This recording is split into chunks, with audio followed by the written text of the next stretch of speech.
sorry, Iksiv Arba'in b'misbar, Hava Mina Arba'in b'minyana. So again, if the pasuk would have said Arba'in b'misbar, 40 in number, I would have said that means 40 lashes. So the Gemara says, Hashtag Iksiv b'misbar Arba'in, but it's interesting, the pasuk uses a different law. Lashon of the pasuk is b'arba'in, in the number of 40, which sounds like what? Minyan shu sokim es harba'in. A sum, a number that is close to 40. Misarba'in means like a number close to 40. Therefore, again, Chazal interpret that as, the Tanakh interprets that as 39. Okay? And most says that's how we pass it. Right? We pass in 39 malchus, not 40. Amar Rava, so says a beautiful Gemara. Amar Rava says, Kama tipshai shar'in shi. How foolish people are. The kaini mikame sefer Torah. They stand up for a sefer Torah, but kaini mikame gavra rabba. But they don't stand up for Talmidei Chachamim. Why? What's the pshat? It's incredible. You know the Sefer Torah says Arba'in, because in the Sefer Torah it says you get 40 malchus. And the rabbis came along and saved you from one of the lashes. So what does this mean? The rabbi says you see how great Chazal are. People stand up for a Sefer Torah, but people don't stand up for Talmidei Chachamim. Titans are you get 40 malchus, but Chazal came along and they say 30 malchus. What's the pshat? Look at the series like this. And listen, a lot of times we look at rabbinic law as an additional layer of onerous responsibility. And it goes through our minds, right? I think everyone's had this thought at some point in time in the evolution of the today personality is the rabbis have better things to do with their time than add on additional layers of prohibition. Right? Come on, that is complicated enough. Halacha is complicated enough. Why do we all do this? The rest of it is so important to understand. Like the whole notion of rabbinic law is there to save us, is there to help us, is there to actually facilitate ourselves after the day. Yes, sometimes by adding on additional protective layers so that we don't make egregious mistakes that could compromise our spiritual standing. The rabbinic law is never there to make life more difficult. Rabbinic law, without rabbinic law, we will be lost. So that Chazal says that the solutions we will be lost. Chazal ultimately, again, provide us the lifeline to ensure that we are successful in our leadership, not to make things more complicated, has some shalom, but to go ahead and against Hashem, hopefully, make our leadership more accessible and make it easier to succeed. It's most manifest over here. Torah says you get 40 malchus. Chazal came along and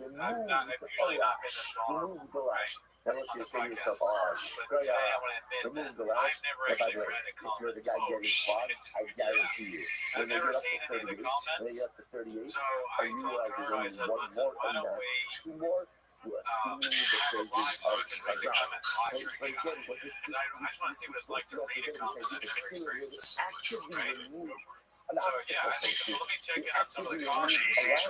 This is what Chazal do all of the time. He removes stumbling blocks. He removes difficulty. We look at it as only layers of nonsensical things. It's not true. It's because we are limited in our understanding and we are limited in our appreciation. But if we understood what Chazal truly did for us, our appreciation for the Chachamim, our appreciation of Chazal, our appreciation of Talmidei, our appreciation of Talmidei, will skyrocket because they are there only to help us, only to facilitate our growth, and never pass the shoulder to add on to these difficult days. It's so beautiful. And we know our bunch status. What can we do? What can we do? So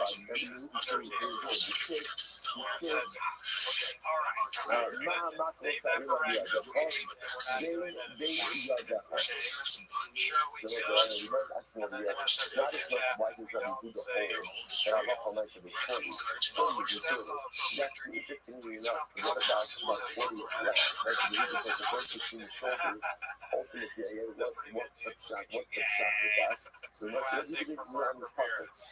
So yeah, I mean, it's cool, like, this team was like, what are these knuckles? Ben Yadecha was between your shoulders. So it's the Omer Asher Kisi Beisna Dai. I will be drawn by the hip by my left leg. By my left leg. So it's very beautiful over here. It's understand that even the lashes that come about in David are there for what purpose? Are there for love? Are there for love? Are there for instruction? So okay, so again, what we're doing is a logic. We're talking about a lash that's done between the shoulders. And what we're doing between general is relaxation. Lash is really done between the shoulders. Right, so what's that lash between the shoulders? That must be the furthest one. Right, that must be the additional lash.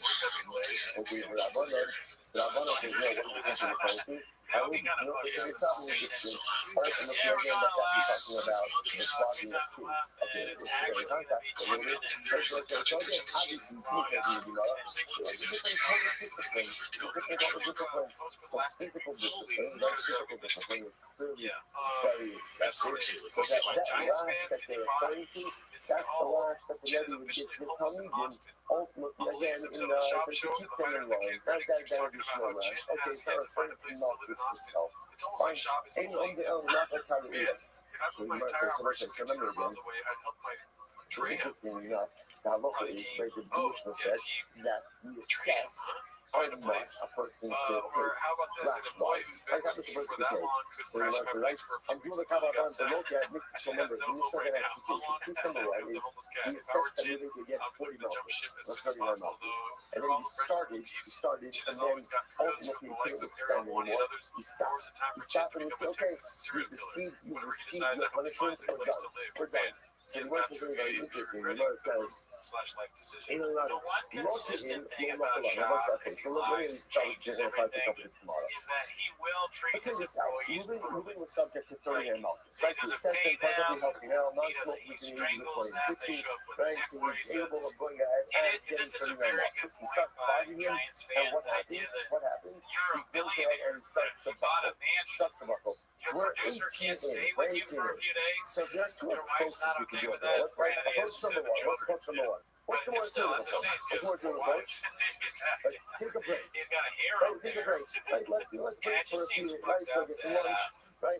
Come back and let's resume this spot later on, right? So that would be the best. Or tomorrow. Or the next day. Let's take a long weekend. Come back afterwards. Right? To flood on Monday. Right? In other words, that would be the logic. The reliable. Like, the city, by the way, if I steal, and let's say, again, I stole $1,000, I only have $100 to pay, fine. So you paid $100. Then I have to go in $900. It's a debt. So sometimes I say, no, this is a debt as well. You can't pay it now. But 5 years later on. Interesting enough, that's not what the Mishnah says. What the Mishnah says is instead, we'll flog you, and since you can't take any more, we're done. We're done. So we're going to stop with the game. Okay, we'll pick up this with this tomorrow. It's very interesting. So we're going to see there are times where you have to make up the Malchus, and times where you simply are perfect guilty with what you received. When you find each of those, and you're actually there's only one person saying that, so let's see what everyone else. It might just be your computer. Yeah, dude. This is me saying I can't work absolutely tonight.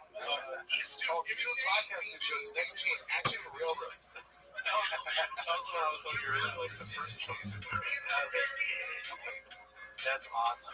What if this fucking my cousin Benny? It's amazing.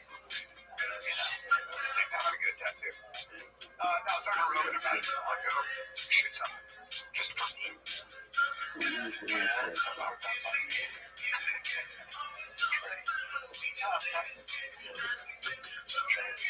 Alright, so good morning, let us begin with all of our content for the 2050 days. Our annual planetary content, thank you so much for that.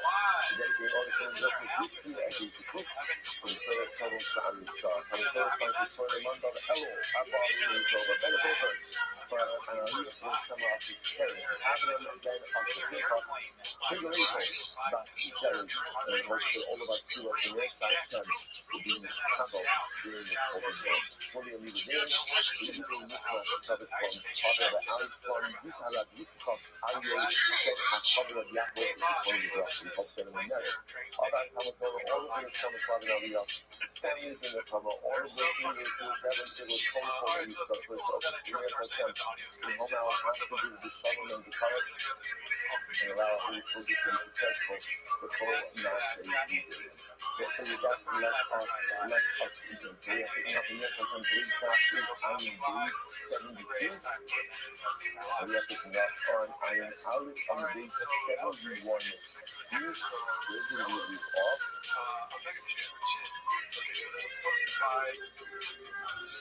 I'm going to knock this. Perfect. Somebody knock this. This is about 2, 4, 6, 8, 10, 12, 14, 16, 17 months up from the dial. Somebody knock this. This is a future of that.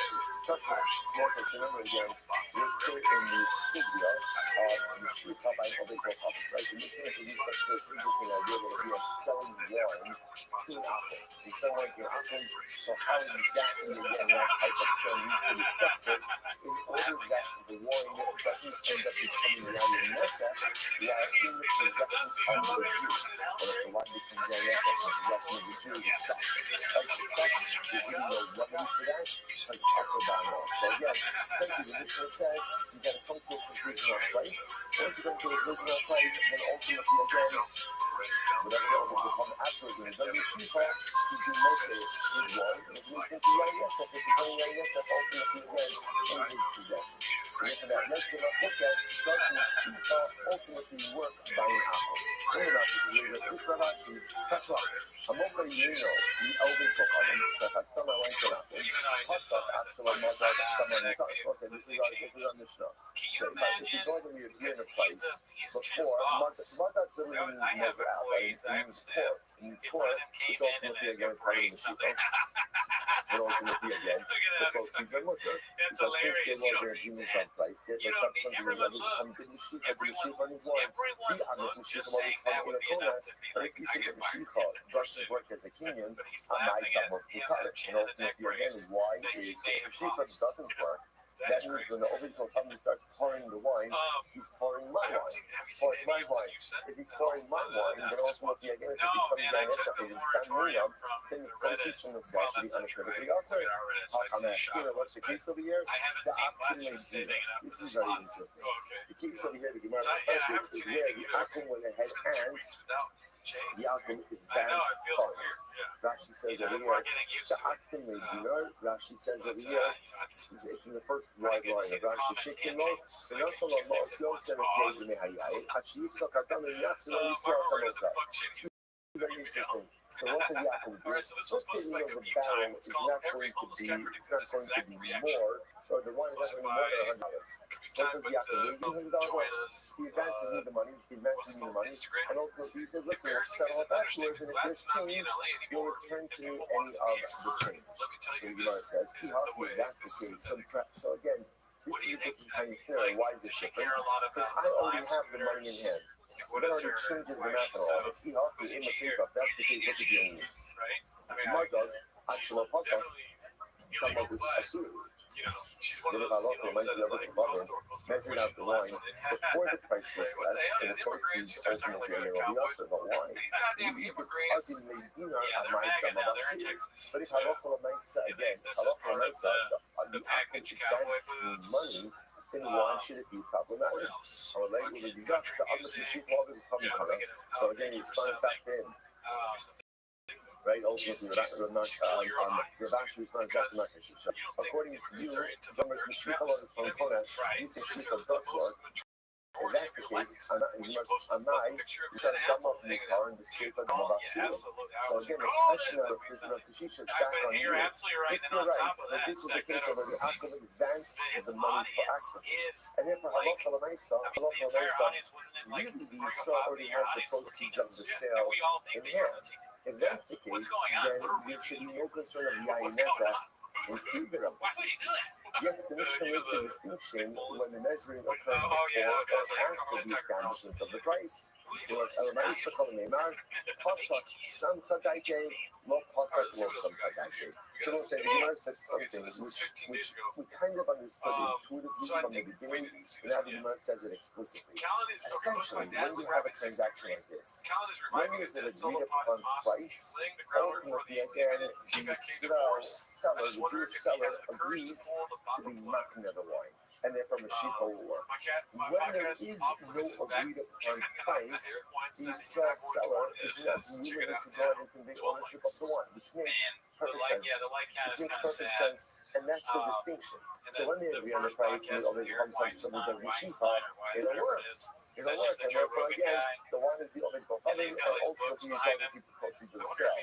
When the price has not been set and the Mashiach occurs, so there is no agreement for a transaction because there's no set price. Because of that, if the other tongue touches the wine, it becomes essentially valueless, and the proceeds become incredible. So therefore, Rashi says, "Correct me also." Alpha got it because in the dinars, even if money was advanced, see the advancement of money by itself does not really create the total transaction. Tasa, some Kadai, Tasa, some Kadai. If ultimately there was an agreement on the price, then the sale is committed. Right? And the committed is he's willing to allow the Akim to acquire it with Mashiach. If he did not advance money, or excuse me, if he did not agree on a price, ultimately the sale is not committed to the transaction. I'm going to agree with Rashi. So this is the Rashi. So we'll say something very important, right? So first of all, this nuggets of information over here is incredibly important because what this is highlighting is the power and the importance of establishing the price. Establishing the price essentially allows the seller to commit to the transaction. Even though money has not exchanged hands yet. Non-commitment to a price, what do you have if there's no agreement on price? What do you have? You have a conversation. That's pretty much all you have, but we have to be a transactional to you. The Gemara goes like, I'm going to do it about Shashma. I'm going to keep it about then Stuff like this, where he takes a picture of himself, like looking some way, and then he's like, shit's gonna be shaved some or diesel dad. And then interesting enough is how reliable, even less than a shut up with fascinating, right? If I steal a shut up from another dude, certainly not close, but I'm not tired. What's the logic of that? The logic of that is the assumption is that people are motel are less than a shut up with them. I don't care. It doesn't like it, or it might be known, but it doesn't matter. So if a Jew steals less than a shut up with them, there's no halakhic liability. The Noah, interestingly enough, is held liable even for less than a shut up with them. But interestingly enough, there's no obligation to return a stolen object, which is fascinating, right? So if Ben Noach steals you less than a shut up with them, he's hired. And whenever Ben Noach is hired for violating Shem's spirit, the Noach has laws, ultimately, again, that liability is my golden hair. So it's definitely really interesting enough, there's obligation to return it. Because from my perspective, less than a shut up is insignificant, therefore there is no obligation to return it. Just like fascinating. The Gemara says, "If you forget the Shishak doesn't work by an Akum, not to use a minor. Why should the Akum be held liable? Right? Ultimately, again, he didn't acquire it. If Mashiach doesn't work by an Akum, then how would the Akum be liable ultimately again for taking my item? Which you have to listen to like the show, it's salary Yisrael. At the end of the day, you know why the Akum is liable? He's liable ultimately again because he caused me pain. Just because he caused the Jew pain. Otherwise, we'll say, interestingly enough, what the Gemara is positing over here is that the Akum liability for stealing less than a Shabbat can't simply be that. Because if it's that, ultimately it will be obligated to return it. The liability the Gemara wants us to suggest ultimately is because and this comes from a Jew. That's the liability. Kapaline, they send it to right. So what does it mean that he's not obligated ultimately to return it? The end of the Torah is Shalom. Ultimately, again, this is not in the framework of return. Now, what does this mean? Because as we said before, a Jew is local unless they're Shalom. Right? And therefore, because there's nothing there for the Akum has no obligation ultimately to return it. That's the case. Amos Sefer, look at the end. Look at the end of that mission. What does the mission say? Listen to this. So Akum 1 still sends less than Shalom people. Then Akum 2 still sends Akum 1 the same item. What's the halacha? Akum 2 is liable. Akum 2 is liable definitely. So there's 1 second. This generation should decide on itself. So I understand why Akum 1 is subject to the penalty, right? Because he caused pain to me and the Jew. Ella Sefer Ma'azik, but what did Achim 2 do? Chris What Brown did Achim back. 2 do? Ella, what do you see from here? Shnan no, Yeshiva Ba'olit Ba'chavim Koresh, what you have to see, I will say is hopefully makes sense. That could It's really possibly not bad. Right, so Achim one way stills for me is feet. Why? Because Yeshiva works. And then when Achim 2 steals from Achim 1, he's going to be liable as well. Why? Because it's also that. Here's what else this man says, what do you see from here? That Mashiach is a bona fide form of acquisition, a bona fide union by If he ever got and this is caught in incredible. like couples therapy, Mashiach, not he'd have to like show his all phone. that we His have wife as would be Jews like, so we work search by badly on the phone. by work by Achim. And which makes sense because a lot of you remember again, I learned out from Daraisa. So it's not everything works, but ultimately, for example, like we know Kinyan Pesach works by Achim, right? We know that why? Because the first time we see Kinyan Pesach is by Avram Avinu purchasing Masana Tila from Ephron Akiti, right? From an Achim. So I know that case, and now I know I think it's that funny Mashiach though, works as someone that well. like to So you picture might say you posting see something from here like that. that Mashiach Well, like right after ultimately the again works protest post. by It's Achim. just like Okay, incredible. A LA story. is so There embarrassing. was a guy. Protesting There was a guy. and The then she Amr Mekabel. turns to the We said to there's his a son, selfie. And "We'll he say, takes here's the case. Here's the case. Right? Ruben has a piece of land. Shimon wants to purchase a piece of land, a piece of real estate.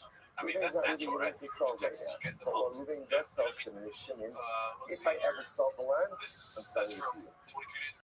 It's no problem. So the land I sell to you. We saw that. Whatever, let's say. Also, Okay, it's so not the in coolest the guy in the insect. world was by Demo Norton. Then Ruben went and he sold it to a lady. So he put himself to Shimon.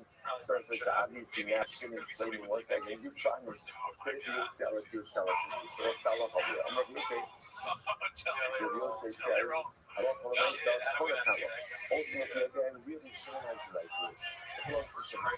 It belongs to Shimon. Can't have him. What? I'm going to buy it. How long, Passak? Nice and nice. How can we say that Shimon acquires? They never even spoke price. Like, so let's say there were two things already from the last sentence. Number one is that really a seller is only committed to a transaction when price is agreed. That's number one. And number two, we saw that Mashiach works even by an apple. Okay, those are the two nuggets that we saw there. So again, in this case, about what we're talking about, although Ruben said, if I ever sell land, I'll sell it to you, Yeah, it was that still makes price. sense because But then it was the still way price. How Kreischer would you get any lives level of and commitment people from that Ruben would to be Shimon? into that So would much their life nothing would but be the falling point of apart. loss of They're on drugs, So they're from drinking what you too see much, is they're that eating when too there's not much. an agreement And on then when they price, go, they need to essentially, laugh during the there's day not when they're drunk. transactional But on the come down, they got commitment. jelly So rolls. I'm just not. Our Mishnah, There's our me on Mishnah, stage. hello, They you say know, this they is go both fucking times. by some When lying they're to drunk an and apple. watching Pasuk Kreischer, action it's on me that. on stage. And he's like, oh, so If drunk, you my agree on wife's price tits smell like fart. before the apple measured out the line, then And then the they proceeds like are looked the at. jelly roll. Why? Because again, we need to sell the good price. When the apple wine is his wine, so whatever happens to it is not my problem. That's the proceeds are looked at. Mother, actually, a pasuk from about Sudan. But ultimately, again, if the apple begins to handle the wine, before there is a set price, he's needed yayin nesach in my possession, and therefore the proceeds are also. The Gemara says, "My havi Allah." So what's the result of this conversation? So, what do you see? You see that a seller is only transactionally committed. One is established, the Gemara says. So my Allah, what's the resolution there? We must not have the we just said what the resolution is. We just said the resolution. The resolution is where there is agreement on price, there is transactional commitment, and therefore conversely. When there is no agreement on price, there is no transactional commitment. So one body said, what are you talking about? I want to say, 1 second, Dilma, some of the INS have changed. No. Maybe this is different. Maybe this is different. Because again, since the INS is so colored, only by INS, that ultimately an agreement on price runs transactional commitment. Maybe in other cases, even without an agreement on price, there is transactional commitment. So that's why. Was an episode, there was a story that happened in the house of a similar case to one we just mentioned. But this stuff, they watched me. And ultimately, again, this stuff brought the Shaila child, this resolution. What happened? They touched him, they had this stuff. And they went ahead and they answered it from the following mean, when does it become chin's flow? It's like, dude, you can't get a place to Mata stay. Hamaku Paula, That's true. How much are they the paying? reason is so Is there no is also just too expensive?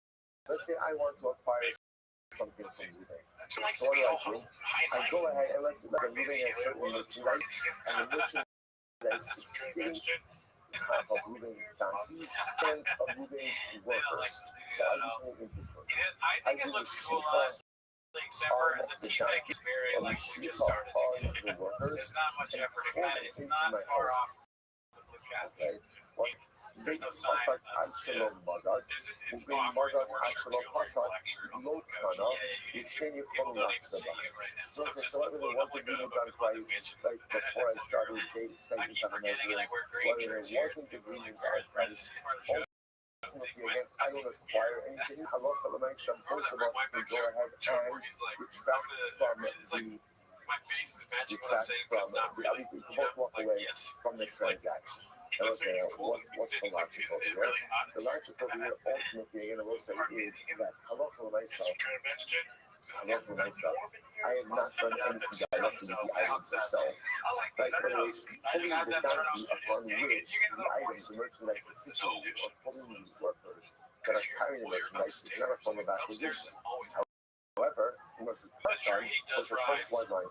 Part-time get instantly so face-off, but again, if I unload the donkey, right, or some merchandise having a the workers and then head into my home, then Hassan Kilo Magas for not so bad. We agreed on a price, right? Even though again I can have to go through the merchandise to see what there is, how much there is, but at that point again I've also seen two things happening. Number one, agreeing on price. Number two, I'm reading the Shifa. The Shifa ultimately again, even though you still have to work out some details, right? It's not a done deal, we have to work out the details. Neither of us can do that. Magas actual Hassan, but again, if there's no agreement on price, and I'm just kind of looking through the merchandise, Schneider and Nick lots of both of us have the ability to go to yes, I will say this is very important. It is only agreement on price that creates transactional commitment. Now again, you have to be careful with this because that is not to say that you can't back out even once there's agreement on price. There's one of those like, this is a very different kind of case. In this case over here, let's say I'm buying, I don't know, pots. Pots from moving.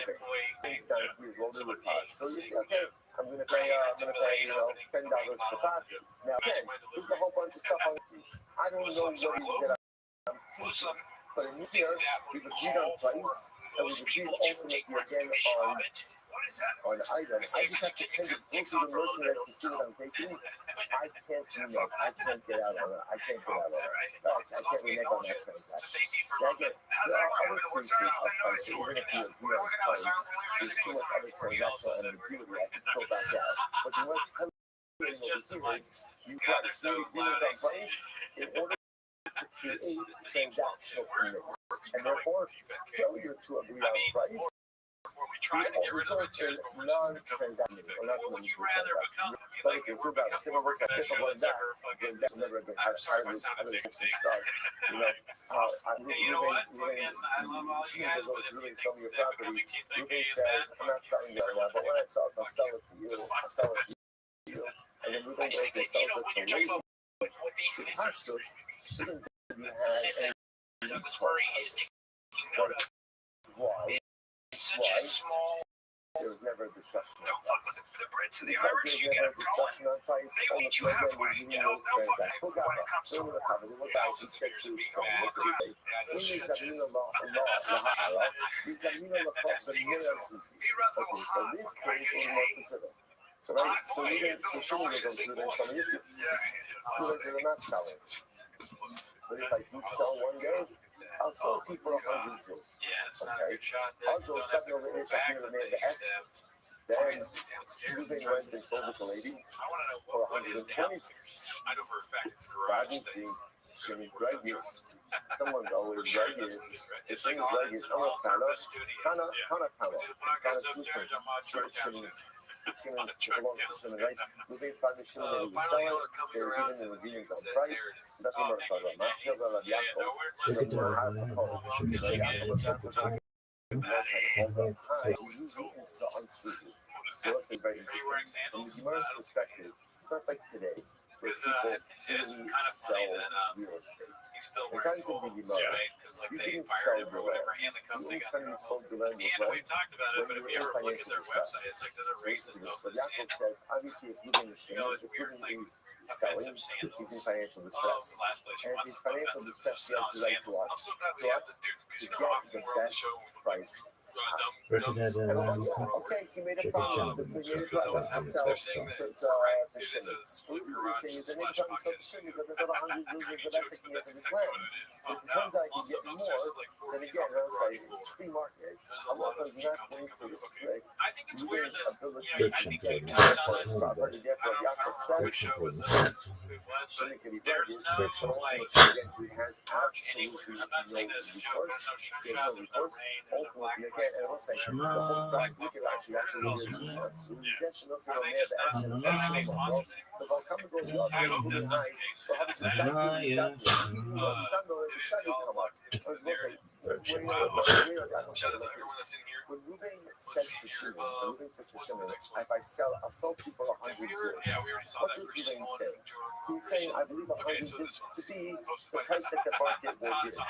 So let's say, how much is real estate worth? How much real estate worth? Whatever people are willing to pay.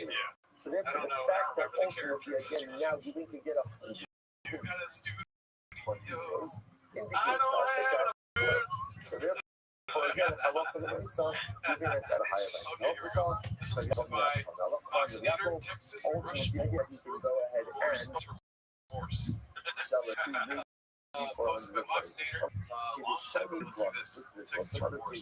Let's say you look at that. I'm looking at some of the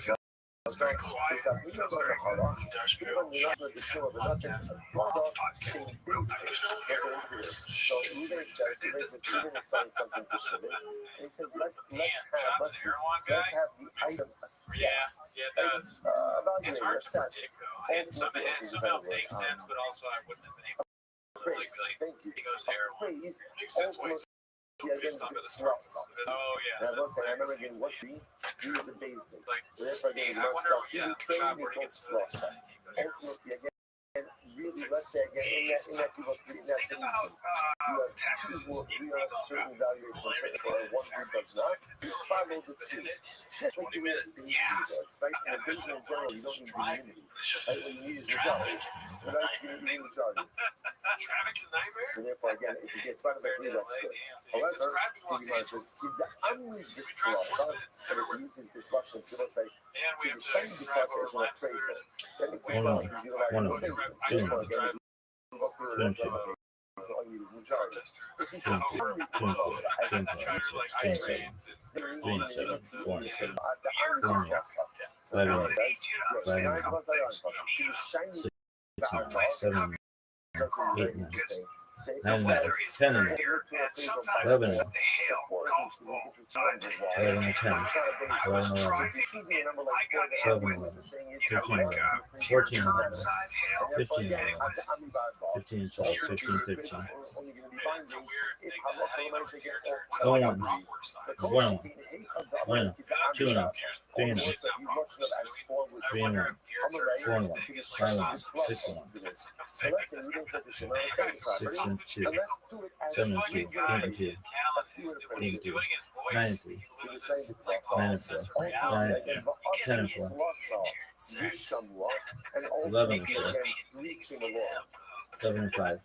So 3 people are 12 and 5. 12 and 6. 12 and 12 and 8. 13 and 8. 13 and 9. 14 and 9. 14 and 10. 15 and 5. 1 1, 2 1, 3 1, 3 2, 4 2, 4 3, 5 2, 5 4, 5 9, 6 5, 7 5. 7 6, 7 8, 8 7, 8 8, 8 9, 9 9, declarations to prove that it wasn't a good appraisal. That's right. Okay. So just stop and say, I'll bring another appraisal body. So ultimately, Rafuna says, I don't know who says that the second year better than the first. Gemara says, therefore, Rafuna says, unless Shimon could demonstrate in a material way that the first group was flawed, the appraisal of the first group stands. The whole facade, so here it is. Let's say that is halacha. That is halacha. So we submit to an appraisal by a student who agreed that appraisal stands, unless, of course, one of the parties can show that for some reason that appraisal itself is flawed. Says the Mishnah. Not to us, Mishpach, the mud was like Sufi, shall be Bohavim. The Chazal and Mother is also Sufi, so it's very good. So let's say again, I am selling ultimately again to. So what do? I take my funnel and I pour water into the jug of the apple. Like that. Now watch this. And then I go and I take that same funnel. Support the water into my jug. So somebody's pad, right? If there's a lid on the bottom of the funnel, you know, saying again, my wine is going to be us. I'm concerned that somehow some of the wine that I poured from the apple, that somehow became yaina. So I'm trying to immediately clear what the problem is. Then that transferred over to my wine. Right, then I put the funnel in my barrel. I put the funnel whatever in my wine jug, and therefore again some of the yainessa gets mixed in my wine. That's what sounds like it's happening. Well, we're all seeing it now. I'm not on the that's so awesome. It's important when you cancel to another. The one you are pouring from right is going to be mutter, and the one you're pouring into is going to be awesome. Okay, so I'll have to see exactly what Jesus is talking about. So let's analyze. So it's not awesome. So let's say, so we learned this, right? When you talk about tacos, and that's put the fat in the people. So it's very interesting. So we learned about the nitzo. Nitzo is a pour, right? Downward pour. So you put it from utensil A to utensil B in a straight downward stream. That's the nitzo. Tacos, Rashi says over here, is mine, have fought in the mother, the mother, This is a stream of liquid that goes down, let's say, imagine like a stream of liquid down a mountain, or down a hill. So it's a slanted stream. Okay. Or much bigger fiat. So if you look at Amsterdam, much bigger fiat ultimately is in the middle of that Rashi. Well, let's just say that's like, that's right. Much bigger fiat Rashi says here, following about it, the inbox of fiat comments last year. So ultimately, again, this is a case of where you have moisture, of where you have moisture, but it's not moist enough to make something else wet. In all of these cases, in a keyboard, these streams of liquid are not considered to be a connection below the tumah, below the tower. So for example, if you have a downward stream, right, and the upper item is coming, and the downward item is tower, that stream does not create ultimately a connection between these two items. Same thing with the stream of liquid flowing down a mountain. Same thing ultimately again with just a liquid, it's stationary liquid. But the liquid itself is not enough to make something else wet. So these things we take connected to the Tara. On the other hand, Hashmolen, who go to the Tara. Now what? Hashmolen, Rashi says about Rashi, Hashmolen, Eretz, Melitha, but the mix with my Kibbutz Tara. Let's say this is really just thinking about it, almost like a stationary pool of water. Like if you have a stationary bit of water, ultimately, again, this will create a connection. That stationary body of water will create a connection for two entire purposes. As it looks like, so imagine you have a tar item on one end, a tar item on the other end, and they're both touching the water. The water ultimately, again, creates a connection between the two, thereby rendering the tar out tummy. Okay, so let's do it. So it says, listen to this. I know people that have moved to Texas and they want to go back, and that's a different culture. It says, it's really easy to make the Texas. It's really hard to make the choice to move back here, right? Yeah, it's probably harder to get back. It's which is probably the more downward expensive, more stream, money. Hypothesis, which is, Moving if you can there, imagine, a stream that runs down, let's say, the side of the why mountain do you think side it of would the be hill, easier to move there? and my Because so it's probably a fair, different cost and of living. ultimately, again, So you're like, if oh, I'm you saving let money if I enough live there, and then to you make that enough experience once the to convey fucking once to jungle a second item, and animals all and these venom items do create and hail connection and to all this shit. You're like, purposes. oh, They Los Angeles was create amazing. connection for You realize why? purposes. So what's it Because most there's like? hail Well, and who knows? snakes So and therefore, what's it just we're able what to was live that here mean? What it and means like have if you minor let's see. I'm gonna you know, I'm not gonna natural I'm not gonna where you know this are from. very man. You know this feeling of this man. I If think it's there's quite one a of few the man-made, I but I need don't to want to pass the literally pass turn much into up there in a keyboard, load it too that's much still for on your the mind. timer. So this is the we just mentioned. Press That like you needs know, to I know I've been practice keeping and up with not live go count there. here. Does Yeah, not dude, create it's been a connection while. for Tumantara. We're at The 35, Tumantara 36. who's That's below crazy. other people. I know a lot of you are on the regular lives, but That's what you we prefer just from stay here. aware if That the these likes three don't go items up do or not they don't create connection for stay on Tumantara. par with the Okay, current curve, you you don't create turn on connection really. The ultimately audio for gets worse. the INS. What the If fuck that's the is case, that? in the It's a safe noise that goes back. Sometimes it's a punishment for not is just using sitting it. That's body of very water. certain about it. People And I that won't put it on if it that doesn't does mean create the thing. And we actually had a talk before the show, like, from so like, that. the likes. One comment about the likes. Yeah, what the fuck is that? If it doesn't get to 50 in 2 seconds, Hello. the sound goes. You like you can't infer anything from here. Gerardo So will listen, so just understand what's happening over here. Try to figure out. Imagine you follow the case. Imagine you have a fleet. And ultimately, again, was used for the INSS. And now, ultimately, again, there is a stream of one coming from that team. I'm the only person that knows how to fix the sound, so Gerardo, even if he wanted to. Does that stream I've been commenting because ultimately, again, between backyard world for or the not? more That's life what I'm trying to begin. figure out over here. What It makes looks up a like stream, just and therefore what type of stream creates connection? proposed And what we're beginning to see is posted by that wonderful salary connectivity issue 5432. really has two No, not the glass ramifications. break. The glass is Tumantara, as well as the INS. You want us to know? Let's analyze. Nonetheless, let's design this now. If you took a funnel, you took a funnel, and not the substance of studies for happening, but also my local substance of studies. So what's on this show? I have a funnel, right? I have two things. I'm a Jew with a funnel. And so what happens? I go ahead and I'm selling wine to the So what do? I take my wine and I take my funnel. I put my funnel into the jug of the aqua, and I go ahead and I pour wine for the aqua. So what did the Mishnah say? I'll say on the base, I'm days 72b. What did the Mishnah say?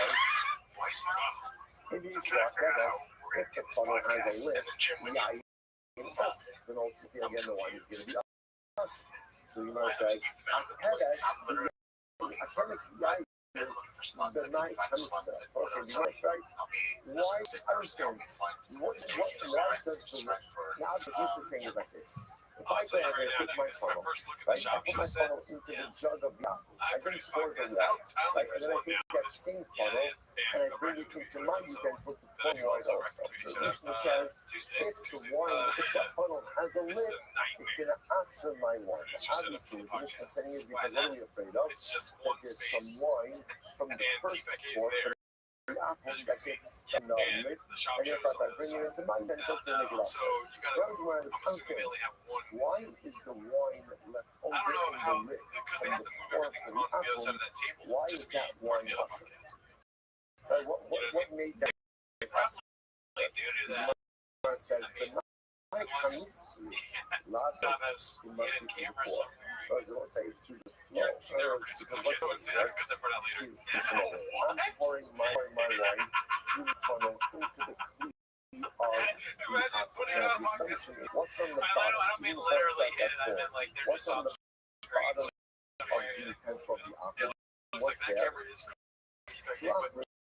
of this previous wine. What's the status of that wine? Yes. So now I'm pouring my wine through the funnel, right in the utensil of the aqua. The bottom part of that stream is sitting there. The bottom of the utensil of the aqua. The top of that stream is where is in my funnel. And therefore, again, the bottom stream is connected to the droplets that are how that is underneath of the funnel. And therefore the stream connects the droplets on the bottom to the droplets ultimately in the lip. So there makes it what? Makes the droplets in the lip giant nasa. When I then go ahead and take out the funnel, put it into my jug, pour wine now, giant nasa. It is everything because of droplets. What do you see there? You see from here that it's between that which is on top and that which is on the bottom. That's not useful people see from the view or the floor to the connection again with the gas which is above and that which is below. Turning the field. Listen, hold on. Maybe there will be something different. Turn the field. No. Maybe the piece is not smoking activity, but rather a sink activity, rather what's happening here. I'm pouring my wine to the apple, right? So again, my funnel and his jug. So what ends up happening about that? I end up filling up the wine so high in his jug that his wine, the wine level, goes above my funnel. Not totally above my funnel, but above the bottom has a lip. This has nothing to do with flow. This has to do our speed. This has everything to do with activity, let's contact the point. You have a business with about that. Now, I look for myself, the oxygen of the wine is surrounding the bottom of my funnel. So if there's no lip on the bottom of my funnel, look at it. I can always pour it out. It'll just be low. But if there is a lip on the bottom of my funnel, I really correct it. Because some of those residual droplets are going to be lost on my funnel. Incredible. That was what I said. Yeah, because I got those droplets, so I do not fill up the one at the bottom of my funnel. No, it's not really a problem. Really, in that case, again, it's actually not a problem. If you was okay, fix so, it's okay. What's this here? It's not connected. In other words, you have no that stream connectivity to which the Gemara said, "Oh, you still keep on. You must not necessarily develop you, and I believe the actual wine level in the oxygen jug is above the lip of my funnel. Obviously, everyone agrees that that's going to be problematic. But that doesn't change the point that there's still a shayla about flow. What's the status of flow? So touch not. On our previously, let's say the person is pouring someone who says, okay, you can so as Shema so ultimately again, this is the Mishnah. This last case the Mishnah, which we don't even know what this means yet. Right? So if I'm pouring from one piece to another, as Shema the key that you are pouring from is mutter. However, which daily us, you can also receive from the that which is in the middle, right? Ultimately again, is the answer. Shmamina needs us people. See from here ultimately again that a flow or a stream creates connectivity. He needs us people. It's true that the flow creates connectivity. Afilu tigaze mana namisan. Ultimately again, even that is which we ultimately again should be usher as well, which the Gemara says, Halokasha the kamaktiv the tufe. So this is very interesting. It could very well be that in this case, again, the Gemara has not exactly clarified what this case is, but it could be the pouring in this case. So what it's fascinating is in spurts, right? When you pour, you have two ways to pour. You could pour with continuous stream, so that there is a stream that is connecting utensil A to utensil B. Or you could pour in spurts. So because when you pour, I would do it, but we have a lid obligation in the standard, and opportunity to enforce the rules. Alright, so you pour in spurts, right? So what do you mean for you like, I don't know what the right, you jerk the cleave, that like, a quick flick of the wrist, and interestingly enough, if you were to watch that in slow motion, the liquid from A without a continuous. So ultimately, again, the liquid is transferred, but there is no connection between A and B. So therefore, it looks like in that kind of case, everyone would agree that even if you say that. Thank you so much. If you're not following, please do. I'm the easiest follow back in the game. I'm Rabbi Rothschild. If you don't know who I am, you will. I stream my life 24 hours a day, 7 days a week, 365 days a year, for world peace. I've been doing so for more than 4 years. My streams go back to we've seen the death of a queen, the birth of AI, the coronation of a king, and everything in between. This is a real life Truman Show, a real life Big Brother. This is a timeline and a time capsule of human achievement. In the 1990s, Bill Gates coined the phrase content is king, and I'm making it true today. I'm king of the internet. This is the biggest event in global history, and here's why. In 2018, The Economist magazine stated that data had overtaken petroleum as Earth's #1 resource, and I have more data archived on the internet than any person ever, which is making me very influential.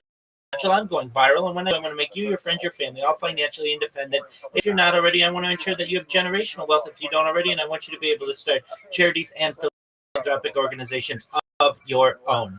I'm unlike any influencer you're ever going to meet. I'm not live on one YouTube stream, YouTube streams. I'm live on over 20 simultaneous YouTube streams, 24 hours a day. You can view my live in 360 degrees. I even have a ceiling camera, and you can view that ceiling camera live in the purple pill. I have embedded the video. You can also view all of my YouTube streams in my profile and in my pinned post. You'll also find in my pinned post a link to my link tree. I dare you to look at my link tree. No one dares you to look at their link tree, but I do, because I have more social media than any person ever. I have more content than any person ever. You also find a link to my Discord, discord.me/rabbi. We invite you to the community. We have over 2,700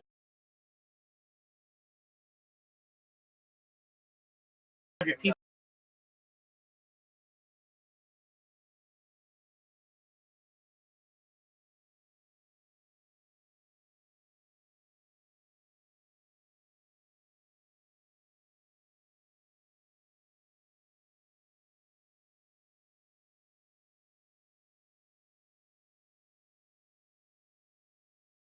If you are a reply guy, if you're a Web3 marketer, if you're a raider or a shiller, and you want a free mentor, coach, and friend, send me a follow. I will follow you back. Send me a DM. I will respond. I want you all to know that I'm here to support you both personally and professionally. I'm here to be a positive person in your life. I'm here to have an optimistic view on the future. And most importantly, I want to give people hope. And with that, I appreciate the opportunity to share. But that rabbinic portion was only on what? On wine that leaves the container, not the wine in the container. So this is fascinating. So when an alcohol goes ahead and pours wine, the right wine is drinking. As a result of his car, the flow emerges is going to be us. Contents of the barrel or the container will remain. This idea that wine that is a result of the crop of an apple, that ultimately is midrabanan. The Gemara says the usher, the usher, Hahu shenafak l'drai, Hahu shenafak l'drai, Goshu de la Bahu Gazai, no Goshu de la Bahu. It is only the liquid that flows outside, ultimately again, that is Hasim Drabanan, but the liquid or the wine ultimately again, that is inside, ultimately again remains with what will have to stop over it for today. So ultimately again, this is very interesting because I always say this opens up the Mishnah on the top of Imo, but this opens up just a little over here, which is selling now there's a new idea. I mean, it's not that we've seen it before, but I also nice again already how this direct contact with wine, now we're being told, and I also nice if the apple causes the wine in this color, that also but that only on wine that moves out of the utensil because of its bar, but the wine that remains in the utensil ultimately again is going to that's our book just very quickly. That's why the last case when this what are talking about? What was the last case? The apple was pouring wine from the utensil into the oh, so now what did the Mishnah say? The wine in the utensil remains mutter. The wine in the utensil.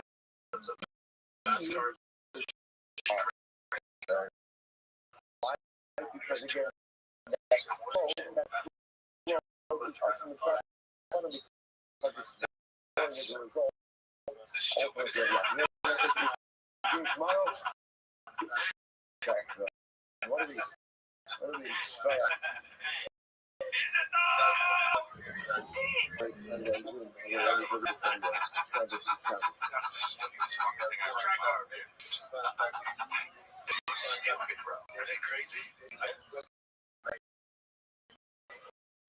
Good morning. Let us begin. Begin by thanking our sponsors for this morning's with the thank. Our Damn, dude, Chris is just frustrated. Fuck are you? That job doubles down. He's like, fine. I will come with our sponsor for KA 5785.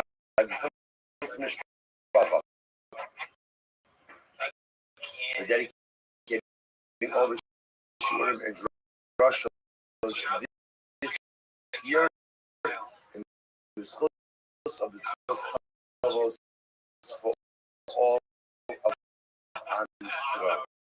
Our commentator sponsors for the month of Adar, Stephen Terry in memory of Terry's father, Dr. Harry Hirsch, Ben Yosef HaKohen, and the Ziv Levin and Berman families in memory of Mr. William Ziv. Well, Ben Yisrael, Zichron Libracha. With that, let us begin with a lot ahead of us in this session. Today's dash is Tiny Fest. 78. You have to give up on that base.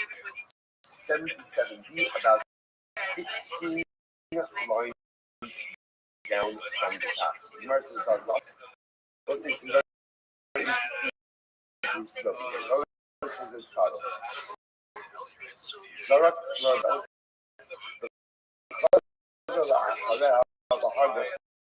Listen to this case. Literally translated, someone throws flowers usually defined as a rock. Someone throws a rock at a wall, and ultimately, again, it spins, kills someone. One is tired. Okay, so what's the case here? So that's very interesting. You look at it, Rashi is right across the left. Zarek Chemical. So in his cutting the Haru Chavero, he has intention to kill his friend. Now what? It's Zarek Chemical. The cause on the Koko Lachoreha, the Har Go Hayif, the Har Nami Koko. So Rashi points out the virtues of intentionality. So ultimately, again, so moving is throwing the rock at the wall with the intention of the recognition off the wall in order to go ahead and kill Shimon. So such an act, again, even though the stone the wall, Allah is considered to be the top of the vein, and therefore again he's going to be high. So the kind of so again, further define this, we go Uru and the Sahak in the cover. So we're talking about over here. This is like the case of those who go ahead and play a game. Really play with the ball. The hard government, the children will play these. So if they are unintentional, we ultimately again ball. Okay, so what's the key here, right? Take a look at Rashi no more. We learn English from the Sahak in the cover. So interesting. We give to know La Hakos Akaja the coast of the cloth. It's coming for children, young people, to go and take the ball, throw it against the wall with immense. To be Shutafta La Koraha, so that the ball will go ahead and lick it off the wall. Very far. After rower rocks, rocks, so the thrower would run to the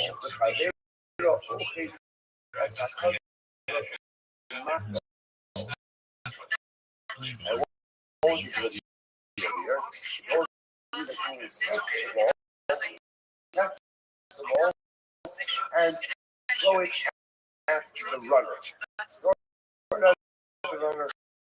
יכול אותך, הנה הוא דיבר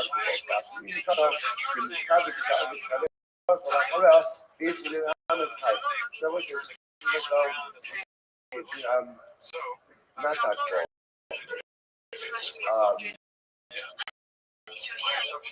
Isn't it like suicide? What is it? No. No. Is it like suicide? No. Whatever. It's a kid. Yeah. What is it? Throw the ball. Okay, stop. Okay, none of you are correct. Right? So again, so you go throw the ball against the wall. Again, the idea of the ball against throw the ball against the wall. Like the goal is you throw it as hard as you can because you get far back. Use the thrower has to get to the wall, and then grab the ball and then throw it at you. You throw it at you. If you get hit by the ball before you get to the wall, you're out. You're out. That's it. So in this case over here, there's a smidge of a twist. This game will be here, and the thrower is hard enough that it can kill someone. So again, he has. Oh no! Now, remember again, the idea is, in order to be hired to kill someone, it has to be a suicide. Suicide. Yes, it's called suicide. That's the name of the game. It's not the best name of it. But the line stuff like that. Hey, so again, there's intentionality. And the thrower goes to the head and has a basketball, like throw the ball with enough force. So it's he's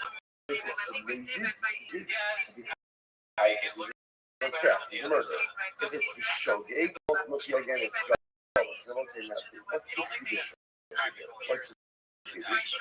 The tradition here is that there is a secondary, what we call it a secondary force. That'll be a little bit dangerous to use that. But there is a secondary presence, right? It's not a thrower moving is throwing the ball directly at you and hitting it. There's a wall. So the interesting kind of idea over here is I would have thought the presence of the wall essentially makes it that this is no longer the call out of music. Hamas Malone, even with the wall, is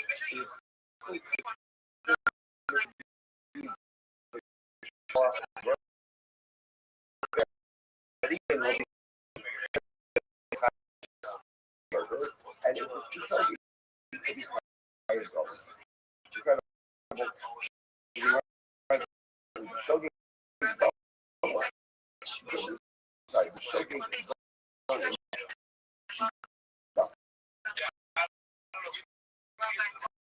at least if you get those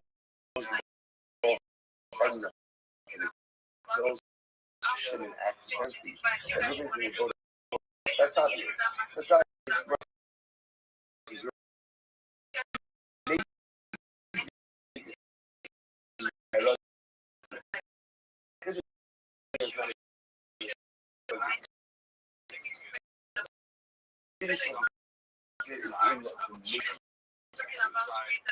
that if you did it intentionally,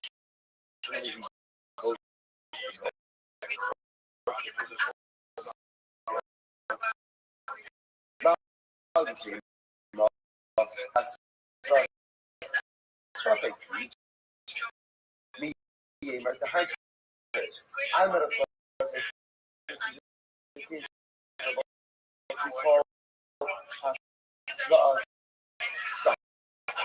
What does he mean? Remember again, in order to be excited for a hasra, what do you have to do? You have to go ahead and word someone with a of definitive. Right? again, maybe in this case, over here, the ball's not going to go back, or it's not going to go far enough. I might have heard that it has to have something. I'm not sure how long that is. I'm not sure that halacha myself. When someone plays this game, they're going to throw hard into the ball so they ricochets back, and therefore halacha myself, if it's with the intention to kill someone, ultimately will be incredible. So we'll say this is very important. So remember again, what's our topic? Our topic here is about life inside, right? And the example of everything is one who kills another. What we yesterday's daf, we were focusing on was with something, confining someone. Confining someone, which is direct Torah. Now at the Gemara is branching out a little bit, and even in a case where there is another intervening factor, would be considered your call. So in this case over here, for example, the intervening factor is the wall. I'm at a part of the wall makes it that it's no longer my call. It's still considered to be my call. Incredible. Okay. Jewish speaking man says, honey, keep going. Ilu, and in the cover. So again, focus on this culture. Shahargu told Arba Amos. What's the Arba Amos? Interesting. So now swing the ball against the wall. So proving the ball against the wall, and again, remember intentionality is everything. If his intention is to kill Shimon, Scott Gemara says like this: if he goes ahead and he kills Shimon with the promise of the wall, ultimately again he's going to be part of it. Outside of Dawud Amos, he's going to be tired. So what's the shot? So take a look at Rashi. Rashi again is right across the left. Rashi is on the side of the cutter. I will go to Dawud Amos. In Haya Hamuka, only so Arba Amos also. So speak a lot of Dawud Amos actually. Also the Hagasa. So again, this is talking about here. So if I saw Shimon was standing between Dawud Amos and the wall, Reuben will be hotter. More than Dawud Amos will be tired. What's going on here? What's the case?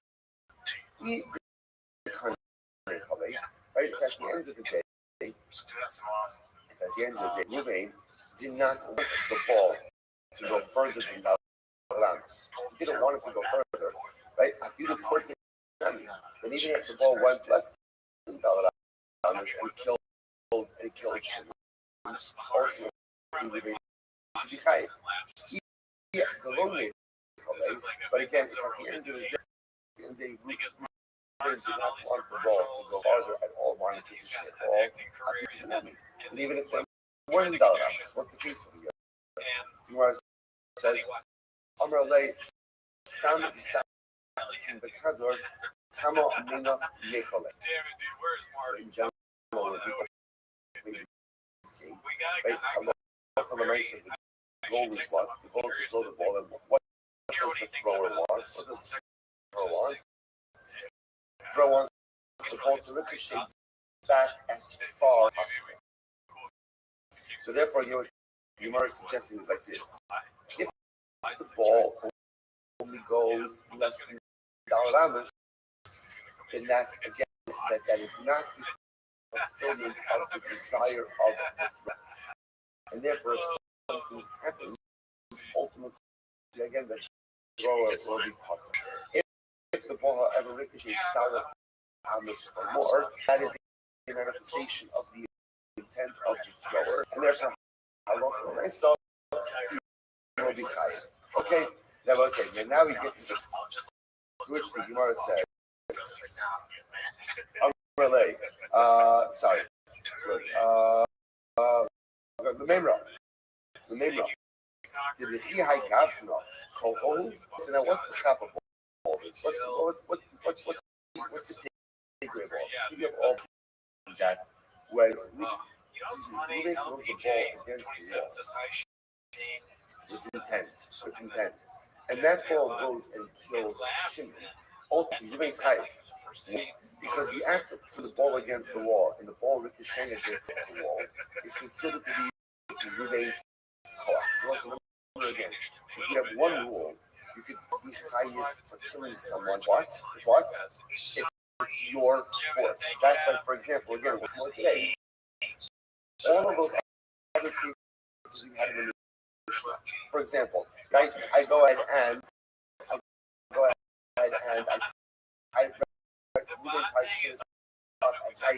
even though the sun's going to rise the next morning and kill Shimon because of heat stroke, he's not chayiv. Why?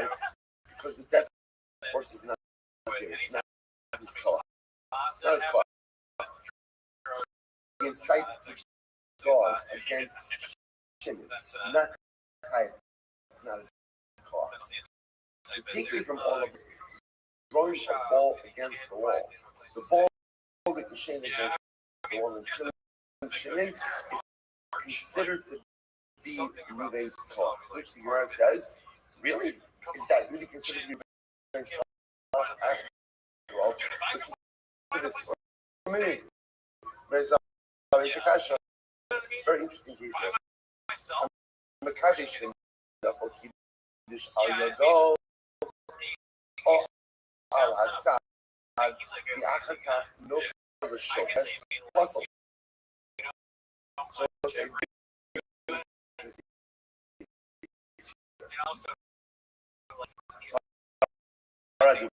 Paraduma. How do you create Parad? Again, how do you create the Paraduma construction? Go ahead and you slaughter it. You then ash with water. Right, you go ahead and afterwards you take that then you sprinkle. Interestingly enough, the halacha is that ash has to be applied or has to be added with the soul of the individual. Right? If ash drops in by itself or doesn't come in with the koach of the individual, then the entire concoction is in doubt. So we're going to give ash first of the intermediate wildlife in the Hadish. Make fact of the if the snap if Alamayim, Kari Kiddush in some sense. Now, what happened in this case here? In this case, right, or column moving is has the ash. The ash goes ahead and falls out of his hand. And what happens? It hits against his hand and falls into the water. Or for that matter, again, it falls on the side of the utensil with the water and then falls in. What's that about? Oh, hustle. Hustle. You can actually this hustle. Why?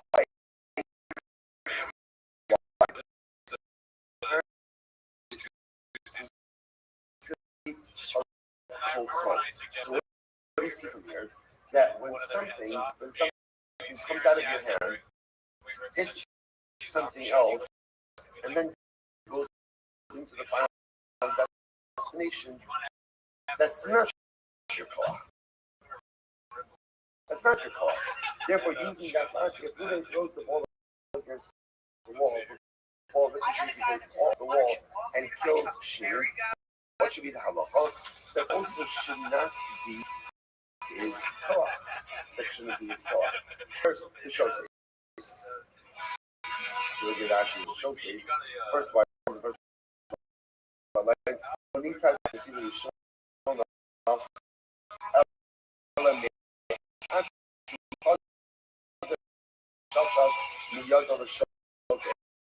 show says to know time show says. What's this? You can imagine the years with the ash falls out of the hands of Reuben, falls onto the side of the cleat, stops. Then, a moment or two later, okay, that's a very good thing. Because in that case, it comes to rest even because of Reuben's ends, and then the rest of it trickles. It's very different than the bowl. Why? In the bowl case, there's no cessation of dynamic.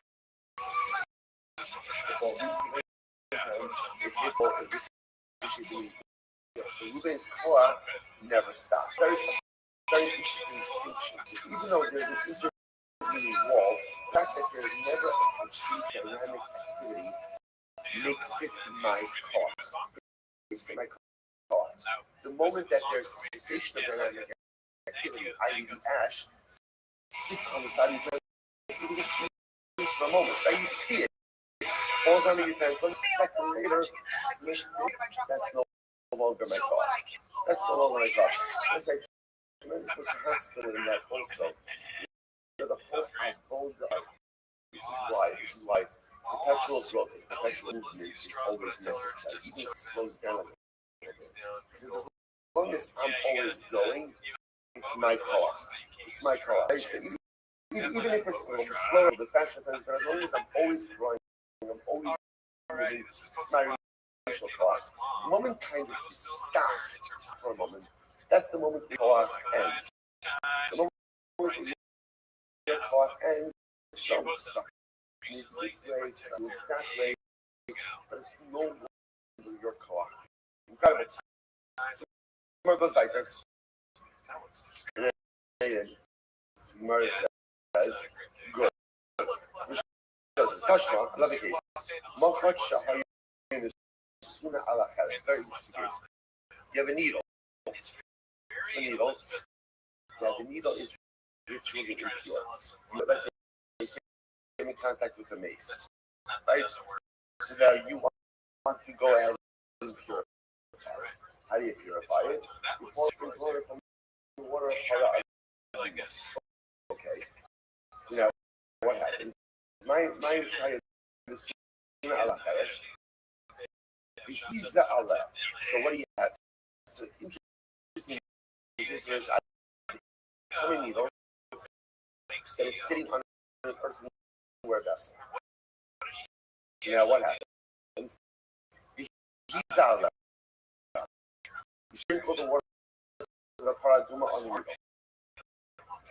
Something on that.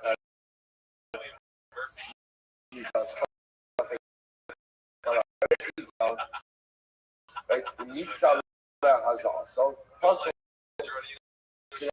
I sprinkle the water. Now we're not sure again.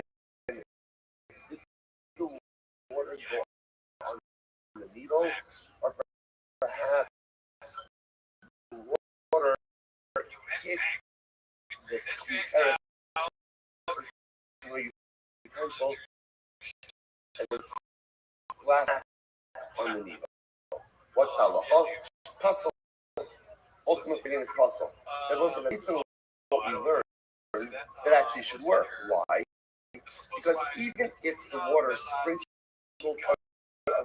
even if the water splashed back also the heres onto the needle, that should still be what? It should still be what? My koa. No different than if I throw the wall and the ball goes and get it. Right? It's the same idea. But yet over here we see that it's possible. So you see over here, when there is an intervening factor, it's no longer called. To which the Gemara says no. I'm going to put it you straight out. Matzah, not mitzvah, it's flash back. Matzah is about to say, and ultimately, again, but we're not sure if you look at Rashi here. That's Matzah Itmar, Lav Lash Mitzvah, the Habat Hazah, it's not Mitzvah, which means it's flashing back. Ella Lashon Mitzvah. Kilomar Hazah Mitzvah. What's the case over here? The case over here is where we find Hara maximum water on the needle. But what are we not sure? What are we not sure of? We're not sure how it got there. Did he get there? Did he get there somehow because there are three possibilities. Possibility one, that the water landed directly on which we're good to go.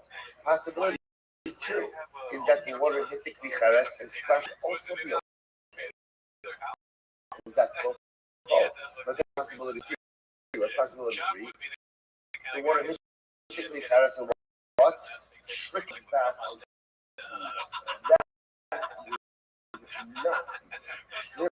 Both sides.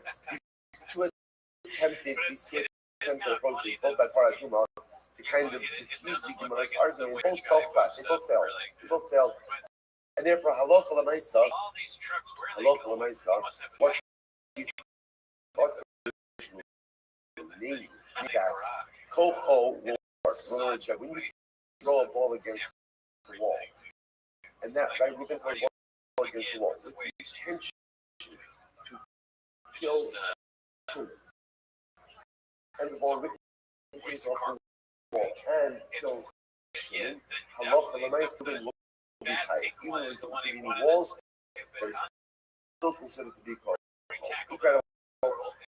Let's go like that. So, Itmar, Amra Papa, still similar cases. Haman, the cups, the Abrei, the Ashkelei, the Nayo. This. Ruben ties up his friend Shimon. And he goes ahead and afterwards releases, and ties him up by a dam of water. And then afterwards he bores a hole in the dam. Right, bores a hole in the dam, and the water comes and drowns Shimon. What's that? So the Gemara says, these are considered to be the arrows of Reuben. Also, we've seen this expression before. You are Korach. So this is considered to be the Korach of Reuben. There is an immediacy. And when Reuben goes ahead and damn, the water coming out immediately, and Shimon is right there.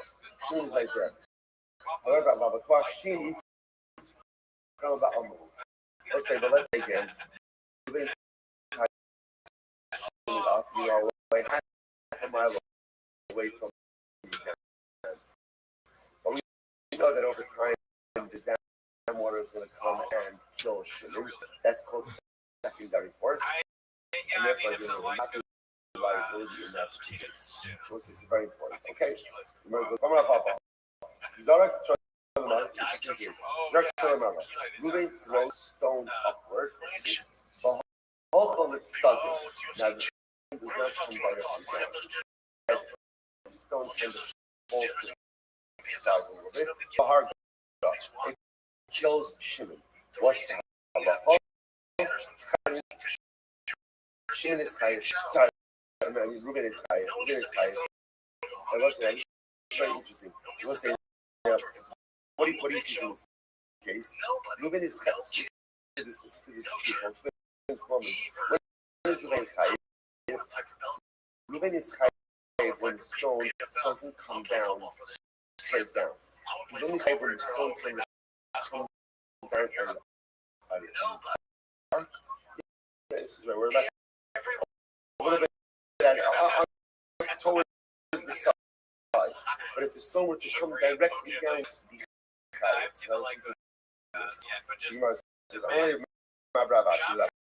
my time, what's the that? You shouldn't be so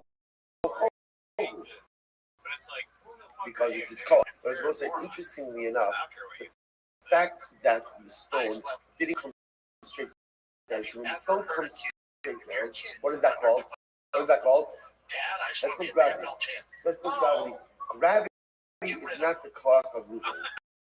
But when the stone comes down a little bit at its arc, right, at an angle, it comes down. That's Reuben. That's what Reuben contributes. Reuben doesn't contribute gravity. Reuben contributes the reason of the stone in a different location. So when it's my time, the koho, koho, tezel el. What's it? It's interesting. If halacha l'maisa, if it's Reuben his cough. It just continues to go upward and upward. Switch 78 days. The last Coco, Sagas. It's not his cough. It's not his cough. Then ultimately, the local Sagas. Yad connect the low. It's nothing. And ultimately, I should just fall right down. Which the Gemara says, very interesting.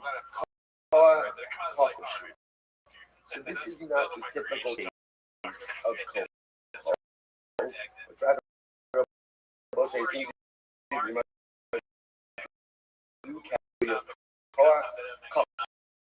What is cough? Diminished cough. Diminished cough. Rashi says, okay, other cough. In a cough.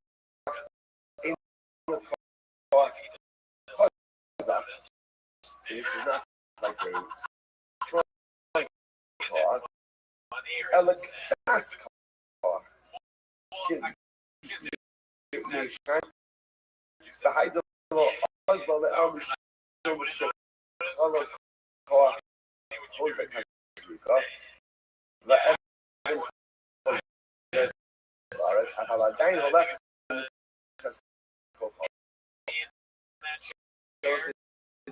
Right. Real cough is where the item continues on. So obviously, diminished. Why? Because again, Ruben obviously Ruben's cough is coming to an end because it's coming back down, but his cough is still felt. Why? Because it's not coming straight down, which would not be Ruben. Well, rather just be bad, but it's moving somewhere else. It's coming down somewhere else. So the fact that it's coming down are that's moving cough, but again, not a full blown cough, but rather a cough sound, a little bit of a cough. Okay, incredible. So let's say it turns out, by the way, it's so funny. It seems like we have categories of cough. There's what we would call direct cough, which is, moving to an object that's extremely kills him, okay? Or moving whole shooting down the wall kills him. There's almost like, we'll call it an indirect cough, which is really throwing the ball against the wall with intention that it is motion. And then there's called diminished cough, right? So diminished. What's diminished cough? Ruben rolls it up with the intention. The intention is going to come down over here. So again, it comes down in an angle. The arc that diminished cough. Incredible. So DJ said, because I'm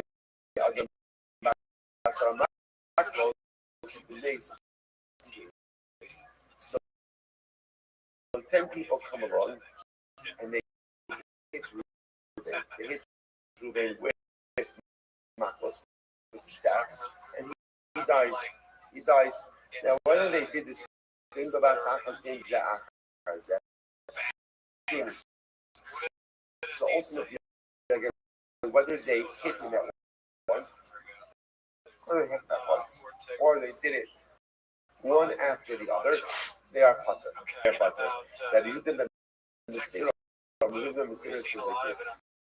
They, Rabbi Yehuda said, Omer, is that after that, it makes you feel this. So again, so kind of come on hold, I love myself.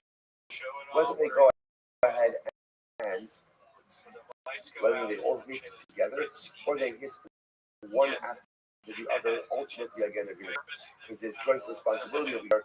You can't point the finger at one particular individual. And even if there's no, if they go ahead and they do it together, ultimately again, really popular. But Zach, one of their the last why? One thing is he's the one who actively hastened the death of Google. Again, in Halacha, there is culpability for hastening death. Hastening death is tantamount to bloodshed itself. So therefore, the last guy he's going to be chayiv for going ahead and already open them. It's very interesting. Understanding both the kind of Kama and the reason Sira, Darshan is the same concept. This is fascinating. This is the ish ki yakek kol nefesh al. This is fascinating. The pasuk is if a person, listen to the lashon, the ish a man, ki yakek kol. I will say that kol needs to be a little bit extreme. If a person will kill the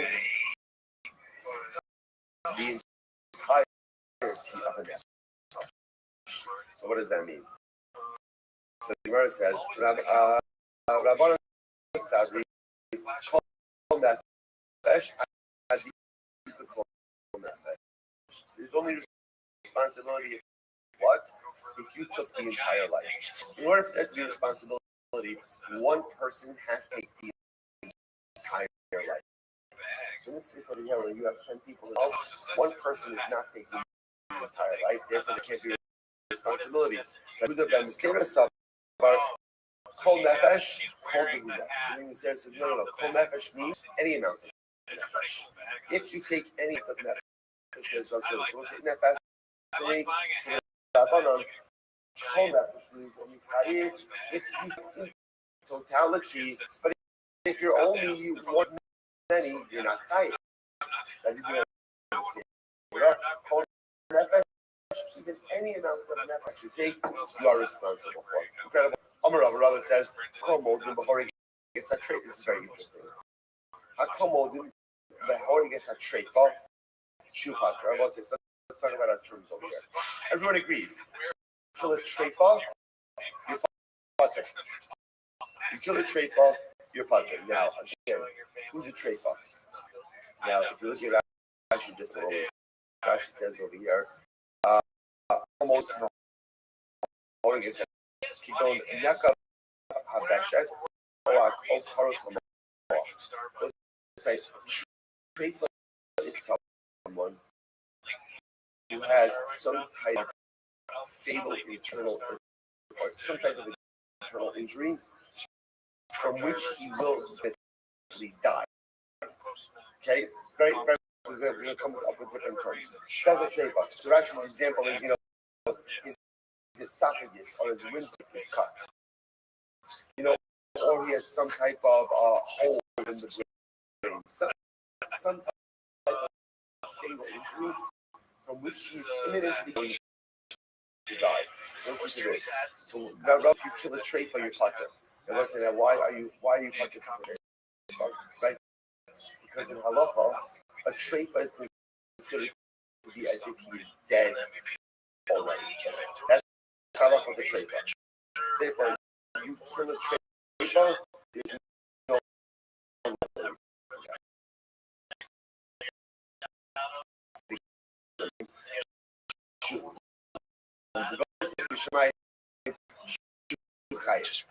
then we have a goal.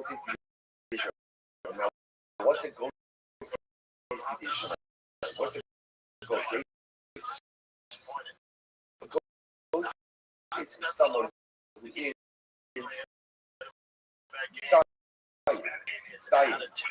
But interestingly enough,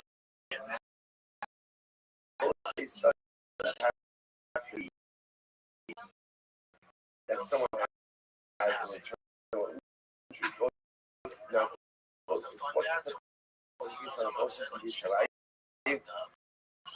someone is very old, very ill, just dying. Sometimes die at old age. So the person is dying. That's called the process Bidei Shammai. Right? Remember, there's no. That's why I want to define our terms.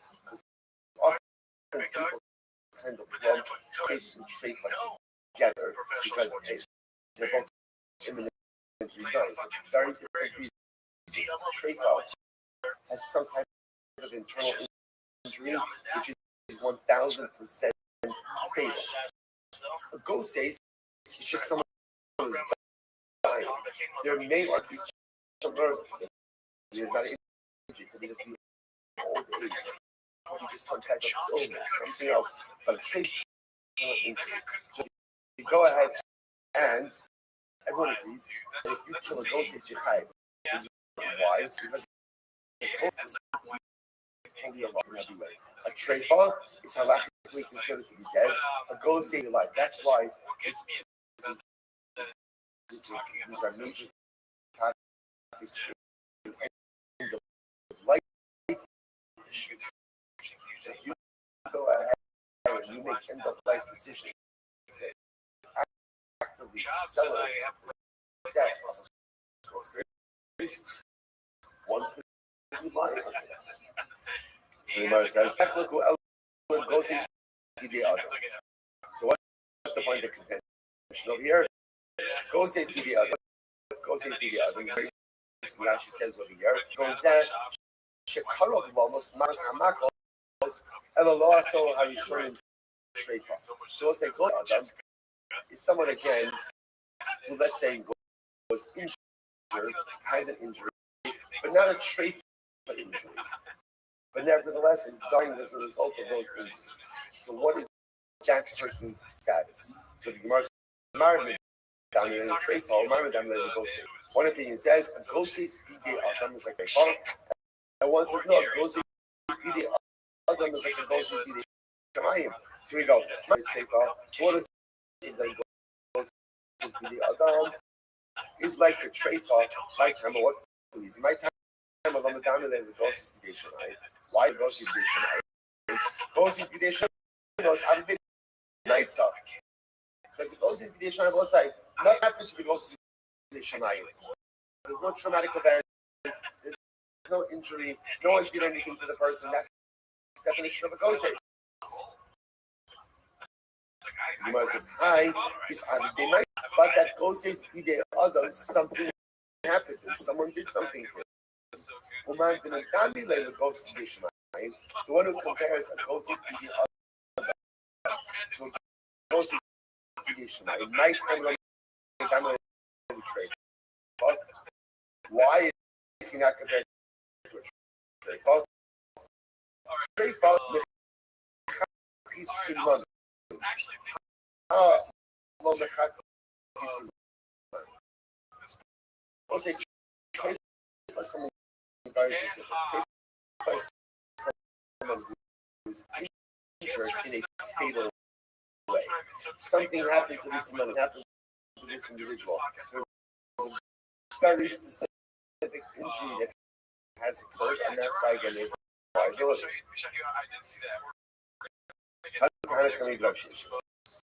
So the Tana ultimately again, we talk about ish kiyake kol nefesh adam. A person will, as we put it before, a person will go ahead and literally strike another nefesh adam. The havi hamake es haviro ein fo kibei lahamis upo achar behemi so shulchay. So they'll say this is very interesting. Reuven goes ahead and hits Shimon. Reuven hits Shimon. He hits him in a non-fatal way. And then what happens? Someone else comes along. Let's say then Ricky comes along and hits Shimon and kills him. That ultimately again maybe is high. Reuven's spot. What's the issue here? In Mocha de la Hamas Pshita. Obviously, let's say if Reuven non-fatal blow to Shimon, and ladies comes along and then delivers a fatal blow to Shimon, of course, what's the condition here? So, what are talking about? Very interesting. Let's say Reuven delivers a fatal blow to Shimon. And Shimon didn't die yet. And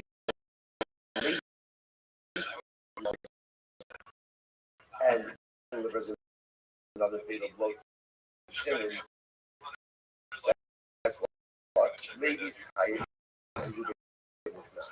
His opinion is this: you stumble, can be Ruben to say that. Like, you know, so what is Ruben to say? Ruben to say the secret is combat. What's combat? In order to be high in the life, you have to have performed the totality of the act. If you do not first totality of the act, only part of it, ultimately, again, you are not going to be high. Incredible. Whereas our against a Treifa Potter is just like before.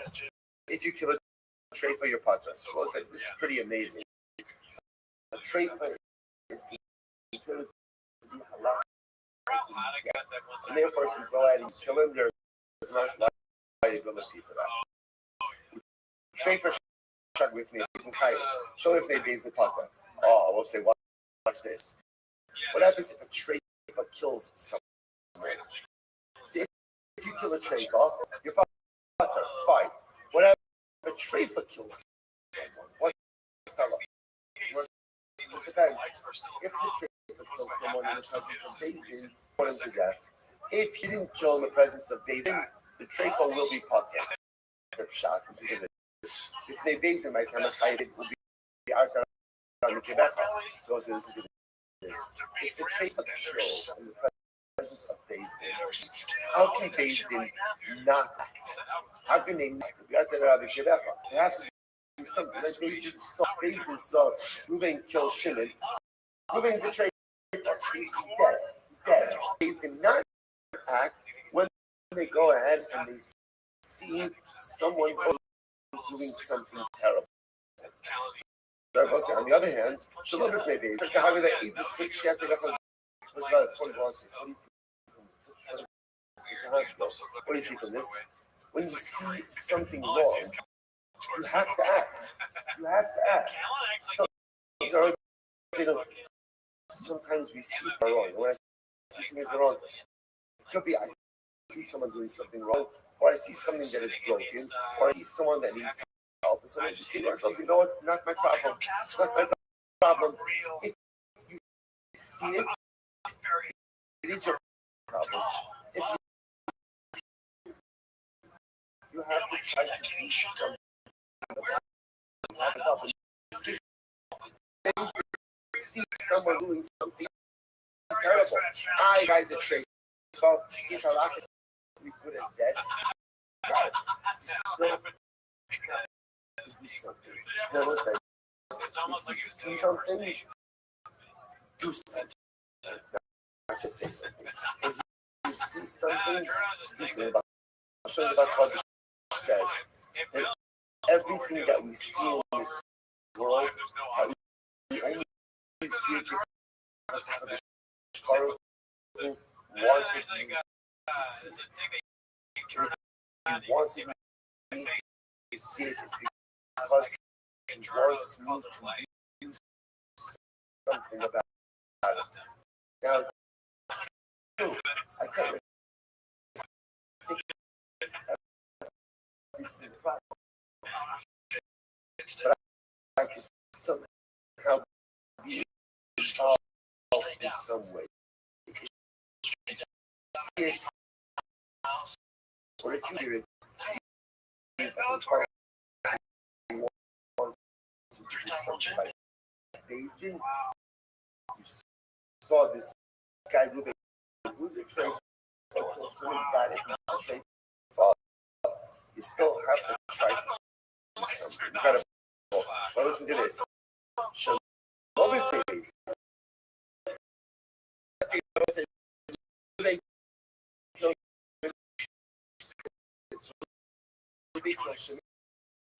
Outside of Bezdin.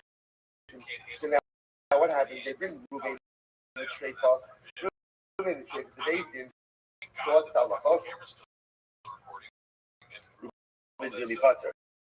But you know why he's Potter? Listen to this. It's an Eidos Shat HaYachal Lazima. Because let's remember again, in order for witnesses to be believed, you have to have the ability to make it into it. Now, what happens ultimately? It's not going to work over here. Why? Because you're testifying about a man who's going to death. Because you're testifying about a dead man, therefore, again, the witnesses themselves are not subject to assumption. Well, any testimony that is not subject to assumption, by definition, is never believed. Fascinating. So there's often the fact that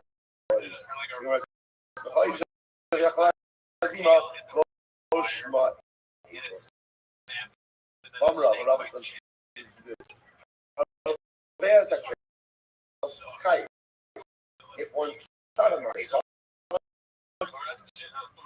you sodomize, treifa shirava b'fnei bezin chayshel b'fnei bezin batar. But if a treifa himself finds someone else, then what's halacha? If he does it, the basin will be chayv. Not in the presence of bezin. He's batar. The first part of the will say b'fnei bezin chayv. That's in the presence of bezin is going to be chayv. How can bezin not take action if they see something so terrible happen in their presence? Shalom b'fnei bezin batar. But not in the presence of bezin, they're batar. I should say, the trick. Why? Same thing. Witnesses are not going to be believed to testify vis-a-vis Ruvain. Why not? Because it's a testimony that is not subject to Zama. Why not? Why not? Because you're testifying about a dead man. Because it's about a dead man, therefore, again, there's no Hazam possibility. Therefore, I'm not listening. Immersion, 1 second. Hasulam, why do you need both the case of sodomizing, right, and the case of murder? Same so versus Hanuach. However, as a trade case, you're right. The Kiddush case, so I will say, is actually one who sodomizes the truth. That's the Kiddush over here. The Gemara says why? It's Richale. But how do you command the Mishnah Mishnah Philip Potter? I read a book that sodomizing is like sodomizing a corpse. What's the halacha when you sodomize a corpse? Right? So if you don't know, it's okay, right? I'm actually happening, right? So like, what is the halacha if you sodomize a corpse? Ultimately, potter. Not good. Not good. Right. But for myself, there's no liability for that. So I would have thought that sodomizing a trefa is like sodomizing a corpse. And therefore, again, again, there's no fear there. I know who, but it's the I know. Doesn't know that as much as trefa is dead, technically speaking, it's still considered to be relations with a human being, and therefore, again, there's liability for that case. Rabbi says follows. So witnesses testify about it and were then made into Eidim Zolim, not put to death, which is what we just said before. The trefa was so witnesses testify about a trefa and then are found out to be liars and not put to death because again testifying about a dead man. But witnesses themselves are treifas who testify and are then found to be liars, even Zolomon, can be. Ravashi says, no, I think the treifa shows what in there. The fish she'iner Zolomon is Zolomon. No, even witnesses are saying, right, Zolomon. Sorry, even witnesses who are treifas cannot be made into even Zolomon. Why? Because in order to be made Eden Zolman, the witnesses who made you into Zolman themselves had to be into Zolman. Remember again, how do you become Eden Zolman?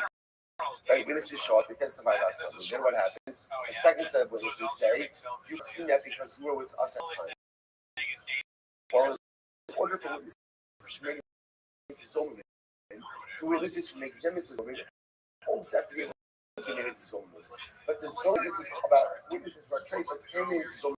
Why? Because the witnesses that decide about themselves are considered dead. So because the Mazinim, the witnesses who make them into Zolman cannot themselves make it into Zolman, therefore on a technicality they can't be put to. Okay, incredible. Rabba, short trace of shard chayim. Listen to this. What happens if Reuben has a shard, and Reuben's shard is a treifa? It's a treifa, right? Ultimately, again, Reuben's treifa shard kills someone. What's the halacha? It's chayif. Shard shard treifa shard pater. But if the owner treifa, then ultimately, again, the owner is not liable. If the shard is a treifa, the owner is liable. If the owner is a treifa and the shard kills somebody's pater, which again, both say my time was the reason. Amrikra Hashari Kel the Gamba I love you. The Pasuk says Shar will be stoned and also his owner will be put to death.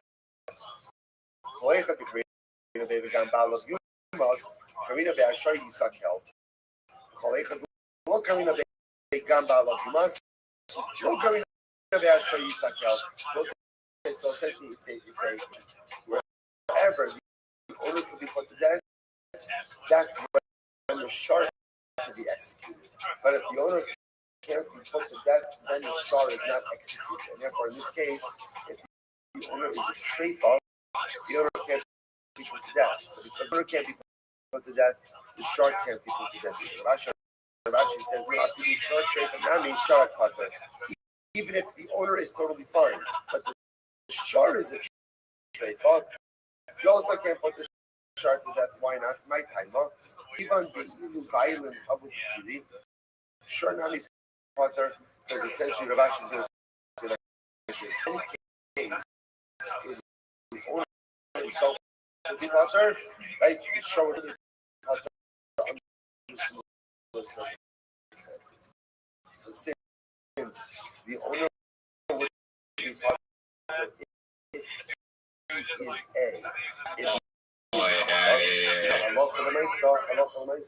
the owner will also be sorry. Since if the owner will be Potter, so too if the shard is a tray for the shard will also be Potter. Okay, incredible. She's about to tell it. So I'm the feet of Maki side. So once remember again back in the Mishnah, what happened in the Mishnah? We had an interesting case of what happens if Ruben takes a snake. He holds the snake's mouth open and he takes the snake off. So in that case again, it's as follows. That in a snake, the poison, Ruben is directly killing shit by inserting the fang of the snake into the shimmer's head. And therefore again, Gish B'Sayif, ultimately again, Ruben is going to be right, liable to death by beheading. The Nachash Pater, again, it's Pater. Don't do anything to the Nachash. Why? Because the Nachash is like a sword. Nachash didn't do anything because the venom is just already right there, it's already present. It's already present. The difference to Nachash. I mean, or else Nachash no, it's not true. A snake decides to produce its own venom, and therefore, though Ruben's taking the teeth of the snake and plunging it into the hands of Shimon, it's the snake that's producing the venom, and therefore it's the snake that's killing Shimon, not Ruben. And therefore, again, halacha l'sar. Therefore, Gemara says, the aras nachash matzmo l'maki, lefichach nachash tchila b'makish pater. Therefore, halacha l'sar, again, a snake is going to be executed, but also, again, Ruben.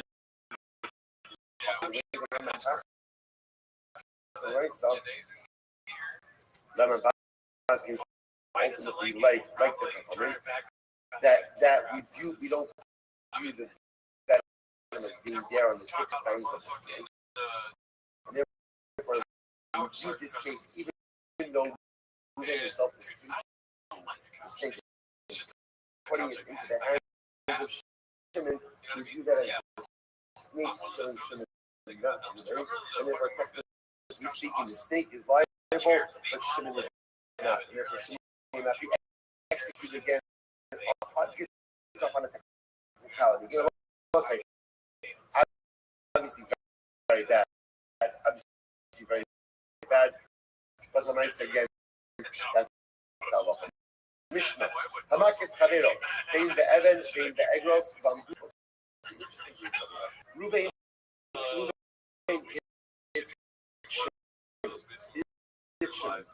right with either with a stone or with his fist. Now what happens? Shimon doesn't die immediately. Okay. Reuven definitely delivered a death. In other words, he definitely injured him enough that he's going to die as a result of this injury. Okay. Then what happens? They kill the master. What occurred? Then Shimon Baruch Hashem had a shtickle of recovery. Right, he got a little bit better. Then ultimately he succumbed to his wounds. So in this case. So again, Reuven injured Shimon, and Basin saw, okay, this was an injury that definitely could result in what ends up happening. Right, Shimon has a shtickle of Rushling, right? But then ultimately he dies. So what's the halacha? Now, when we say he dies, nothing he gets hit by a bus, right? In other words, he died like literally as a result ultimately of these injuries. But again, in the middle there was this little bit of a flaw. So what's the halacha? Rabbi Yehuda says, Chayiv. Tanakama says ultimately again, Reuven is going to be Chayiv for killing Shimon. Rabbi Nechemia Omer Patra Shaglai. And Nehemiah says, no, this part of why never means there's some proof. Some proof that maybe Shimon's death wasn't solely the result of the injury he sustained from Reuven, since he did have a little bit of this before. Okay, so that's not as you dash, Nehemiah, in Yaakov, this Alex of course, Amishantel says, Reuven injured Shimon, and then what happens? Shimon goes ahead, gets back up, he walks out, and the Gemara says that Amish means of his own strength. So what's that? 78 days, and you can't that. And therefore again, Reuven does not have life. What? If he's a bank card, Shazema so we'll say, why does the tell me that if halacha remains so Shimon recovered, that Reuven is not killed? Isn't that obvious? If Reuven injured Shimon, Shimon is very badly injured. Then Baruch Hashem, Shimon goes ahead and he's up and down to what the marketplace of his own volition. So notice, okay, we don't execute Reuven. If Shimon is there walking around the marketplace, of course you don't execute Reuven. What's going on? So here we go. Hello. The heck of the Masha. The Achar Kaf hit the mace. Other of us, what the word said was as follows. Then if Reuven injures Shimon, and Basin says this was an injury that could have caused Shimon's death, but then Shimon has a shtickle of the floor, and as a result of that, what happens? Shimon has a little bit of floor, and then afterwards, it comes to his injury. that Reuven is part. The Reuven is part. Essentially, what the concept of speaking is after the issue is a shtickle to full. There's no other shit. Even if subsequently succumbs to his injuries, Reuven is going to be part. I've been now knocking my darshan today. What did Rabbanan do with this drug? Rabbanan made Shekoshin. This is very interesting. No. What is like this? I was saying, in any case of injury, right, the Reuven injured him. And now, again, we're not sure what's going to happen. The guy Beis Din incarcerates Reuven until we see what happens. Right? That's not what happens. They incarcerate Reuven until we see what's going to happen. But in Kenya, Chavisha Minale, we just let me know incarceration. We've done this many times before.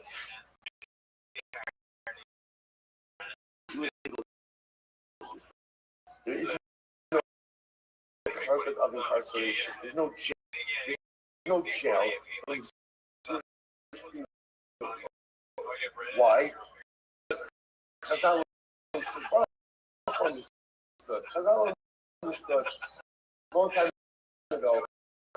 Punishments are meant to be rehabilitative. That's the goal, right? Either rehabilitative or they provide a tool. Either they allow you to come back and function a member of society, or ultimately you can't come back to society. We'll execute you, but the punishment atones for your sin. So in that light, locking someone up in a cell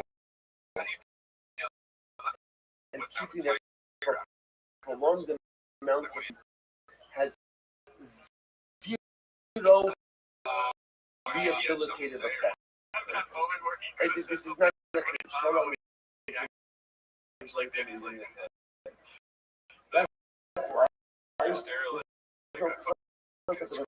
incarceration.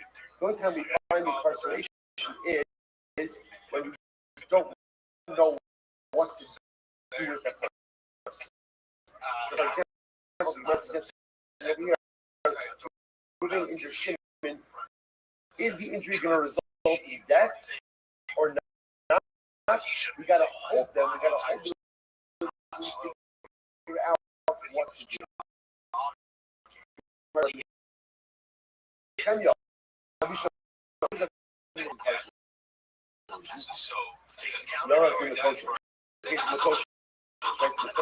guy who getting water, chopped wood on Shabbos.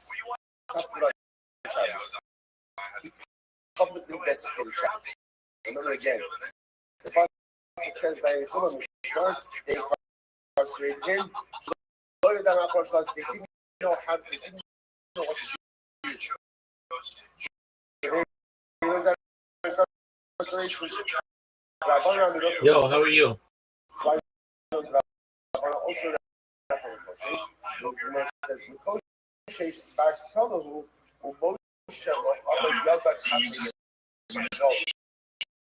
Koshish was different. The reason they incarcerated Koshish is they knew that they were going to execute him.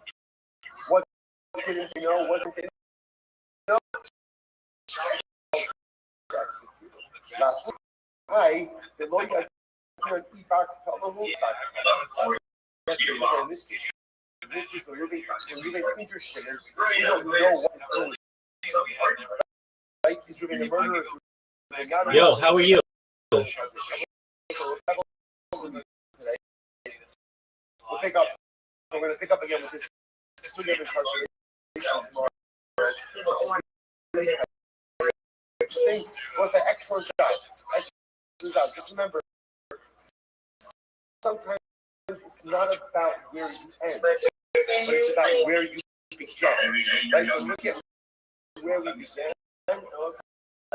Yo, Amaron, how are you? Tremendous accomplishment. Bye, everyone.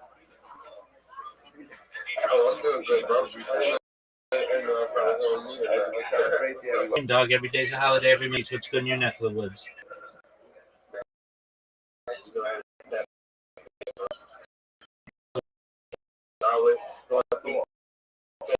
One.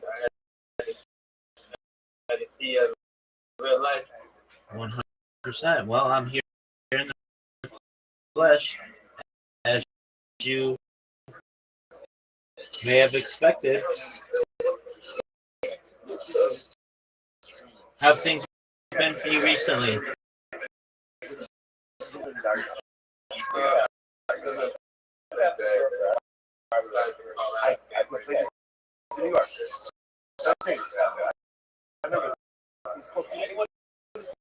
Yeah, I heard you saying that. I heard you saying that.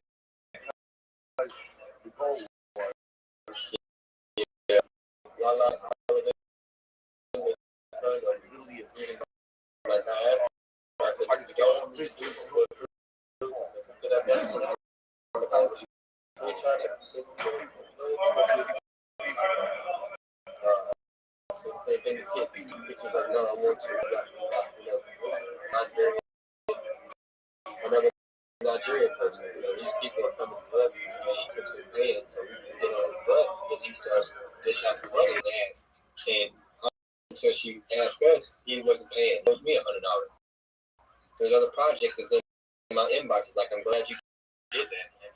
He just got me on those. He got me over on me. So, but yeah, she came to me that day after it happened. It was like, I don't like how you did that. I'm like, what?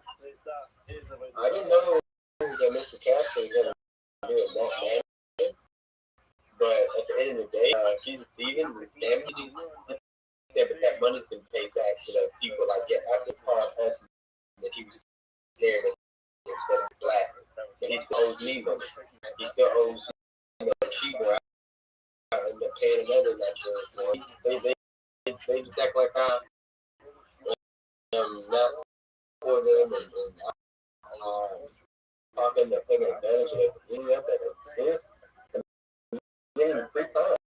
You think that's pretty still. So, bend over backwards and going this course. Just put them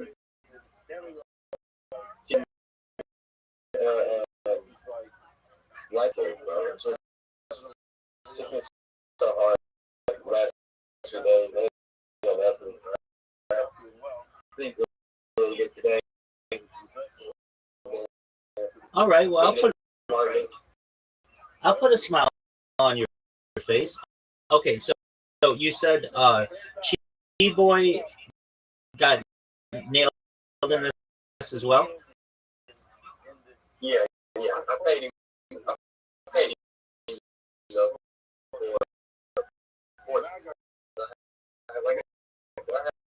had all the messages. Then I had to kind of put the captive, whatever. So he knew it was real before he did it. So I got the message.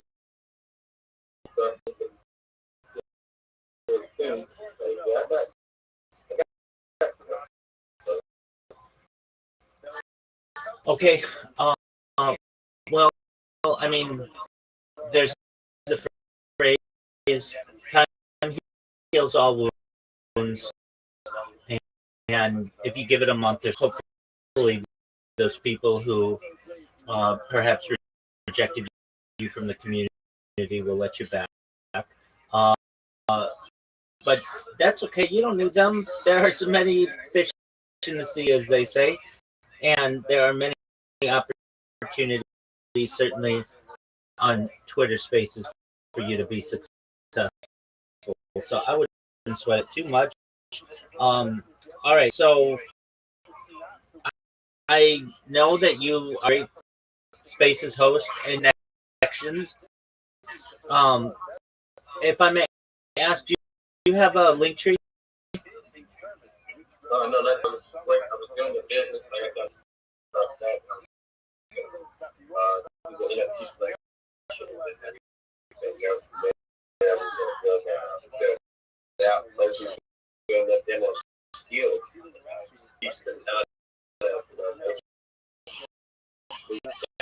Navigate through the Restream. Everybody's in my talking talking about, hey, I'm this, I'm that, I'm around. Like, people don't like that. It's like, they need that say out loud.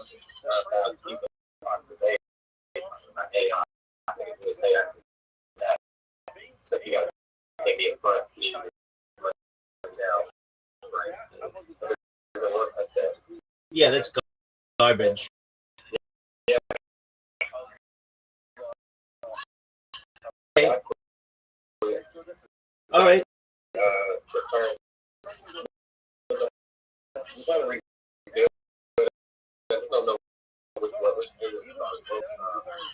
Like any good people, and I was saying that I had to get back to American grounds a little bit, so like understanding situation.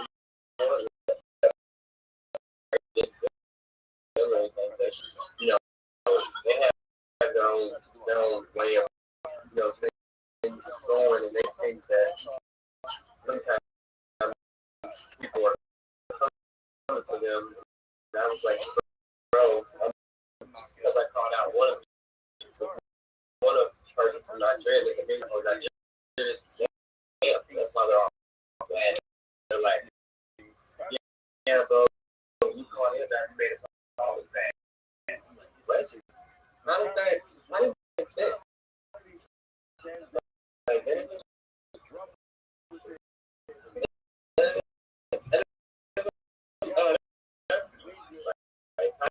how do you all look bad?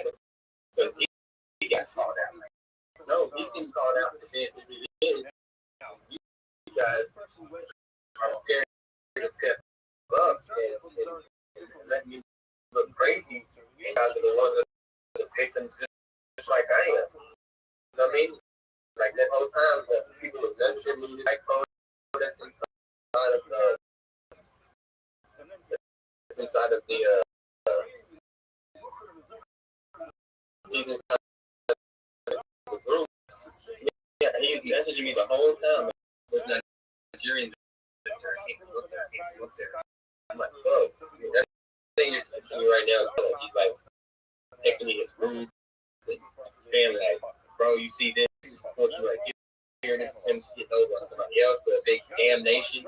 I'm just trying to expose that, but it got that. Okay, Amaran, what's the name of the scammer? Fortune Cook. Okay, I know a Fortune, but I don't know if it's the same one.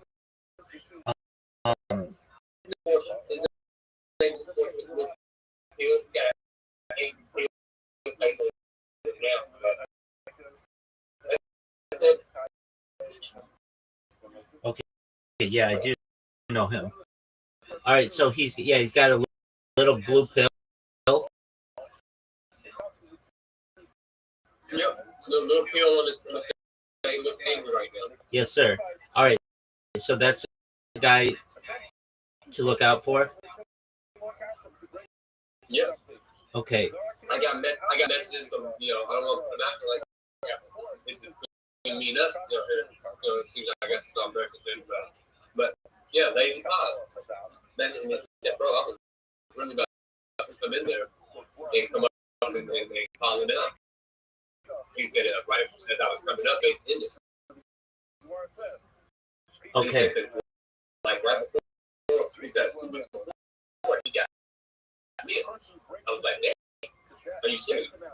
No much y'all knew this going in. It would have been one extra bill to the fire. Like, do you not think this is going to go amongst these American people? A good guy, first off. So you don't think that he's going to associate with other people and just let them know that, hey, person got me on. He's going to message to me talking about, thanks to you, great God, let me go. Like, you need thanks to me. You need thanks to me. I've got you. I don't know if you're aware. Your reverse. You're good. Okay, it's off now. No big deal. But I just there you go. Okay. No, you're good. Now it's reverse.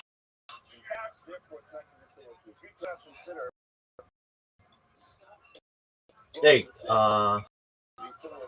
Okay, it's still reversed. Do you know your camera's? You know your camera's reversed. Is it better? It's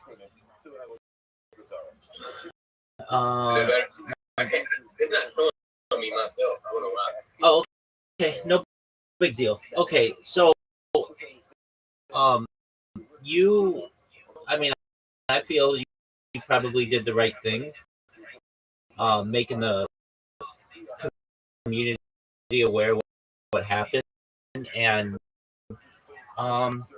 Fortune's got a strong account, and he's made a lot of connections, and was able to basically get people on his side.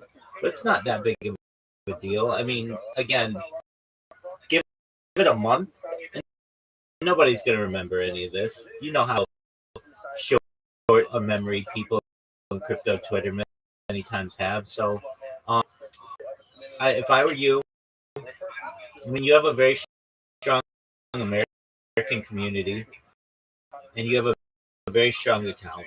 So, No, I actually don't. hold on. That's Let why me see. I'm trying to get back there.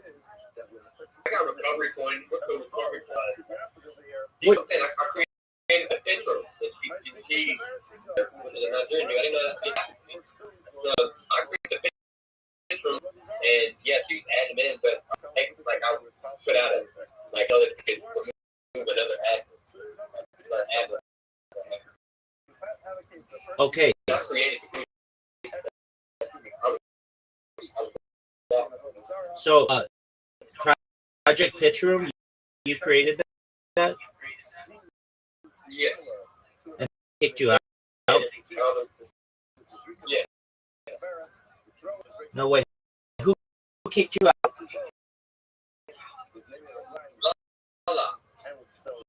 No way. Okay. Well, I mean, you do have a pretty strong account. It's 2,500 followers. All right. Let me see, Lala. All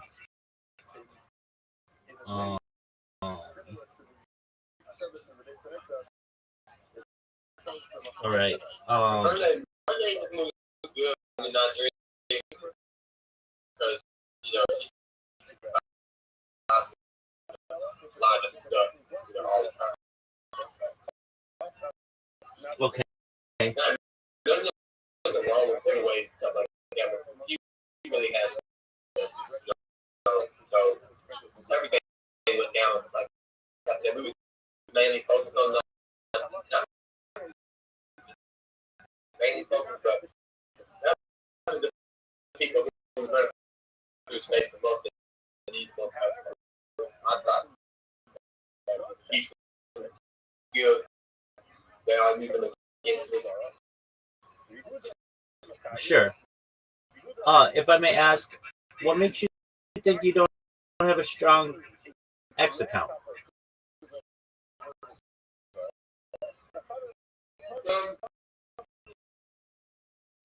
Okay. I mean, like, they might still be following me, but it's only probably just because they're watching. Following around. okay. But, I mean, you're a well-known co-host at Spaces. I mean, that's how I got to know you. And you've always been, I think, a good leader in the community.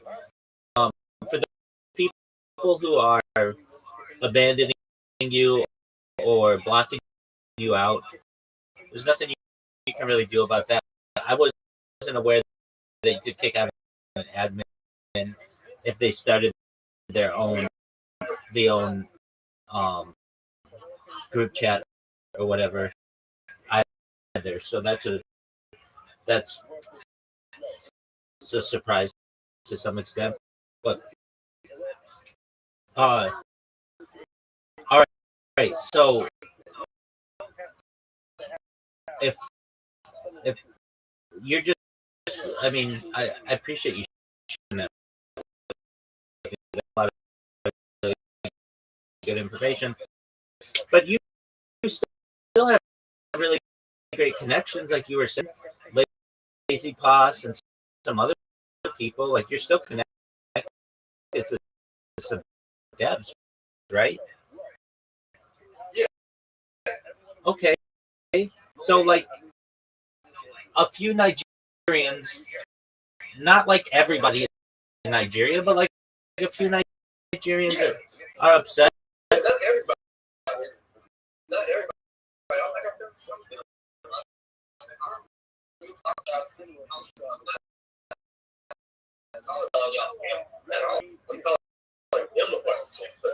The one who take it money from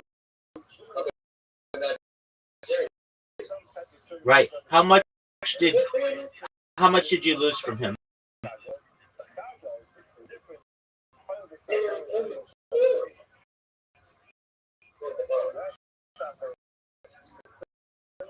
How much did you lose from him?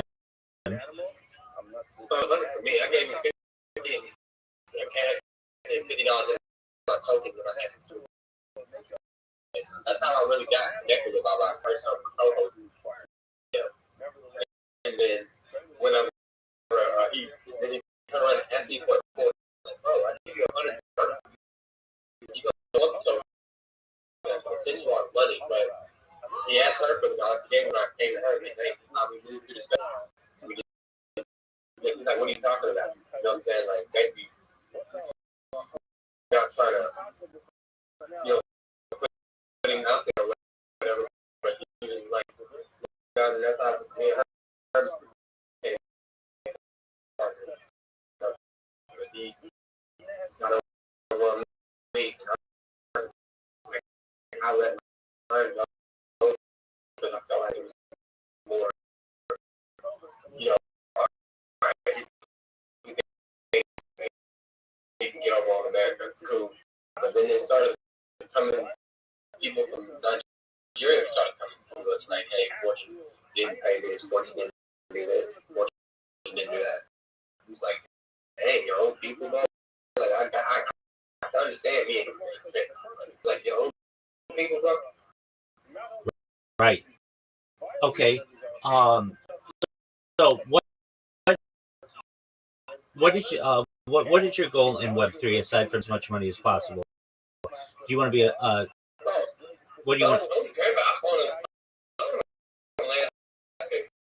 so making money through Web3 is my goal. Being monetized and making a bi-weekly can be alright, but I ain't gonna have enough time in my days you know, I'm here all day long, you know, getting money or do anything like that. I mean, I am almost monetized. Yeah, I don't think that's gonna be my.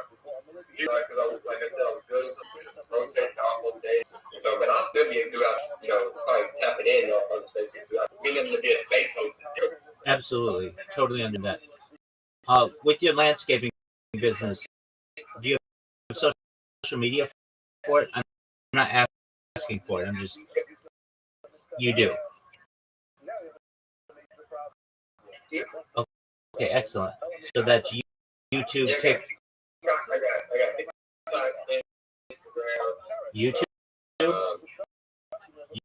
YouTube. Yeah, not on YouTube as much because it's so hard to upload video footage.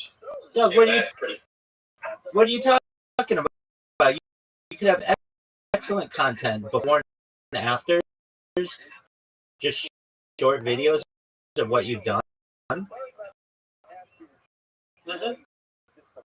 Yeah, I do that. On like TikTok. Yeah, I haven't used YouTube like that.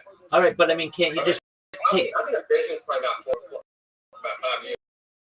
Okay, can't you just take the video that you upload to TikTok and Instagram and just upload it to YouTube Shorts? Yeah. All right. I mean, I'm just saying it has the most amount of eyeballs on it than any website. Instagram. Absolutely, it's true. For Gemini's, your business, does it populate? Does it show? No. Okay, so we need to change that.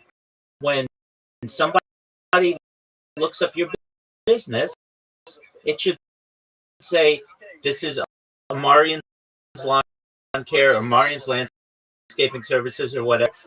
It's been in business since 2020. Has a Well, I mean, on Google, you can on Google Ads or no,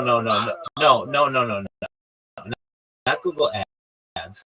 No, I'm saying if somebody looks you up on AI, does AI know about your business?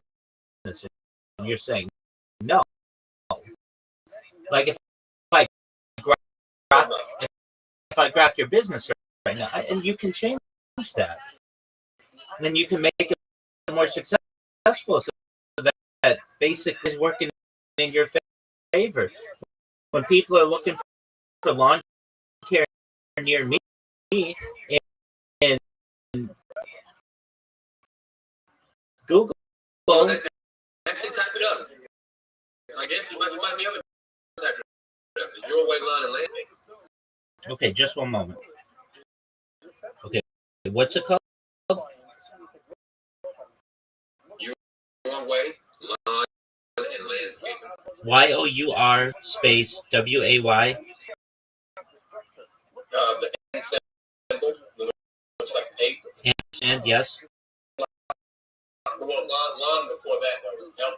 LAWN. Sure. And landscaping.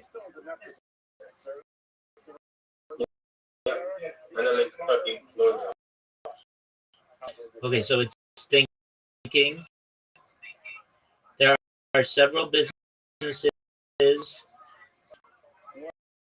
several landscaping lawn care businesses with names similar to Your Way Lawn and Landscaping across the U.S. All right, is yours in Michigan, New Jersey, North Carolina? Nope, Kentucky. Okay, I found it. Okay, specializes in lawn maintenance, landscape design, and installation for residential and commercial property. So AI already knows about you. You just want to make sure that it says positive things about you. That's really important. Okay, but I mean, with that being said, that's your business. For you, look, this is just advice that I have for you. Take it; it's free, you know. But I say this to everybody; it really helps them. So, say the same thing for you. You have a small but moving towards a medium-sized Twitter account. More importantly, though, you have a great personality, you have great charisma, and you're well known in the Twitter space world. If I were you, I would create my link tree. First thing that I would do for myself. And then what I would do is I would populate it with the 3 top social media platforms in the world that are all free to you. Now you're right, but that's a lot of social media. I don't know if I need all that. And you know, you have your business, so that's. But if you want to ensure that when people Google your username or find out information about you, you want to make sure that you dominate search engines, you dominate social media, and you dominate AI.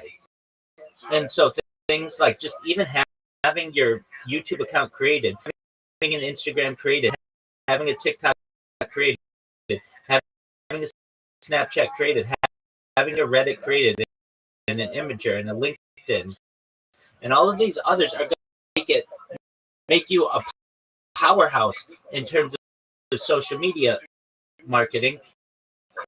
And when you go into a Twitter space, and you get somebody who comes up there and they're going to look you up, you're going to get positive information about what you are, who you are, what you do, and what your goals are. Now, you may say, all right, so what do I do? Just create 30 social media accounts? Well, essentially, you're not a social media marketer per se, but in your own way you are. And I want you to get more well known. If you lost your Twitter account today, people still be able to connect with you one way or another. And it's nice to have redundant connection that, okay, like if I lost my account today, it's not that big of a deal. I've lost 2,000 X accounts. I have more X accounts than any person ever. Why is it not that big of a deal to me? Because I have the 20 or whatever people in here who I really connect with more than just on X. So I have like backups, and I want you to have the same thing. So what is the strategy? It's really prompt. First is give you 30 different places for you to be able to promote yourself. The second is it gives you 30 different places to promote your clients. Now, I understand you've got a full-time business, so it's not as important, but it really, you should be using this for your business as well. Thirdly, it gives people more opportunities to be able to connect with you, open up communication channels for you to get future business. Fourthly, it allows you to dominate social media. It allows you to dominate search engines. It allows you to dominate AI. And then finally, it's going to make it really difficult to be able to impersonate you so that people don't get scammed and that you keep a good reputation. Whether it's your account on X or your business account, you don't want people to steal that name from you, right?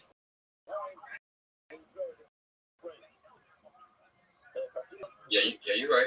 Exactly. So then what you do, at least we'll talk about, I mean, really, I'd be doing this for your business because you always need more customers generally. But I can say this for your personal social media. We'll talk about that first.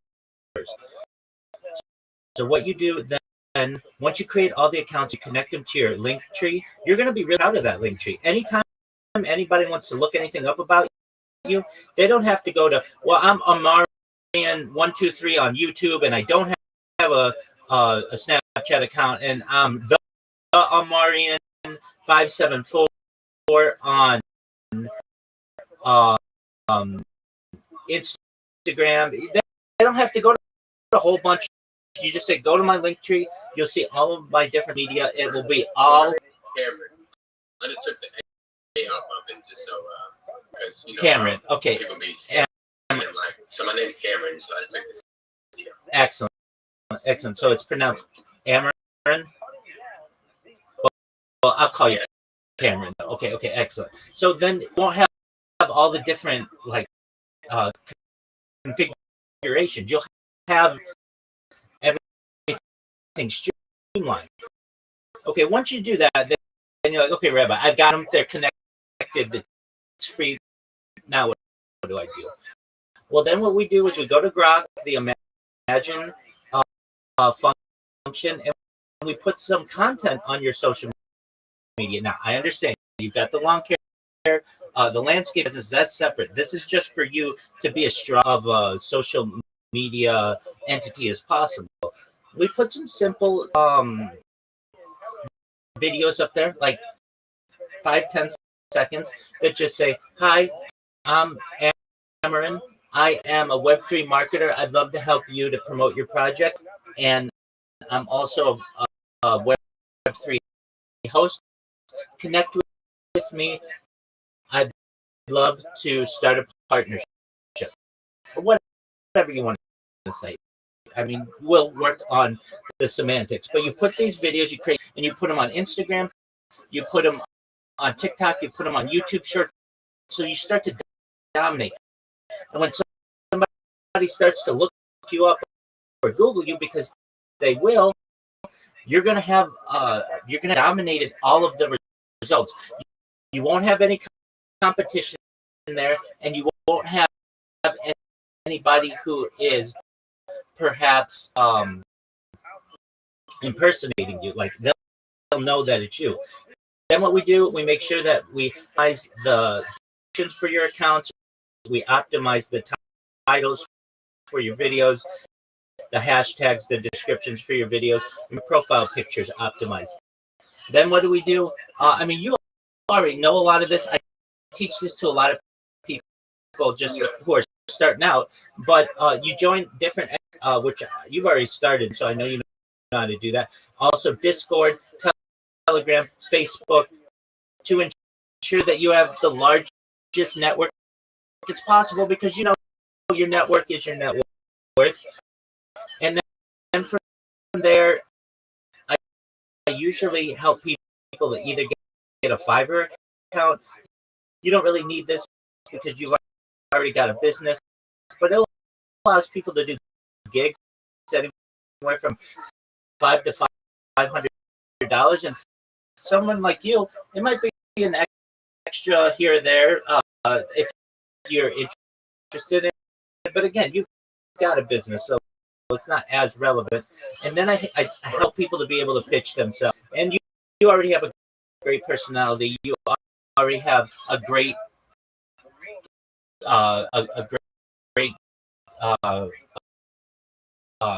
personality.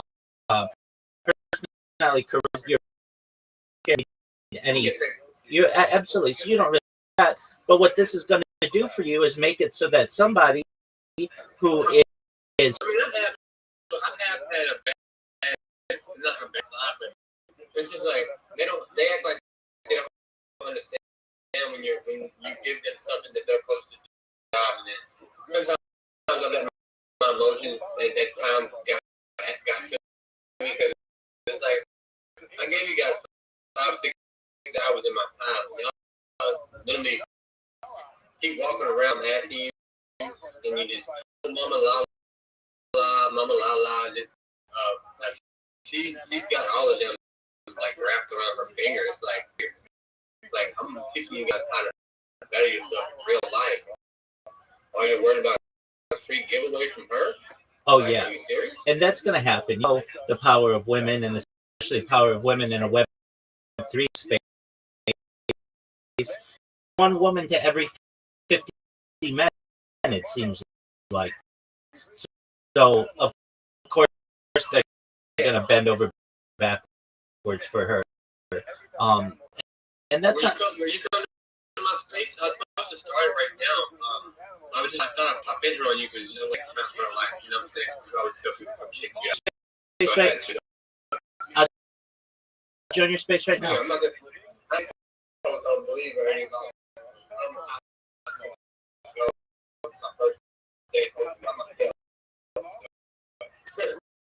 Okay. Totally understand. When you started, I'll join it right now. Keep an eye out for the link.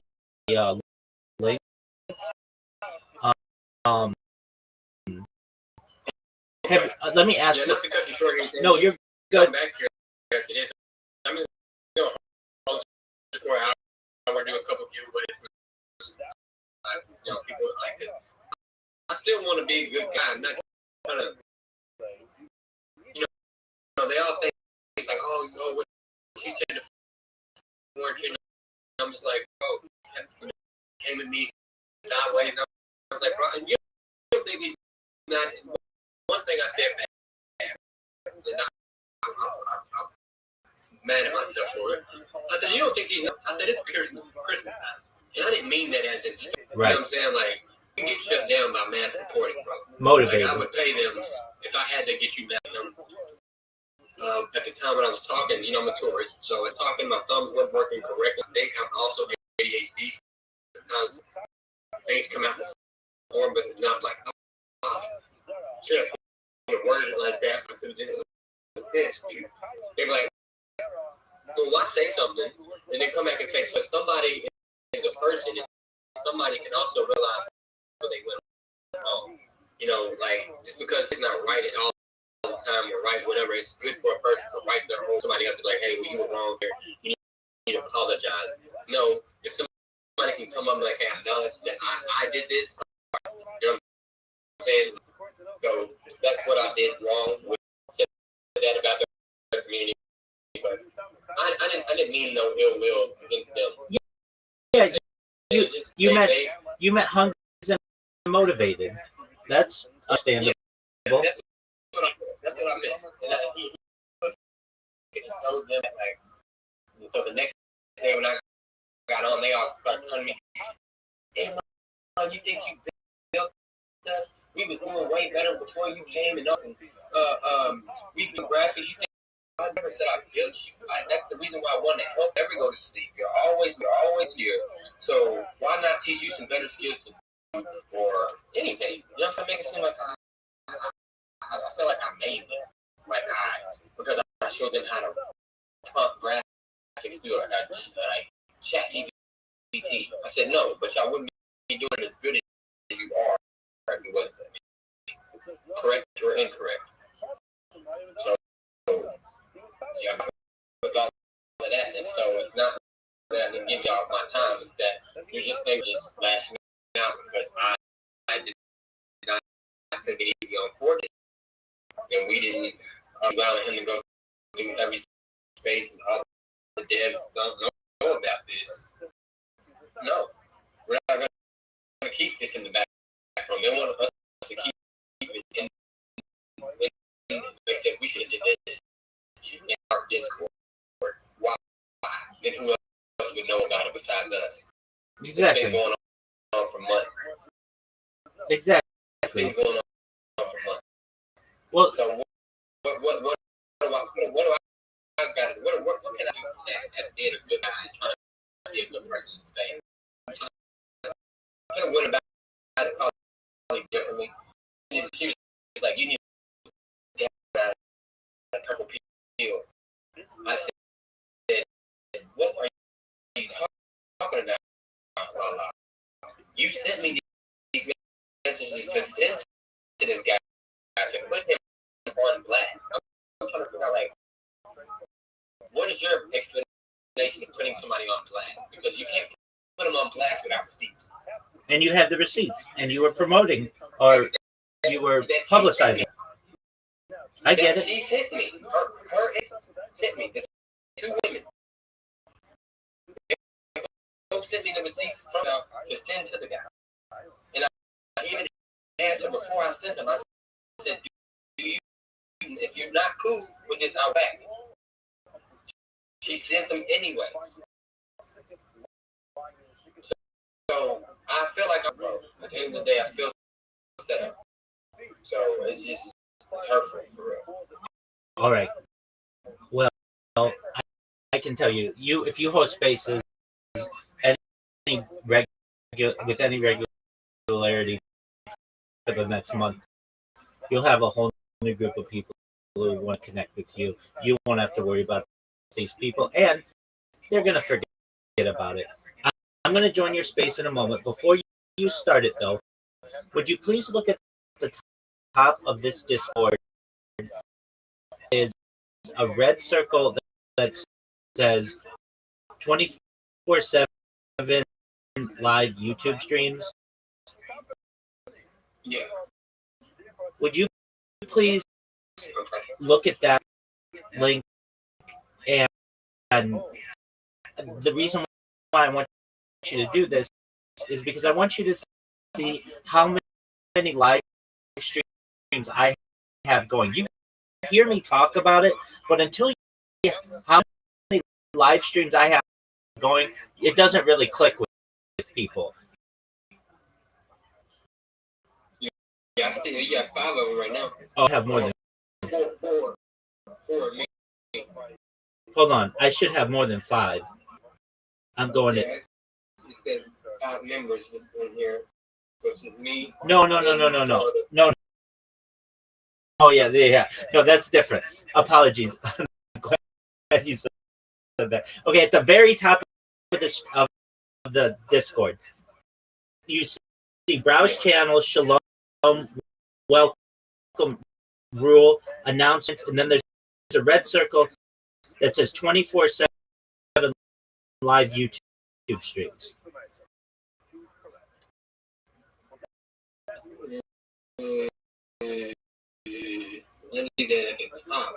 You scroll all the way, scroll up to the top, not of, but all the way to the top of the. Okay, I see it. Okay, you see. Yeah. Okay, I'll show you just like what happens when you click it. It just goes to opens up YouTube. I want you to open up YouTube. I want you to see how many live streams I have going simultaneously.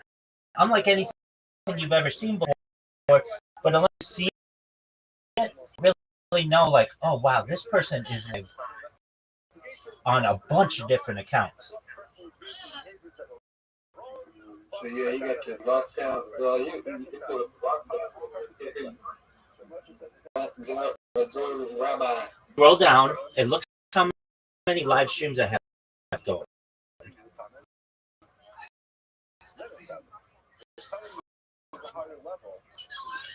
Oh.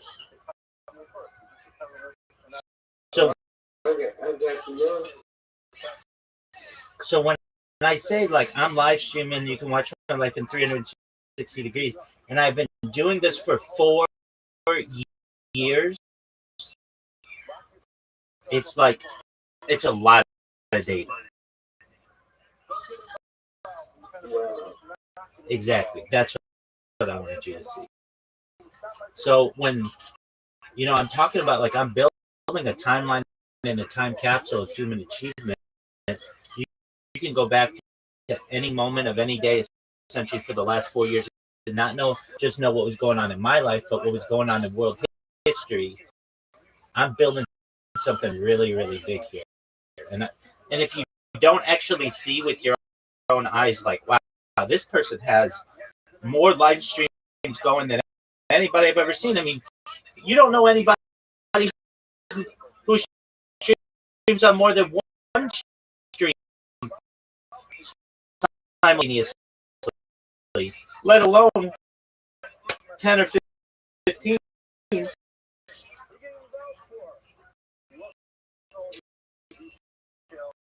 Yeah, they're time lapping.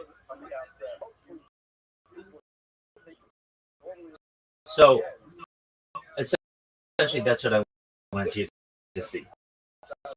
Okay. Yeah, they're time lapping. Like I was hearing what you were saying. Like, on this topic. Oh yeah, no, absolutely. They're about 30. There's about a 30-second that YouTube builds for whatever reason, and it's got to go through their servers and everything. But yeah, usually that's because they're running through like music filters and movie filters, so that you're not showing anything that is copyrighted. But then once, yeah, no, I'm not saying it's the most updated, meaning like yeah, there's a little bit of a delay, but once it's on the internet, you can go back to my life for the last 4 years and see every moment of every day, essentially. And so when people, oh, I come out of the room every day. I've streamed it. Yeah, well, so I have so many different devices that I don't take them all with me. But I've streamed as far north as Santa Barbara, as far south as San Diego, as far west of Pacific Ocean, as far east as the desert and mountain. I've streamed in Beverly Hills, Los Angeles, at Disneyland, basically everywhere in Southern California.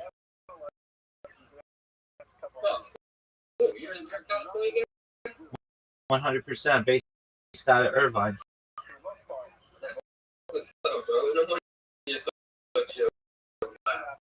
100%. So now you know what I do. On top of that, so I've been doing the YouTube live streams for 4 years. I've been doing Twitter Spaces, video Twitter Spaces, for more than a year. Basically, you could go. I have one account that's been doing them for 1 year, 24/7. So there's like an entire year of my life on YouTube, on Twitter as well, on video, which I think is really, really cool. Nobody else does 24/7 Twitter Spaces for that long. So I have like more Twitter space data than I think that's pretty baller. Amaran, do you use an Android device or an iOS device? Okay, do you ever consider doing a video Twitter Space? Mm-hmm. Have you ever done? Into it, that's where we're gonna start doing like training that massive people come in. Have like an actual I was really like a show or let them get to see how they from there. That's how I was gonna drive the traffic. Okay, that makes sense. When you host your space, if you want more people to come in, obviously more attractive than just a regular space, but that's up to you. All right, I'm ready when you are for this space. I appreciate you checking out certainly checking out my YouTube streams, and I'm here for you if you ever need a sounding board. So I'll be back here after I get done, bro. Because like I said, I'm just trying to be around like-minded individuals who's trying to grow, trying to move forward. You know what I'm saying? Like nobody's holding on. Like that's the way they handle that. Yes, it's very disrespectful to me. I was like, my feelings are more crushed than anything. The people that you think want your help. They just want to keep asking that money. Yeah, nobody wants that. If I may ask, what is the topic of your Twitter space going to be? How are you going to label it? This topic is it's just like shows. I think shows of Xmas, giveaways. I didn't want it to be too complex. I usually do like in-the-vault study sessions, like where I have questions teaching and try to like people out of their comfort zones, out of their what put them what read their reply. How many replies you doing? How many accounts have you went through? How many that? But ever since the day, I don't really know how many people going to attend that, but I just got to.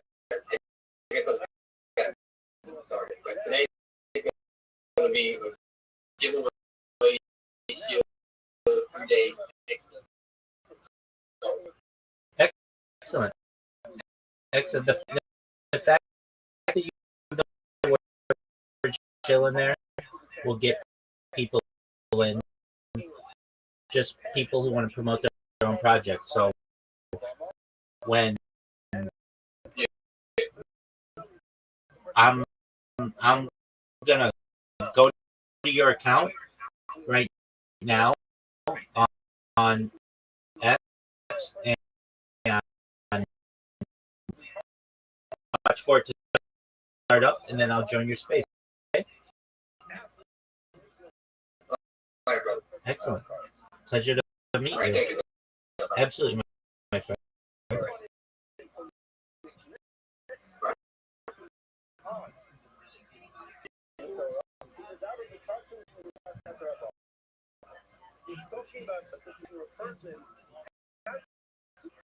created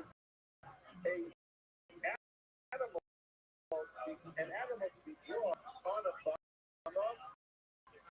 when it was still permissible to read a carbon on the bomb. But this carbon around until after this resurrection. Reborn, he on the bomb to shine Israel. After this resurrection,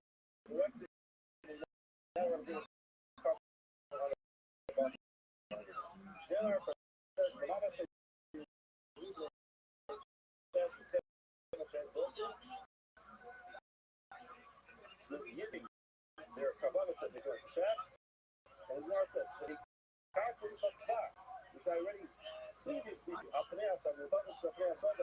language calls the back, the Baba, it's as if he's reading the carpenter of the Zara. Now, when the Pasuk says, reveal my hands, come on, but you go to the page. You have a mitzvah that says, reveal my hands to the carpenter into the Mishkan, and mitzvah close that say, of all these, but you also say, so now, the Gemara says, you have to own the cars, you might think to the person, you have an ownership of car, they bring this person another one.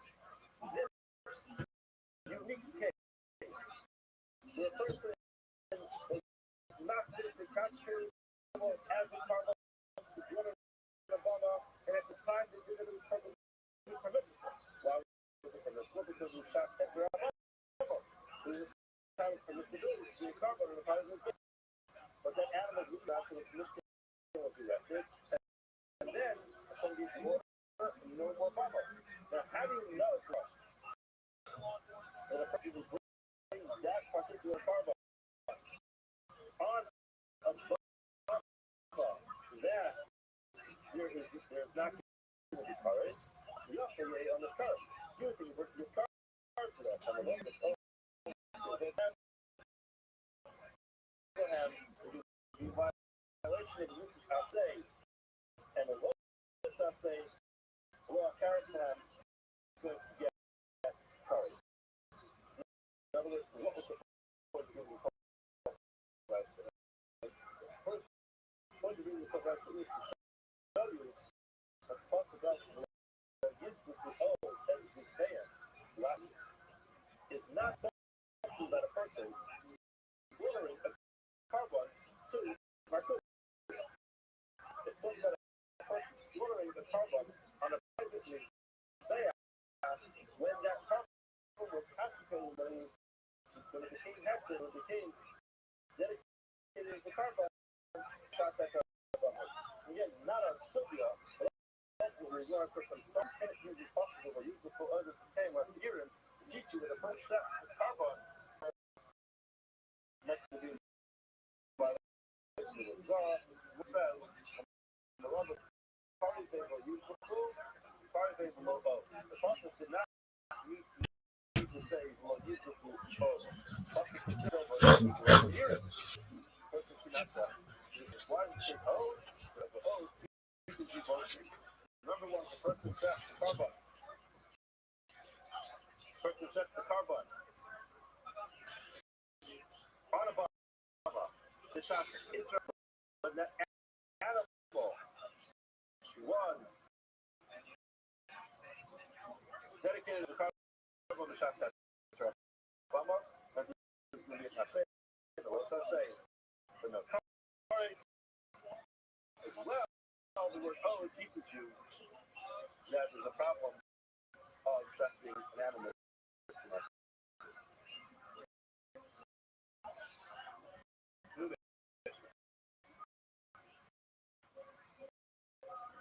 This is literally what we're today. Lots of the person has a type of Marculus on the head of Marculus. We described yesterday with the disease. This is half rock. Was its head. Most of the roadshow, you find on the head of the Marculus, moles, swift clothing, careless.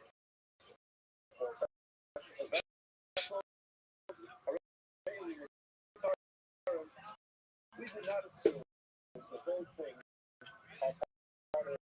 Rather, a person left it for some reason or another. Not exactly sure why.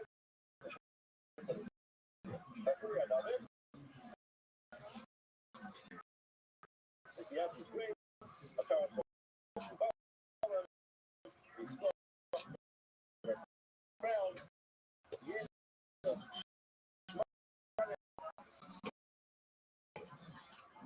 And you have these flying money, oil, process, and flowers. All those stuff, if you have to decide about that, anything is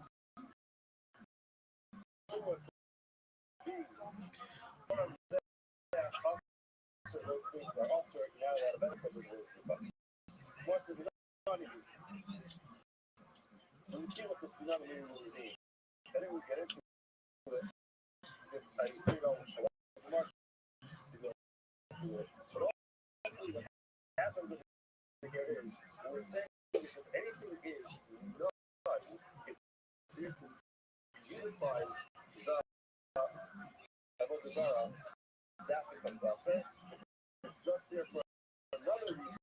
They want to us. It's not even how do I know this? I'm going to see it. I'm going to say, I'm going to show you. Give me that's the same word about you. There's one part where it says, but here she could say, Sora, there, she could say, because they're despisable things. What was it? It was 8 wood, the evidence stone, Kesef silver, resolve, and Asher Moab. Moab, that was his root. Yeah. Because of that, but on the bottom, it says, well, Sack was cast herself, the person not desire the silver and gold, I relate that. But from top of it, we have a hand in one puzzle, and I lay hand in another puzzle. So what is it? Is it my hand? Or is it I lay hand? Look at that. I started in my hand, the first one after the Mishnah. 8 whatever is up, I started in my hand. Imayim mashma shahayim leaving 8 whatever the cats have dissolved the top. So see the Imayim is something to use as a hakbah. But a lamb, next chapter says, because I will eat the ever system. It's ever in that process. In other words,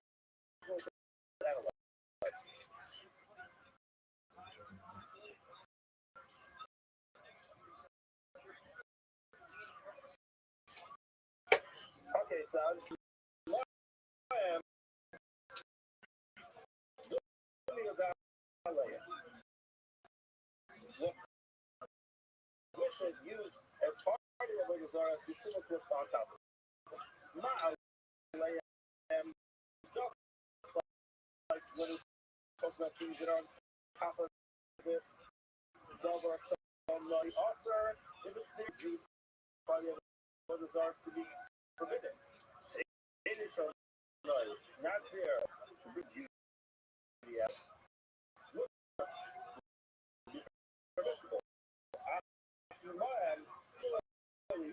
Anything that's used in the service of the Zara, daughter of my also for the son of the big to the beautiful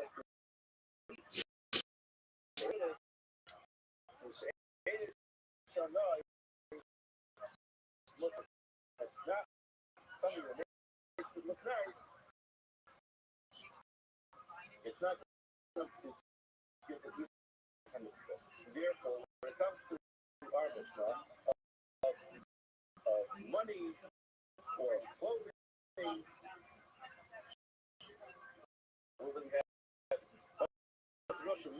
Okay, then you have money, you have clothing, you have these Kaylin, those are not going to make it nice, and therefore those going to do some. In other words, we got to this.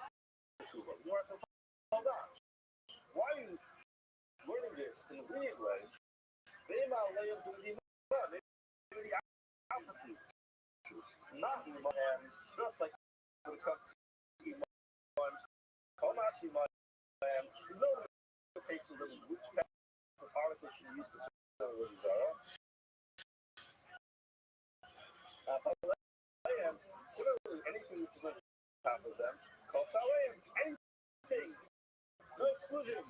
You can put a hat on its head, and that's going to be a problem. Okay, well, you're my layer. That's the point. Is don't say it in the first place. The fact that it's that like that, there's something about it which is an illusion, which is ultimately to say that that's the similar to mind doing that land, and that's which is done. We're just challenging the premise. Money, everyone's so money. Say guys.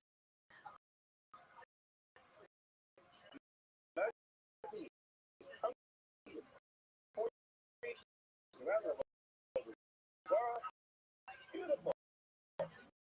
What's wrong with that? What's this? I'm good. Yeah, man.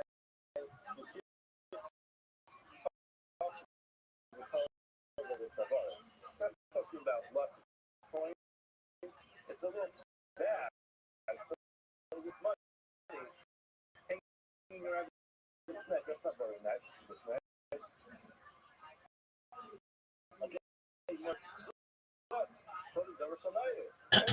such a beautiful compliment of Zara.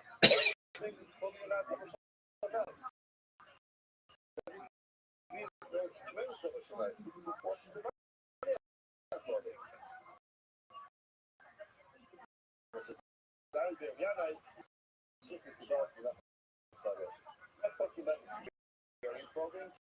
Person who's done some clothing, fold it up and put it on top of his head. Not making it nice, it's like a clothing wrap. It's very different than a person adorning. They're adorning a bizarre clothing. Kind of wrapping a scarf around the snowman. It's not that really. Just dump something on top of his head. That doesn't look nice. Which is okay. Clean. Don't ever sell no. That's clean, doesn't matter. Okay. Also, anytime you can make it look nice. Or says no. I'm going to this delay my skill foundation. My skill foundation. What is my skill foundation? I don't know but basically, so that sometimes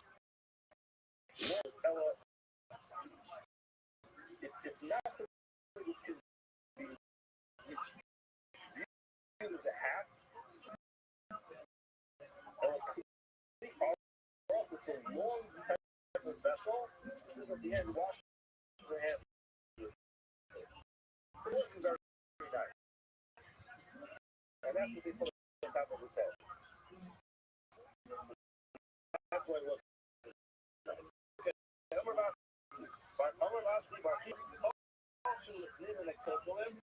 Anything which is inside the person, the word kill is a play on words from the same word we have to the gun. So apparently, a random what is that?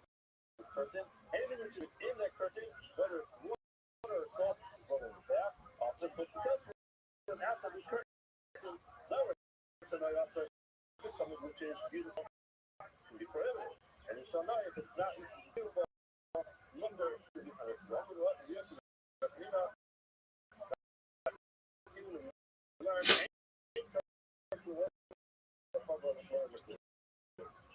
happiness and profit. Regard to much more community, even inside is treated like outside. The sharing is permissible more than the cafe. Actually, the story of environment people who live inside the partners of what Zara. I don't know. You know, like something. So, in other words, we start upping the adders of what Zara. People who do great by bringing water and salt into small little service. Come on, people. Actually, dedicated program of Zara. So you're going to be no limit to that. Again, the idea of Pa'ar is no limit. You don't put a person around in the no limit. Ella, the things on the outside, the inside, the person serves Pa'ar, and outside is limit. Sorry, like, it's also. The last stop, what Zara has, the or garden or marathon bathhouse never we had to Minnesota. You could benefit from this garden from this bathhouse to Minnesota. Minnesota means without paying them, not necessarily financially, monetarily, you can be paying them this. They never can, because you cannot benefit from them. How Shalom the bathhouse, the garden is owned, receiving ownership by the Zara and by someone else. I like this remedy and it's not paid for based whether it's with payments, without payment, to other, so open to other. Learn this today. I will just start with this is made by an actor. A sort of yacht becomes also right away even before serving it. So trial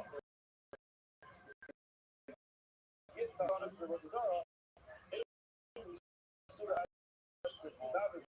not the monster that's still able to actually serve.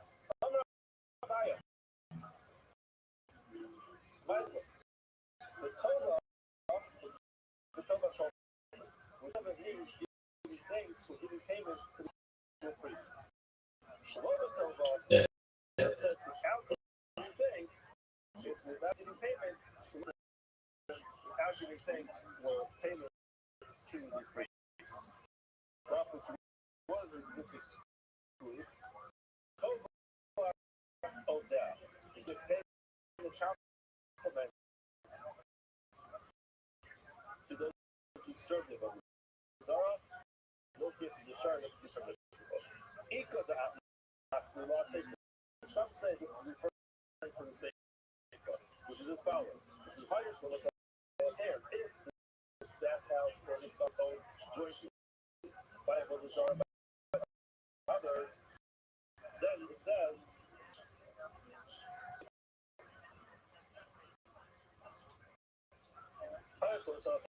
never be happy to benefit from it. So long, the Shlomo Torah. The Torah, when it says the Shlomo had a benefit from it, the Torah Sacher. Just thanks for payment to others. The Torah cannot go ahead and give thanks to the priests. So, marriage is not safe for those who are not safe for those generation. Certainly in the first case. But the Masnir ratio, those who are only the ratio of safer, even if you can't hear about all, because it's totally non-acceptable. You might say, when it comes to the end,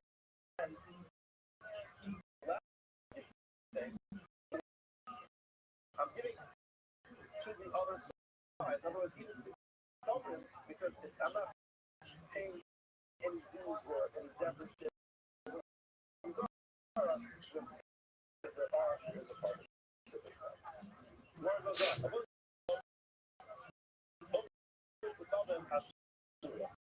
When it actually makes the Zara, because the Surah, by the way, this and that.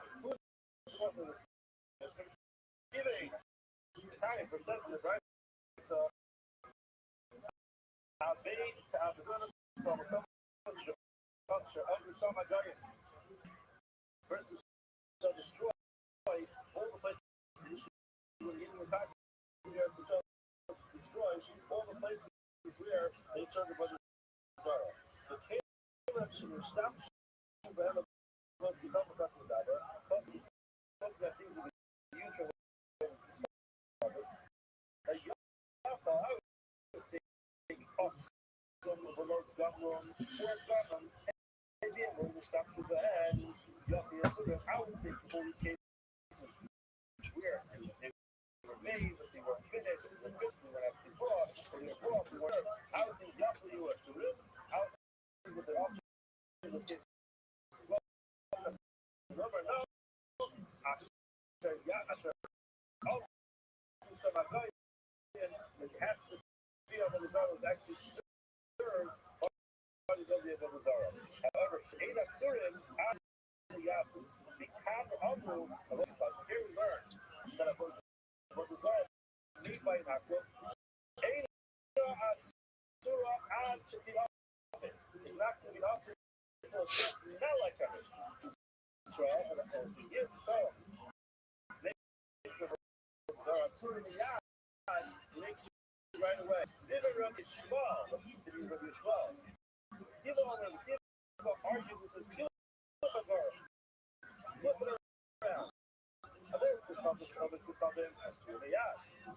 Might not the pastor immediately as soon as he finishes taking it. It comes up to the Zara and it's done even if he doesn't serve it. So, beginning so when Zara, then after they not going to be also unless actually serves with someone says that gets become also. And clearly it's using the kiva is the ultimate Mishnah, not like the Mishnah. It's not here for today, everyone has today that one Mishnah shop.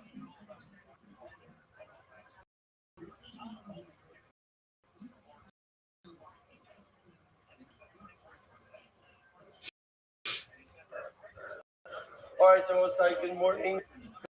Good morning. Let us begin at Gotavach. Baruch Hashem.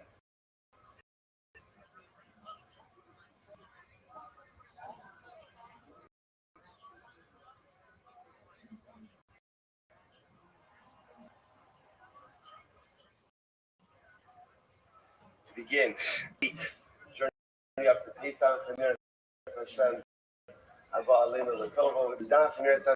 Hashem, beautiful daf, really. Actually, I want to hear coming attractions this week. Ridiculous. It's too good. So good. It should be. That's how good it is. Baruch Hashem. I just want to say, so begin by thanking all of our sponsors for this morning. Our annual Talmud Torah sponsor for Tavshin Hey, the Tilson Mishpacha of Eretz Yisrael, for dedicating all the Sherman drushos as a zechus for Besaros Tavos for Am Yisrael. Our Talmud Torah sponsors for the month of Adar, Terry and Steve Zinn, in loving memory of Terry's father, Dr. Harry Cohen, Zvi Hirsch, Ben Isaac Cohen, and the Ziv Levin and Berman families of memory of Mr. Williams, Ziv, Zeb Shmuel Ben Yisrael, from the Bracha. We hope that in the merit of our Talmud Torah, all of the Neshama the family, all of those who need refuah, Shabbat, for the cold Choli Israel, bring home all of our hostages, our holy soldiers to be successful. Let's do that. Let us begin. Today's daf is pay test 89. We are picking up at the Mishnah on pay test. The Mishnah says as follows. Aim, yeah, hope you did your homework.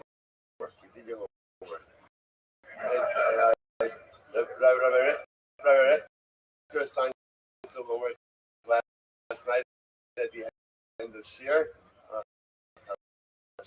If I don't start on the right stuff on Sunday, There's absolutely no chance. I mean, and plus, if you look ahead, we have some incredible Agadatah ahead of us this week,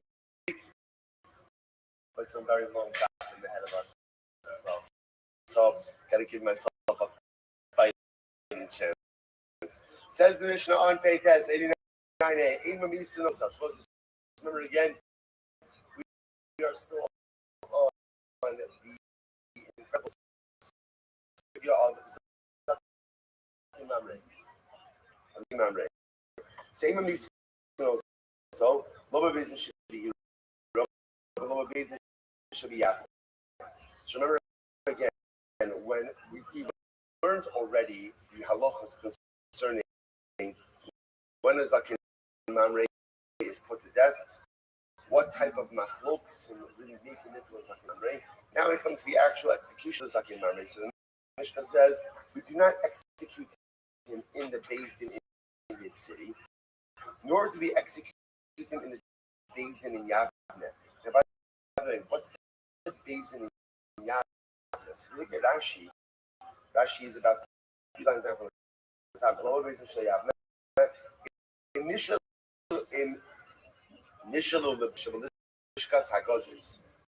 Ramr Lahem, the Chazru Le'iro, the Shah Yamim, Ad Shegalsa Sanhedrin Gidolo Liyavne, Badain Habayin is Kayum, Yakim Tchilo, Inu Nisnos of Yavne. So we're going to Yavne was one of the locations that the Beis Hamikdash was exiled to. So what the Mishnah is saying is like this: in order to go ahead and execute the second Monday, the Sanhedrin has to be situated in the Lishkas Hagozis, in the chamber of human stone, based on the English compound. So if it is not sitting in its place, rightful place, even if the Beis Hamikdash is still standing, you can't execute the second Monday. Malin also a base of the Shalayim. We take the Zakin Mamre up to the base and go to the High Court in Shalayim. Umishamrin also ad Harayel, Umimisin also Beregel. So what we do is we incarcerate him, put him in a holding cell until the next upcoming Yom. So the next upcoming Yom, one of the Regalim, Pesach, Shavuos, Sukkos. I just want to point out how it goes. Remember again, this is the first daf, really the first post-Purim daf to make reference to the Regalim. The Regalim, right? Everyone's on a journey. Everyone manish is like we're always journeying to something else. Before it's the beauty of the Yid, right? The Yid never stationary. It's never like okay, let's sit back, reflect. That's it. We're always traveling towards the next thing. So Purim is now behind us. It's again, we had the privilege to be residents of Yerushalayim. So again, for the rest of Klal Yisrael, Purim's a little bit behind us, but now. Again, Baruch Hashem, it's okay. When something's behind us, there's always something new right in front of us. Pesach is next. So again, according to the first in the mission, we'll see, we keep the Zakin Mamre in a holding cell up until the next regal, up until the next hit. When we miss regal, we execute him on Yom Tov, which really, which is fascinating. Now, why? Why shouldn't Amar the Chala'am Yishmu V'Yiro V'Lo Yazid Al Rabbi Akiva? Because the pasuk says literally, the entire nation will hear, they will fear, and essentially they will not follow in the footsteps. These words Rabbi Akiva. So once I said what Rabbi Akiva says is like this: we gotta make a spectacle out of this. people have to see. People have to see this. People have to understand this. There has to be a public this, so that again, unfortunately, people see this kind of thing. See this by social also. People see certain things. It has erosion. So the Kiva says, "We don't execute until the regalim says should become a public spectacle." The Buddha says no. Ima anes dino shal said. So Rabbi Yehuda says no. We do not delay judgment. In other words, there's absolutely no need to.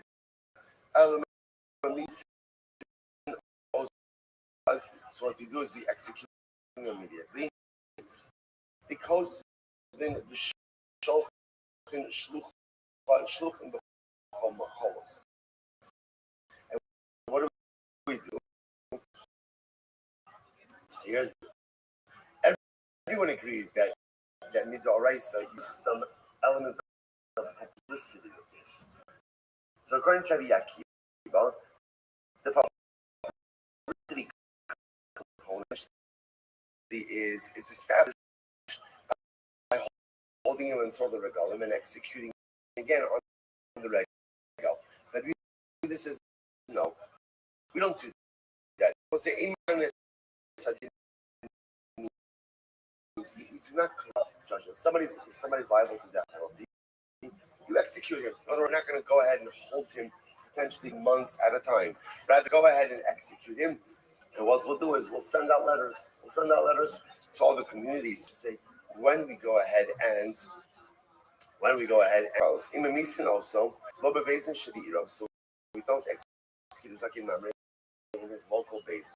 But Loba Basin should be not even in the Basin Yavne. Once again, Basin Yavne is where the Sanhedrin itself was exiled to. Malin also the Basin of Shalayim. Rather, again, what are we doing? The Zakin Mamre up to the high court in Shalayim. Mishamrin also ad haregel, and we wait. We hold him right. We hold him in the holding cell up until Yom Tiv. Misin also beregel, and we execute him on the Yom Tiv. Nemar b'chalam yishmu v'iro divrei Rabbi Akiva. The pasuk says everyone will hear and they will fear. They will fear. These are the words of Rabbi Akiva. So again, remember, Rabbi Akiva is dashing the Chol Ha'am. When are you going to have time when everybody can hear about this?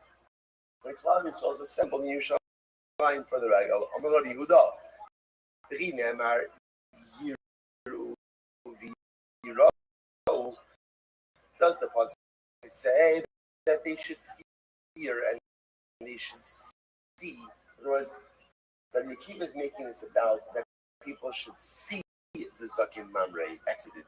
Rabbi Yehuda says, does the pasuk say that they should fear and they should see? All it says is that they and they should fear. Gemara says,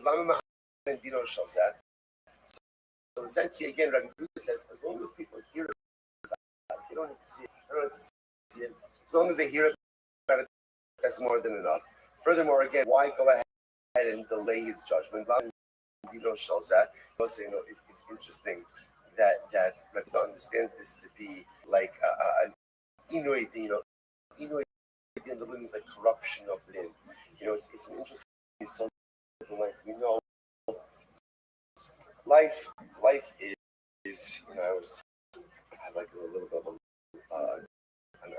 ongoing joke. Okay, I'll call it a joke. Like every child has stuff that their parents will always say over and over and over. So my parents like a little bit of a joke like for lunch. I always try to tell my kids is whatever is going on in life, lean into it. Just lean into it. Again, we spend so much time getting upset about things that don't go our way, or lamenting things that don't go our way, or trying to pretend like they're not. Just lean into it. Sometimes in life is so much about taking whatever the current circumstances is, just lean into it and just go. You're going to be great. You're going to be fine. You're going to figure it out. So it's interesting.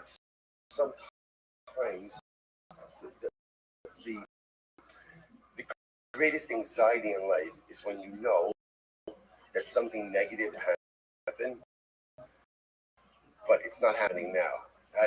I'm like waiting for this. I know it's gonna happen. I know it's gonna happen. It's not. Sometimes I'm like, you don't know how things are gonna turn out. That's one level of anxiety. But I know. I know what is going to happen. So it's almost gonna be. This is why don't you do this to this person? I got it. He's gonna be executed. He's like imam, right? So you gotta definitely execute him.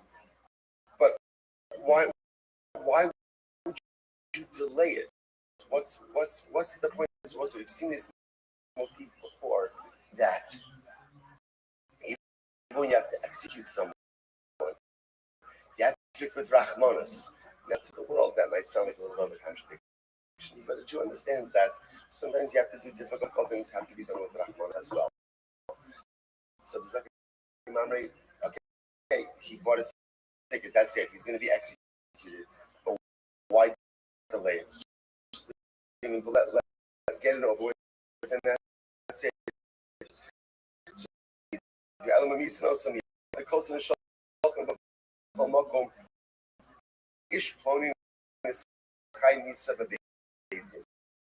and again, so how do we fulfill the publicity piece?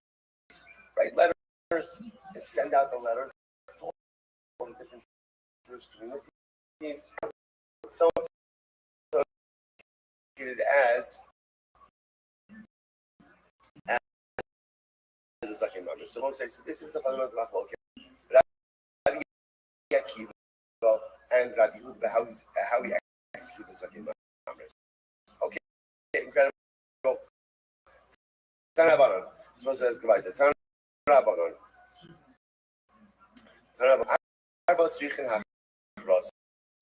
Now, it's interesting, because clearly, what you see with the second mamre is, it's not just that we execute it, but there is this din of this publicity to it, that people have to see, people have to know what it is that's happening. So the Gemara says, by the way, there are other situations, or 4 situations where in general, it's not just enough to execute, but a public announcement has to be made.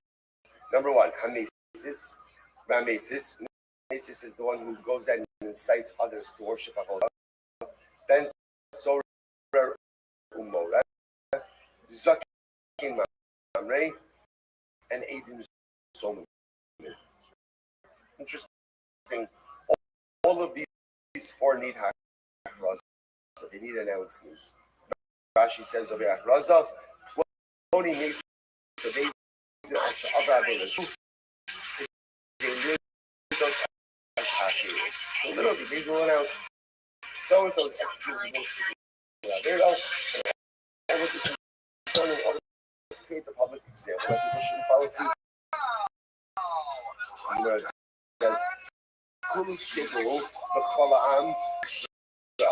So ultimately, again, I'm sorry, so like all of these situations, the entire nation will see. Interesting enough, for example, Aiden Zomim, locally, I'm a cousin of Sudan. What's interesting zone is the Russian is back and the far left over. Right, those who are why doesn't it use the same expensive Russian ultimately again as Kola reason. By ageless, not everyone is fit for it. Avis. Avis is only why? Because there was a limitation. Christian gambles. They can't go ahead and do Avis, right? Because it's not there.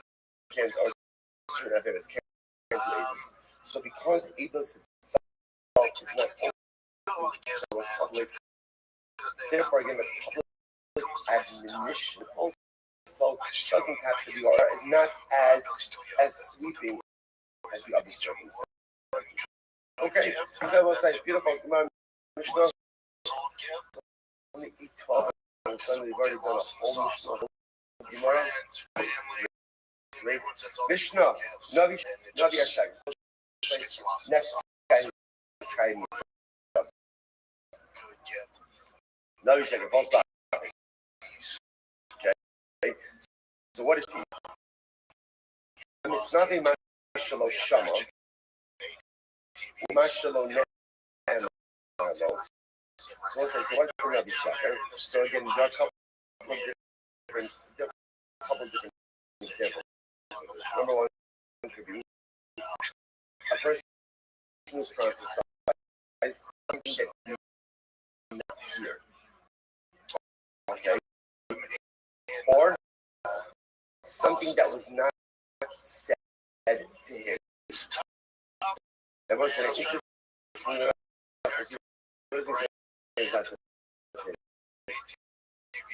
so let's say again, I'm standing around with my friend at Kiddush.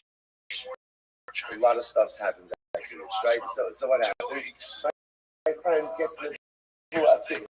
By the way, many people right? Especially by your third Kiddush. Suddenly I'm practicing, right? So again, so what happens? I'm standing next to Reuben gets an Nevuah. Now it happens to be, it's a legitimate Nevuah, right? Case number one is, I prophesy something that the say. Case number two, the emotion gave my friend the Nevuah, I heard, right? I heard the Nevuah, and I say it over. That's not my prophecy to give. That's not my prophecy to give.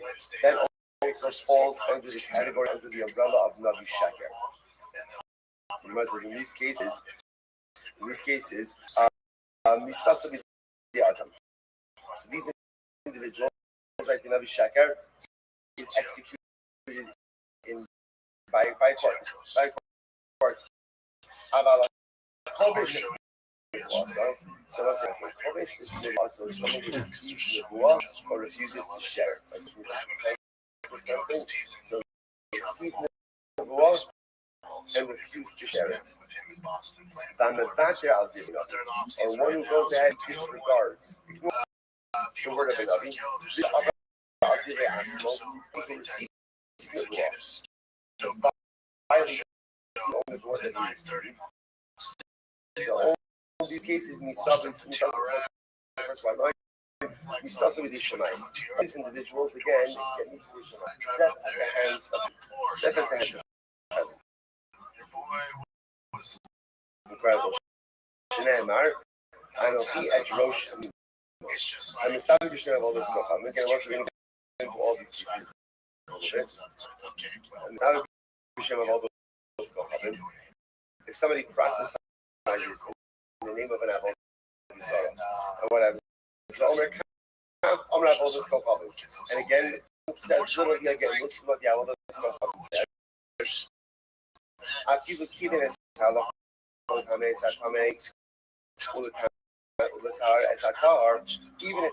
even if what he's saying is factually correct. Because let's say a person comes along and says, I hereby say in the name of Sarah, that one is supposed to, avoid kindling the fire on shots. Okay, right? So in other words, the Mishnah says, even though he's not saying anything wrong, and what he's saying is actually in line with what we believe as well, but actually he's giving it over in the name of an Avodah Zora by definition makes him wild. Habal, ish, first was adultery. Kevin Chinik is on the Shasa Balance. Abish so again, if a man has a relationship with a married woman, even if this married woman has not yet lived with her husband, had Irusin and not Nisun, or they just come out and Nisun, but again, they did not get out. Well, the adulterer is punished by there's someone made best point of all remember a boss can commit adultery, what's your din? Straight up. Remember again that's unique din for her. It's not applied to her adulterer, nor does it apply to so many. Like many witnesses testify falsely about her. Shekal Muslim Makdimin La'osim. He's supposed to be the best coin about it. Because in general, again, they work at 8 with the way it works.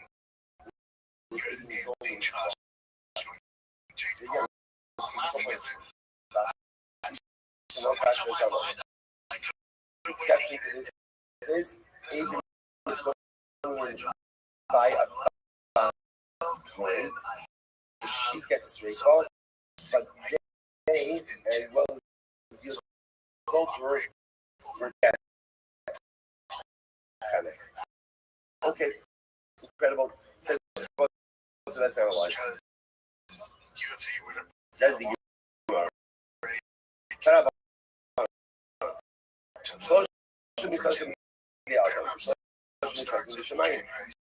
There are three all categories of false prophets. Three of them ultimately are killed by a court, and three of them edition and it's not a Mashalo Shama, Umashalo and Marabon. She was this ultimate again. This goes ahead and something, or I should say, that was a prophecy that was not said. Essentially, they're inventing prophecy.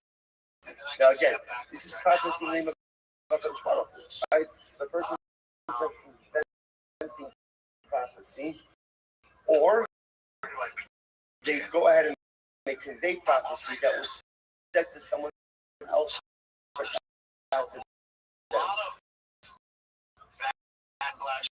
Or and it's not the share of all this stuff happening. Right, it's not the share of all this stuff happening.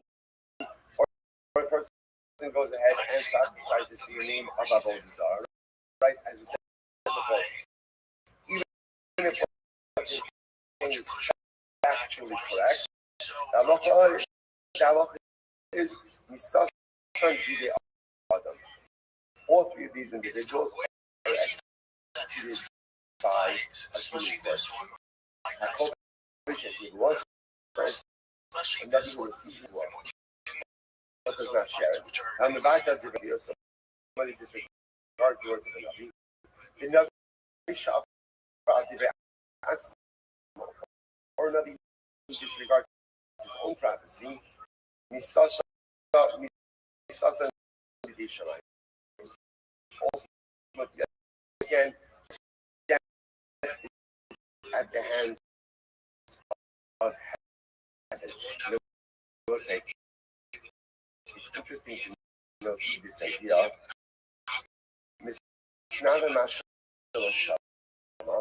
I understand why if somebody prophesies, the person says, I received the word from I understand what it is. Right? It makes sense.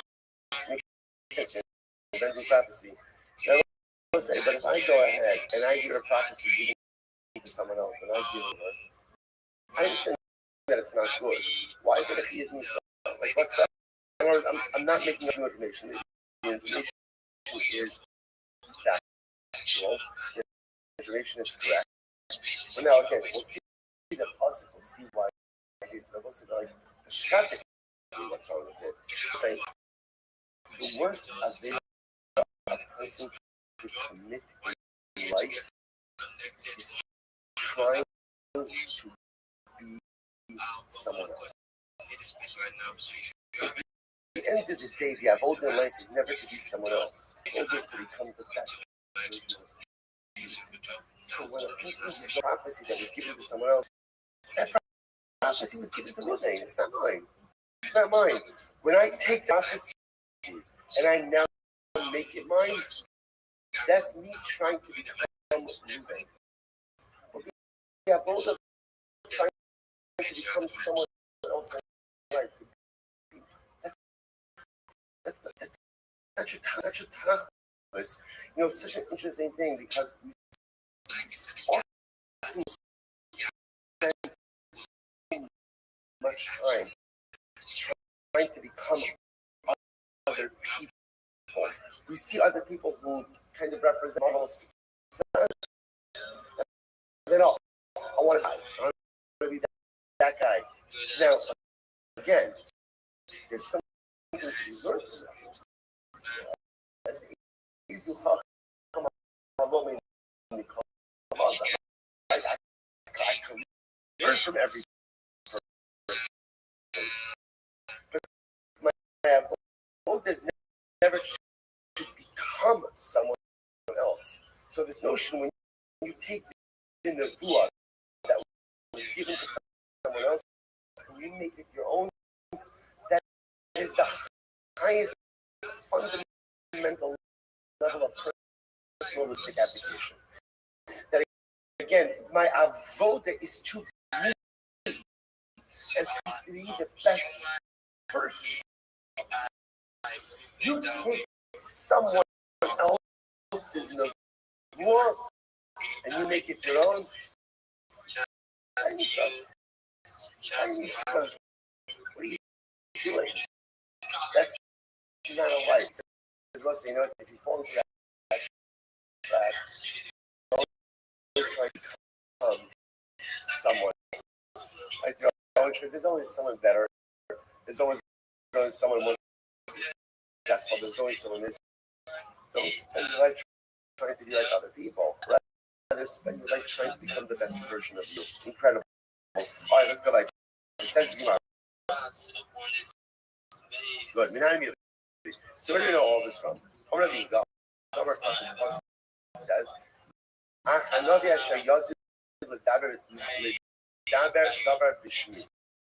so I'll say so ultimately again, the Navi who will intentionally try to say something over in my name. That who's that? Therefore, Navi who invented a prophecy is giving over something that was not given. Okay, next. Basher lo tzivisi. I did not command it to him. So that first that I did command it. So what is that referring to?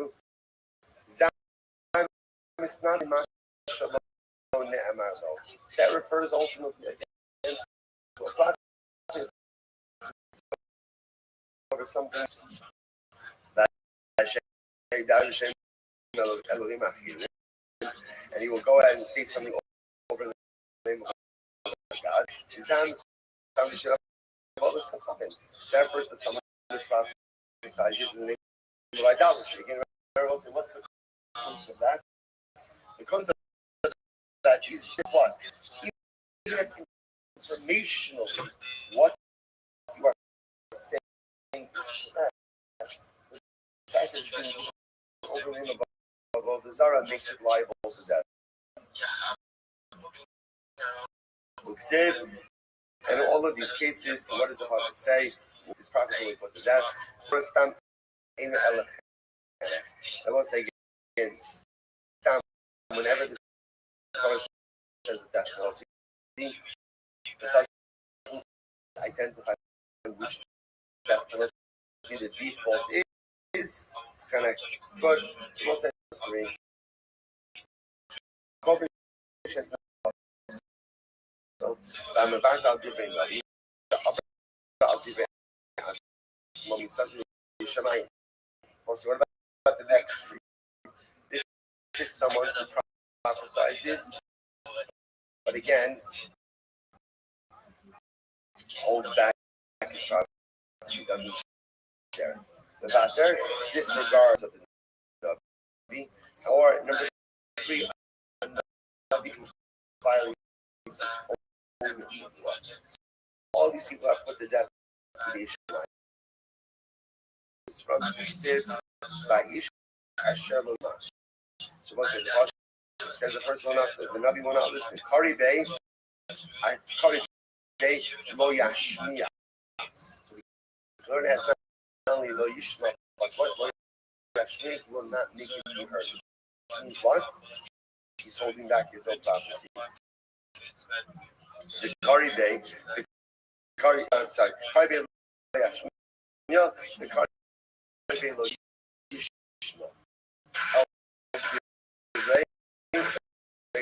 See, Anochi Adrosh Nimo Idish.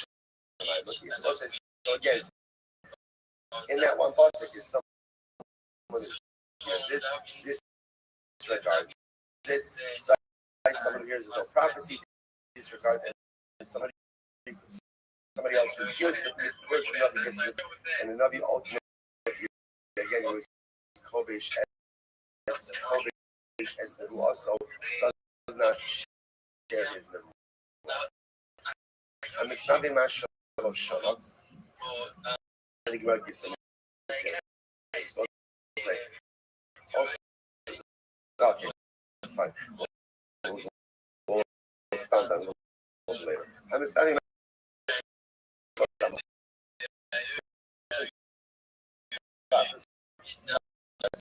So you might use an example of it. Don't sit here and sit here and who's here and sit bayan so sit here and carne part itself. So this is interesting, by the way. So this is the story in Nabi of where Aram was attacking Israel. And between the lawyers, remember again, there's a system of Malchus Israel and Malchus Israel. Malchus Israel is now by the name of Achov, king over Malchus, who was another name of Shaphat. The Shaphat is very like this. Achov, unfortunately, was righteously challenged, and but they used the lawyers in order to combat that. So Shaphat like, I'll go with you, but prophecy to back yourself, because it's like a shtickle unhold your life. Sometimes you need to unhold your life from unhold your objectives. So I put it, so Shaphat's like, so Yo, what up, Benedict? Achon's got no shortage. You think there's nothing money? You could find. How you big dog? That's right. So in other words, so Achon's producing and still your Shaphat is not exactly convinced. So there was this guy Ben Kinano. Who did Ben Kinano? He faked iron horns, and it was supposed to symbolize the fact that Israel was going to war around. They were going to be successful. Okay. So the Gemara says as follows. So my habit. So again. So now what I point out. Sidkia really received the promise. Live in But camp. ultimately, again, what the was a shtickle. Man, I'm still What is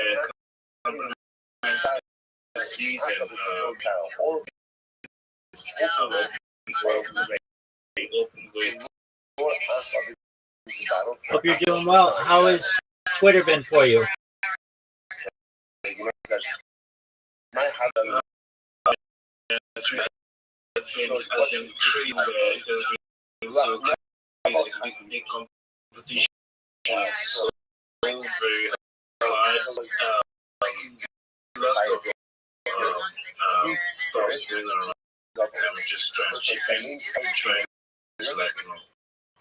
Remember, Doubles had a beautiful so that the Did you create your link tree? Essentially doubles I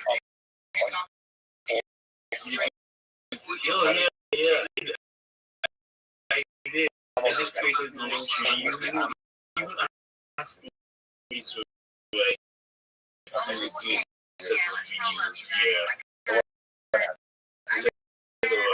of novels came down and kind of appeared to Scipio. It was like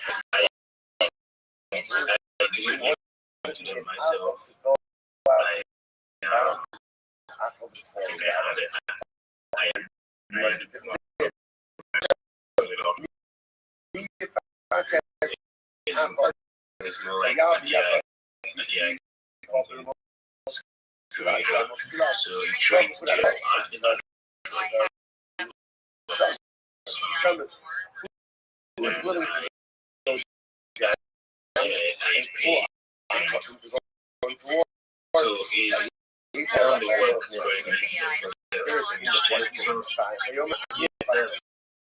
I will go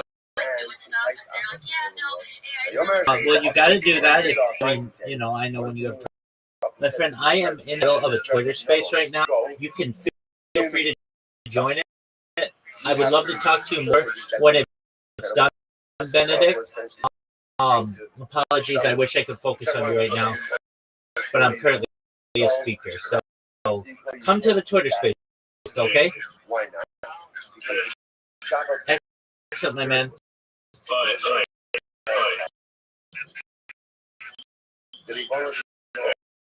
Absolutely. Thank you for coming by.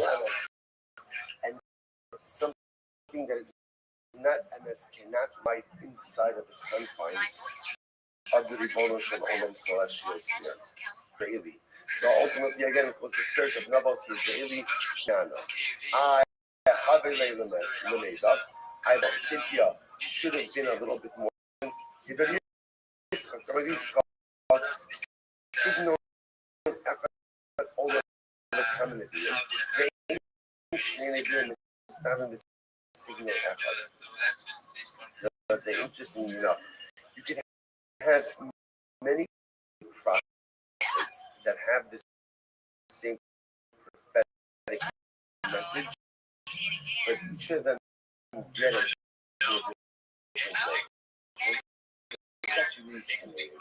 The prophecy, you have multiple prophets who the same message, but no two prophets receive, for that matter, the word about the Baruch in the same way. It was like a bad job. Zodon Bibacha his Yirmia Amar, Kifatsaska his Oska, Zodon Bibacha. The Hasan examples of being conveying the same general concept, but each of them receiving it, conveying it in a slightly different way. Those things, it's actually a very beautiful idea. Because if you think about it, what's the Nevuah? Nevuah represents almost like the highest level of relationship with HaKadosh. So what is the Gemara saying? No two people can have the same relationship. Two people can receive basically the same message.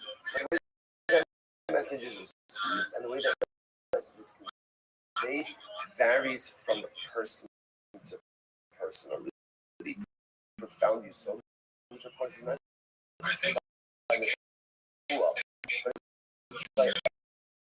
every relationship with two Jews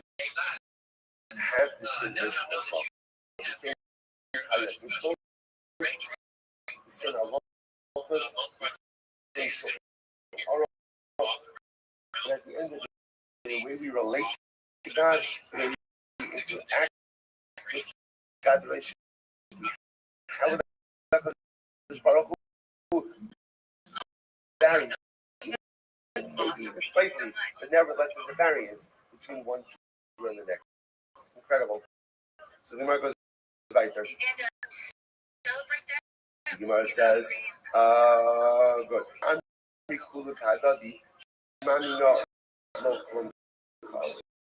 So ultimately, yes, it's Tzidkiah should have realized. Now, what should Tzidkiah realize? Today, what is the process that we're saying the same thing? When you have people saying the same thing, that's a red flag. That's exactly the same. That's a prophetic red flag. It's Tzidkiah should have realized this something going on over here. The Gemara says, so 1 second. Maybe Tzidkiah didn't know the same as the reason. Maybe Tzidkiah didn't know.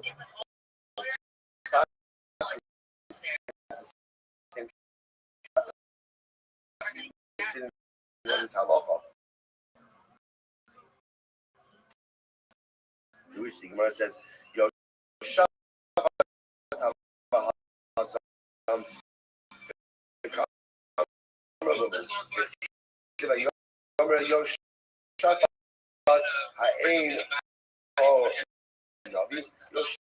was there.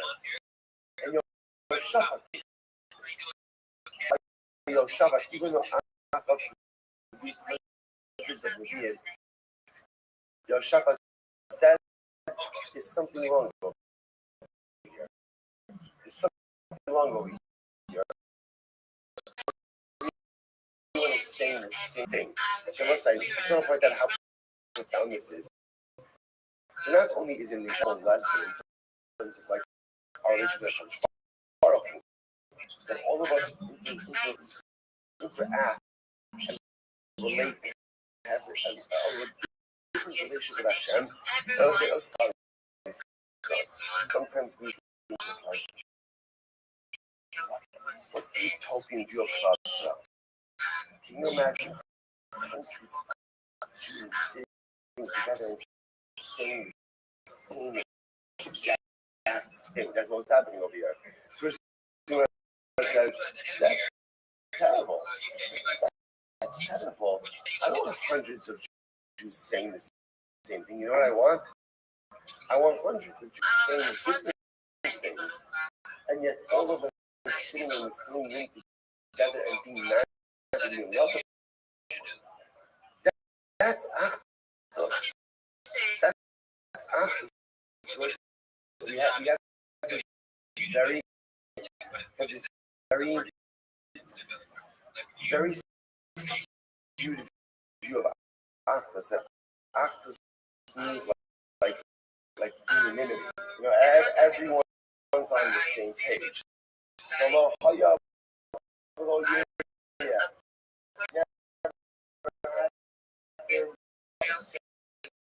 million times. What does Rashi say about Har Sinai? Har Sinai,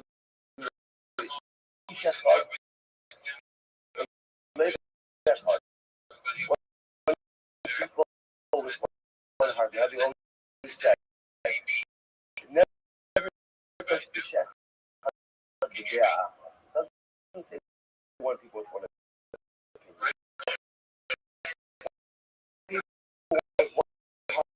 heart. One people with one heart. So I say so.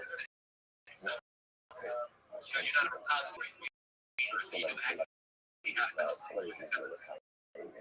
A little bit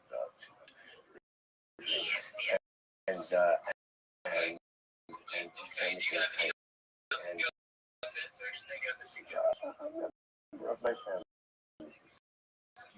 who's a little bit more right.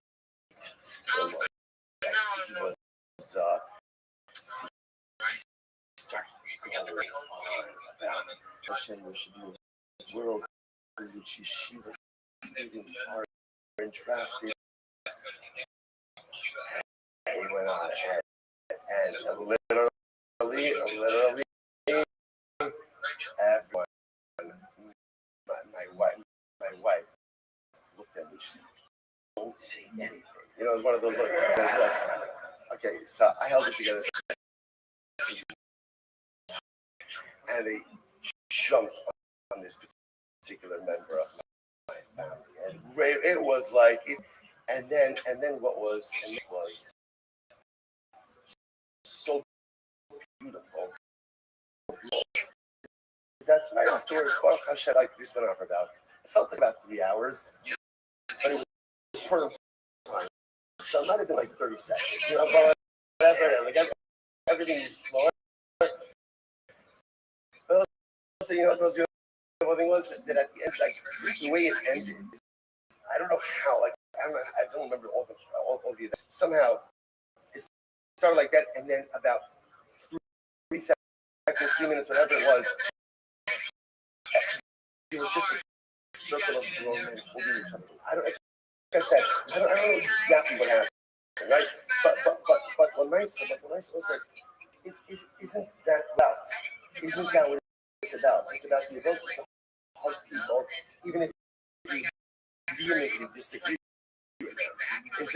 It's about the ability to love people, even though they're absolutely unequivocally wrong and miss the mark every single step of the way. That you think that what they are saying is the most uninformed, unintelligent, incorrect thing in the world. But I love you. But so when you see hundreds of people, the same thing about saying, no, we like ourselves, right? People would say the same thing. It's so boring. It's so boring. People live like in an echo chamber. Echo chamber. That's not life. And it's certainly not cloudy stuff. The beauty is a lot of Jews with a lot of other things. And yes, a lot of them are uninformed. And a lot of them are incorrect. And a lot of them are just wrong. See me after this year for all the correct opinions, right? Shitas and positions in life. I'm happy it's going to be free, right? I say, but the Maisa. So what happens when you see hundreds of people all saying the same thing? That's not something's off there. You're in a room with a bunch of people and they're all saying different stuff. That's close. And Achdus is that moment when you can embrace, even after that vociferous argument. All right, good night, so the goes like that. Remember, honey. So what happens? So Yoshaphat says, I need someone to be in. So Achdus says, why do you want to be in? Look at all these hundreds of guys that are here. So the Gemara said, like, Signon the ancient Nevi'im is not in the signal effort. Yeah, so what I learned is this. You could have prophets all espousing the same message, but they'll be about 5 lines after the bottom. Right? But they go, but none of them give it over in the same way. Right? They all give the same message, but don't give it over. So the fact that Shafar is sitting there and hundreds of prophets who are I just want to point out, these were not for earth. Prophets were actually receiving a message. But remember, the whole thing was skewed because the Shvar wanted Achab to go out to work to fall in battle.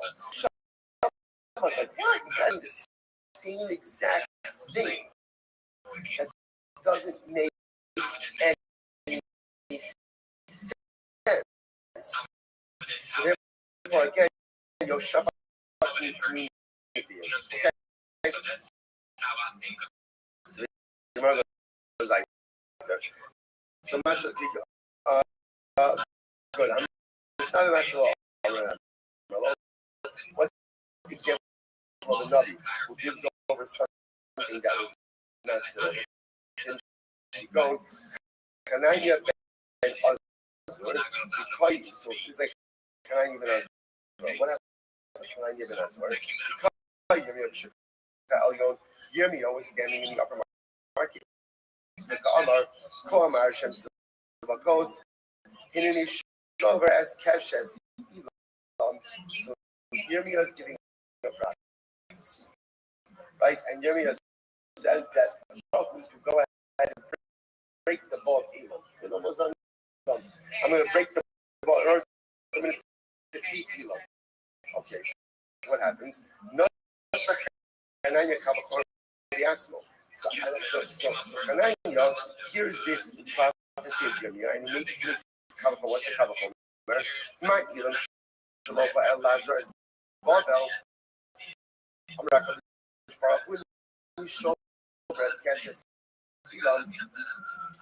So Elam, they came to Elbel. And the prophet was going to say, going to break the bow of he was going to defeat them. Now, Achaz can become a constant pestilence. What's something like all time? So, Babel. So he's talking about, and he prophesies this Asi who was shook at that. When Amar, Koamar, Sheki spells is a new prophecy. Only one issue. And Babel gives it over. And he made this up. To which the Gandhi who knew because he's the Kabbalah, you are treat this like a case, give it over to you. Okay, beautiful. And the Snaimishan of all this Kohabim was an example of one who prophesied his Diabal. According to Diabal, Baal was an apple bizarre. Like he had his own Nevi'im, incredible. Was an example of who's holding your own prophecy. When no one gets a prophecy, what does it do? It just so many of us are over on that every great. Be great. You can accomplish great things. Prophecy. And I hear this gospel, and what do I do with it? It become great. And if we suppress it, and we go, who's the one? What's an example of going in and disregarding the words of another? What's the other day? No, that's who's prophesying that day about Apple. Went over to a guy and saying to Aram, but that Achim is going to use it, Michael. The Navi shot, fine. The guy was consumed by a lion. Okay, part of that story, but it's a different time. The Navi shot, I'll give it Atzmo, and Navi. What's what happened with Edo? The Siv, he came ahead. This was the story of Edo. Was the first king over the split mouth. Let's remember again. He started out as a good man. What ends up happening to good people? Power has no privilege. Everybody has to be overridden. If that's the case, your Rabbi said people are going to serve. He built 2 golden calves. Now, in the beginning, he said, it's not a whole desire. Fish to serve Hashem, serve here. But what offering is Kavanas by the shriveled up. So Ego was that Navi. The Prophet commanded Ego, eat, don't do anything, nothing. Be laser focused on your mission. Okay. So Navi come off. So ultimately, again, what happens on the way back? It's gone on a mission. You guys, you're not going to believe. You're a prophet. I'm a prophet. Goes into this guy's house and eats. That's when you what happens when Ego left after his meal? It wasn't the Prophet telling Ego. If you want to accomplish, he says, what's Zrizos? He says, why do you need Zrizos?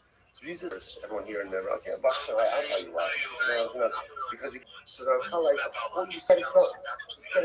Don't get distracted, because when you get distracted, the metaphor process is so bad because you have a mission mind. And metaphorically, what that means is, once you get you've lost the momentum. This is what I said, for example, by learning. Right? By learning, there's this soul of learning there. There's some people that that's not I told you just I so emotional. So with the inside of the basket, the answer is nothing. So it's an expression. So you must remind master today. Who's giving you master all? I'm not giving to more than one person. Again, each person gets it differently, and each person conveys it differently. But it's given possible to sometimes change the business. And if you were to do that in large, you would inform which the answer is no. Yona made Kara, Ninde Nat Pachas. Turns over just meant in 40 days from now. So in Yona's words, I'm like, Ilu lo yada, ila tova. Those kinds of metaphor that Our life is like this. It's what you make of it.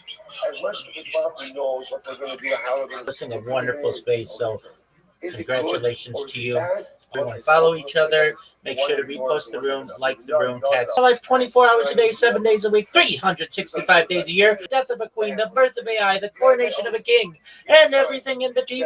In the 1990s, Bill Gates coined the phrase "content is king," and I stated that data had overtaken petroleum as Earth's #1 resource. And I have more data not already. I want to ensure that you have generational wealth if you don't already. And I want YouTube streams. I'm live on simultaneous YouTube streams 24 hours a day. You can find all my other YouTube link my profile additionally in my pinned post.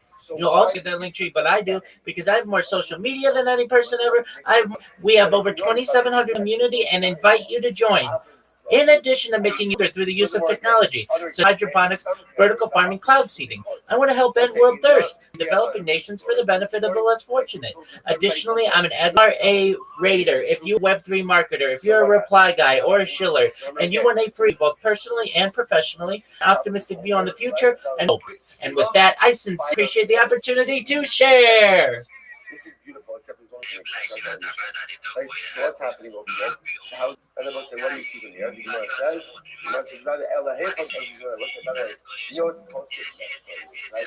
It is in the statement. I must say, I can post it's just passing Parsha also. Parsha was saying that has Sinai. And what happened? How many missiles were fired from Iran? Like, how many missiles were fired from Iran? Miracles don't work.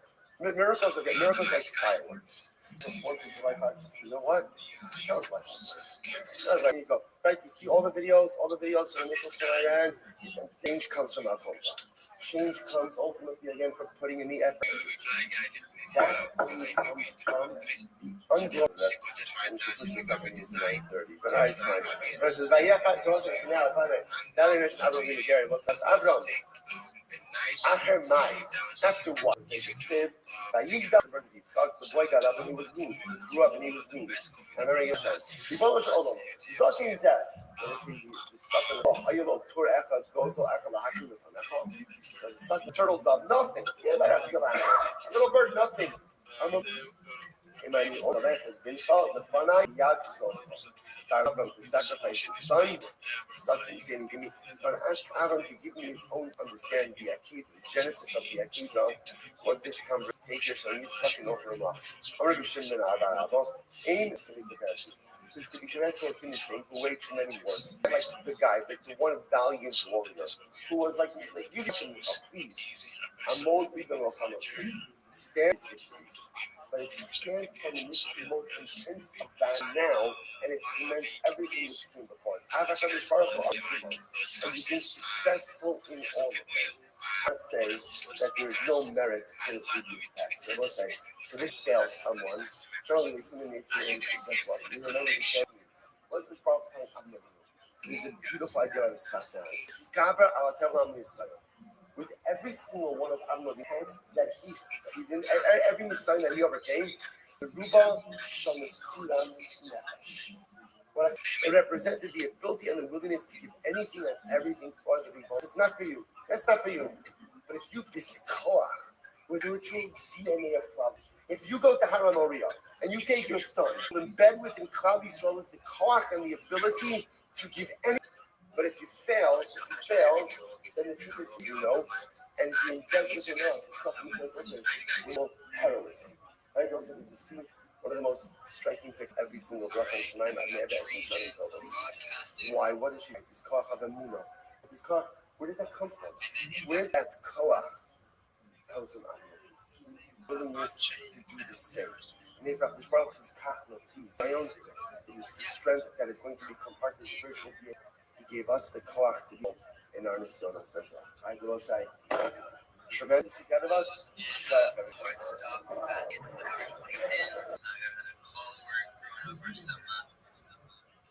I'll review this morning begin by thanking our sponsors for this morning's share to fame.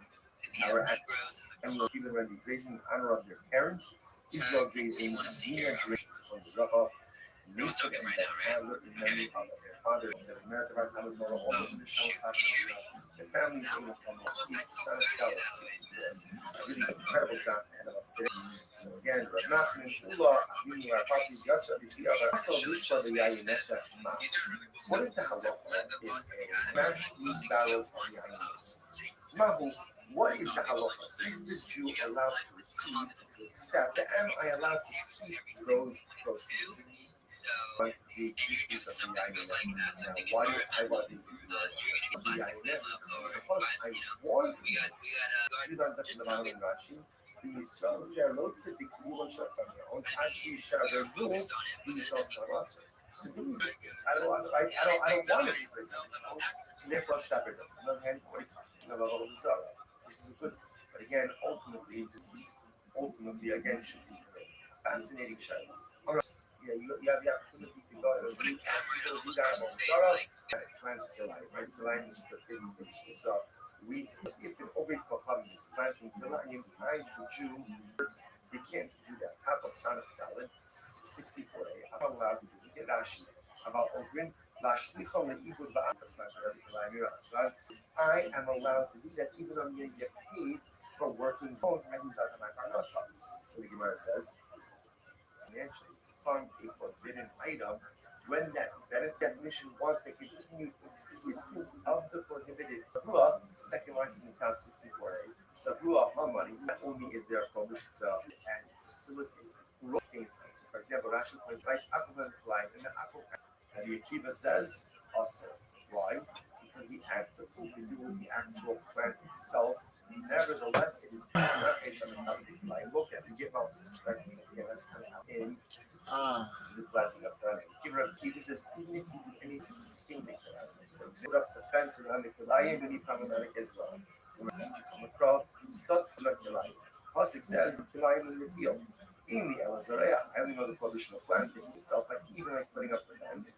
Amalomar, low words. I love a play on words. So again, Gemara is actually able to the existence of Kilayim, even if it's not directly. Gemara says, "V'ilu l'nu'ute tifla shari." But ultimately, the sin that sustains it. What about if somebody's willing to pay me to uproot the Kilayim? It doesn't have to be that in the Rabbi. Rather, Haman, who's saying this? Rabbanon. It's Rabbanon. Even only Rabbi Akiva, Rabbanon actively do something that facilitates like putting up a fence. They hold mutter. So if putting up a fence is mutter, and you can get paid for it. So I'm sure that's not going to be a problem. For which the Gemara says, I'm uprooting the Kilayim for free. Yaakov asked me to do Naskinam also. Ultimately, Rabbi Yehuda is of the opinion, right, doesn't mean to compliment them, don't give them, still can't do it. To which the Gemara says, Rabbi Yehuda, Nishma Naskinam, Aval Le'ute Tifla Shakir. You came for a favor for us. But to do something to uproot Abo Bizarra, keep on the kind of Kilayim look at, Tifla Shakir. Even like they're not only can you not plant it, you not seeing the actual planting itself, but you can't even put up a fence to sustain it. Prohibited is absolutely permitted, and you can, which the Gemara says, is so low that there's nothing else. That's it. We're done. There's nothing more to discuss about. An apple wants to break his barrels of gas. So remember, on one hand, you could say no, because I'm just trying to observe. Rav Nachman said, even though, yes, I do want the continued existence of the these activities, get paid for them, and keep the proceeds, because the destruction. I will say there really is such an interesting idea in greater society. We should take an approach of living. Yes, you know what? It's not gravel. Shouldn't be allowed to take root within our community. There's something that is evil. It has to be destroyed. Because if you let evil take root, become incredibly bloody. That's what it's not going to be. Here we go. Yes, destroy the INS and cover on it. Again, it's hard. There's often no chance. It says, Yishbar, cover all. Sometimes you have to identify the side of the process. That's what it's like. The main application from the other people are not. So what does that money in the hand of the apple, the idolatry? So it's very interesting. So ultimately, it's not really idolatrous entity, but rather that money is just what? Zilu Zidino Java Baraki. and they wanted to convert. Rava told them, then and Rashi says over here, if you look at Rashi, Rashi started unbelievable because remember, never had his potential. They take it enough. The halacha says, my time off, it's in the customer, the level of student that they got that bunch. A lot of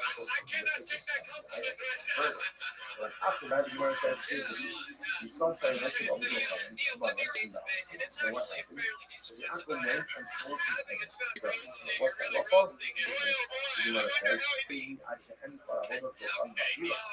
يعني ناسك بعيد لا تفوز. أنظر كما يعني ناسك لا تفوز. Actually, sells his idol, goes off, sells me the proceeds, he's back the debt. I lent him $1,000. He said, I want to pay you back.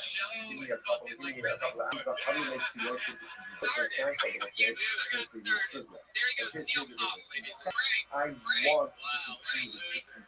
Take them all the way out. Show them what the sidewalk looks like. The existence of that idol until the apple sells it. So I want money.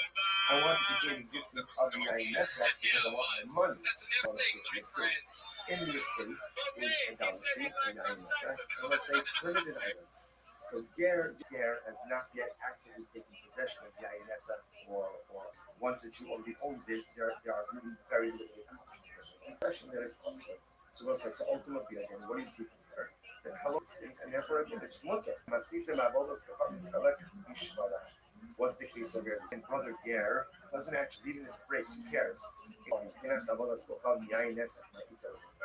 That works fine. Apparently, Rashi points out that here, Adrian water and we transfer in that case, also, brother Ger was extinguished by the was that even care about the fact that it's great, right? But he does care about that. You should have your comment, no.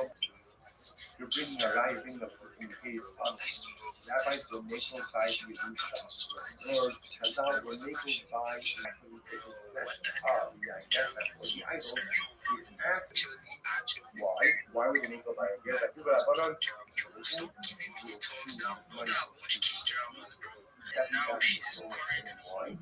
in order to buy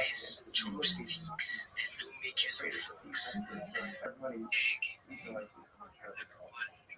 and again, not because of the gift, because it's unique. It's going to have an estate that's comprised of many items.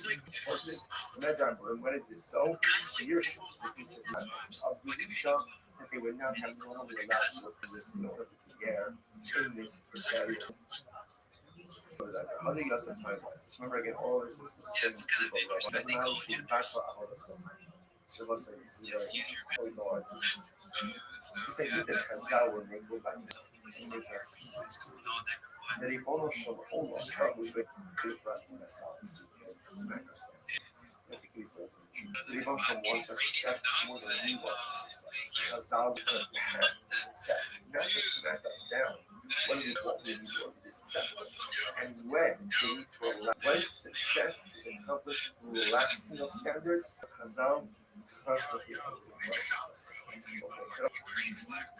can go ahead and follow Akul as the mission would come into status of the relaxation. So your question was, what is it? But again, it's like everything else, except it doesn't worship. Mission idolatry, to negate idolatry. Where it says, on one hand, without well, then you got to really say like this. Anyone who's going to call it Barminet, you must only go about nothing. So I'm going to also nothing. Therefore, be careful, that doesn't have the ability to negate idolatry.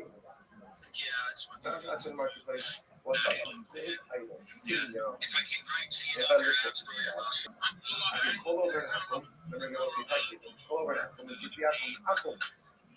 And you can negate that. I've almost become shalom. The shachadeh. And over an apple, the decommission is on the Bodhidara. So that's why an apple has the ability to feel actually decommission. That means an actual apple. Air kosher. Both an actual air kosher. None of logically deconditioned is incredible. Which the word says low, no, natural. Rather, it could very well be the only person I did the Kamret. I knew Shalom Shacham. already said the R is yet the Ray is just teaching you like this. You have two apples, right? And both work. Even if he doesn't work. Number one, the apple you gate is only idolatry can change. זה קושי קיבלת בפניציות חברים שלא לעבוד עבודת חברים. It says idolatry, that's a gift. That's a gift of Shah. The Gentile who has accepted upon himself the seven Noahide. I didn't say actually, that's not neither of these definitions. Satisfactory, not quotations for the list, but he has accepted upon himself all of the mitzvahs except for all of the mitzvahs. He's not incredible. First and foremost, follow me. I will follow you back. I am the best follow back. 24 hours a day, 7 days a week, 365 days a year for world peace. I've been doing so for more than 4 years. I'm in the time capsule of human. In the 1990s, Bill phrase content is king, and I'm making it true today. In 2018, The Economist magazine stated that data had overtaken petroleum and want to make you, your friends, your family, that you have generational wealth if you know organizations of your one YouTube stream or 2 YouTube streams. I'm live on over 20 simultaneous available in the purple pill. You can view all my YouTube link tree. No one dares you to look at their link tree, but I do because I have more social. We invite you to join our community. We have over 2,700 people and such as agricultural drones, floating greenhouses, saltwater greenhouses, as we build wells and water towers in developing nations for the salination technology where we pump it onto land to make it drinkable. If you are a reply guy, if you're a Web3 marketer, if you're a raider, or follow you back, send me a DM. I want you all to know that I'm here to support you both personally and professionally. And with that, I sincerely appreciate the opportunity to share. So now we just got finished. In this respect, you gotta get no shot. Which the Gemara says, no, not raised up low. Like she would essentially use they join together, and that he can yield his rights to the other members of the house. If there is his rights for you. And that happens to get these on projects after that. He's not right. As long as he essentially yields his rights to someone else in the house. Yeah, man. But anyway, I represent the WCCO community, and our WCCO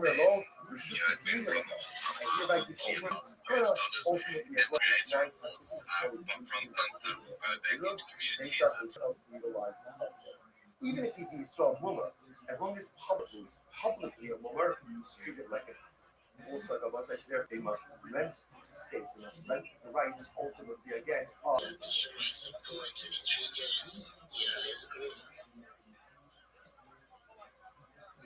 Spot Hashem.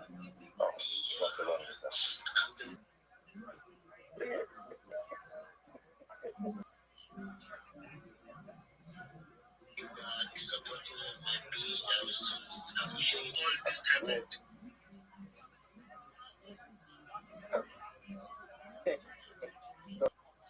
Are then a mother?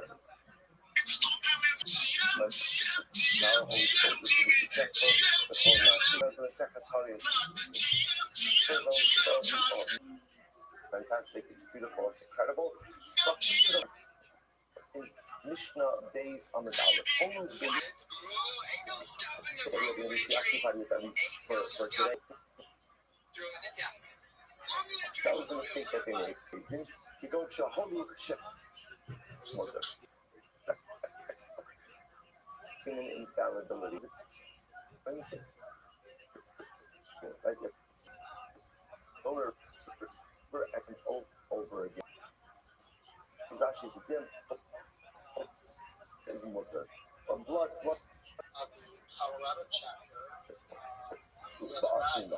What are you talking about a case where raised in also carbon contos moving? Which part of Thailand you're in? Why doesn't moving have to be in the contos? That's what I'm saying. Like if you're in hybrid unit, is also growing over time because like network is expanding every time I go to one of these events like World Economic Forum on this planet. Obviously. It's on stage. Absolutely. Thank you so much for that. One of the big June 5th, 2026 event. So, as I understand, Jimmy, that's when billions of trees are going to be planted. Is that a billion trees? We might have a billion and one. So, we can say more. My best to follow everyone in here. I'd appreciate if you follow me back if you can. I will. I shoot my life 24 hours a day, 7 days a week, 360. I'm a king and everything in between. This is a real life Big Brother. This is making it true today. I'm king of the internet. This is the biggest event in global ever, which is making me very influential. All financially independent if you're not already. I want to ensure that you have generational one YouTube stream or two YouTube streams 24 hours a day. You can view my life in 360 degrees. You'll also find in my pin post a link to my link tree. I also find a link to my Discord, discord.me/rabbi. Through the use of technologies such as agricultural drones, floating greenhouses, saltwater, we build wells and water towers in developing nations for the benefit of the land. If you are a reply guy, if you're a Web3 marketer, a raider, or a shiller, or you both personally and professionally, I'm here to be a positive person and to share. Dude, your extended bio. 100%. You can have 50,000, and I use just about every single one of them. Ask questions. What weird food combinations do you really enjoy? Children's book. There's a book covered pickles, and we had a librarian when I was a kid who that kind of hit the spot.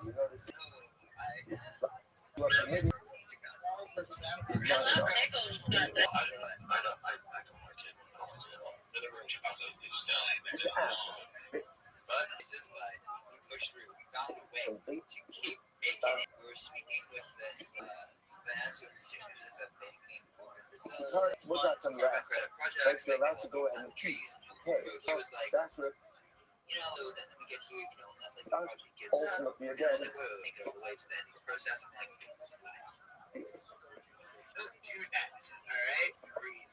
That is the vibe. And she was like, oh, we're doing something. I was a child since this librarian read this book to me, so perhaps who's familiar with the children's book will and who think that this is a but it is something a little different that I recall from childhood that you try it.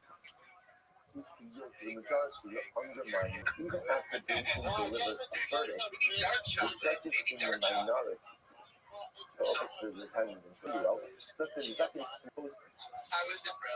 Did you try it? that was Free purchase of the sauce. Bobo Head is like $5 worth of TGN. It is apparently one of the most, if not the most delicious sauce. So don't knock it till you try. Everyone should try it if you can. It makes an impact, and it's apparently a very dang delicious sauce. You said $5. That is over the 30%. Just remember again why it's important for us. More than 30%. More than 30%. Guys, that's what I mean by we are making businesses social enterprise that otherwise would not have even done that. I mean, Boomhead's a great guy. He has actually done a wine that helps like an animal shelter, so you know it's not too far from his stretch of imagination. Articulation of the halacha. What's it called? Barn Club. Barn. You can love in a bar. And I buy you Yeah, just so this Barn place. Love helps animal shelters, so he's a great guy. But It's going to be nothing. Like I said, great. But now, this is a sauce that funds the tree economy. Remember, anyone who plants any tree will get a video NFT, and in order to purchase that video NFT and support the tree planter, TGN is the currency. So there's going to be a buy pressure on TGN, and then people get the TGN for planting the trees. So even if they sell it, it's still net good.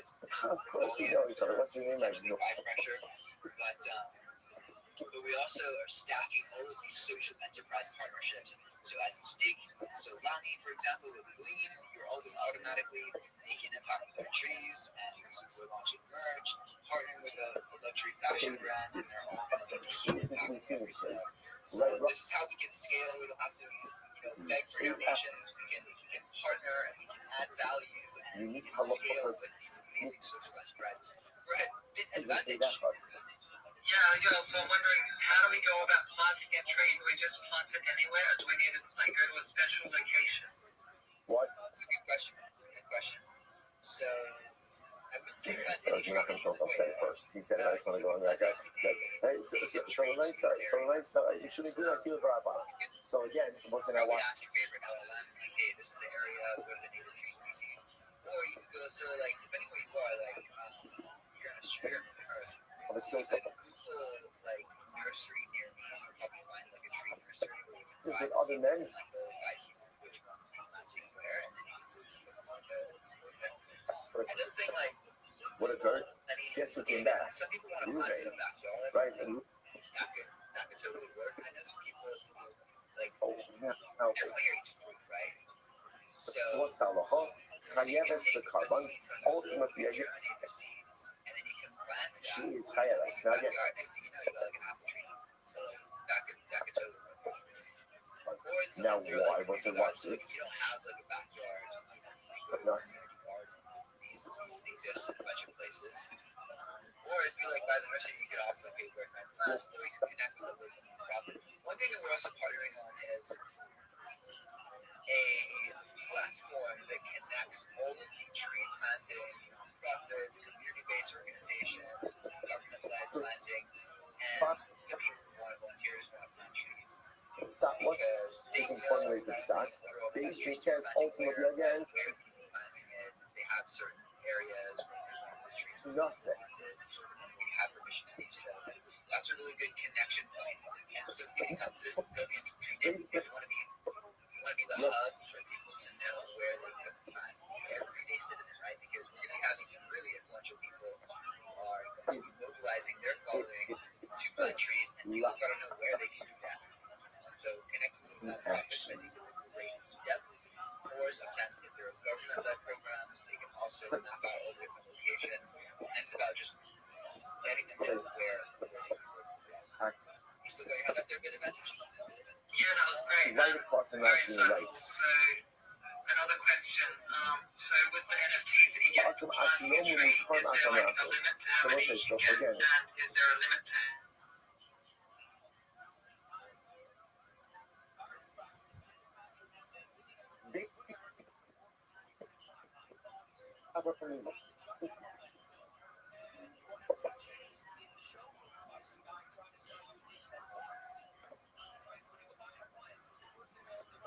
This is all provided for you all. So back up a Vinny's version that gives a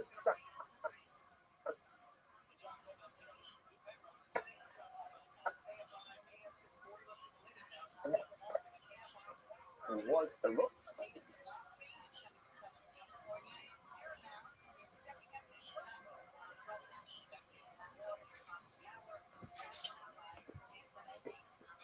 You want to say? Tell what it is.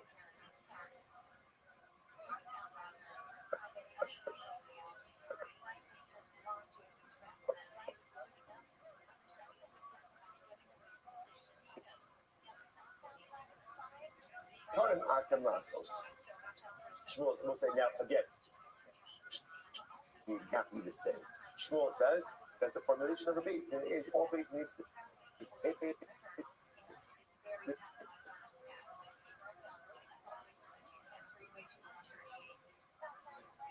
One who says, and the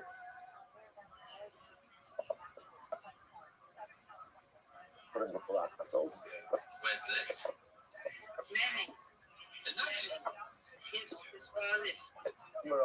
That's the end. Person I make, I live in the countryside. I would prefer the countryside. We had that little fight. Under the previous version of that.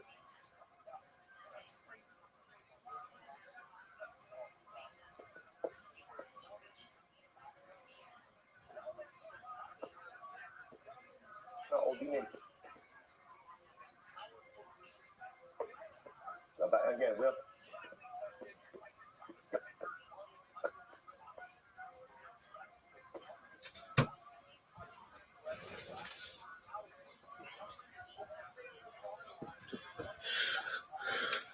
I'm gonna be out of all tonight.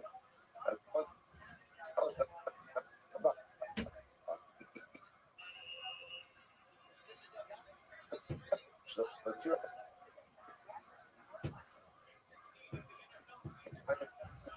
Hey.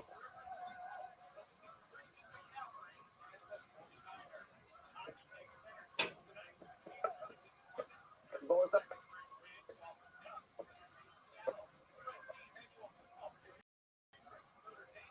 Basically is saying that something is telling you, oh,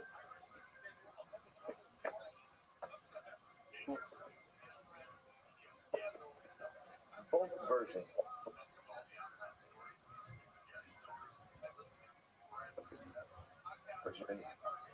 Place to the wicked is like your theme. And therefore, again, just to understand the way that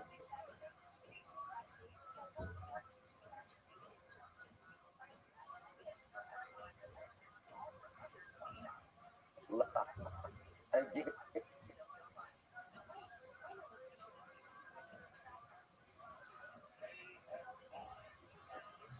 that if someone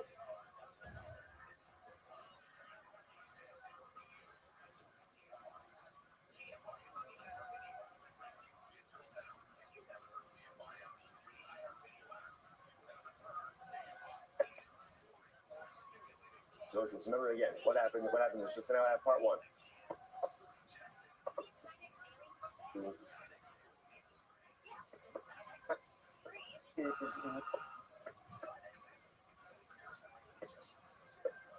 went ahead. And the amazing, so both sides, so now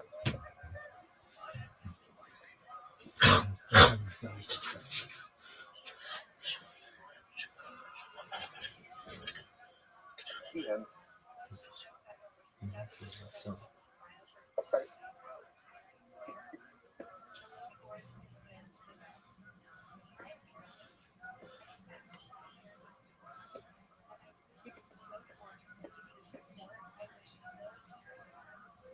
Father,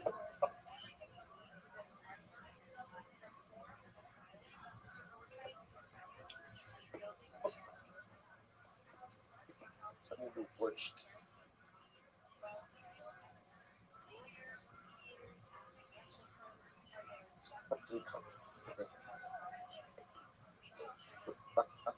How base in Shekhem the water? Get ready. Okay. Caleb Bishuman. Now we'll say, now watch this. So get ready for this. Basin, part one of the story. Basin went ahead and said that. Alright, it's my One is Caleb, one is Shuman. Shuman is free. The intention is to eat and he eats the food. So Ruben exactly the baby.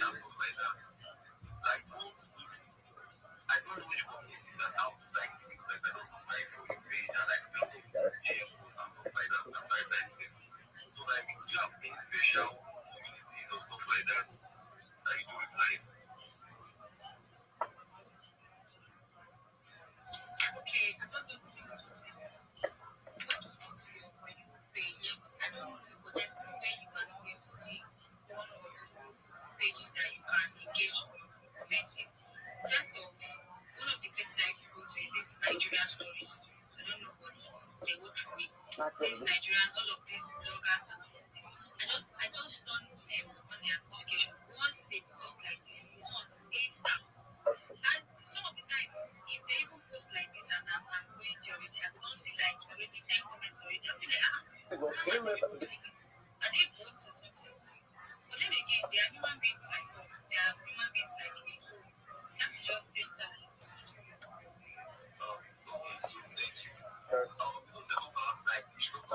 So this is very interesting. So essentially, according to Rob,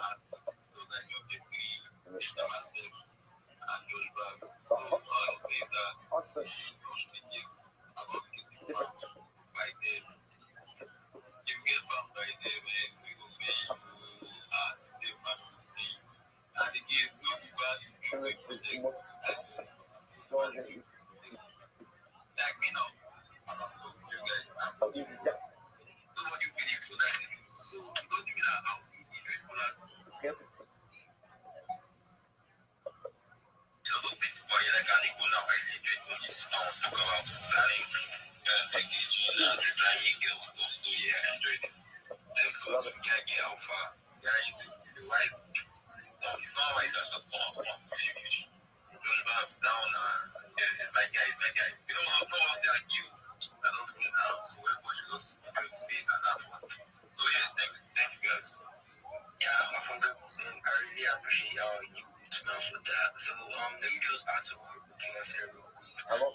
like, So again, there's two versions of rubble. there was this So the movie verse says, you know, so I the was sheep of the speaking rubble.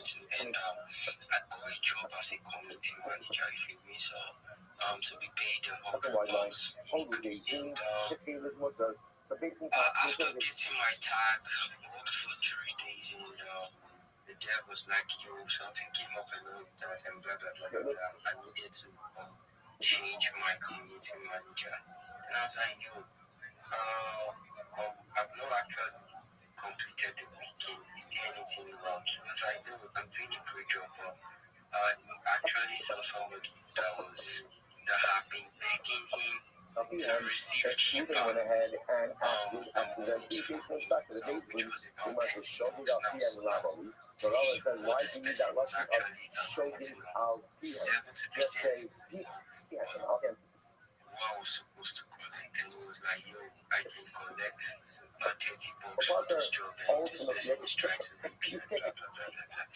So, I did not start begging them that, yo, we can actually negotiate. Still covered, All so I to said speak, was, under the alright, sack of days. it's fine. You must, one second. Look, Since I've not worked for a long period of time, alright. So I just had to like end the day, and bro, I told you, he confirmed, you know, when he paid the 30 bucks, and the guy just ran off with the money. Not that he ran off, he was like not showing up in the community again. So if you just remind him, he'll be like, he's so sorry, he has this, his phone has blah blah blah. Giving excuses that will actually make it then sending funds to fix his problems and all of that. So I was like, oh, yo, you know, most of these people don't actually know the words of what they have because we see some people coming in cheap and all of that. But that's cool, blah, blah, blah, blah. I know maybe small not. Maybe hands up, Casca hands up. I really want to give you guys should be on a couple of times.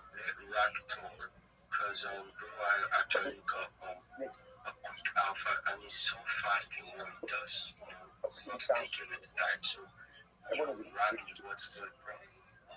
Thank you so much for the opportunity to be here. Anyone, if you're hearing my voice, I've done my best to follow all of you. I appreciate the follow back. I am the easiest follow back in the world. I follow everyone back. I'm Rabbi Rothschild. If you don't know who I am, you will. I stream my life 24 hours a day, 7 days a week, 365 days a year for world peace. I've been doing so for more than 4 years. My streams go back to the pandemic. We've seen the death of a queen, the birth of AI, the coronation of a king, and everything in between. This is a real life Big Brother. This is a real life Truman Show. This is a timeline and a time capsule of human achievement. In the 1990s, Bill Gates coined the phrase content is king, and I'm making it true today. I'm king of the internet. This is the biggest event in global history, and here's why. In 2018, The Economist magazine stated that data had overtaken petroleum as Earth's #1 resource, and I have more data archived on the internet than any person ever, which is making me very influential. I'm going viral, and when I do, I want to make you, your friends, your family all financially independent if you're not already. I want to ensure that you have generational wealth if you don't already, and I want you to be able to start charities and philanthropic organizations of your own. I'm unlike any influencer you're ever going to meet. I'm not live on one YouTube stream nor 2 YouTube streams. I'm live on over 20 simultaneous YouTube streams 24 hours a day. You can watch my life in 360 degrees. I even have a ceiling camera. If you're interested in looking at my YouTube streams, they're available in a link in my profile. Additionally, they're in my pinned post. You will also find in my pinned post a link to my link tree. I dare you to look at my link tree. No one dares you to look at their link tree, but I do because I have more social media than any person ever. I have more content than any person ever. You'll also find a link to my Discord, discord.me/rabbi. We have over 2,700 people in the community and continue to grow each day. In addition to making you all extremely wealthy and wanting to promote world peace, I want you to know that I'm an advocate for ending world hunger through the use of technology, such as agricultural drones, floating greenhouses, saltwater greenhouses, hydroponics, vertical farming, cloud seeding. I want to help end world thirst. I'm sponsored by a cryptocurrency that's worth about $100 million, and one of the things that we do is we build wells and water towers in developing nations for the benefit of the less fortunate. Additionally, I'm an advocate for the LifeStraw program, and most importantly, desalination technology, where we pump Earth's seawater onto land to make it drinkable.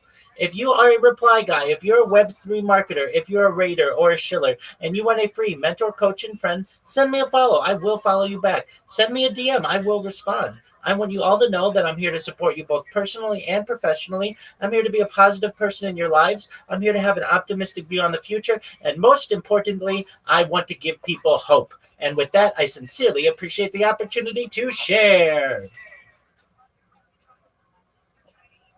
Good metric for a That's contest. fire, bro. I hope you heard from Rabbi and Rabbi, sorry, and we all can do to even asking questions, you want asking questions, and yeah, join his Discord because I'm actually in this Discord community, and guys actually building something great, and bro, you only need to stay fucking locked in and connect with great Take a person who brings the cover so, podcast. Rabbi, I really appreciate you for that 100%. Small design, I see you in Well, this some absolute is excluded. Where is excluded? Come over. Come over. good. So, I mean, They told us to get covered off. okay, yeah. So the reason why I'm raising my hand for you right now is I want to like inform anyone that I've followed her or you haven't really told you for us. I really like if you feel like just learn from you. You mentioned in there that you wish to what you need to do and stuff like that. Okay, so I'm like get this to you and learn some stuff from you. So just thank you. I really appreciate it.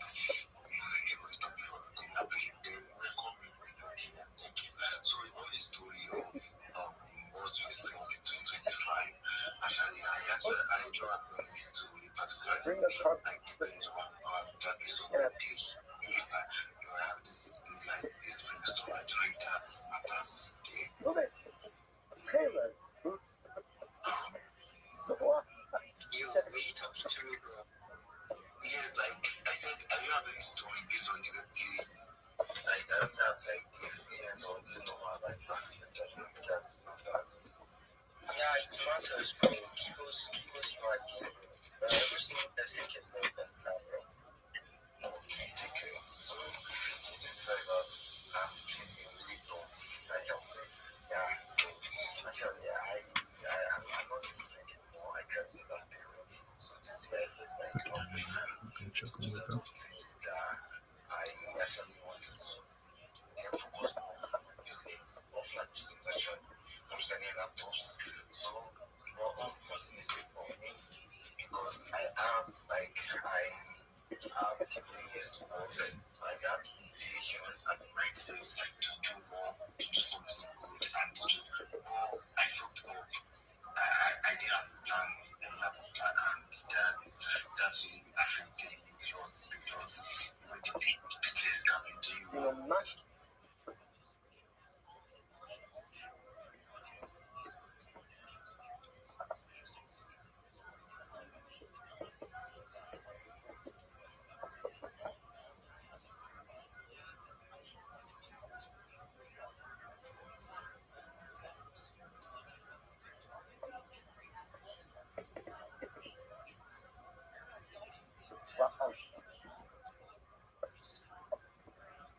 That is total.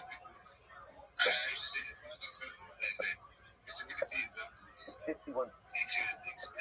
So there are things like you do behind the scene, like you do indoor stuff like this. Do it without like zero noise. And with time, you keep growing with it, and before you know it, if you come like you come out of the space with something relevant, like something is sustainable, people will follow you, and you definitely will get the visibility ASAP. That is how we do it. Luckily, before I took it in the area and until I get into it, I realized that there are two different modes in the space. There are some that are keen for something to end. So this is how I used to be able to say this. I said, like there are a lot of opportunities in the space. I think opportunities are like a flag. You get it. So if you have a butterfly, like if you like chasing a butterfly, there are two things involved. Is either the butterfly should die or the butterfly should break a wing. If the butterfly breaks a wing, which means the fly will definitely dead because it's already believing that Babylon and our opportunities is opportunity does not last. You get it? So instead of using anything for that fly, you build a gadget for that fly. Then we should not just have for that fly. You have millions of that flies. Now it's all depends on the speed of you get it. Do you get what I'm trying to say? So that is just the sad like it's just very simple. You can do anything to make to get it because it's very, very simple. So let me just give you today about this how to get it to this network for example. So let's take for instance a 3 days actually. Then it's called cheese. So you know like so how so collective is like the ecosystem is small cheese. It's a new ecosystem. So and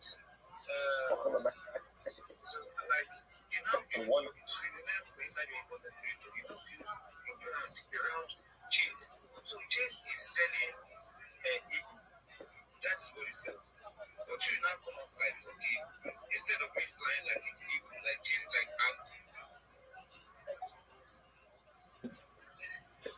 you get it. Or probably you start building something around cheese.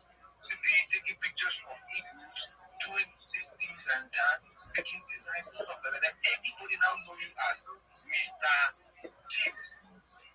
Do you get it? So once the ecosystem grows, you grow with it. Everybody already knows you. So that this is what this man does. He's a cheese guy. So immediately the cheese ecosystem grows, you grow with it. And that is how you like how most people get big class here in this place. That's what I'm actually getting at. So that is just what I want to add to that.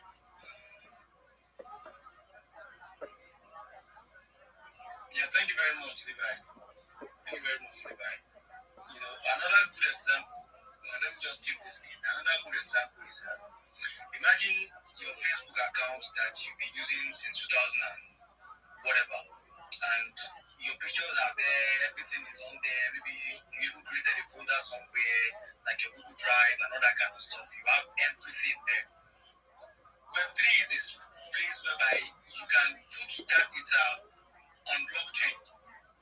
And anybody that requires anything that you have in that data, because it's on blockchain and they want to purchase it, you get an incentive, you get paid. Not just giving the data to Facebook and Facebook is using the data to make your money while you are there clicking and liking and commenting and being the product for Facebook.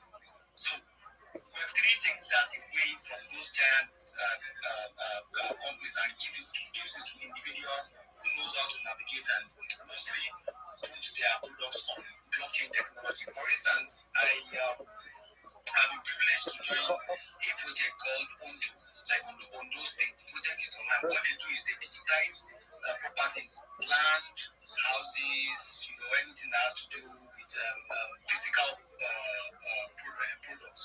They digitize it, they tokenize it. The amount that product is on blockchain. So instead of me buying a whole house, you can have like 10 people buy a token of that house, and whatever, because it is on blockchain, whoever is renting the house or whoever is buying the house, when we get the money, we get equal amount of that investment. That is what that particular token. So that is Web3 in the short term.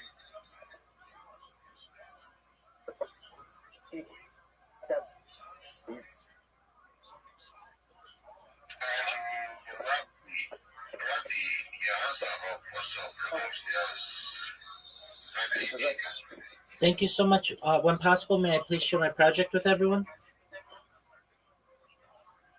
Yeah, you can do that. Thank you so much. First and foremost, I have followed everybody in this space. I'd appreciate if you would follow me back. I'm the easiest follow back in the game. I follow everyone back. I'm Rabbi Rothschild. If you don't know who I am, you will. I stream my life 24 hours a day, 7 days a week, 365 days a year for world peace. I've been doing so for more than 4 years. My streams go back to the pandemic. We've seen the death of a queen, the birth of AI, the coronation of a king, and everything in between. This is a real life Truman Show, a real life Big Brother. This is a timeline and time capsule of human achievement. In the 1990s, Bill Gates coined the phrase content is king, and I'm making it true today. I'm king of the internet. This is the biggest event in global history. And here's why. In 2018, The Economist magazine stated that data had overtaken petroleum as Earth's #1 resource. And I have more data archived on the internet than any person ever, which is making me very influential. I'm going viral. And when I do, I want to make you, your friend, your family, all financially independent if you're not already. I want to ensure that you have generational wealth if you don't already. And I want you to be able to start charities and philanthropic organizations of your own. I'm unlike any influencer you're ever going to meet. I'm not live on one YouTube stream nor two YouTube streams. I'm live on over 20 simultaneous YouTube streams 24 hours a day. You can watch my life in 360 degrees. I even have a ceiling camera. If you want to view these YouTube links, they're available in my profile. Additionally, they're in my pinned post. You'll also find in my pinned post a link to my link tree. I dare you to look at my link tree. No one dares you to look at their link tree, but I do because I have more social media than any person ever. I have more content than any person ever. I also have a link to my Discord, discord.me/rabbi. We have over 2,700 people in the community and continue to grow each day. In addition to making you all wealthy and wanting to promote world peace, I want you to know that I want to help end world hunger through the use of technology, such as agricultural drones, floating greenhouses, saltwater greenhouses, hydroponics, vertical farming, cloud seeding. I want to help end world thirst. I'm sponsored by a cryptocurrency that's worth about $100 million. And one of the things that we do is we build wells and water towers in developing nations for the benefit of the less fortunate. Additionally, I'm an advocate for the LifeStar program and, most importantly, desalination technology, where we pump earth seawater onto land to make it drinkable. If you are a reply guy, if you're a Web3 marketer, if you're a raider or a shiller, and you want a free mentor, coach, and friend, send me a follow. I will follow you back. Send me a DM. I will respond. I want you all to know that I am here to support you both personally and professionally. I'm here to be a positive person in your lives. I'm here to have an optimistic view on the future. And most importantly, I want to give people hope. And with that, I sincerely appreciate the opportunity to share. Yo, what up, Pilly? I'll be there in a second. Like that's beautiful. Like that's beautiful. You obviously, like the way you actually speak like this, you did this for years, and it's just amazing. So, like this is like I want to ask, like, what exactly is the discussion of your podcast, of your live stream and all that? Like, what exactly do you talk much about? I know you are into supporting, helping people and all that, but what do you preach? You get it? Absolutely. No, this is a wonderful question. I appreciate it, Levi. So I'm a futurist. I like to talk about the future. Things like anti-gravity, antimatter, faster than light travel, faster than light communication. Things like artificial narrow intelligence, artificial general intelligence, artificial superintelligence. Things like space tourism, space elevators, terraforming of other planets, interstellar travel. I like to talk about things like invisibility cloaks and Santa Claus machines, replicators, de-extinction. People don't know this, but the first successful de-extinction took place in the year 2003 with the Pyrenean ibex, which was a goat located in northern Spain, southern France. Fast forward to the year 2021, a company out of Dallas, Texas is founded known as Colossal Bioscientific.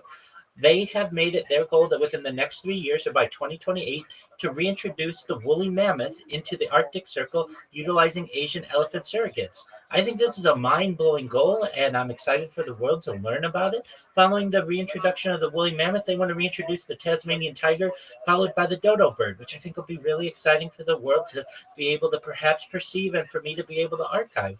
Other things that I talk about are things like life extension technology. When you were all born, the average life expectancy for you was maybe about 50, 60, maybe 70 years old if you're fortunate. And I want to increase that. I want to give you the resources if you want, and with your consent, to be able to utilize types of technology like oxygen therapy, human growth hormone, stem cells, cryonics, cryogenics, things like nootropics, peptides, cold shock therapy, ambrosia therapy, red light therapy, testosterone replacement therapy, to get you to live to be over 100 years old, 120 years old. But at that point, you may say, Rabbi, it's been a really great run. My body's starting to break down. What's the next plan? And again, this is all with your consent and only if you want.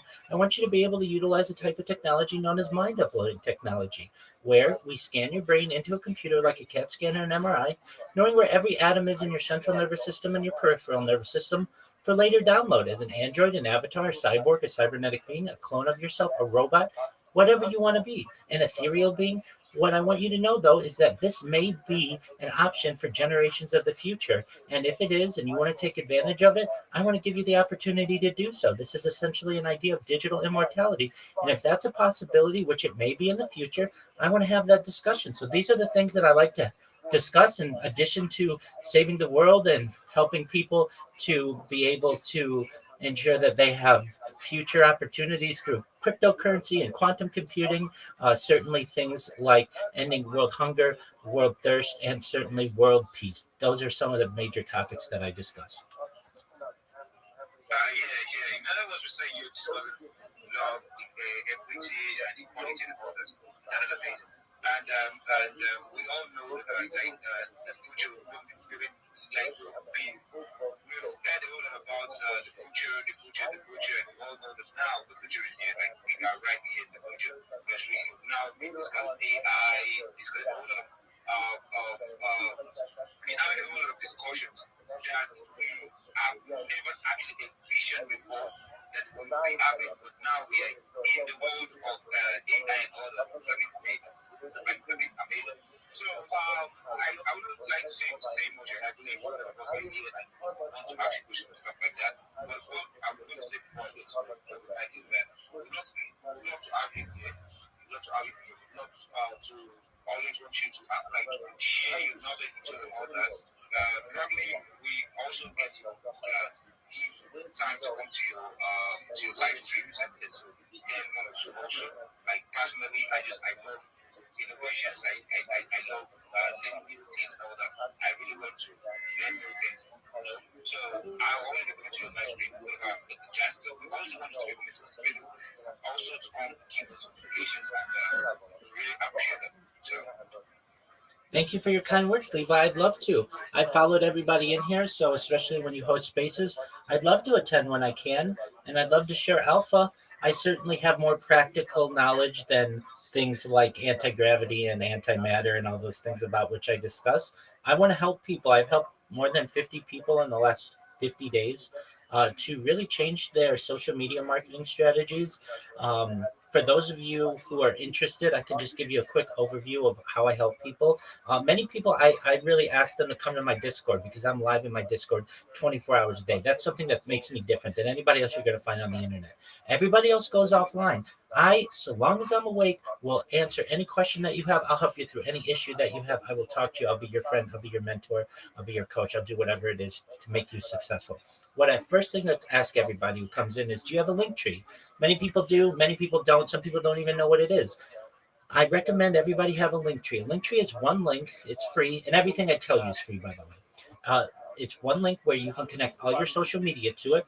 And I recommend that you get the top 30 different social media accounts that are available to you. They're all free. So you may already have a YouTube account, a Facebook account, an Instagram account, a TikTok account.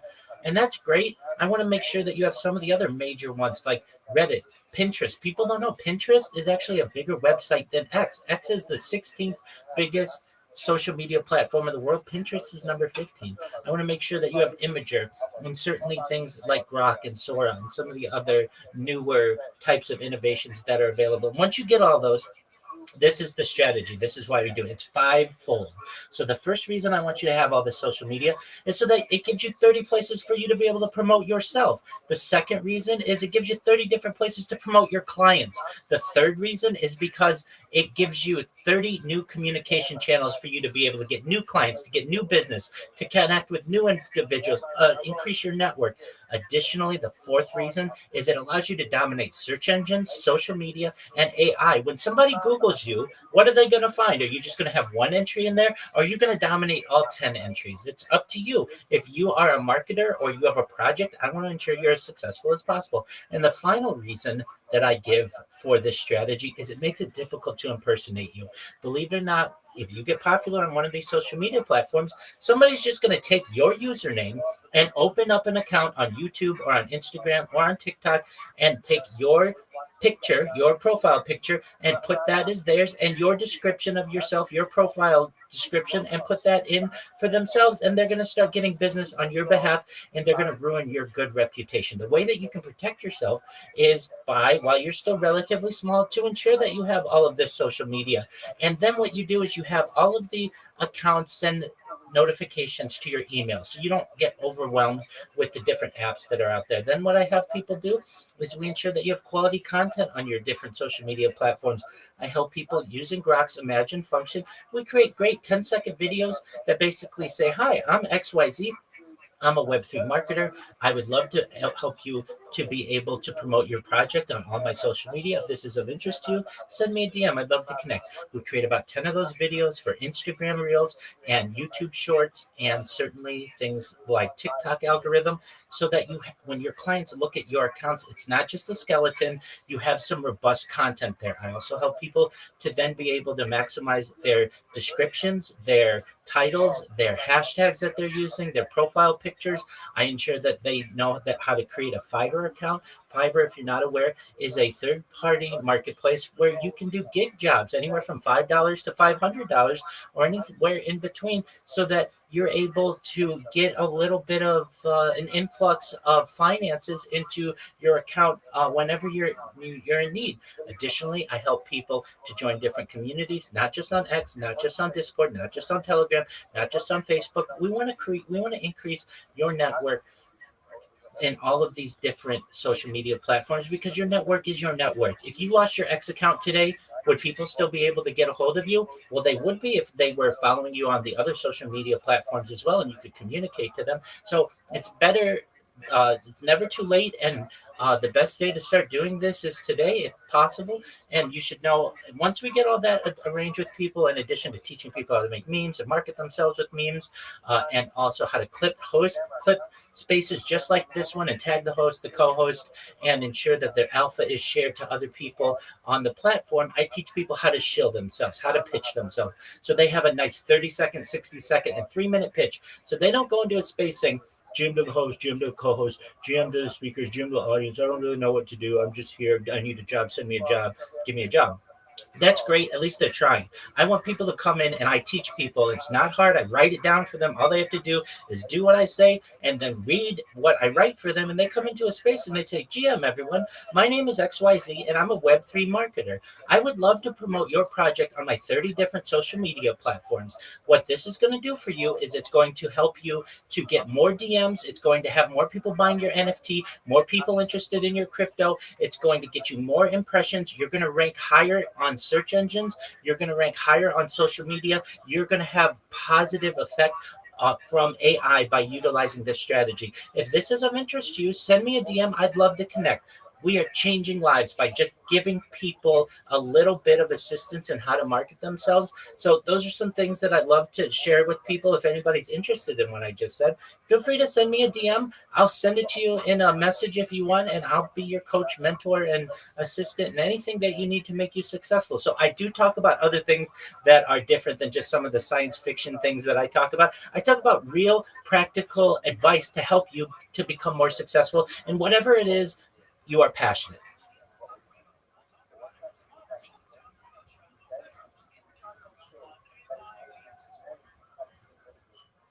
I'll be there in a second, Pilly. Yeah, Rabbi, thank you for that. I really enjoyed everything that you do. I've actually checked Linktree, and I see that it's the longest Linktree I've ever seen in my life. In fact, mine only has any link. Looking at yours, and it's kind of like almost 50 links here.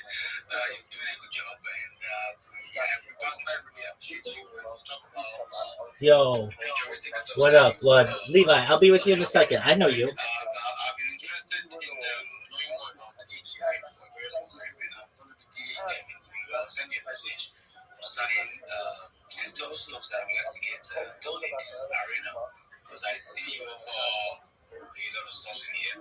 So thank you for dropping by. If you guys want to add it,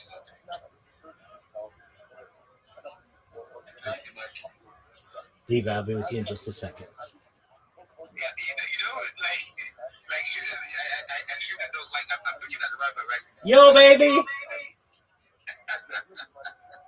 just so crazy. Like, you just like it's amazing. It's amazing. So, you're truly gonna get like I'm on DM right now. There's a lot of to go, and also this community is a whole lot good to know, a whole lot more information. And we will actually get to set up this things where you can actually get some job vibe and obviously going to teach us some things about life, also about free, and also about the technology world. You get to talk about. My pleasure. I look forward to it. And for anyone who's wondering where Levi is viewing me, he's viewing me in my Discord. So, yes, I'm live 24/7. I stand by what I do. You can watch my entire life if you want in my Discord. I have people who live in here with me and people who come in and just sleep in here with me. Whenever you need to speak with anybody, I'm here for you. I'm here to support you. To all of you, I'll read your names: Fash, Peter, Tamori, Levi, of course, Caesar, only one, Chase. I want to see you all become very successful. Not only would I like my data one day to be able to be monetized so that I'm worth a lot more money than I currently am and I'm able to make all your dreams come true. But in the meantime, I want you to be successful on your own. And together, we will ensure that everything that you ever dreamed when you were a child or a young adult or as an adult come true. And not just for you, but for your friends, for your family, everyone you encounter. I want you to be able to give the same gifts that I'm giving to people to those around you. So thank you. No, thank you so much. Thanks so much. Thanks so much. And we're going to send you a DM, and we're going to fix a date that you come to Spain and to give us some education. So that's beautiful. So, as the video, now let's see. We must be there. What we see? We might pass with this man. I beg. Mr. Fash, you with your mic. What is something? Levi, I'm sending you a message right now. Well, actually, I was, multitasking. Yeah, thank you, everybody, for everything, for coming to Stop Empire. So, I'm coming to UT, and there are a lot of things I want to learn and know. So, talk more your team. So, thank you very much for, coming on to share us what you know and making us know that you can easily come. Levi, if you can, read your DMs I just sent you on X. So you can also I don't know if it's possible for you to talk about so you can be coming and you can be with us and also it's and then we are free and just be part of the community for it. Right? Thank you very much. Bye. I appreciate your presence here. It's actually a privilege having you. Ever you say something? No, I want to say you lose your voice. You lose your voice. I'm actually multitasking. We do some other things. So I've been listening to everything you guys are saying, everything like everything. Okay, so now, before Rabbi Budi, so I want to ask questions. So now, let's imagine each and every one of us here, yes, each and every one of us here, no, we have never been told about Web3 world. We know nothing about Web3 world. We have never heard about it. Now somebody just tell us about Web3 for the very first time. And I'm curious to know what is basically like a bit complex. So can you please tell us how we can get to make the sustainable and the generational wealth in the Web3 space? Absolutely, Levi. 100%. All right. So first, let's talk about what Web3 is. A lot of people are going to say they're Web3 gurus, but they don't really know what Web3 means. So in order to understand what Web3 is, let's talk about what Web1 is and the timeline. So I want you to imagine a timeline going back to the late 1980s or so into the 1990s when websites were first started, when the internet was just emerging. Web 1.0, Web 1, is essentially early websites that people would have that might be a diary, they might be a blog, they might be selling something small, but not yet into social media, which is Web 2. So into the early 21st century, so around the year 2005, in fact, if you want the exact date, when Facebook at least launched, it was February 2nd, 2005. That's when really many people consider one of the starts of Web 2.0. There were certainly social media platforms before then, but Facebook was really a game changer in these terms, and it's really one of the few ones that is still continuing with a very large audience. But before then, we had MySpace, and there was certainly AOL and some other places where people would connect.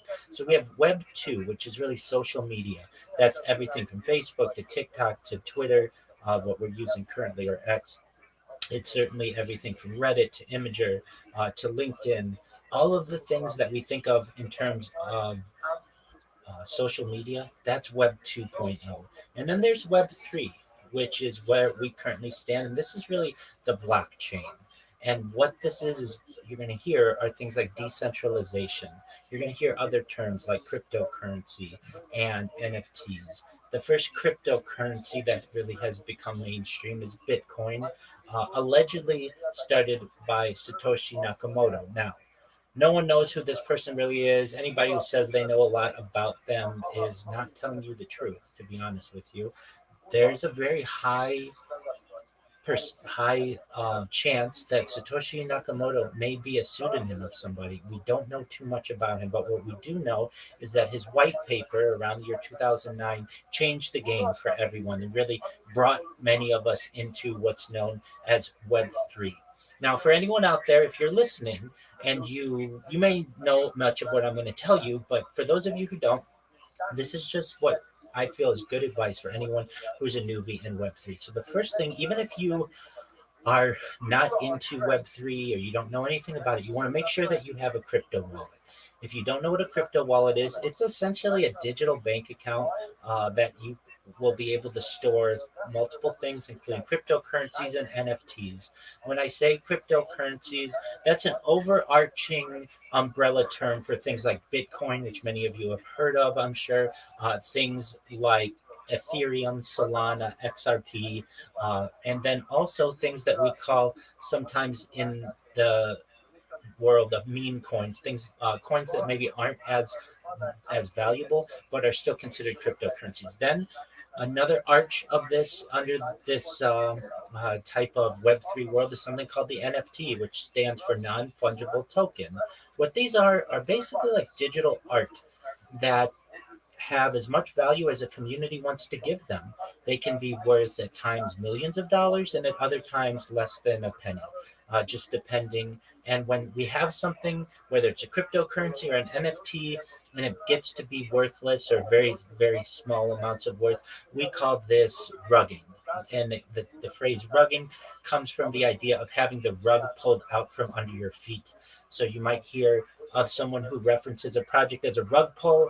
That means usually when you hear that, it's going to be a project that somebody's launching with the intent of it not to have long long term value. They want to just make a quick buck essentially, and so you'll hear many projects having the term being a rug pull. Now, I recommend everybody have a crypto wallet. If you don't know how to get one, you can get one on the major stores out there, the App Store for iOS devices, Google Play for Android devices, and you may need a different kind of crypto wallet depending on the type of cryptocurrency in which you have interest. But some of the crypto wallets allow you to have different types of cryptocurrency. Some of the major ones that you're going to hear are ones like MetaMask or Uniswap, certainly are two of the major ones, but there are many others out there. The key is when you go to get a crypto wallet, do not click a link that is sent from a friend saying, hey, this is the link that you need. Go right to the store. And the reason why we say that is because it's very easy for someone to become a middleman and to essentially have access to your crypto, your NFTs. And we don't want to give anybody any type of access. We're still in the early ages of Web3, and there aren't very many security measures for you to be able to protect yourself. So you want to be very careful on the links in which are that are sent to you. You want to be very careful on the people who you're connecting with. Someone who you may think is a friend isn't a friend, and then there may be people out there, bad actors who are impersonating your friends, who take their profile picture and take their username and change one or two characters, and then may trick you into giving up your cryptocurrency. It can happen to the best of us. So whatever you do, you want to be very diligent. All right, but once you get your wallets, there are three kinds of wallets that you kind of really can get. Not three companies like MetaMask or Uniswap, but three different kinds. One is called a hot wallet, one is called a warm wallet, one is called a cold wallet. The hot wallet is always connected to the internet and has very few, if not any, security protocols. Basically, if somebody gets their hand on your phone and they're able to log into your MetaMask or your Uniswap or whatever wallet that you're using, they may be able to make purchases with that. They may be able to perhaps drain your wallet if they need. Additionally, there's what's known as a warm wallet, which usually has some type of two-factor authentication, but it's still connected to the internet at all times. And the two-factor authentication may be some type of email that you may get. It may be some type of biometric, like your fingerprint or something like that, that you may need to go through to be able to get into the warm wallet to make a purchase or to transfer funds. And then the final kind, the cold wallet, is not generally not connected to the internet and is the highest form of security that you can have. So what many people do, and a good advice I can give you, is if you create these types of wallets, you have very few assets or not a lot of money in your hot wallet. And whenever you start to get a lot of money in your hot wallet, you start transferring that into your cold wallet. And I should say, you shouldn't really even be using hot wallets that much. It should be warm wallet. So I should have said into your warm wallet. Those for if you have like maybe $10 in a hot wallet, that's not that big of a deal. But once you start accruing some serious funds in the hundreds of dollars, you want to make sure that's at least in a warm wallet, and then eventually you want to make sure it gets into your cold wallet. And it is a good idea to have multiple cold wallets. Now, you may say, why do I need multiple cold wallets? Well, if somebody gets into your cold wallet, you don't want them to be able to drain everything all at once. So if you break it up into a few different cold wallets, God forbid somebody gets into one of them, they're not going to be able to steal everything from you. These are just some general security practices. Now, what you're going to also want to be aware of when you create your wallet, no matter if it's a cold wallet, a warm wallet, or a hot wallet, you're going to get something called a seed phrase, SEED space PHRASE.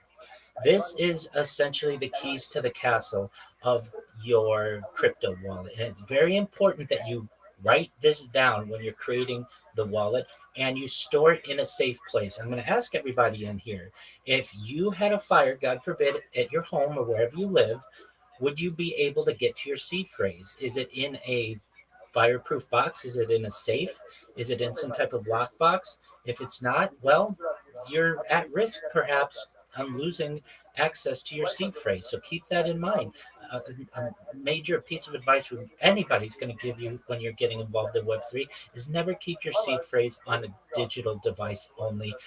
Really, you don't want to keep it on a digital device, because if somebody gets into your phone or into your computer, they're going to be able to drain you, and you don't want to give them that access. You want to keep your seed phrases safe. They are essentially your gold card to be able to get into your crypto wallets. And additionally, you don't want to give your seed phrase to anyone at any time. It's something that you always want to keep private, and ensure that you don't even give it to a community member, even a friend. This is something, one of the closest guarded secrets that you can keep. So once you do that, and you've got everything properly stored, then the world of cryptocurrency is open to you. And if you really want to make money on cryptocurrencies, there are people who are going to tell you, oh, I've got the best NFT in the world for you. You want to buy my NFT? It's going to be worth so much. Don't listen to those people. You're going to get other people who say, I've got the best meme coin.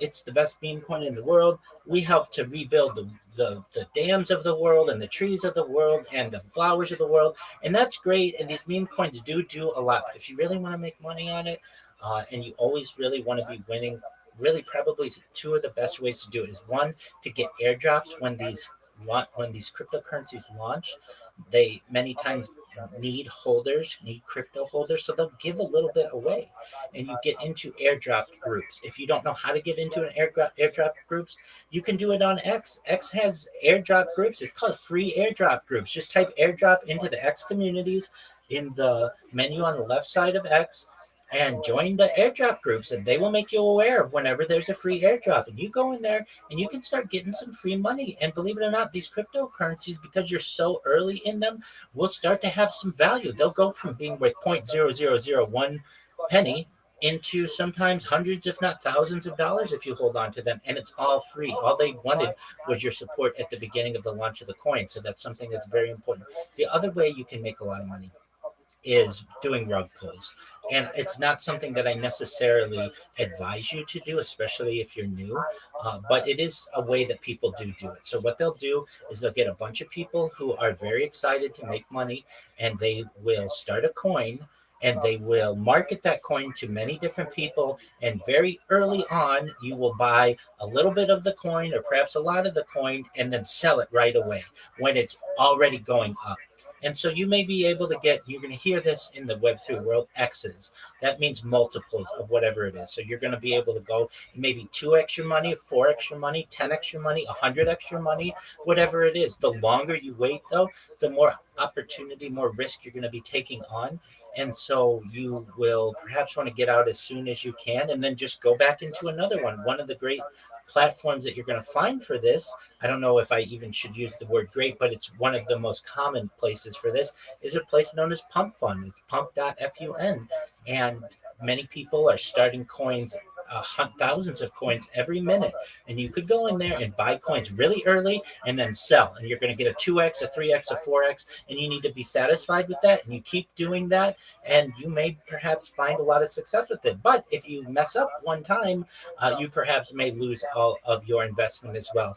Whenever we talk about Web3 assets, whether they're NFTs or whether it's perhaps cryptocurrency, there's something that you're going to hear, DYOR, do your own research.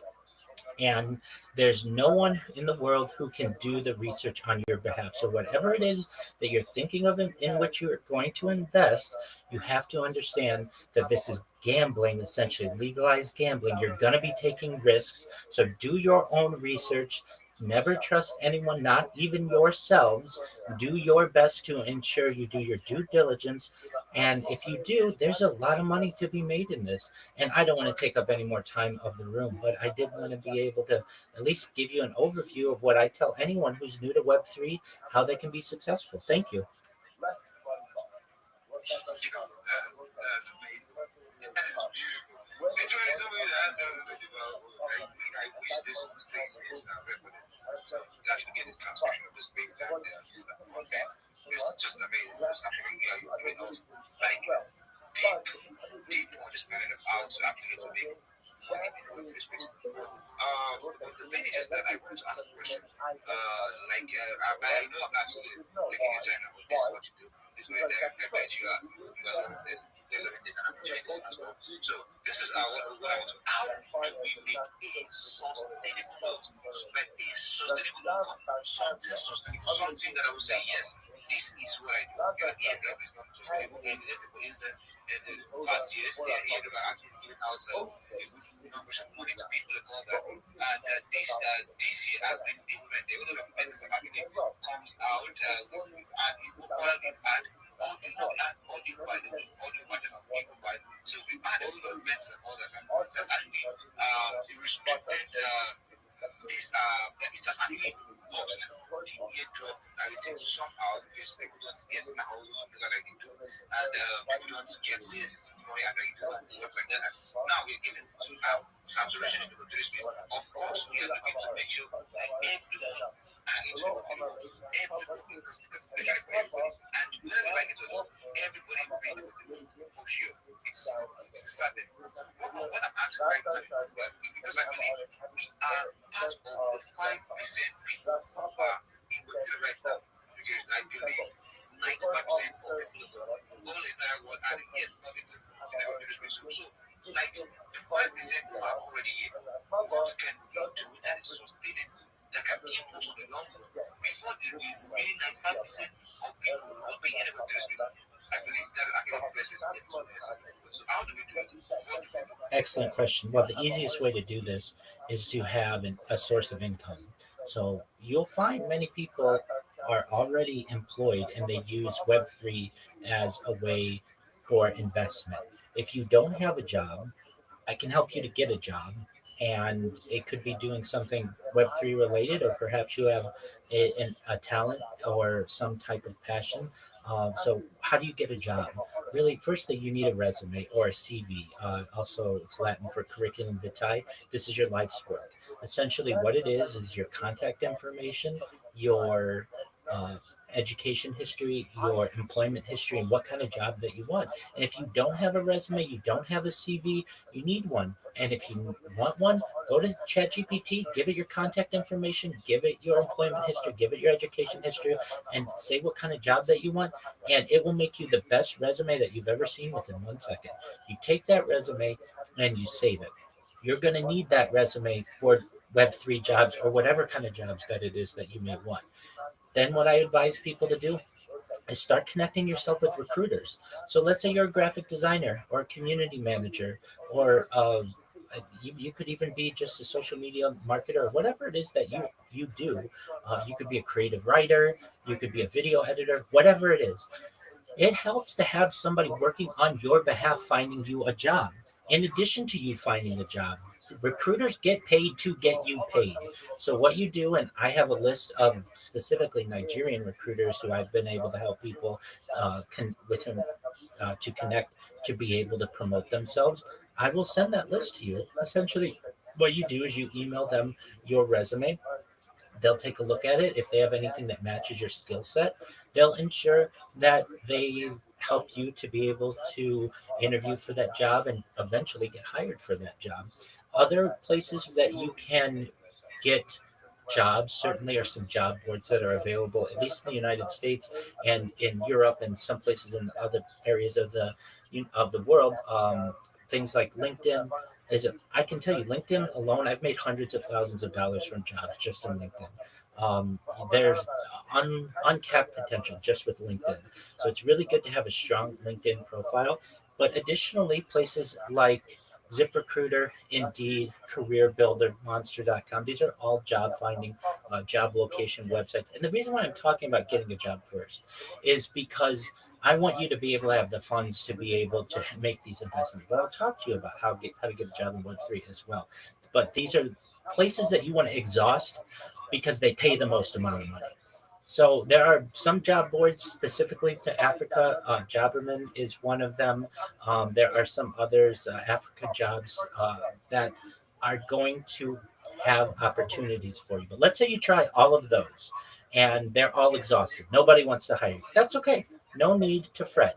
If you use the strategy that I talked about earlier, where you create your link tree and you have all the social media that I talked about, you're going to be able to do jobs for people and you're going to be able to do them regularly for people. Now, these are still gigs.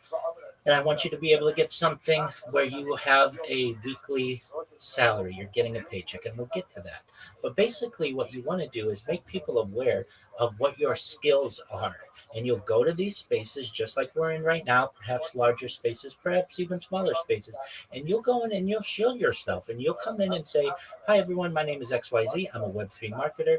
I would love to be able to promote your project on my 30 different social media platforms. This is going to get you more DMs. It's going to help people to find your project on social media, on AI, on search engines. It's going to ensure that more people are buying your cryptocurrency and your NFTs. If this sounds of interest to you, let me know." You will get people who DM you and say, "Yeah, I saw your link tree. It's really impressive. I have the opportunity for you to be able to promote my project. Is this something in which you're interested?" Absolutely. And I give people a rundown. Basically, for $5, you'll post on 5 of your different platforms. For $10, you'll post on 10 of them, and for $20, you'll post on all of them for you. If they like what you do, they're going to invite you into their project and either pay you in crypto or pay you in USD or pounds or euros or whatever way you want to get paid. And they may say to you, "How would you like to be a community manager? How would you like to be a moderator?" And you say to them, "Okay, this is of interest to me. What is the pay rate, and they're going to say to you, for you, you name your price. You tell them what with that which you're comfortable, and then you're going to have a regular gig as a community manager, as a moderator, as perhaps a promoter of a project. Many people are paid not just per gig, but regularly each week by connecting with these different projects. But no one's ever going to know about them if they aren't in the trenches every single day, every single week, and every single month, making sure people know what their skill sets are. They're increasing their social media following, they're increasing their network. And when you start to do that, you're going to have more opportunities for people to be able to connect with you, to not just give you gig jobs, which are great, but real full-time roles. And so if you want a basic breakdown of what I advise, make sure that you have a resume. If you don't have one, I'll help you with yours. I really will. Just come to my Discord. I'll help you right after this call. You want to take that resume, send it to different recruiters. You want to, and then ensure that your social media is is professional and reflects who you are and what you do. And then you're going to get people, when you shill in spaces, who want to connect with you. They're going to ask you for your resume or your CV. So you want to have these things available. Also, I talked about a little earlier the joining of different communities, different X communities, different Discord communities, different uh, Telegram communities. There are open job opportunities there. I know of some. So anyone who's interested, you can submit your curriculum vitae, your resume into these job applications, and people will review it. And if they think that you're a good fit, you're going to get a job as a community manager. You may make $100 a week, $150 a week, just perhaps replying to people, just perhaps shilling the project, promoting the project. The way that you do this, though, is by networking. And in order to be a successful networker, you need to have the profiles to be able to network. So I say, first and foremost, it starts with your resume. We build your resume into your social media platform, your social media profiles, and then we start networking, and then we have you show yourself. And if you do this enough, I'll tell you this, if you shield yourself enough, in 50 days, I got 3,000 followers on X, and this is not the only thing that I do. But if you were to say to yourself, okay, if I'm going to do that for the whole year, you're going to have 10,000 followers. Once you have an account that's a 10,000 follower account, that's a medium sized account. People will just come to you and pay you to repost their content, or to like their content, or to perhaps quote repost their content. You're going to get to the point where you're going to become financially independent simply by the strength of your social media. But nobody's going to be able to follow you on social media if you don't have the account. So for anyone out there who thinks that there is a shortcut to success, it does take a lot of hard work, but it's not that hard. We're not talking about digging for minerals. We're not talking about being a farmer in the hot sun. We're not talking about some of the more difficult positions that are out there. We're talking about being diligent on your phone, staying connected, speaking clearly, networking. And with that advice, I'd say that anybody can be successful. I hope that makes sense to you. Yeah, it makes sense. Thanks so much for that. Thanks so much for that. Like, I so much appreciate it. And building what you actually talking about is like Good morning, let us begin by thanking all of our sponsors for this morning's show. To thank our annual Comic sponsor, Vital Singh Paparazzi, for dedicating all the children's sponsors this year. And this host, which was for us to add this year.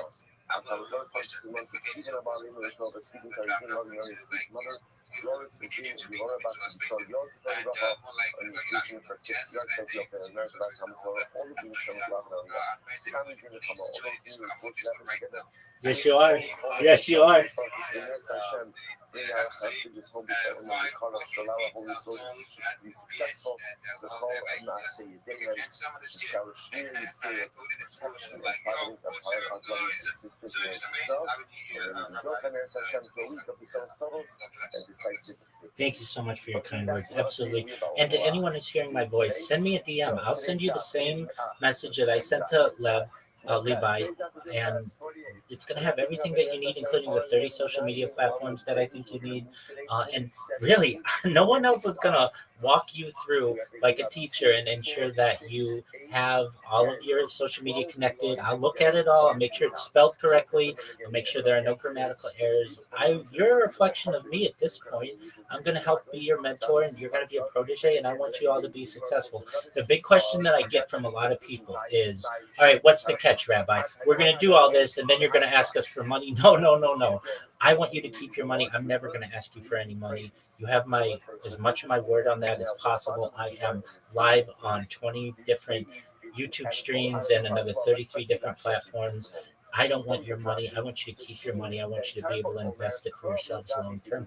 Ideally, what I want from you is to do what I say, be successful with it, and then when other people come to you and ask how you are able to do it, you teach them the same strategies that I teach you. And notice all of the strategies that I mentioned, they're all free. Nothing that I talked about today costs you a single cent. And that's the way that I want to keep it. I don't like when people essentially gatekeep knowledge. I am a teacher at heart. I've worked as a teacher for much of my life.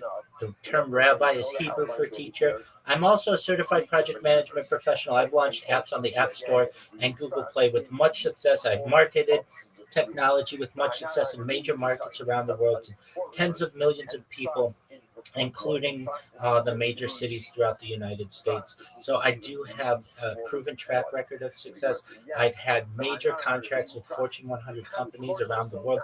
I've launched projects in Oceania, Europe, Asia, Middle East, in Africa, in Latin America, South America, and the United States and Canada. So I have a lot of knowledge, and I feel it's not right for me to gatekeep it. I want to share it. So for anyone out there who wants this knowledge, send me a DM. I will send you the message, same message that I sent to Levi, and you can get started. Thank you so much for the opportunity to be here. Thank you all for being so kind to me. I really mean that. Many times people, they aren't always that nice to me. So I sincerely appreciate how kind you all have been. Thank you.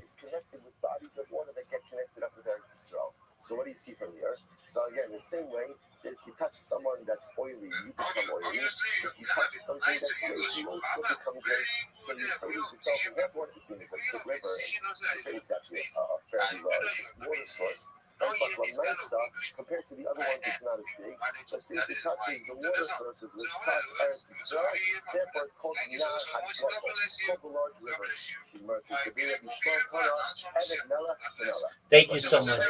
Thank you so much for your kind words. And I will say, many times people, when I start to speak, I have my pitch, and I've done it for 4 years, and they think it's a recording, so, or they think that I'm AI. So generally, once people recognize that I'm a real breathing person, they usually give me the benefit of the doubt, and they'll listen to everything that I have to say. But yes, if you think I'm a robot or something like that, which I get accused of almost on a daily basis, that's going to throw you off, and then you're not going to be as nice to me. But generally, I have to say, people on X have been extremely kind to me, and just I really appreciate you guys giving me the floor and the microphone to be able to share some of my knowledge. And to the people who said, "Hey, we'd like you to speak in the future," absolutely. This is not a friendship that I want for a month or a year. I want to meet you all in real life, either wherever you are, or I'll go to you, or you come to me someday. This is a lifelong partnership. I want to see success out of all of you. So thank you for the opportunity.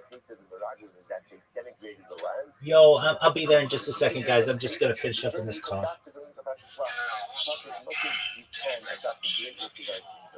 So just to point out a really beautiful verse you are saying, you know what makes you great? Attachment to the land makes you great. And here by the Euphrates is if you're attached to a water source that's attached to Eretz Yisrael, that makes you great. That makes you great. Although again, the Euphrates happens to bump up against the actual physical borders of Eretz Yisrael itself. Now when you look at the map, so the Euphrates doesn't really connect to Eretz Yisrael, but physical Eretz Yisrael, the Euphrates comes next to Eretz Yisrael, not just next to Eretz Yisrael. So amazingly enough, what you see from here, the kedusha of the land is such that just by touching the land, and this is what it means, the verse says, Avira da'aret Yisrael machki. The air of Eretz Yisrael makes you smart. Makes you smart. And listen, by the way, again, all right, we spoke about already a lot, but it's very clear. So I think when we look at what the Mossad and the army pulled off in Iran, smuggling drug pieces in like Disney bags, you know, whatever, you know, like it doesn't, like I don't know, Thomas, you know, whatever, like it doesn't, like it's ridiculous. It's ridiculous. It's a country that is less than a century To the people in my Discord right now, I will be with you in just a moment. I just want to respond to the people who have sent me messages. How does this happen? By the way, I understand. The Arab Israel the air of Eretz Israel gives you wisdom. See, our whole lives we thought that just meant Torah. It is definitely Torah, but it's not just Torah. It's wisdom. It's wisdom. It's the ability to think out of the box. It's the ability to think differently than the rest of the world thinks. Because you have to think differently than the rest of humanity thinks, because your survival hinges on it. The land of Eretz Israel changes you. The air of Eretz Israel changes you. And that's why you don't know it, and we've all experienced it. You step foot in the Holy Spirit of Eretz Israel, and how do you feel? How do you feel? It's so different. It's so different. What is it? What is it? I don't know what it is. But it's the Kedusha of the land. All right, friends. Thank you so much for your patience. If you can hear me. Hey, Pilly, I know you. All right, Pilly was here first. Pilly, my man, what's up? I'm fine, Rob. It's been a while. How you doing? Oh, I'm lovely. Thank you so much for your patience. How can I help you, my man? Because you'll become greater. Last discussion,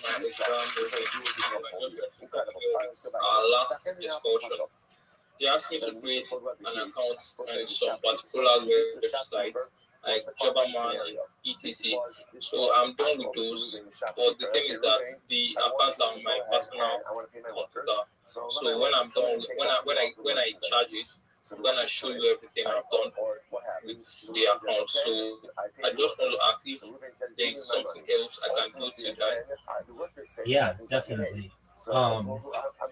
I will send you a list of recruiters in Nigeria specifically, and you're going to want to email your resume to them when you have the opportunity, and email it to them individually. Don't send it to them all in one message. So like you send one to one person, one to another person, one to another person, not one email to 10 different people, because that's not going to work out. I understand you. Excellent. So I just sent that to you on X. Take a look at it. And you know, I'm gonna see if I can help you as well with your I see you did exactly what I asked you to do with your profile picture. I want to make it a little bigger, and I'm gonna do it for you. Yours is fine; it's absolutely fine with what it is. But I'm gonna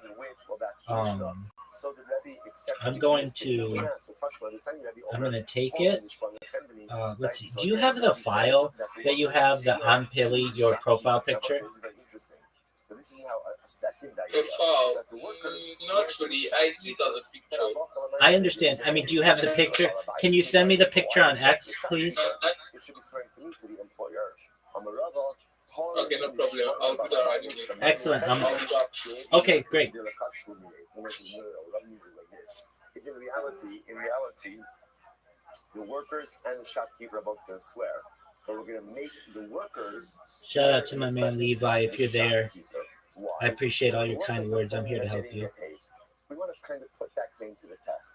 We'll say, Halakha always assumes two things. Yeah. Number one, Can you hear me? Yes, sir. Go ahead. Okay, it's a pretty safe assumption, right? Yeah. Two is that people Like I would say appreciate you for what you actually did so workers will lie about just nothing. amazing. I But feel what they're a little bit more knowledge reticent to lie about is that they didn't get paid. Absolutely.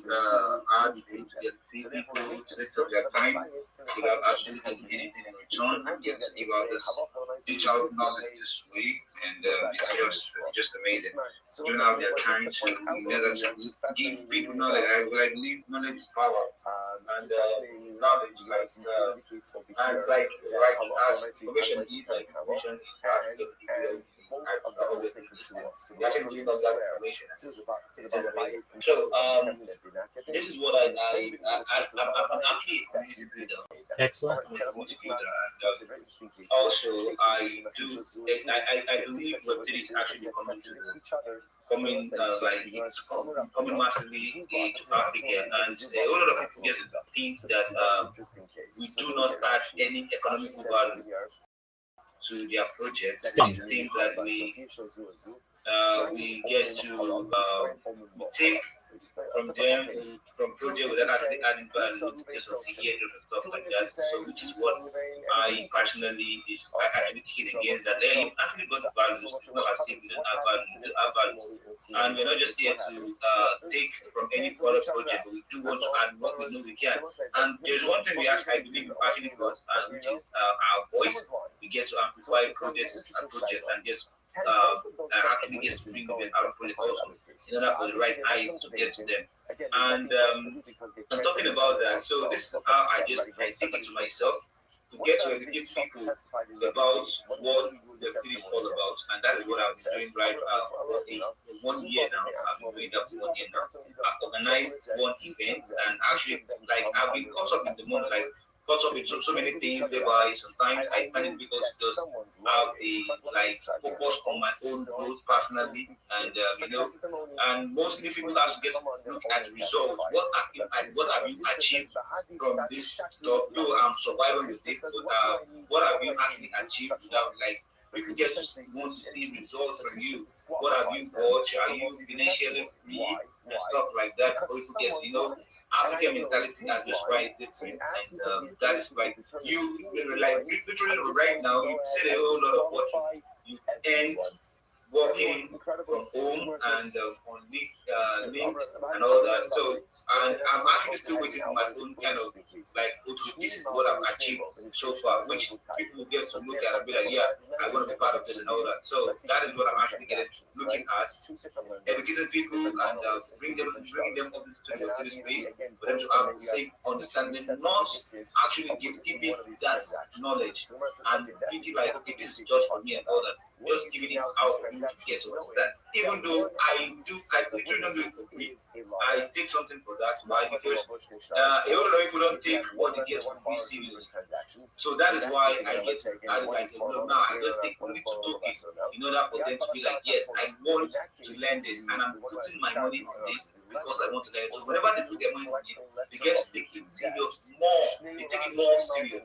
So that is just what I was. How do I get make this something like something about this, educating people and also getting them informed about what we're talking about. Absolutely. Do you have a resume or a CV, curriculum vitae? Yes, I can create. No, I literally don't have that right now, but I can create that. Okay, that's absolutely fine. So I'm gonna send you what you want to do. Just 1 moment, I'll send it to you. Please use ChatGPT and insert your contact information, comma, your education history, comma, your work history if you have any, comma, and that you want a job as a community builder. They cancel each other out. Pretty much it's as if it never happened, and if our loved ones, so they both fit. But Christa, no, someone's a liar over here, and therefore again, both. No, I'm talking into a computer. Just 1 moment, not right now. Apologies, Levi. I'll talk to you in just a second. I'm sending you a message. Please use your to create resume. Okay, so Levi, what I just did is I sent you a list of recruiters in your area, but also the last message I sent you, it says, please use ChatGPT to create a resume and insert your contact information, your education history, and work history if you have any, and that you want a job as a community builder. So what I want you to do is take that information, add your contact information, your education history, the type of job that you want as a community builder. Put that into ChatGPT right now and let me know what you get. and I'll wait for you. And then you're going to have a resume. You're going to have a resume in the next 5 minutes. It's not going to be exact, right? No two people are going to see, especially remember again. Okay, I'm going to do that right away. Excellent, and I'll await you. Pilly, my man, thank you so much for sending me that picture. So just bear with me, Pilly, and I'm going to see if I can put a little Make it bigger, right? exactly, but I'm going to see if I can do it on your behalf. Please take the Pilly photo and expand the text. Ultimately, that's not mistalib. So That doesn't work. Why? Because the discrepancy is too much. But yet, interesting enough, what does the Gemara say? They can become part of another testimony. Now the Gemara says, what does that mean? My love la'edus mammon. Now what that sounds like I can see as being so very this testimony not going to accept them. Oh, thank you so much, my friend. Testimony in another case, right? An edus mammon, another unrelated monetary case. Which the Gemara says that's not what it means. I'm a rabbi. Uva acher, they start from the edus acheres sholosh kodesh. You know what it means is he or one of those witnesses and another could ultimately again be mitzaref for another edus. Like let's say, for example, let's say again, first witnesses 1 and 2 come and say that the moon was 3 obstacles above the horizon. Witnesses 3 and 4 come along and say that it was 5. So obviously, I'm going to say in that case over here, I'm sorry, so I'm saying differently. One says it was right. Witness 1 says it was 3 obstacles. Witness 2 says it was 5 obstacles. So obviously they're not mitzaref. But either one of those witnesses, let's say now witness number 3 comes along, and witness number 3 says, I saw it, and it was 3 obstacles above the horizon. So now both say follow this. Witness 1 and witness 3 can combine to form a testimonial unit for Kiddush HaKodesh. That's what it means. Why? Because now effectively, How much do you combined, 1 and 3 combined, and again, that's How much data do I go through in a month? Right, because witness number 2 was the one who said that it was 5. Well, in the United States, we don't really pay per amount of data. It's just unlimited. And generally, it's something like for all of the devices that I use, it's like $300 a month. But just for one phone, it might be like $50 a month. In order to form a testimonial unit, usually you have to be able to see an event together. That's Makis days. That's cool. That's Makis days.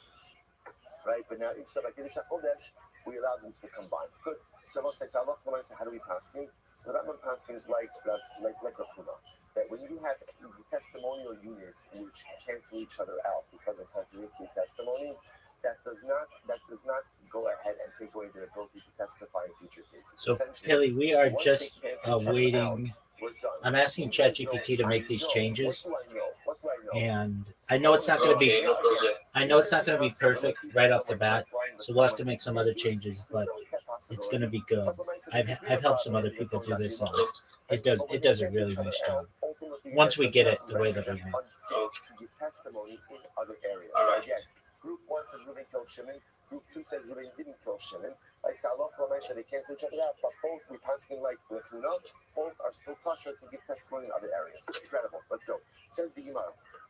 I'm the Fendini, dealing with Dina Mouse, dealing with the Dina Pero. Sorry. So let's say, remember again, this was the next case. I go over to the shopkeeper. I say to the shopkeeper, give me a dinar, ultimately again, of peros, of produce. And what happens? He gives it to me. I say that he says to me, okay, give me my money. I say, I gave you your money and you put it in your money pouch. What's the halacha? I have to swear that I paid him the money. I have to swear that I paid him the money. So says the Gemara, do I have to swear? It's not just Well, thank you. I appreciate it. I appreciate your kind words, certainly. I hope that you have a wonderful holiday if you celebrate a holiday. And excellent. I hope you. What are your plans? I already have the produce. I'm going home for the week tomorrow, so I'm going to see my family tomorrow. I'm still at my school. Yeah. So I'll be planning on going home tomorrow for the holiday. I put it in my little cart. Right? So Thank you very much. again, so Absolutely. then in that case, it's a Mosimichaber Lavaraya.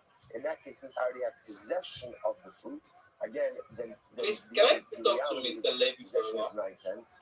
Can you talk to if who? the shopkeeper wants to say that I didn't pay, ultimately the Mr. obligation Levy, is I think he's very from my important piece of country. halacha. Yeah, he So is. Yeah, when go we for say it. that I, the purchaser, am obligated to take a shvur that I swore, that's Hello, right. Mr. Did not Levy. take possession of the Yo, produce. bro, what's If up? I already took possession of the produce, I'm then fine. the Where are you from? obligation of the burden of proof shifts Yeah, I'm from the to the east. shopkeeper. And if he wants to claim that Oh, I did not I'm pay also it, from the burden of Lagos. proof I'm is from upon him. Lagos. Excellent. Next. Are you from Lagos? Which side in Lagos? Again, remember, again, we had virtually the same Ikorodu. exact case with the money changer. Right? Which side? Side in was the money Ikorodu? changer? The money changer was, I go to the money changer, I say, give me change. I'm not really an He gives it outside to me. person He because says, I to me, school at "Okay, now Loud give me Tech, the Loud dinar." Technical I University say, of I gave Technology. it to you, and you So put I the only money go down. once in Like a he while. says, no, you didn't. What's This the halacha? I part have to in swear Ikorodu, that I paid him. So says the Gemara. I understand the Sukkah will say it's the same case. It's the same case. Right? Pretty much, again, the money I changer can't really case recall and the the area Henry because case is I've the same not case. By been the home way, this I'll tell you year. why. I've been in school, so and it's not easy. But I basically stay at I Lagos. schooled in Lagos State. I schooled in Lagos State Polytechnic. The first case by So, produce, I Wow, would have said like last this. week. I could love see it, that there yeah. would be a case of produce where So, the and, shopkeeper would be willing I- to physically give it over before receiving Yeah. payment. Why? Which is I fascinating. schooled in Lagos State Polytechnic and also Produce rots. When you're a shopkeeper, what do you want to do faster than anything? It's nice Also, also, Mr. Levy. How do you cement the sale? yeah. Right? It's And like then also really, give over yeah. the produce Yes. ultimately again to the purchaser. He does have ultimately Me again to it's have my so brother, you can see yeah. that. So therefore I could see the case of Yeah, produce. it's You could have a case of It's where a corner I've produce been was given creating. over even if payment wasn't yet tendered. I could see that. I'm almost through though. Like I'm almost through though. Just trying to set up some stuff. Excellent. Take your time. Pilly, will you look on X? I just sent you a version. Tell me what you think of it. Okay, let me go check right away. I'm not going to be leaving your life. Excellent. That's great. The second case, in the first case, came modulated Rabban. I perhaps would agree with Rabban, and therefore it's you. Okay, we'll say so because the cases really are dissimilar, therefore both are necessary. Next, okay, we'll say now we're going to come to a sugya which will take us to the rest of the morning, which is 11 minutes. Okay, let's say so again. That's all right. That's okay. Let's say so. Remember again. So the halacha is the Mishnah spoke about this idea that Yisomim don't pay except without a shvua. Now we already saw this reference in yesterday's daf a little bit. This idea that Yisomim ultimately again don't pay without a shvua. So the Gemara says, what are we talking about? Now again, let's say that lashon of Yisomim not pay. Like in other words, the concept that we've seen over and over is what? If you want to extract from Yisomim, you absolutely require a shvua. But the lashon here, the Yisomim only pay. What does this mean? The Gemara says, who are they collecting? Who are the Yisomim collecting payment from that they need to take a shvua? So if you want to say that, we'll say maybe the case is like this: that right, Father Yaakov died. He left behind sons, Reuben and Shimon. Now Yaakov had lent money to Zvulun. So now again, when Yaakov dies, Reuben and Shimon, his sons, want to collect money from Zvulun. So that we're talking about, they need a shvua. Avun shakav shvua. They need a shvua. So I don't understand.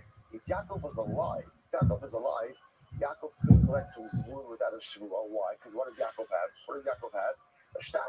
So if Yaakov could collect without a shvua, so why should Reuben and Shimon, the kids, why should they require a shvua?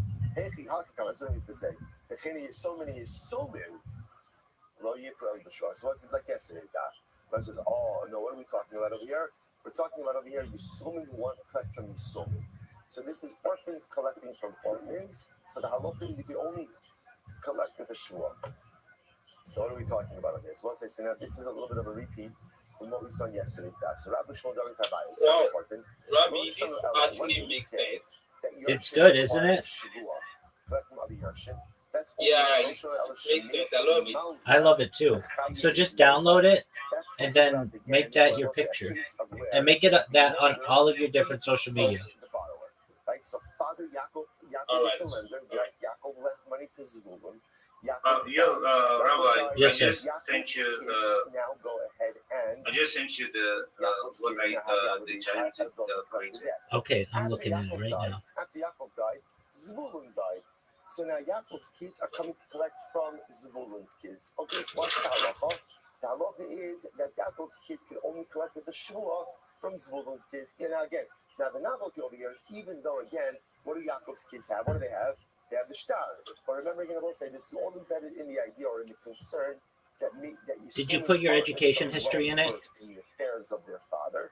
So therefore, the shvua is kind of Yes, like yes, I did. safe to ensure Okay. that this loan wasn't collected beforehand. Okay, so it's like that's halacha. So again, so the concept of essentially the assuming of the malda of the lender, collecting from the assuming. Okay, so I see is when community builder, Web3 and crypto communities. I see your location. I see professional summary. I see skills. I see work experience. Where's education history? Down. If the borrower predeceased the lender, Yeah, and down. it's like Okay, are you sure it's in the message that you sent? Oh, yeah, are you sure it's in the message you sent me? So now what happens? And Yaakov's Yes, exactly. It's at the bottom. Okay, the last thing I see is Web3 and crypto projects remote 2024 to present. What does that mean? A shvua, because remember, you can only collect. No, it's a mix. I can see it here. With a shvua. So ultimately, The last one on it was the projects and achievements. Okay, I'm not seeing that. Can you copy the bottom half? The project and achievement. Okay, can you copy the everything from work experience down and send that in a different message? This is fascinating. This is fascinating, right? So since already, when Yaakov was alive, if Yaakov wanted to collect the debt from Zvulun, we need a shvua. When Yaakov dies, shvua is not an inheritable right. And therefore, again, interestingly enough, because there was already a pre-existing obligation of shvua, or the collection of this debt, when Yaakov dies, ultimately, again, he can't pass down that obligation of shvua. In other words, his kids can't take that shvua. They can't take Okay, the now shvua I of see the it. father, Okay, thank you. therefore, effectively, Okay, the debt is uncollectible. okay, excellent. Which is quite fascinating. So, just to highlight this idea as well. So this is Rabbi Shmuel. All right. So Can you send everything below community outreach and onboarding lead? I think the text is just getting cut off. Rabbi Shmuel says, what's that case? From That's where? the case of where the From community outreach and onboarding lead. Okay. Yes, sir. Reuben and Shimon, Yaakov, the lender's kids, are coming to right. So Yaakov dies, the debt is inherited by his sons. They have the star. Then Zvulun, the borrower, dies. So now, ultimately, again, Yaakov's kids want to collect from Zvulun's kids. They can. They have a star, but they also need a shua. But Rabbi Shmuel will say, if you have a case of where the Lova, the borrower, Okay. Zvulun, died before. Okay, here we go. Yaakov. So that Educational. means when Yaakov is alive, then Okay. Yaakov expected to do the shua. When Yaakov dies, that shua. Can you take everything from projects and achievements and send that below? Everything below projects and achievements? Cannot bequeath a shvua to his son. Okay. And therefore, halacha l'maisa, the kids of Yaakov, of the lender, can't collect. We'll say, take a quick look at Rashi. Yischayi mal b'shvua. Rashi says, shelo eskadol klum, shanifra min yisol filu b'shtar tzarek shvua. So we'll say, so remember again, when Yaakov was alive, if Yaakov wanted to collect the debt from Zvulun's kids, Yaakov would have to show up, and Yaakov would have to swear. What would he have to swear? I swear that I never received payment from your father. Now again. Okay, the last thing that I see is it says help grow early stage. Are you sure nothing else is getting? Yes. Is that the last thing? Okay, thank you. All right. All you do is what? Whip out that star, and we're done. The conversation is done. Because again, whoever has that, but you sold them the halacha is Chazal legislated. If you want to collect from orphans, you have Okay, to it's good. So again, go back to All right. So then you're gonna want to. when Yaakov showed up at Yisrael, Let's see here. Here it is. A father does not bequeath money that is bound by On your to his sons. professional one, or I should say, like, you're gonna want to. You don't have to send this one to me, but you're gonna want to have your last name on it. Taking to the sons of Zvulun, I swear that I never Does that make received sense? any payment from your father. Like, Okay. oh, Now, when Yaakov which dies, one is that? Well, so I see at the very top, it says Levi, Community Builder, Web3 and Crypto Communities, location, your email, your phone, but I don't see your last name on it. Is your last name on here? No, my last name. No, my last name is like no. I don't have it there. Okay, you don't have to send that one to me. You can stay as anonymous as you want. But what I'm saying is when you send it out to professional organizations, you need to have your last name on it. Does that make sense? Yeah, it makes sense. Yeah. Excellent. So you go to ChatGPT and you download your whenever you're finished with your last name on there if you want. You download your resume as a PDF. Does that make sense? Yes, it makes sense. Excellent. Okay. And then I'll send you a draft of an email that you can send. That's true except for the greatest shvuah of all, and that's the Shul of Har Sinai. This is a new project, period. Can you please draft an email to potential recruiters to whom I'm going to email my resume and ask them to review it and put spots for contact information, Okay, so what's like, okay, this is where it gets really exciting over here, right? and that you would appreciate any connections that they may be able to provide.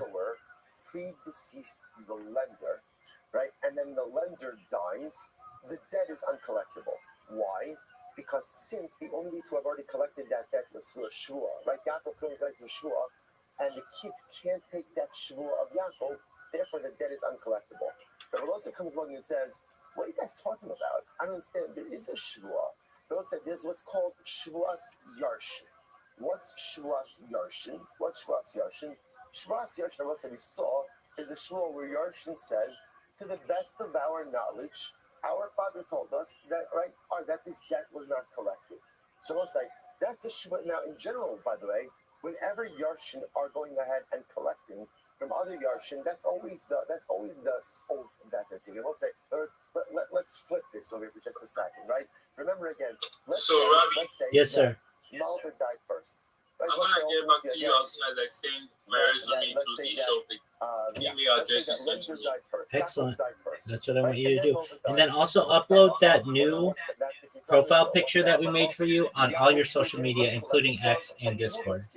All right, no problem. Thank you very much, Rabbi. You're welcome, my friend. To the best of our knowledge, this was never Thank you, sir. You're sweet. So I understand. So just because Yaakov became obligated in a shvuah, I understand his kids can't take that shvuah. Let them take a typical shvuas yarshin and let them collect the debt. So we'll say fundamentally what we've seen Rabbi Shmuel and Rabbi Lazar. Rabbi Shmuel ultimately saying that in any case where the borrower predeceases the lender, since the lender was already chayav the shvuah when he was alive, then he died, he can't pass down that shvuah to his kids, therefore the debt is uncollectible. Rabbi Lazar says, what are you talking about? Just let the kids take, let Yaakov's kids take over. Granted, Yaakov's kids can't take his shvuah. But what? They can take their own shvuah and let them collect the debt. Shalchot b'mei Rabbi. Shalchot b'mei Rabbi Ami. So we'll say, so ultimately again, so they sent this. Shalchot b'mei Rabbi Ami. Amar kulei hai shalchilei va'azli. I'ashkechon paima milo shalchilam. So we'll say, so ultimately again, this is very interesting. So they sent this question to Rabbi Ami, right? So they're trying to get Rabbi Ami ultimately again to decide. And I was saying, I understand this is big stuff because this is going to render some major portion of loans uncollectible in these cases where both lender and borrower die. So they sent Rabbi Ami, right? There's Rabbi Ami, do you have any new developments? Rabbi Ami essentially says, Chevra, if I had something to share, I would share. Now you can keep asking me the same Please create a question, generic email that one would send to a recruiter asking them to please consider a resume and also allow space for contact information for the sender. Now, interesting, if you look at Rashi, Amar B'din Rashi says over here, Shehotzi shtar ze al yasmi lova, va'amalo bezin yishava v'tal. So let's say, now watch this. So now the case over here is as follows. Let's say Yaakov was still alive, right? Yaakov was alive, and Yaakov came, Zvulun had died, right? And Yaakov came to go ahead and, Amad B'din, excuse me, I shouldn't say that. Amad B'din, right? So again, they started the Din Torah. Rashi says, Shehotzi shtar ze al yasmi lova, va'amalo bezin yishava v'tal. So right, so again, they took out the shtar, and basically already told the lender, go ahead and swear, umes, and then the lender dies. So the lender died before the oath was ever taken. So essentially, over here, so in this case over here, Yaakov came to David to collect the debt from the sons of Zvulun, right? He was David said, okay, Yaakov swear. Yaakov died before he had the chance to take an oath. So Allah again, Yaakov's kids can't collect the money. Why? Because they can't take the oath of their father, like Rabbi Shmuel. Lo amad b'din umes yarsh umes. What happens, however, if Yaakov didn't try to collect the debt, and then he died? Yarshim nishpan shvas yarshim noken. Very interesting. So Rabbi Am wants to posit that the only time that the shua gets passed down from Yaakov to his sons, or I should say, the only time that the Solim of Yaakov are unable to collect the debt is when the obligation for Yaakov's shvua was already triggered. But if Please Yaakov create did not a generic trigger email template that one would send to shvua, a resume that shvua, then ultimately, recruiter again, Yaakov's kids for a potential can position collect and the leave debt space with for a typical shvuas yarsh. contact information So from the sender. So I'm not going to raise the kasha. Atu beidina kamechayla lishvua me'ina. Sorry. Atu beidina kamechayla lishvua. Is it the beidina that obligates Yaakov and the shvua? No. Me'ibna deshachav lo v'chayli ma'aval ibnei lo v'shvua. No. The shvua obligation was triggered when? Immediately when Zvulun died. El Amrav Nachman said first one line. El Amrav Nachman Yisila Derav Lishmo Isa Ilesa Ulesa. Choose a team, right? Either you're holding Rabbi Shmuel, or you're right. Either you're with us or you're against. Okay, That's Levi, can you hear me? There's Rabbi Shmuel on one side, and there's a Balatza on the other side. You got to choose a side. Allah, the side correct. So you see from here that Rabbi Nachman wants to show who the Excellent. Excellent. Okay, so I'm about to send you an email template that you can use. You just have to so we'll say now, interestingly enough, this is a different kind of case where you just have to fill in the blanks. Ultimately, again, was suspect. No one was able to take a shua. Rav Nachman said Yachloku. Now, what do you see from here? That in a case where neither party could swear, Rav Nachman says Yachloku. That's not like. And then what you do is you attach your resume to emails, and then you send them to the list of the emails that I sent you. So just read through what I sent and make sure it makes sense to you. This is a case of an almana, a widow, who did not collect her ksuba. Okay, I'll fill in the spaces here, and I'll attach so I'll attach the PDF of my resume to this. That's exactly right, yeah. And now there's no guarantee they're going to respond. There's no guarantee that you're going to get a job this way. But at least it shows you're trying. And, 30 minutes ago, you didn't even have a resume. So now you have a resume, and you're going to use that resume for the rest of your life, believe it or not, like for many, many jobs, many, many opportunities. So it's the start of something really special for you. So while you are emailing them, what you can do, and I probably would, depending, like if you need money like right now, like then send it out to the recruiters. But ideally, you would wait a little bit and create all that social media that I told you to create, so then you can put in your letter to these guys, the email to these guys, your LinkedIn profile, and some other things. But if you don't have time to do that, I understand. Just email these recruiters. But if you do have a little time, then create the social media that I advise. It's going to take you a couple days, and we'll look it over. But then when you're done, then you're going to be able to put in your LinkedIn profile, and you might even be able to put in your link tree so that they can see all your social media. It's up to you. So I don't know. Do you have a little bit of time before you need a job, or you need a job ASAP? No, like I want to learn this so I can teach others too. Absolutely. So I will take my time and I'll take my time I will be able to get on the link just get on all the platforms and all that. And I'll let you know as soon as I do that. Excellent. I'll start at tonight before I get to sleep. Excellent. I've been away like throughout the day. I will start looking at that now. Do part of it. Once I record the morning, then I'll get back to it and make sure I do things up and get back to you as soon as possible. Absolutely. And when you're done, come in here. We'll talk it over. So long as I'm awake. If I'm not awake, just come back and I'll be awake in a few hours or so. And then send me your link tree when you're done. I'll look it over. I'll make sure it's good. Now, here's what people do. I've done this with 50 people in the last 50 days, so I can tell you what everybody does.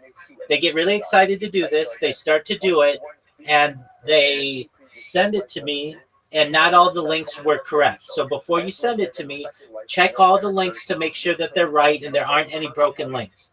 Additionally, what you want to do, and I want to just make sure you're aware that you don't have to download all of these different apps.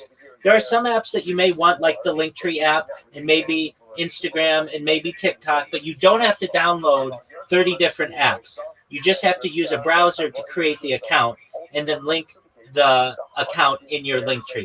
Additionally, you want to try to get as many usernames as consistent as possible. Like ideally, we'd want to get Levi72 on everything, but somebody might have already gotten Levi72. So you might have to change one or two of them up or whatever, but you want to try to get as many as you can that are as consistent as possible. Another thing is everything I tell you is free. And so if any of these websites tell you, hey, join our premium for $5 a month, we'll give you a free trial. None of that. Everything I tell you is free. So look up more on the page and you'll find the free version. Okay. Oh yes, thank you so much. Thank you so much. Absolutely, my friend. I so much appreciate it. And I'll work on this and I'll make sure I finish everything up probably before 12 p.m. EST tomorrow. Then I will get back to you and every details, everything well done. Absolutely. And so before you go, let me give you a breakdown of what we'll do. Once your link tree is good, and just keep in mind, there's no rush. God willing, I'm not going anywhere, and neither are you. So, you don't have to kill yourself over this, so to speak. But just, do it with as much motivation as you can. Once you get all the accounts connected, you come to me, we'll look it over. If it's good, then we're going to move on to the next stage, which is going over your profile picture. Right now, your profile picture doesn't tell me anything about yourself. And I want it to. I mean, it tells you a picture that you like, and that's fine. And what we're going to do, just like with Pilly, but we did a better one for Pilly, and we'll do a really good one for you as well. We're going to put around the like a circle around it, and at the top of the circle, it's going to say whatever. It'll say Levi. And then the bottom of the circle will be your link tree, linktree.com/Levi, whatever your link tree is. And what this is going to do now, this tells a story. Every time somebody sees your picture, it tells you their name. It's going to tell you their name. It's going to tell them your name, and it's going to tell them where they can find all your social media. And believe it or not, that's a very strong thing to have. Everybody just has a normal profile picture, and that's fine. But yours is going to tell them what your name is, which is going to remind them, and they're going to be like, oh, yeah, I know this person. It's just a lot easier when you put a name with a picture and then also your social media with a picture. Then what we're going to do is and if any of this is like, I can't do that, I have to have this picture, we're going to use the picture that you have. We're just going to make it a little smaller with a circle around it with the text. But if none of this is a deal breaker, if you're absolutely sold on these things, then no worries. But what we're going to do then is we're going to make sure you have an optimized description on all your social media. So don't worry about adding your social media descriptions now. Just create the accounts, because when you're done, we're going to go through and we're going to unify them all. So if they all say the same thing, that they all are describing you the way that you want. Then what we're going to do is we're going to use Grok to create 10 short videos on you. And they are not necessarily going to, they don't have to have your face on them. They can have a version of you if you want, or they can just be random AI people, but they're going to say something along the lines of, "Hi, I'm Levi. I'm a Web3 marketer and community builder. I'd love to help you to promote your project. Send me a DM if you're interested." Really short, simple. We're going to create 10 of these on each one of your social media platforms. Actually, I should say, you're just going to create 10 of these, and then we're going to upload these to each of your social media platforms so you have something on your page so it's not just blank. Then what I'm going to help you to do is learn how to clip people's spaces if you don't already, or you probably already know how to do that, but then how to tag the people, how to put hashtags appropriately. I'm going to teach you what the best hashtags are for not just the videos that we create, but also when you're trying to get people's attention on X. I'm going to help you to join different spaces. You can, with a normal X account, join I should say communities, not spaces. I'm going to show you how to join people's communities. So I know you're already at least in a few communities, but you can be in up to 20 communities with a regular X account. And if you, you should be maximizing that, is what I'm trying to say. Then what we're going to do is we're going to teach you how to not just make memes, but market yourself with memes. So let's say you want to get the attention of a developer. You make a nice short little meme with a meme generator, and you put your link tree in the corner, and they're going to know how to contact you, and they're going to copy that, and they're going to paste it and share it, and you're going to get credit for being the creative force behind that meme. Then I'm going to teach you how to create a Fiverr account so that you can get some gig work, because that gig work can very easily turn into a full-time job. But at the beginning, people are just going to want to try you out. And so anywhere between $5 and $500, you'll be able to do jobs for people. And then I'm sure you already know how to pitch. You're very charismatic, and you have a great personality. And what we're going to do is just write down your pitch pretty short, simple, to the point, so that you come into a space and you say, "GM, everyone, my name is Levi. I am a Web3 marketer and community builder. I'd love to promote your project on my 30 different social media platforms. What this is going to do for you is it's going to allow you to get more DMs, more people interested in your NFT or your cryptocurrency or whatever your project is. I'm also going to ensure that you are able to rank higher on search engines in social media, and that AI has a positive impression of your project. If this is of interest to you, you should know my DMs are open, and I look forward to a lifetime partnership with you. Thank you. Again, my name is Levi. I'd love to work with you in the future." When people hear that, they're going to say, "Hey, I'll send him a DM. What's the deal?" Because it's nice. You're not going in there saying, "Oh, GM everyone, GM the host, GM the co-host, GM the speakers, GM the," I don't really know what to say. You hear those all the time. And they're fine. At least they're trying, but you're going to be really polished. And if you do enough pitches over enough days, you're going to get people who are interested in what you do. They're going to start wanting to bring you in as a community manager, as a perhaps a moderator, or even higher, maybe even start a project with you. So, Levi, I just want to give you an idea of where we're going to go from here. Does this make sense to you? Yeah, it makes a whole lot of sense to me. Like, I so much appreciate it. This is just so lovely. Because, I've never seen anybody that gets like what we want to help people to get to the stage of what this is all about. Like, this is just amazing. I love it. I so much appreciate it. Absolutely. Buying this, it's always 100%. Excellent, Levi. Okay, two things before you go. At the very top of this Discord, so you scroll all the way to the top of the Discord, and you're going to see a red circle that says 24/7 live YouTube streams. It's like one of the channels. Yeah, I'm on it. Okay, I want you to open that up, and there's a link in there, a YouTube link. I want you to click on the YouTube link, if you would, please. Which is actually quite striking, but quite overwhelming, because in general, when it comes to others, person is not held responsible for machshava k'maisa. Person is not held responsible for their thoughts to commit avera.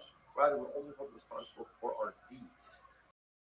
And yet here we see ready to strike someone. So at the very top of the channels, you're going to see a red circle that says 24/7 YouTube. Okay, yeah. Okay, and click the link, and it should open up YouTube, or open up YouTube in a browser. Do you see that? Rebbe says that Yes, yes. one of the values Now I want you to count how many live streams you see. and the avoda of the hands, the Rebbe says, is to be able to give. So, When a person takes the hand that is supposed to be used to give, and instead Chas Hashem uses it to strike, it's like a misappropriation of divine resources. You're taking something that a Kodesh Baruch Hu gave you, it's almost like you're investing it. You're taking it and you're repurposing it the most. yeah, exactly. Exactly. Now, I bet you've never seen somebody with more than one live YouTube stream, let alone more than a dozen, right? Just the act of Exactly. And I have been recording my life for more than 4 years, not just here, but I've streamed as far north as Santa Barbara, as far south as San Diego, as far west as the Pacific Ocean, as far east as the desert and mountains. I've streamed in Beverly Hills, in Los Angeles, at Disneyland, really everywhere in Southern California. And when I go viral, I want to spread this to the world. I want to explore the world with as many different streams as possible. So if you ever want to view what I'm doing, you can always do so in YouTube. You can also always do so here on Discord. But you should also know, if you want to go back to the conversation that we just had, feel free. You can watch it there in case you missed anything, okay? Thank you so much. Excellent. So I'll be getting them getting them on the work with right now. Then once I'm through everything here in the taxi I've been given, then I'll give up to you. Excellent, Levi. Okay, pleasure. I look forward to working with you. Take care, my friend. All right, bless it. Absolutely. Take care. Bye-bye. Real estate is not for the weak. Real estate is only for those who have the stomach for it and who are ready to fight. Interesting.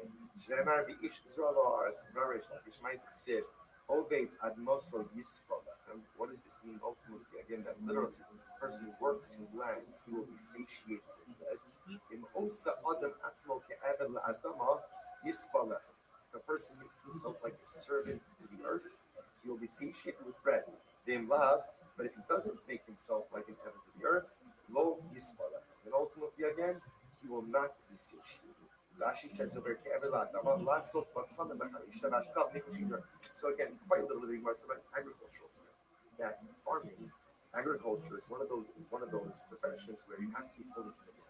So if you make yourself an eved, you make yourself a slave, you make yourself a servant to your field, to your assets, to your real estate, you'll be successful. You don't make yourself an eved to it, you're not going to be successful. I will say, but what a profound Musar Haskell, not just about agriculture, but in life. What Chazal teaching us is, if you want to be successful in something in life, you have to make yourself an eved to that initiative. Meaning what? All too often in life, when we start something and either we just fall off or we don't succeed, it's very simple. It's because we lose interest. We move on to something else. We just lose our sense of commitment. And even if I don't totally fall off, I become like much more lackadaisical or laid back or just apathetic or just not committal to it. If you want to be successful for anything in life, you have to make yourself an eved, a slave to that initiative and to that endeavor. If I'm a slave to it, remember, an eved doesn't really have a choice. An eved's got to work for the master. An eved wakes up in the morning, oh, I'm so tired, I'm going to just sleep in today. No, you're an eved. You don't have that choice. An eved doesn't feel like doing a piece of work because he thinks it's beneath him. Sorry, you're an eved. You have no choice. An eved is someone who is all in. Because I'm telling us, if you want to be successful in your life endeavors, you got to be an eved to it. You have to be a slave to it. Because if you're just kind of like episodically interested, if you're just perusing whatever initiative or endeavor you have in life, you're not going to be successful. And also, we see this in our learning, right? We know this from the daf. It's always good. It's always easier to get a little bit of what's from the again, person rolls into shir, person comes to shir, doesn't come to shir. Today I'm here, tomorrow I'm here, and again, it doesn't matter whether you're virtual, you're online, whatever your previous is. Sometimes we're a little bit lackadaisical about it. Okay, so if I'm lackadaisical about it, don't be surprised if it doesn't feel fulfilling. And don't be surprised if it's not lifting your neshama up maila to the highest of the high. Because you're only going to reap the benefits of the field. You're only going to reap the benefits of the endeavor if you make yourself an eved. And an eved is on time. And an eved is punctual. And an eved is committed. And it doesn't matter what else an eved has got going on. He's there because he is enslaved to whatever the particular initiative is. I know it sounds strange, But when you enslave yourself to your dreams, your goals, your aspirations, when you enslave yourself to your avoda in life, that's when and only when you reap the benefits of your avoda. Incredible. So the Gemara goes like that. The Gemara says, good. Ramesh Lakish. Oveko Cham Shishavas, very interesting case here. In Oveko Chavim Shishavas. Now, we normally translate this as who kept Shabbos. What it means is, Rashi points out, who didn't work. Rashi says, Oveko Malachto, Yom Shalim. In Oveko Chavim, who stops working for an entire day. They're actually, the Gemara says, it's Chayiv Nisa. Why Now, what does this mean? Shnei Yom Leila Yishposu, V'Kadarish Leila Yishposu, Mimolocha, the idea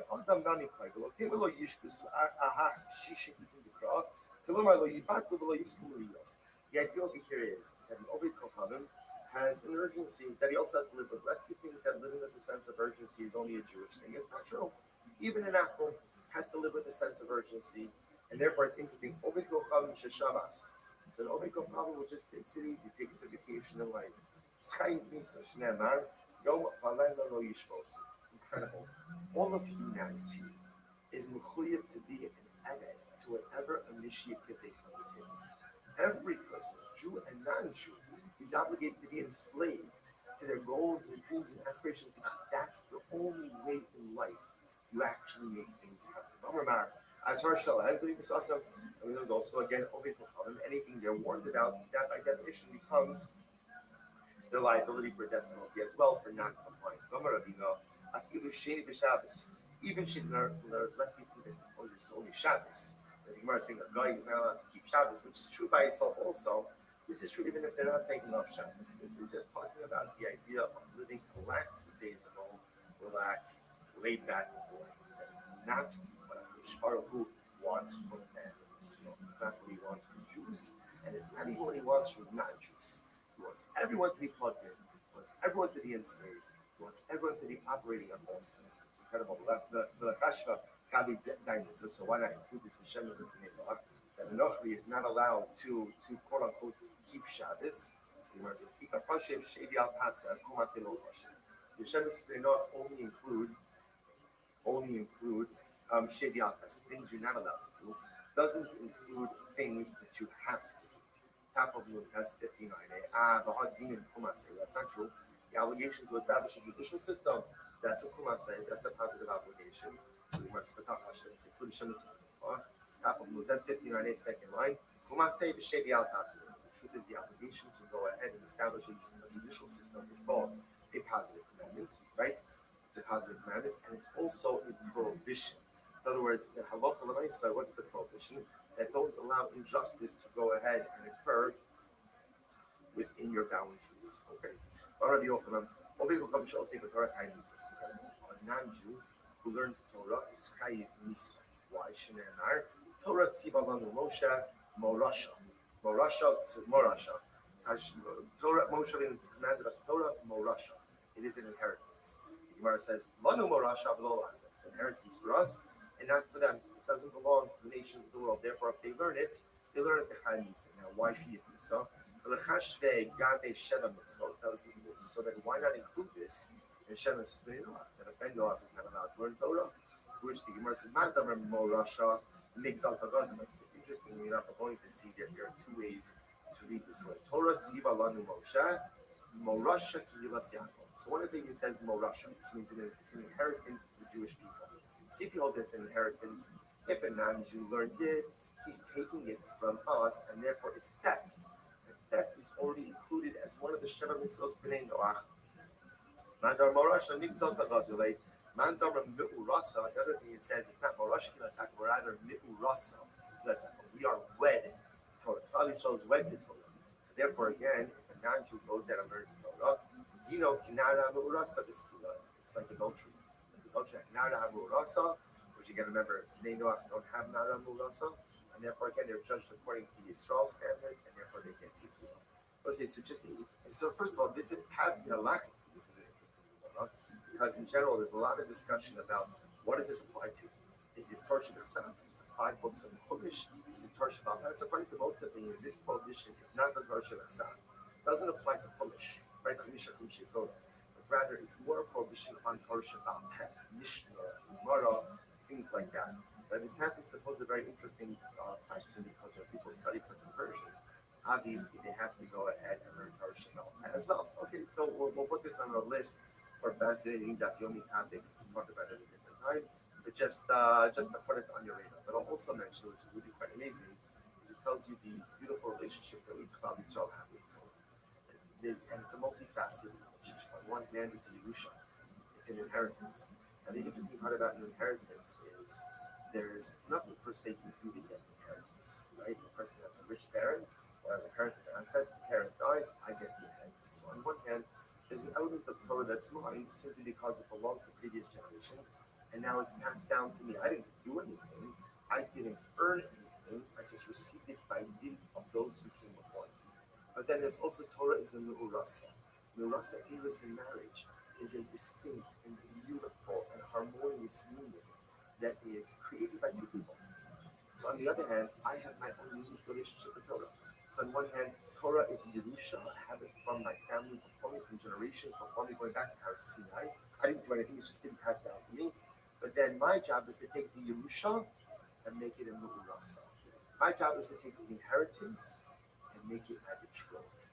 And create a beautiful, loving, passionate relationship with Torah. It reminds me of the beautiful bells that Rebbe mentioned many times. One of my favorite ideas. As it says in Az Yoshua, we just read last week. This is my God. I make him great. The God of my father, and I will exalt him. The bells of Rebbe says, you see from here that there are two relationships with Hashem. There's Elokei Avi, the God of my father. Unless the person thinks that they can content themselves with the relationship with God that has been passed down from previous generations, it also says Zekili. This is my God. So there's the God of my father, but now my job is to also create my own relationship. The Torah is a Yerusha, it's passed down, but my job is to take the Yerusha, the inheritance, and to make it my Nu'urasa, to make it my betrothed. Incredible. So the Gemara says, Nesvei, Haydar Meir used to say, Minayin Shafilu Oliko Chavim Ba'osek Torah, Shurva Kohen Gadol. How do you know that if a Kohen, right, that if an Oliko Chavim learns Torah, how can learn Torah that he's as great as a Kohen Gadol? Shneimar, Asher Yasa Osama Adam B'chayla. So the pasuk says, these are the words of the Torah that a person should perform, they should live by them. It doesn't say Kohanim Levim Yisrael. It doesn't say Kohanim Levim Yisrael. Ela Ha'adam. Adam is a generic term that applies to all human beings. Halamarata, what does that teach you? Shafilu Obi Kocham Ba'osik. The Torah Horiku Kohen Gadol. But even if an Akum, even if a Gentile goes in and learns Torah, it's mamish like a Kohen Gadol. So we'll say, so this contradicts what we just said before. We just said that an Akum is not allowed to learn Torah. And if he does, he's liable to death. And here we see his mamish like a Kohen Gadol. So which one is it? Where it says, no, it's not a contradiction. Hasam Shem Mitzvos Tito. So again, it is great for an akum to learn Torah. When it comes to Shem Mitzvos, all right, Ben Noach has to learn Torah that applies to him. Has to learn about his 7 mitzvahs. And if he does, when he plumbs the depths and he understands it, develops an appreciation, then mamish he becomes like a Kohen Gadol. But he doesn't need to be learning about the rest of the mitzvahs that apply to Klal, or both apply to him. That's not his. That's not his Yerusha. That's not his Ma'orasa. That belongs to us. Incredible. So remember again, we saw in the previous topic that different opinions added different insults onto the Shem. So Ben Gamliel said, Ben Noach also can't be blood from a living creature, from a living animal. So the pasuk says that you're not allowed to eat basar b'nafsho damaloso. You can't eat meat when the life force is in it. That's a limb from a living animal. Abichanina ben Gamliel Omer Af Hadam Gamliel says, Abichanina ben Gamliel says, not only are you not allowed to eat Iver Menachai, but you also can't eat Dam Menachai. You also can't eat blood from a living animal. So the Gemara says, my time Abichanina ben Gamliel. What's Abichanina ben Gamliel's logic? Kari de Basar B'nafsho Lo Sochal Damo B'nafsho Lo Sochal. So Abichanina makes an interesting drush on the pasuk. The Torah says, Ach Basar B'nafsho Damo Lo Sochal. Abichanina says there's two different prohibitions. There's Basar B'nafsho. You can't eat meat from a living animal, and then there's Damo B'nafsho. You can't eat blood from a living animal either. Quite amazing. Those Rabbanon will say, no, that's coming through the Asa.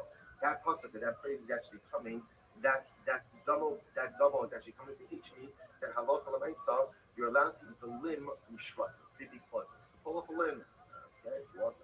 You can pull off a limb from matzim and can eat that. Okay, Kyotzi B'davar Sumi again, Ata Omer, Rak Chazak V'Lotia Chalada, Ki Adam Hu Nefesh. Pasuk says, be strong and do not eat blood, because the blood is the life force of the animal. So the Gemara Darshins, Rak Chazak V'Lotia Chalada, Ze'ir Minachai. There first, so when it says, don't eat the blood, that's Minachai. Ki Adam Hu Nefesh Zed Dam Minachai. So the Gemara is just quoting another place that supports this theory from the meal. That not only is there a prohibition to eat even minachai, leave from a living animal, but you also can't eat dam minachai. The Rabbanan will say, "Ahu l'dam hakaza shan shama yotze b'huda." So that's coming to prohibit after the dam hakaza, the lifeblood. They're allowed to take the lifeblood, but the other blood is the blood that spurts out when the animal is initially killed. But the other blood you're allowed to eat. All right. Lama li l'michta l'bnei noch, lama li l'mishnei b'sinai. So it's interesting now.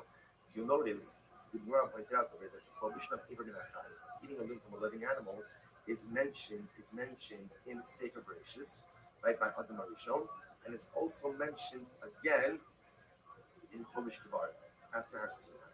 So why does it have to be repeated? So this is incredible. Rabbi Yossi ben Chanina, also this is actually very important. Rabbi Yossi ben Chanina. Rabbi Yossi ben Chanina said the following rule. Listen to how fascinating this is. Whenever you have a mitzvah that was stated in the Torah and then was repeated at Har Sinai. Now, when it was repeated at Har Sinai, what it means is it was said before Matan Torah and was repeated again in the Torah after Sinaitic revelation. Again, I will say, how incredible is it? We're learning about again Matan Torah, Erev Shabbos, Parshas Yisro, Aseres Hadibros, incredible. So whenever you see something that was mentioned to Bnei Noah before Matan Torah, and then repeated again, after Matan Torah, it applies both to Bnei Noah and to Jews.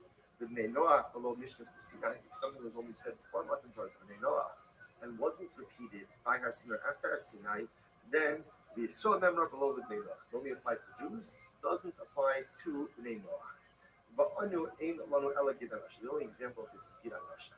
Right, the prohibition of Gid HaNosha was mentioned before Sinai. Right, it was mentioned by the fight between Yaakov and the Malach, where the Malach went ahead. The Esarosha Isa, right, Isa's ministering angel, fought with Yaakov for all night, was unable to overtake him, but injured him in his thigh. And therefore the Torah says, Al Cain, therefore Klal Yisrael will not eat Gid HaNosha. That prohibition is never repeated again in Torah. So the Gemara says that's an example of something that was mentioned before Matan Torah, not repeated again after Matan Torah. That only applies to Klal Yisrael and not to Bnei Noah. And this is in accordance, right? Gid HaNosha in accordance with Rabbi Yehuda. So Rashi has a whole arichos over here.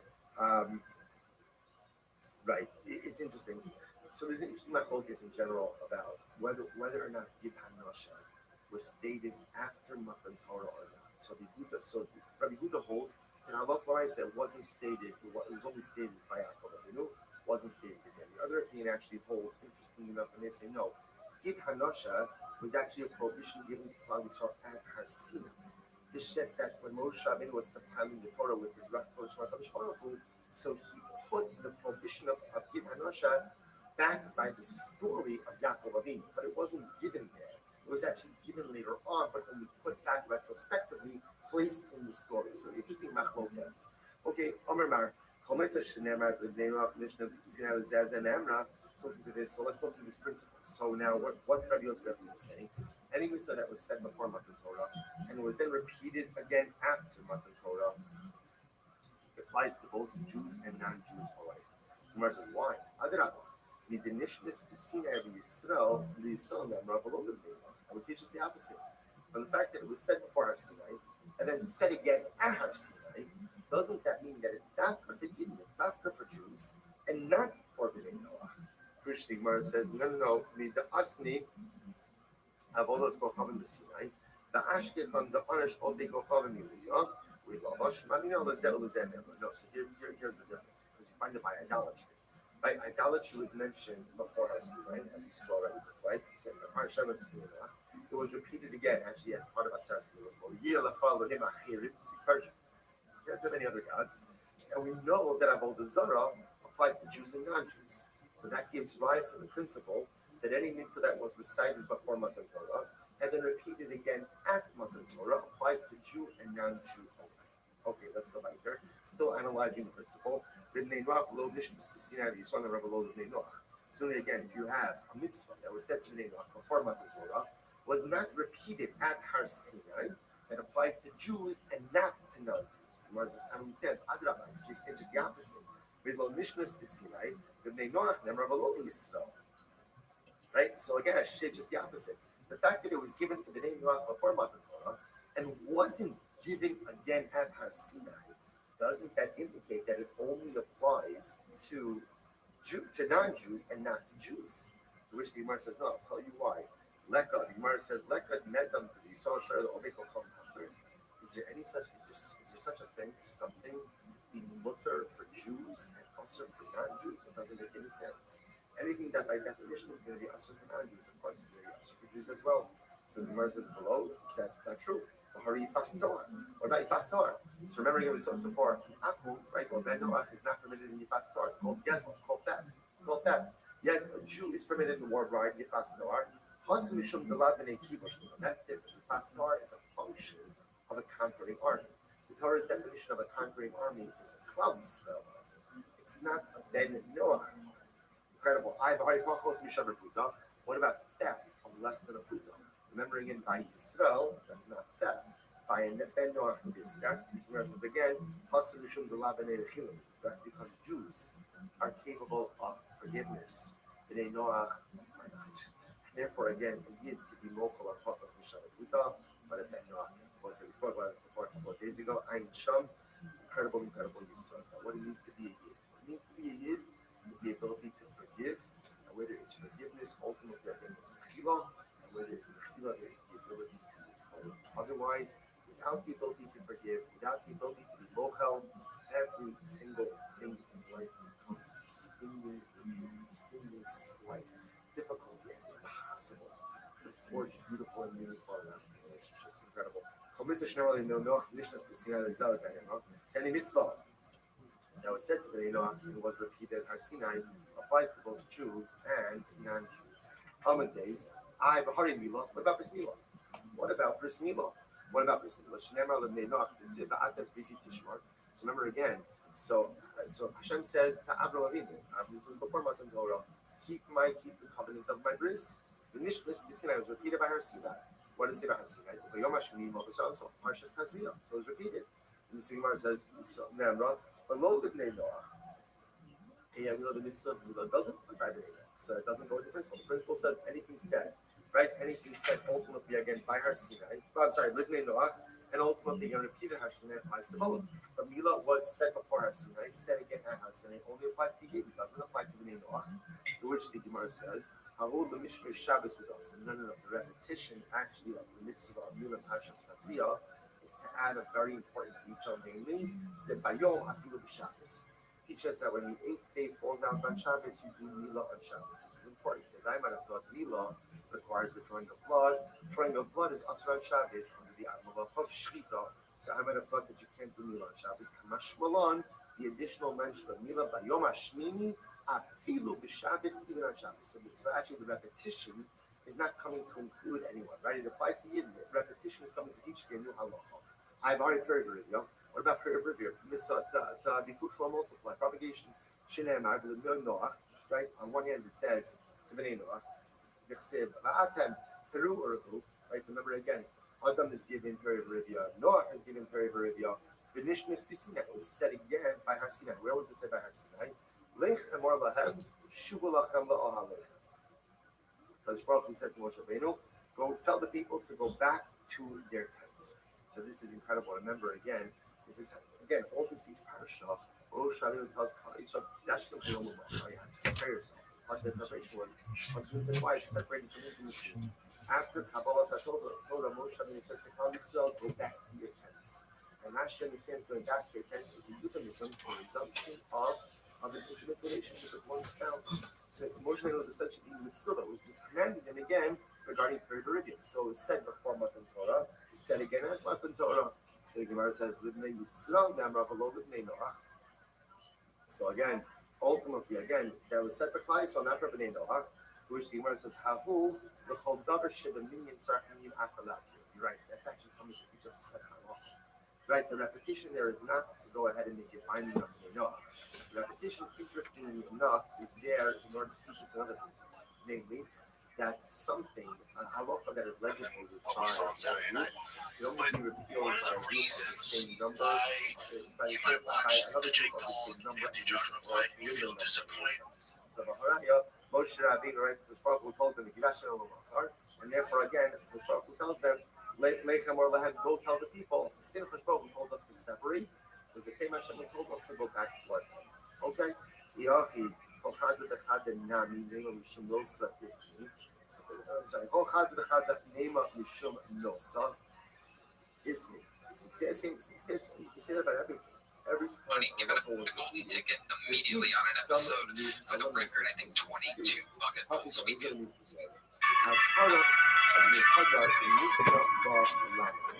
Ultimately, again, why is there not to repeat the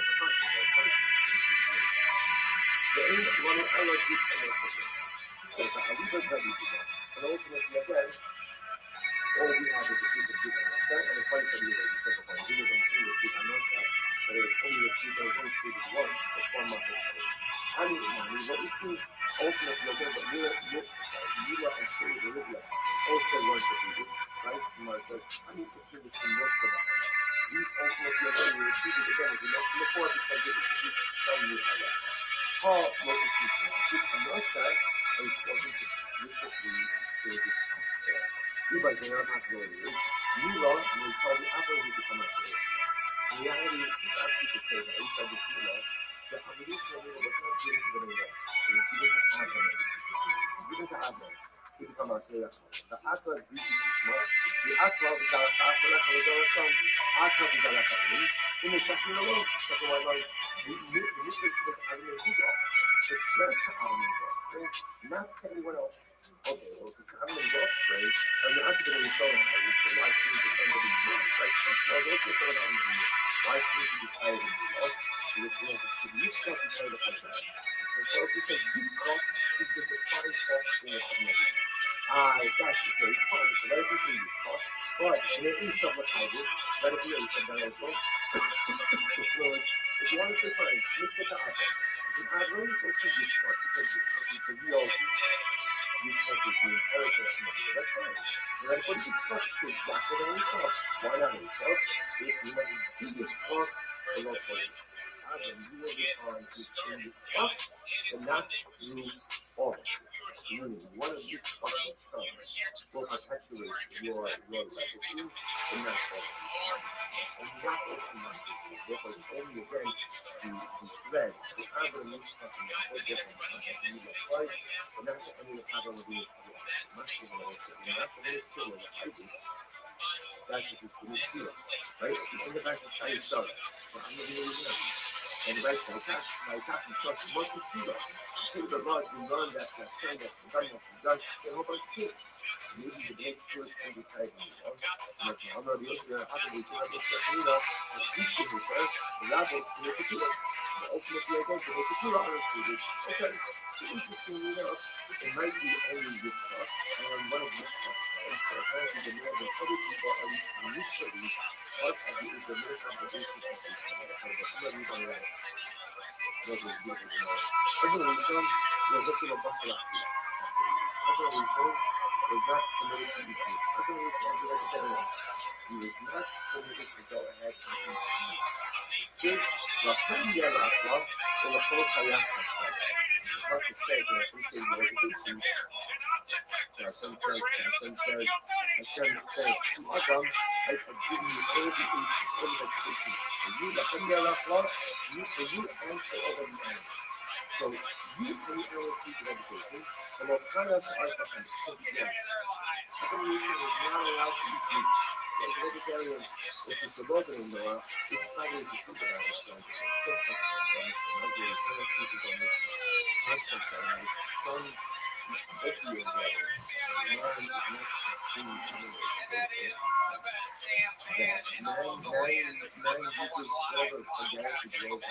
Tony brought to you by Todd Space. How we doing tonight, huh?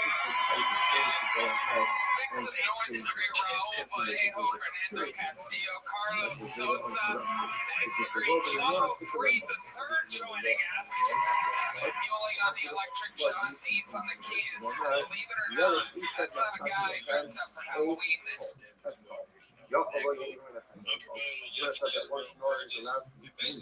There's no more prohibition on Abraham in our Abuboma, Akbasa, the national double Yoko after similar stuff that again, maybe even a high price. So Abuboma, okay, what's it? So it's a double.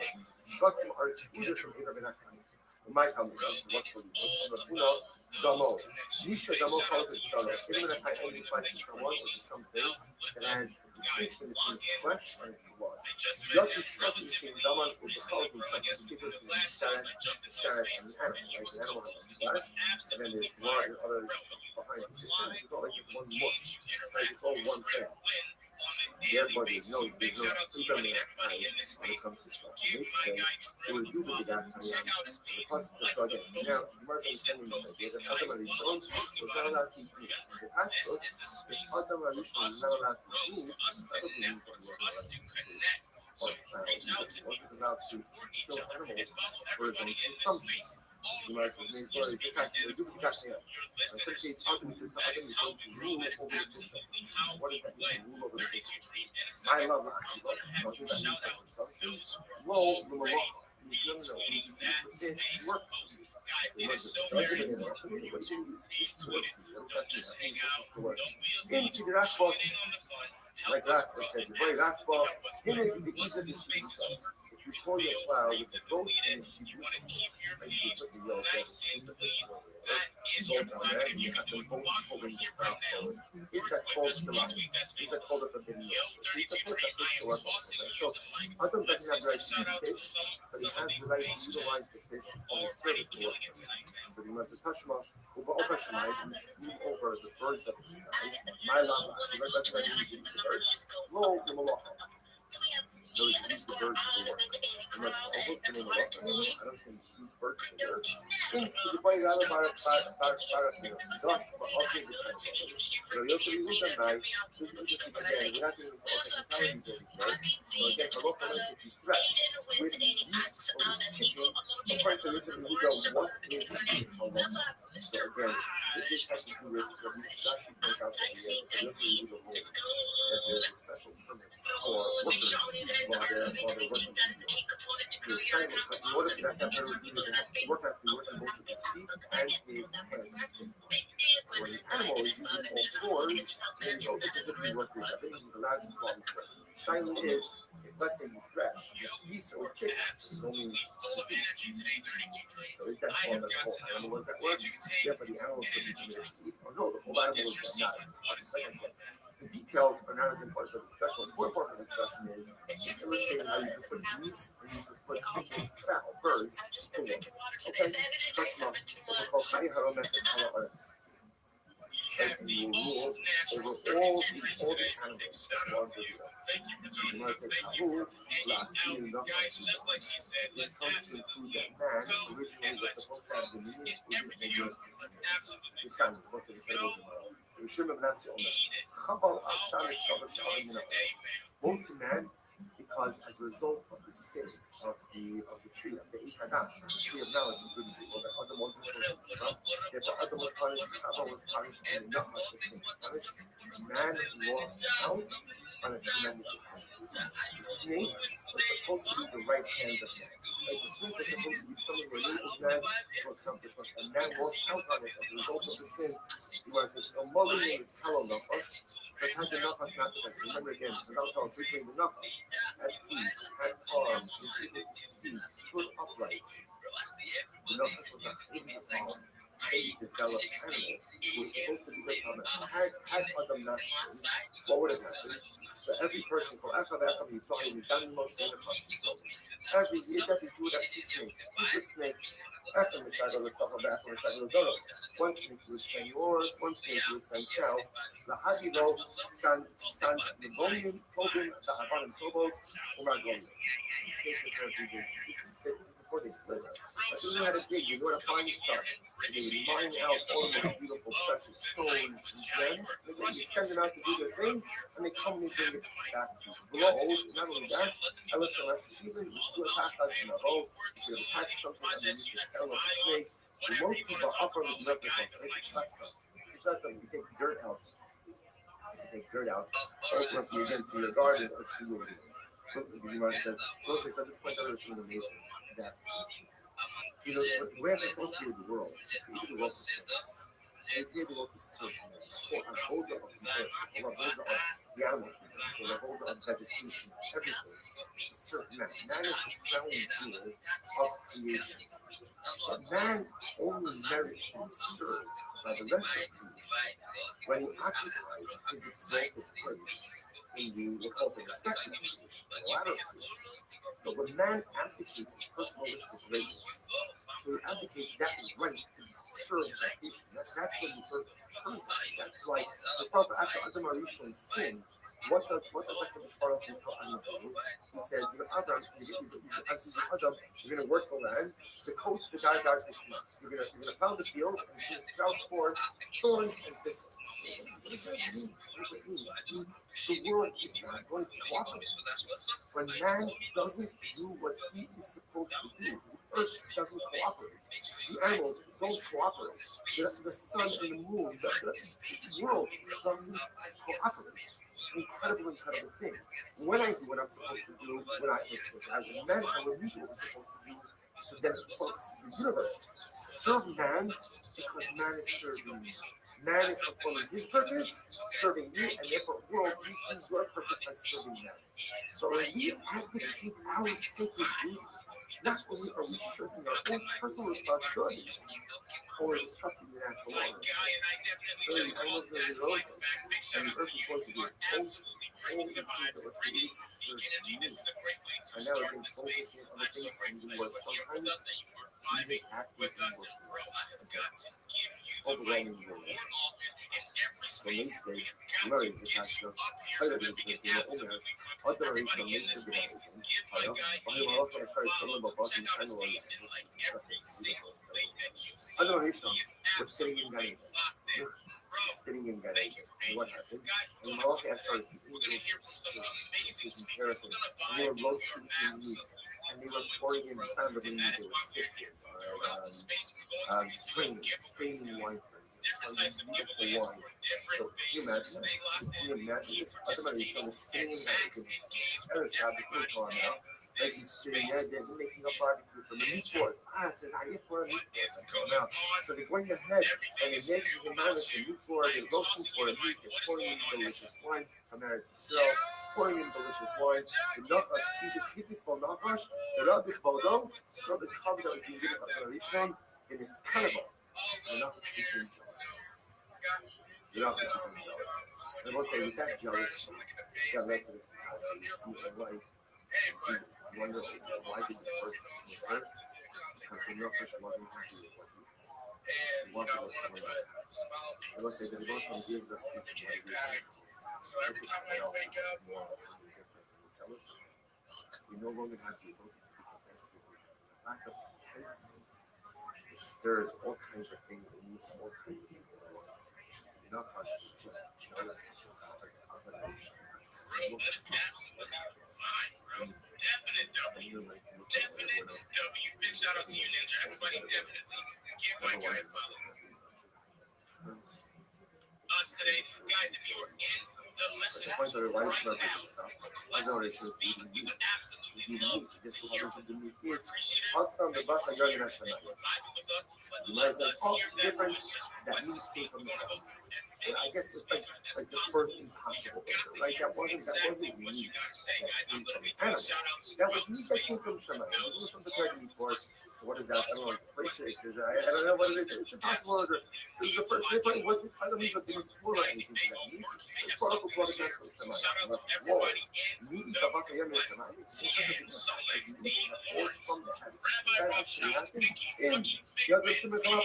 Yo, Big Dog. How are you? How are you?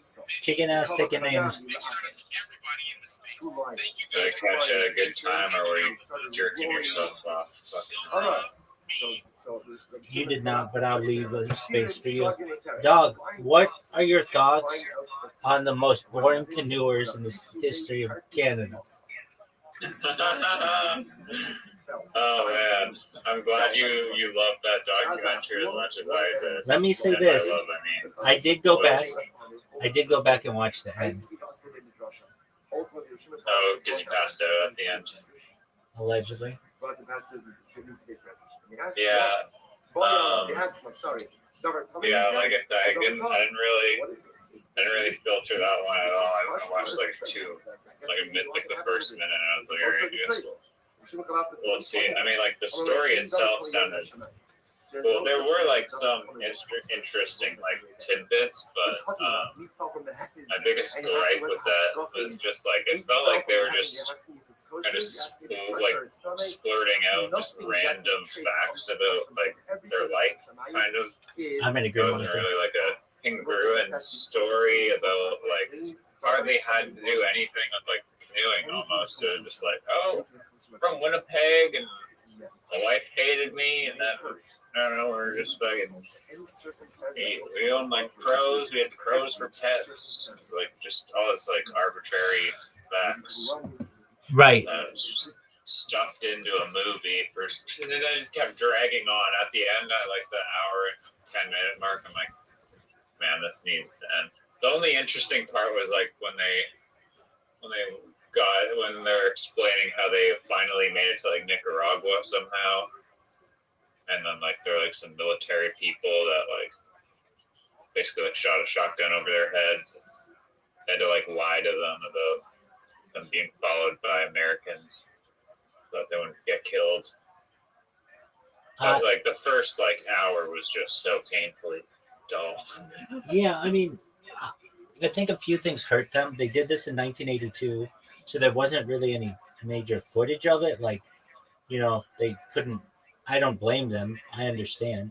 There was like Yeah, they're just broke people. yeah. Additionally, I didn't really understand, and I'm sure they explained it, but where did they get all their food?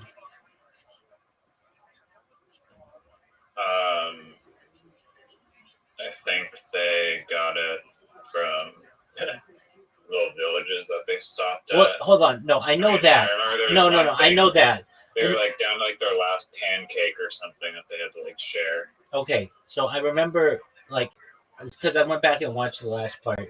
Okay, and I remember, and maybe I misheard them, but they were like, "Yeah, we were thinking about going around Florida, but then we were like, no, let's go around the coast." And I was just like, I don't think your little boat would make it in like open ocean, like maybe. And then I know that they were rowing and how tired they were. Like I remember paying attention when they just started in the Mississippi. I get all that. So they didn't take the Atlantic or Pacific Ocean. They took the Mississippi, like I know, all the way down, kind of. And then they went around the coast, like around Texas and Mexico, and then Central America. Yeah, no, I know they didn't. I would have liked more images of like following them along, like where they were. They just kind of like, I could be wrong, but like they went down the Mississippi and then I like maps, I guess, and I'd like to know like each spot where they were and then do a zoom in and they can talk about, yeah, so this is what we encountered in this one spot. I know, okay, so at the end, I didn't really, maybe they did and I just wasn't paying attention, but again, I watched this thing twice. What was it called again? I don't know the name of it. It's Okay. in the YouTube link. Yeah, just for a moment. They were canoers from Canada. They said that they went, like they did the Amazon, but in my opinion, they I mean maybe they call it that, but they did like the Orable River or something. Amazon River, 1982. Like, okay, so 1980, Don Starkell and his son Dana embarked on a 20 journey from Winnipeg, Manitoba, Canada to Belém, Brazil, at the mouth of the Amazon River. Oh, that no wonder. They didn't do the Amazon River.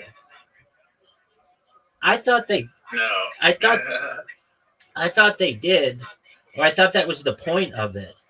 The expedition began on June 1st, 1980, with the duo. Okay, so Red River in Winnipeg, and they faced numerous challenges, including treacherous ocean waves in the Gulf of Mexico, a near execution in Honduras, where they were threatened at gunpoint by armed men, and severe physical hardships such as food shortages and injuries.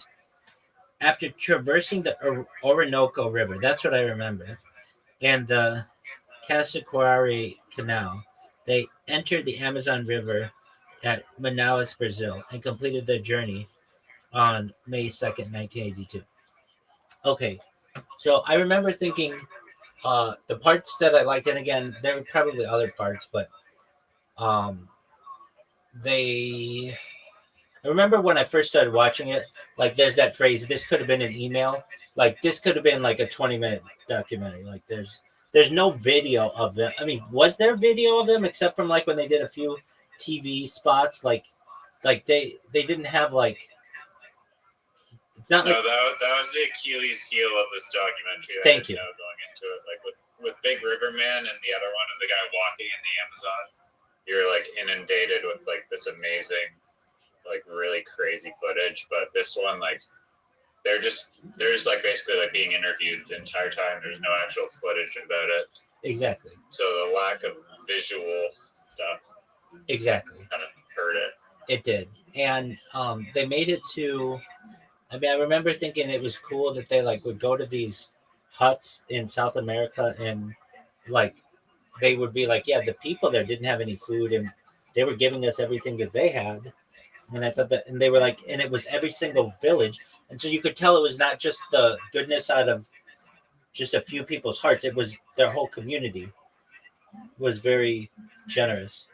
And then I remember there was one story. I remember the first time I heard it, and then the second time where there was like an anaconda or like a giant snake on a log, and one of the guys got out to go, like take a picture with it or something, and then the snake like didn't lunge at him, but just like went back into the water, and that kind of would freak me out. Like, dude, this thing could be anywhere, and it could just take me down. Like, I wouldn't mess around with that kind of stuff. And the part I really liked too was the they talked about the pink dolphins that were like really curious. You could tell how smart they were, and they would like follow the boat but not get too close, and then sometimes they'd like take a wink at them or whatever. But just all in all, I just was like, this. When are they gonna do when are they gonna do the Amazon? I think I got confused because the other guy swam the Amazon. That I figured they were gonna like go upstream at some point and like upriver, but they just never did. And then at the end, they were like, "Yeah," and we just went back and started talking to these crows or whatever, and that was the end of it. And it was like, what the fuck kind of story is that? It was cool. Again, the thing that hurt it was they didn't have any footage of it, and if they had any, It also just like the way they told the stories, it was just like it's feeling more about like the old dude just talking about random shit in his life than like actual what happened on the fucking like canoe trip. There was that. Like the other documentaries we've seen, the people at the mall, even though they didn't have much video of the mall, there was some, and they had like pictures, but if I recall. Well, that one was also about like half about. It was mostly about the freaking tape murals, and Yeah. then there's also That's exactly right. mall built into it. Right. There's a tape mural documentary with like half of it about living in a mall. Yeah, but you know what? That one didn't really have pictures either, or video. Big River Man, gotta say, he's my favorite thus far because at least his had he had a ton of footage. He had so much footage, like you felt like you were doing it with him. And I understand these people were doing it in 1982, and I don't think you could even do it today. If somebody was like, I want to canoe all the way down the Mississippi and into like international waters or whatever, or like other countries, they would just be like, no. The Coast Guard would stop you, or Border Patrol would stop. Somebody would stop you, and then to do it all the way around, it'd be like an international incident. They just wouldn't let you do that nowadays. So I think it was an interesting time when they could do it, and you could also kind of tell the like it seemed easier to get in from Canada to the United States then, that they were just like, and just to meet these guys from like Dubuque, Iowa, where they started and made their way down, and they did meet the guy from that like rock band or whatever. I forget the name of like the rock, but they got free tickets because they were like Canadian, like, homeless looking or something, and so they're like from Canada. So the guy let him into like this big rock concert, and he got to talk to some. I forget the name of the band, but he talked to some legendary rock dude. The most interesting part before they got to the like the first half of the documentary is they got offshore in like Missouri and went with some chicks. They like found girls and were like hanging out with these chicks, but then the chicks had like boyfriends and chased them back to the canoe. I mean, like that was like the highlight. And again, I'm not saying like what they did was really cool. Another interesting thing is I would have expected them to be jacked, just absolutely fucking jacked after paddling for 2 years straight. Just like I would have expected Big River Man to be like in a like just the best shape of anybody. It doesn't really change them that much physically. I mean, I'm sure their muscles are like built for um built for stamina, but I was like, okay. And I it was okay. It wasn't bad. It's just it really makes me understand like the value of having video. When you're telling a story is so incredibly important. Like I've I you know, I've talked to you about this before. I don't talk to many people about it. But I had this dream that kind of started me on this journey of live streaming my life. And one of the things that I recall from it was in the future, people won't really believe it if it wasn't on video. And I could see that being true. Like, I understand they're going to believe things, but how real was it? Unless it's on video, you can manipulate photographs or just writings. And I don't know, it's almost like history started at the invention of the video. And if it didn't, like you need like a video camera that's like tied to your biology somehow, like a linked camera to like a actual person, like a Meta Ray Bans that is like can only work if it's attached to a human brain to like prove the authenticity that's like not AI. well, even that for like future video. Even that could be manipulated. There's the idea that like if you have some kind of tool that can always detect AI, that's valuable. But what's even more valuable is a tool that can trick that tool. And if you're able to do that, then everything kind of falls apart. I can say like with every single day I've done a stream, I check AI and how much it's advancing and how much it's fooling people. It fools me. I almost have to say when I watch some of these videos, like I ask myself, could I really see this happening in real life? And if the answer is no, then I go to the comments and it's like, oh, it's AI. But then there'll be other people who be like, no, it's not AI. It happened. And there'll be like this whole write up on it or whatever. It's just getting so good. And yeah, I saw this one of like this monkey on an umbrella. It was like in China. And it was like the monkey steals the umbrella and then like jumps off like a cliff and then like uses the umbrella as like a paraglider. And it looks so real, but then I thought it was real initially, and then people were like, oh, this is like AI. I mean, fuck, I thought it was possible maybe for the monkey to ride the umbrella. Oh well. Perhaps. And I mean, look, I don't even know how powerful my own streams are, but the more I do it, the more I feel like I'm I don't want to say it's coming to a close, but my anonymity is coming to a close. People are really starting to learn who I am on X, and that's good. That's neat. And I'm getting more people in here and joining and spending more time in here. And um, the video that I've created, though, none of it is AI, at least for things that aren't like Sora. And I think that'll have extreme value in the future. That because I don't think that you will be able to just unlimited stream in the future. Like somebody's going to find out about what I do, and they're going to put a limit to it. Like you'll only be able to. They say like you can have one account, but like they're even doing this like with these age verification laws. I mean, I don't look forward to a day when I have to do age verification on all my YouTube accounts, and they start saying you've already uploaded your ID for this account. You know what I mean? And like I'm limited. So I know I'm saying this. You use some other person's ID, but Yeah, but I mean, at a certain point, they're like gonna want that for themselves.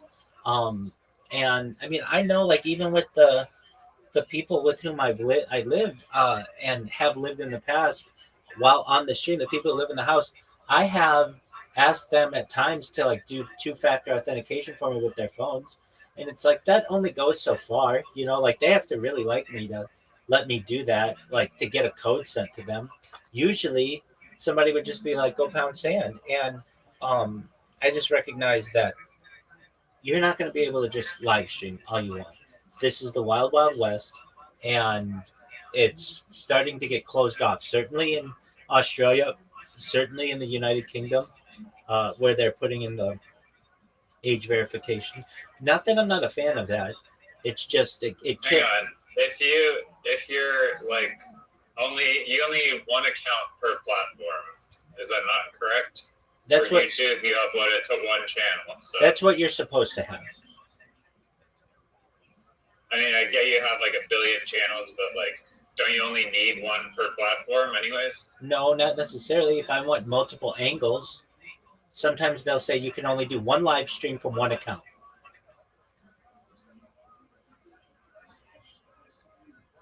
Okay. Do you have that currently, multiple angles on the same platform? Because I thought each platform had a different angle.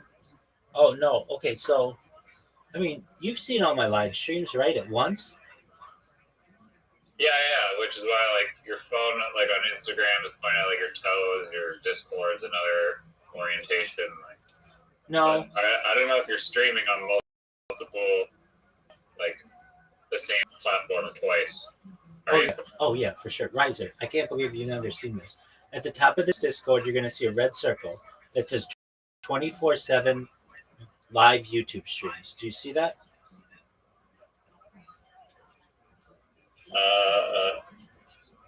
Yeah.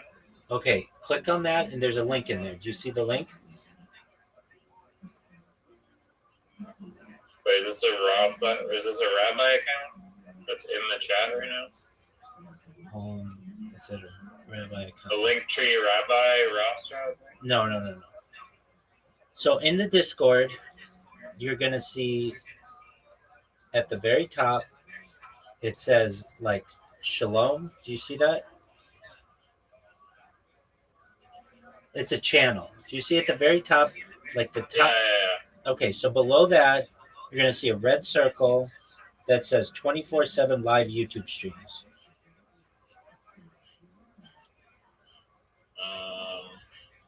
That's not below Shalom. It says welcome, announcements, infill, 24/7 stream. Hold on. So you see at the top, it says welcome, or it says Shalom, then welcome. Yeah. Then it says rule. Then it says announcements. Then it says 24/7 live YouTube streams. Do you see the one that says 24/7 live YouTube streams? Mine just says, like, are you talking about the voice call? Because this one just says 24/7 live stream. No. Okay, so at the very top, do you see it says Shalom? I don't see it. No, it's not there. At the very top of this Discord, you don't see something that says Shalom. I see that. I don't see like the 24/7 YouTube. Open up. Hold on. Open up Shalom. Oh. Yeah. Okay. Yeah. Okay, do you see this red circle? It says 24/7 live YouTube stream. Yeah. Okay, click that. Now open up that link that's in there from YouTube.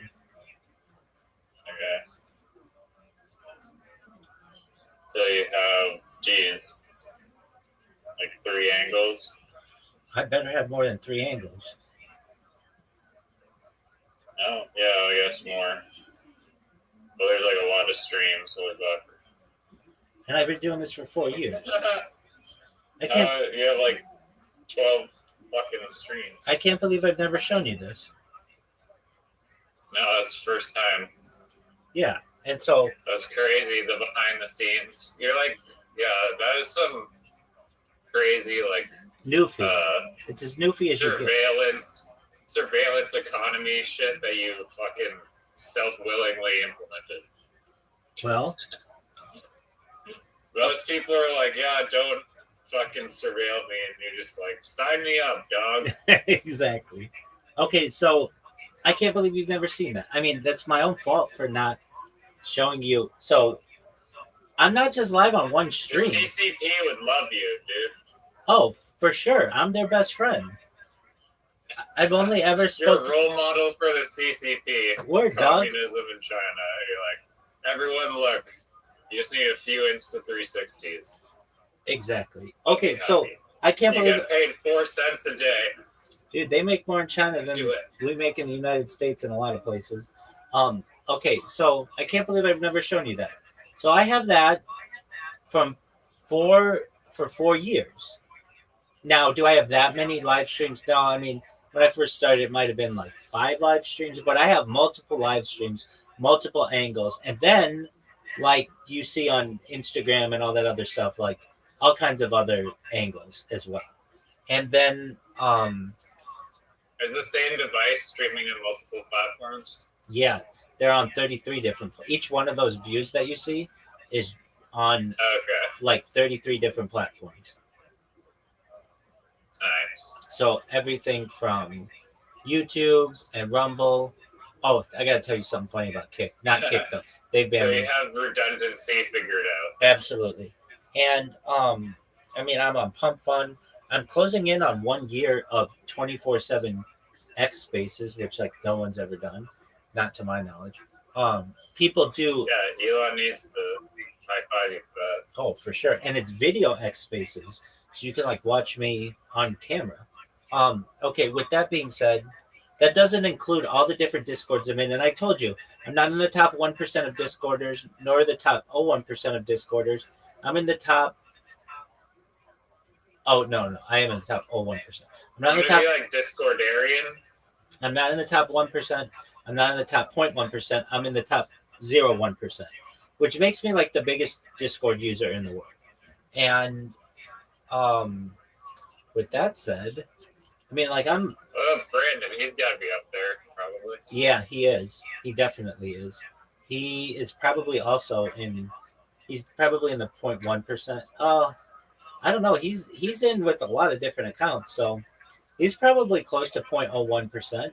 I mean, you get to a certain point where you're literally always in there. That like, there's just a small contingent of us at the top who are literally like always in VC calls. But yeah, Brandon's got to be.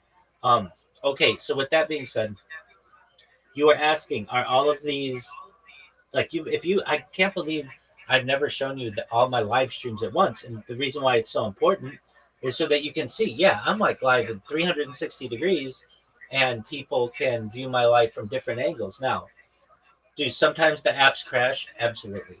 Do sometimes the computers have issues and restart? Yeah. I mean, that just happens with technology, but that's why I have so many redundant streams.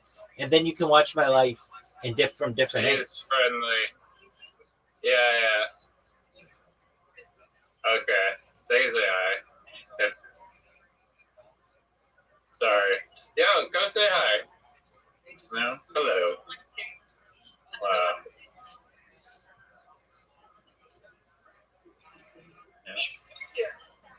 Yeah, I'll chill. It's okay. Chill. Bigger. Yeah. Not the scooter that was gone. And the scooter I thought he said. Oh yeah, he's a big guy. Curious. Thank you. What is My this apologies. bullshit? My apologies. There was a dog. Okay, I tried to open up the link that you sent me, but it said unable to load conversation. So what's the idea of the game that you have? Probably. Yeah, this game is probably, and I'm not exaggerating this. This could be like my ticket to freedom, because I just think it's a very interesting and cool idea, and from the research I've done, it actually has not been done before, so that's cool.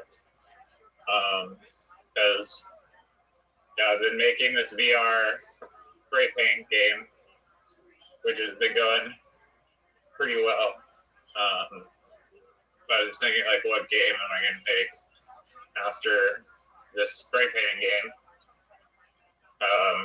And then I was like, oh, is there like a corn maze game in VR? And then it was like a corn maze game would be pretty sweet. And I looked it up, and there seems to be like some corn maze games. I was like, oh, bummer. But then I was talking to AI, and then it was like, how can you make the corn maze game more interesting? And like, oh, well, there could be like portals in the corn maze game that like lead to like other sections of the maze and whatnot. And the original idea also, I was like, oh, it'd be sweet. Like, you're in a corn maze, but you're also being hunted by some assailant. That could be an online player or AI.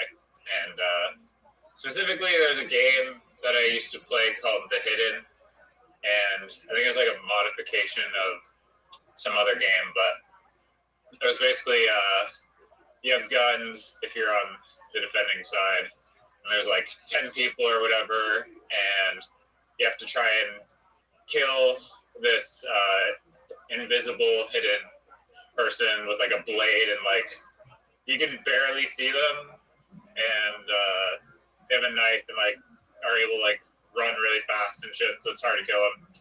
It was a very fun game. It was pretty popular too. So that was just kind of like the original like basic thing, but then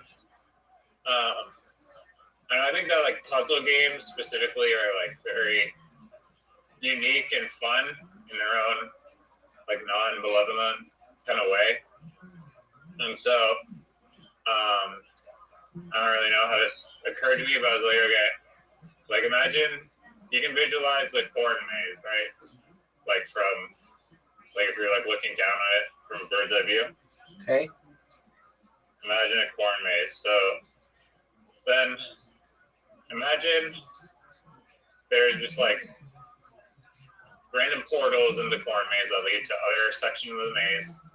And then imagine that you kind of turn the corn maze and those like corridors into like a Rubik's Cube where you can twist and manipulate and rotate them and disconfigure their natural orientation. So you'll have like some weird like 3D structure of these hallways, twisted and angled and stuff. And so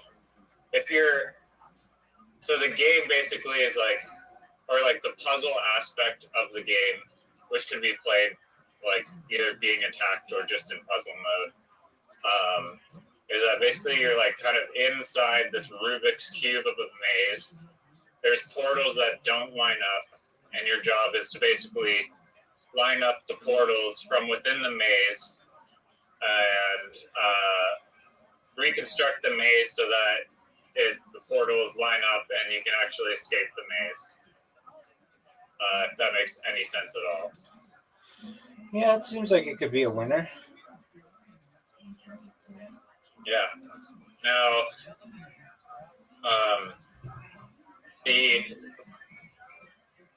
what I don't want the game to be is just like a boring game of like, okay, twist just twist and guess the orientations of the thing until it makes sense and you get out.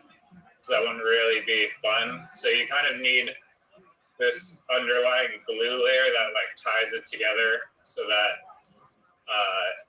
like you have like two ends of a portal that need to link up with each other.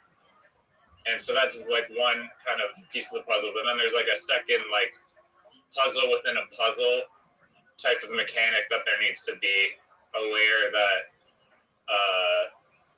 is the thing that's giving the players the information that they need to be able to figure out which portal goes to which portal connection or how to correctly configure the maze, if that makes sense. So that's what I'm trying to brainstorm now is like this puzzle within a puzzle layer that guides the players. I think that it will be a lot of people just trying to figure out the different configurations.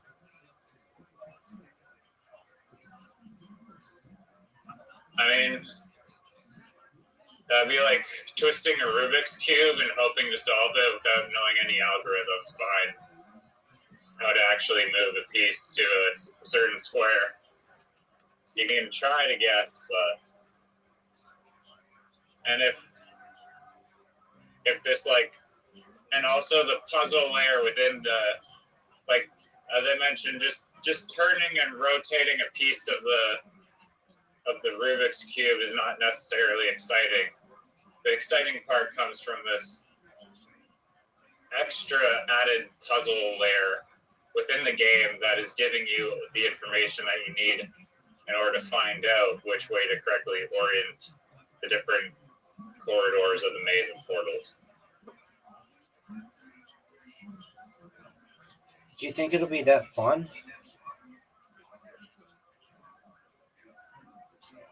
I mean, just like a maze with portals and an invisible hunter that's hunting you would be fun on its own. Yeah, and that would there's be. like that's like that's like one way to do it. And then I don't know, the puzzle. I don't know. I think puzzle games have like a really they're very intriguing to people, so they'll want to play it, you know.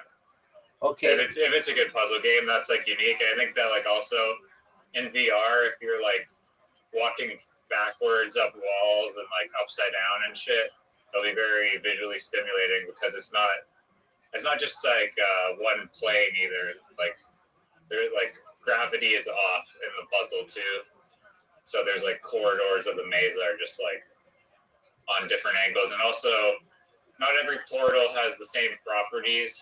Like different portals can do different things, which creates even more of like a layer of complexity.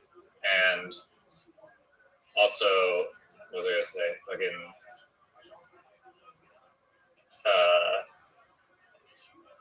Yeah, they're just. It's a game of like spatial reconstruction, essentially. Yeah. Why does it have to be in like different portals and 3D and stuff, or like move around in 3D? Why can't it just be a maze that you get chased through? Well, it is a maze that you get chased in. Like, I can see there being like 3 modes that you can play it. Just straight up maze being chase mode, which is like the most easy to build probably because you're just slapping an invisible person on. Gucci. Yeah. You're just like that. That's not too complicated to create. It's just like portal maze attack game. But yeah, you could play it like that, or you could play it just puzzle mode where you're inside the Rubik's Cube maze, actually solving puzzles using your brain. Or you could play both, the puzzle with the attack feature on, so you're solving a puzzle while being attacked. Okay. I mean, maybe it's just not my kind of game. I'm not saying it's bad. The more shit you add to it, the less I think people will like it. I think the simplicity. Imagine just, and I don't want to take your idea, but imagine your corn maze game, just like that, and then somebody chasing you through it, like a guy with a knife or something, and the object of the game is to get through the corn maze as quickly as possible. What's wrong with that? Well, it's just not. It's just a totally different experience from the user because one is a problem-solving game, and the other one is just like a go adrenaline type of game. Okay. Which there's nothing wrong with either of them. They're just two completely separate things. So I think it'd be more valuable ultimately to have an option for just the go shooter runaway game. Sure, that's totally fun, easy to build and cool, but the puzzle games like Portal have I feel like a lot of viral potential because they're strategy or problem solving games that make people think. And that's why if you create a good puzzle game that people want to play, that's unique. I think that's what gives it the opportunity to be. I mean, the go game can be equally as massive too. I'm not saying that, but it's just a little easier to replicate, I guess. Do people like puzzle games? Absolutely. Look up the revenue of Portal or Portal 2 or I haven't really researched a ton of puzzle games, but I know that they're popular. I mean, chess is almost a puzzle game in a way. Sudoku, puzzle game. I mean, those are just in the newspaper crosswords. I mean, people like puzzles. I don't know how big the puzzle market is, but I think it's very big. Okay. I mean, I'm not saying that it's not, it couldn't be popular, but I guess it depends to me how. It depends to me how engaging the puzzles are.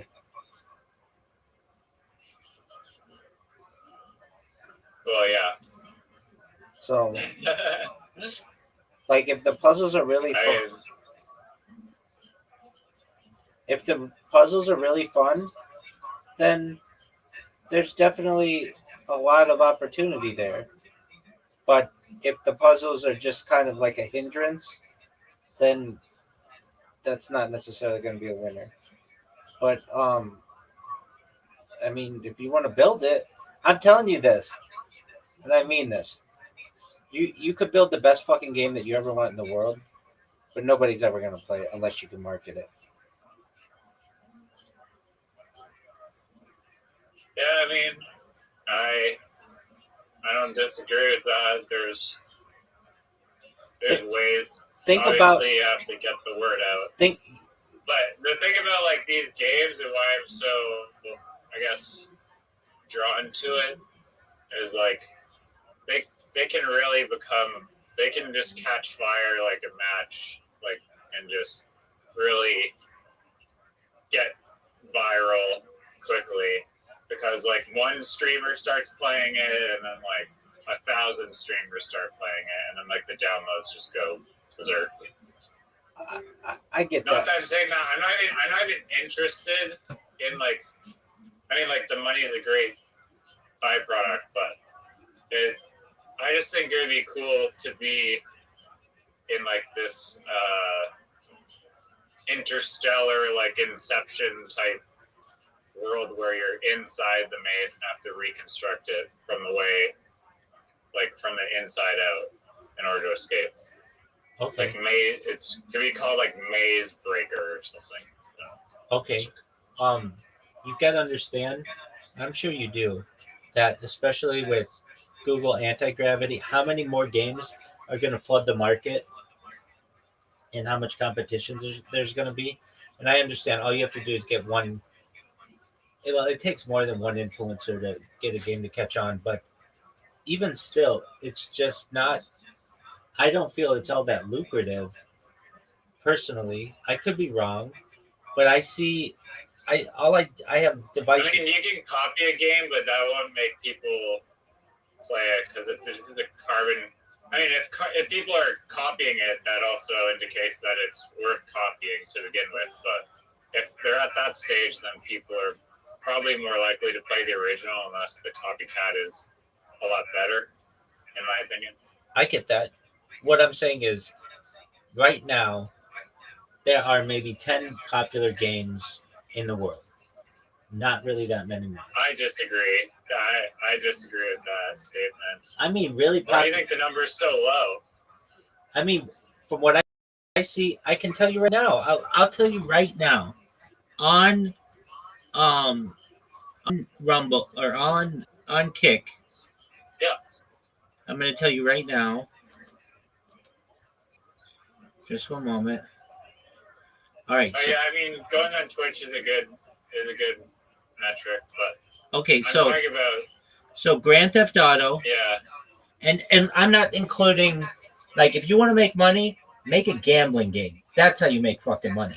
But I'm not talking any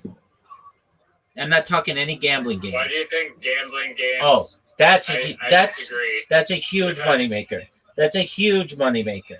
Giant. Bigger than any of these No, combined. but essentially, I mean, I hear you, but games can also create downloadable content, which is like essentially an extra revenue stream, which could potentially be more than the rake that the casinos get, Okay. depending on the scale and the size and the volume. Chances are no, though. Chances are because you have to pay every single time you play it, as opposed to just buying it once, and then you may buy it once and just never ever stop playing it, and then you as a creator only make a certain amount of money. Why isn't it? Why couldn't you make your maze game a gambling game? It's not really done so much. I know there's some legalities, but okay, let's talk for a second about just games. Because I said there are like 10 big games out there. There's Grand Theft Auto as of right now. There's FIFA. There's Arc Raiders. There's Minecraft. There's League of Legends. There's another Google Grand Theft Auto roleplay, so that doesn't count. There's like Left 4 Dead 2. That's 6. Counter-Strike 7. Guardians of the Galaxy. That's 8. PUBG 9, Fortnite 10. Now, are there more games? You didn't list Rocket League or Apex Legends or. I'm just telling you that there aren't that many people playing that get those games right now. Even still, I think you need to look up the metrics for actual like the Steam downloads of games. You're listing off games with market caps of like billions of dollars. Like there's a successful game if you're a developer solo and you launch a game that is $10 million. You're laughing. okay. Like 10 million of sales is like a successful indie game. Okay. By the way, Power Wash Sim is pretty high. Away from there. Yep. Yo, what the fuck? Am I chopped liver here? Oh, my dog's running on the fucking road. Get out of there. All right, let's. Over there. You don't have yellow. Sorry. Yeah, You don't have yellow on a leash. we're running around at the park, getting her to exercise. All right, she's contained. You're saying, Power Wash similar. That guy probably made $30 million. Exactly. And I'm saying, why don't you be that guy? Well, yeah, but he had a good enough way to market or a good enough. That's the thing. concept That's that the thing. was Is successful. that's the thing that guy's got. And for any of these people, their marketing budgets are giant.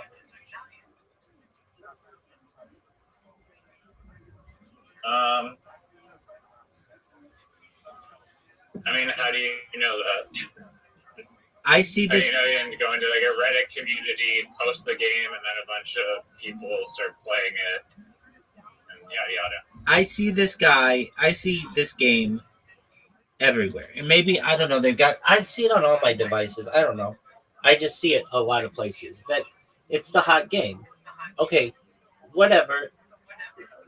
I'm just saying, like getting into the game world is very difficult, and especially with Google anti-gravity, it's going to make it 10 times as difficult. And it's almost more beneficial. Would you rather have a huge marketing budget and a Google anti-gravity is not connected to Unity, so it's not exactly just like plug something in. Like it's not like a website that's just going to whip up. It can whip up 2D like website games, but if you actually want to build a game with assets, and I know this personally, you have to go connect scripts like to objects physically within Unity, change like a million settings in Unity to get things to work, debug. Like it's not just like one click like you're kind of making it out to be. It's gonna be though. I It's gonna be though. If they already have 2D prompt games, give it a year, and they'll have 3D prompt games.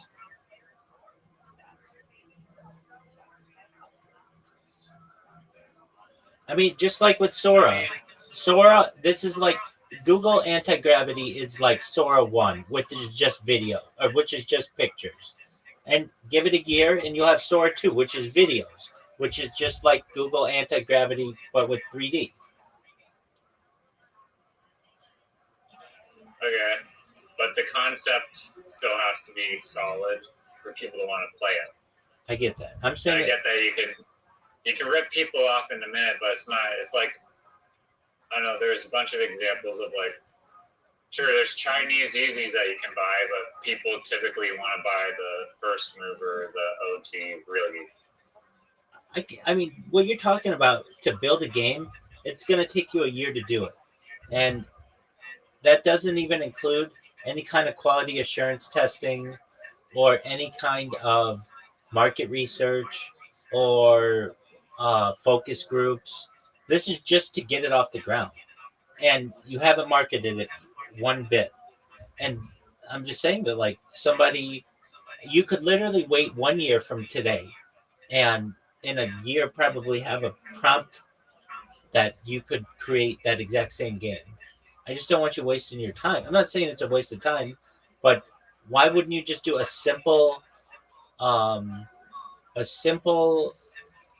game that's a gambling game?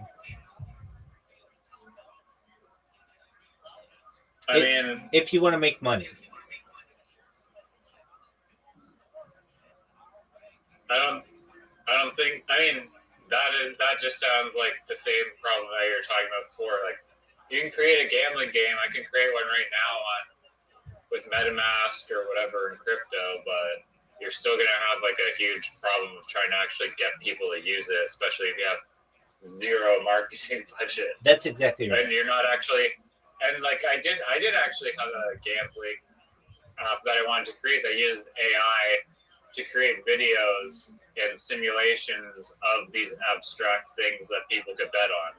So if you wanted to bet on whatever, like what the biggest shoe out of like the box is going to be, like which color, you can do that. Like literally like an open source gambling type of platform, and people could vote on whatever ideas or things they wanted to actually bet on.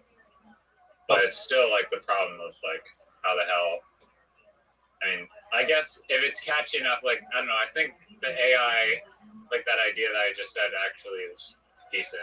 Do you think that, or do you think it's shit? I don't think it's shit. I don't think you. If you had given me any idea that I think is shit, I would have told you that. I don't think any of them are shit. I just don't want you to waste your time on something that is very easily replicatable. You could put, like, just with the maze game, you could put all this time into it, and the second that Bethesda or Blizzard or any of these companies see that, and they see that it has potential, they just have to put out their own. And like you said, well, usually people want the OG. Yeah, but if they've never heard of the OG, they're gonna think Bethesda's or Blizzard's or anyone else's is the original. I mean, I this is maybe not the best example, but have you ever I played? mean, they're only gonna copy the game if it gets to like. It's like the drink industry. It's like Pepsi is not going to buy out the drink company unless they get to like 50 million in sales. Then they'll be like, okay, we'll just buy them out for $1 billion or whatever. But Have you ever it's played? like the indie game. It's probably they're like, okay, some game is really hot. It reaches 10 million sales. Are we gonna launch our own bullshit version of this game? Have you ever? I guess we can do that, but the guy has already made 10 million from it, so he's already set for life, kind of. Have you ever He's played? already working on a better, cooler game that's going to launch after this one. We don't know though. Have you ever played Super Mario Brothers 2?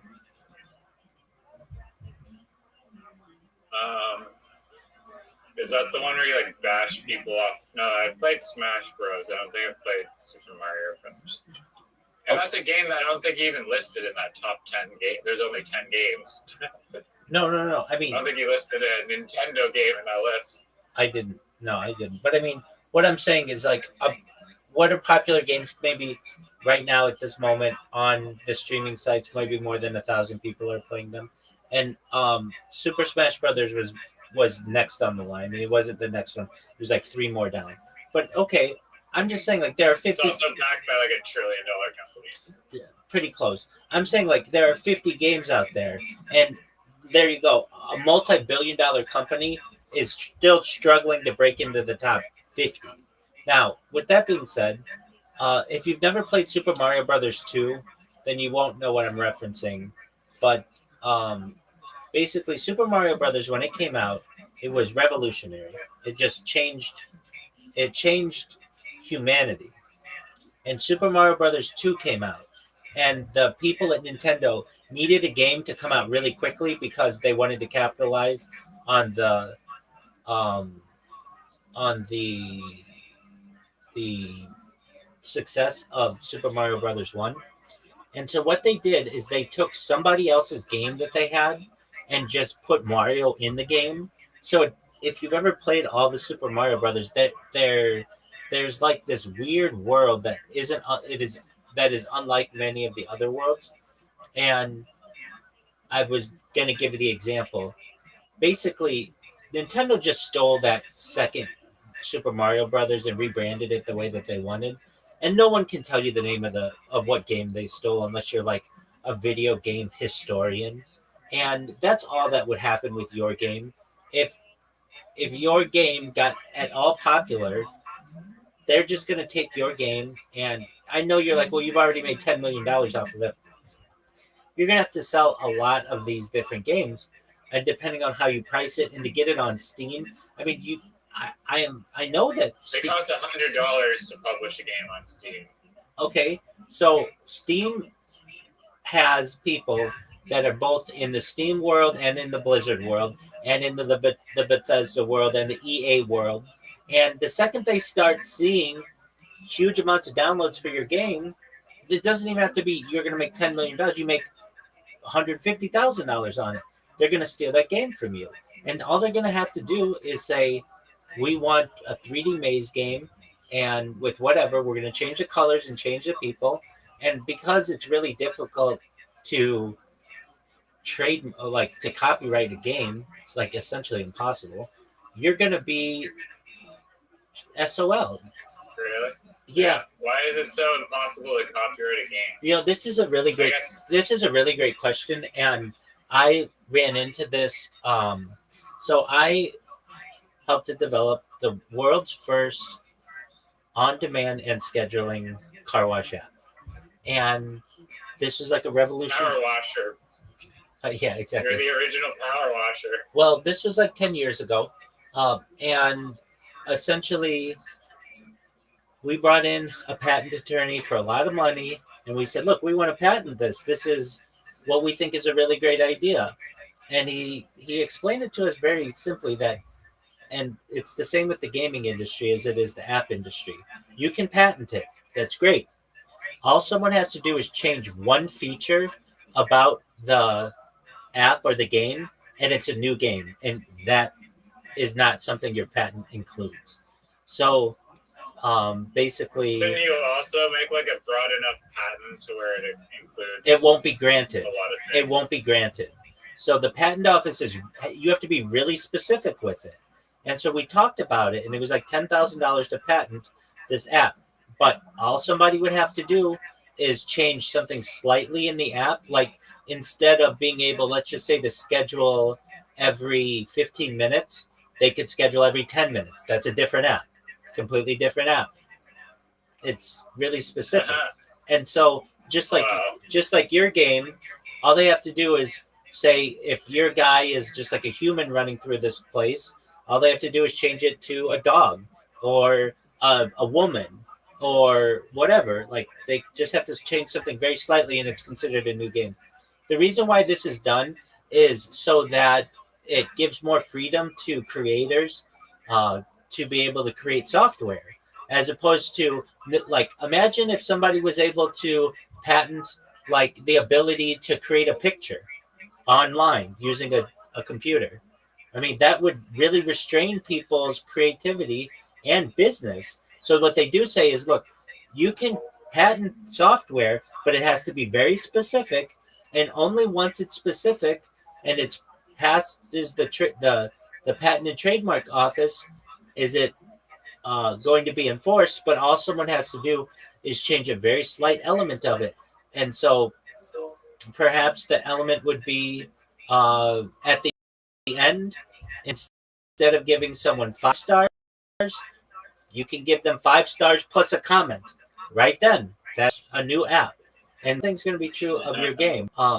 So I know, like, well, people will already made you will have already made $10 million. I just don't think so.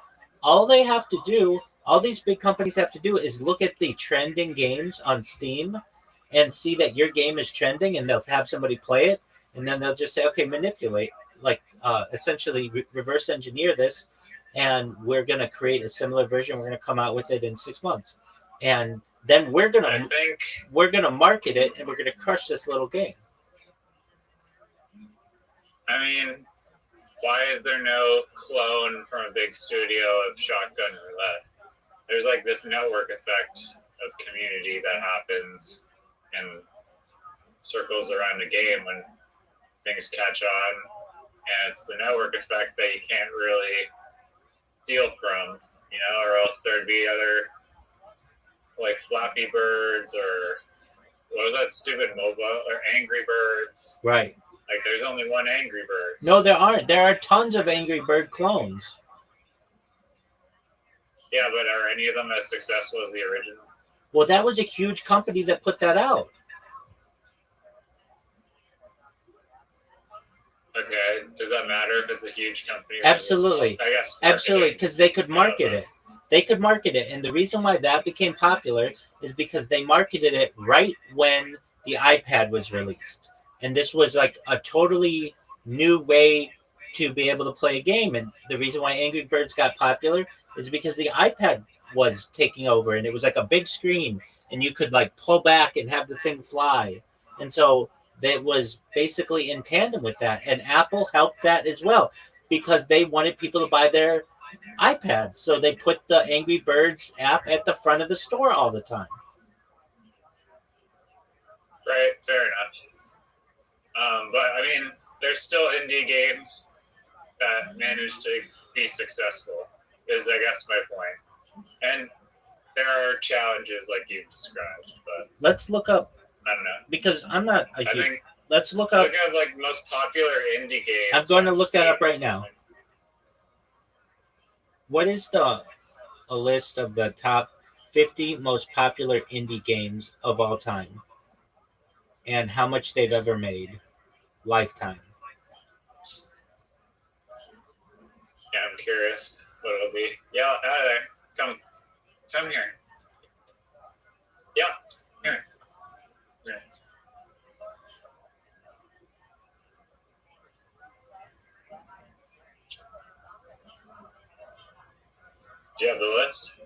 Yeah, I do. Okay, so Minecraft is number one. Now you're gonna say, "Oh, well, Minecraft." Hold on, though. That's not. I It don't. was made by a Swedish guy. A single, yeah, there you go. Like some random Swedish guy. Okay. Terraria. But I mean, Minecraft. Yeah. Okay. Terraria, Stardew Valley, Hades, Cult of the Lamb, Hollow You Knight. say Mojang? Mojang, this big company, I think, bought Minecraft, but it was already like for like a lot of money, like when it was popular, like already. Yeah. Okay. I mean, I'm not saying it can't happen.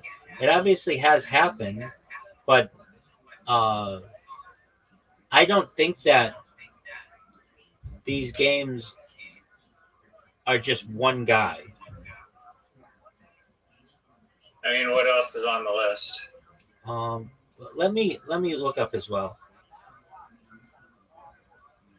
Give me the same 50 games, but then how much the company was worth when it first started.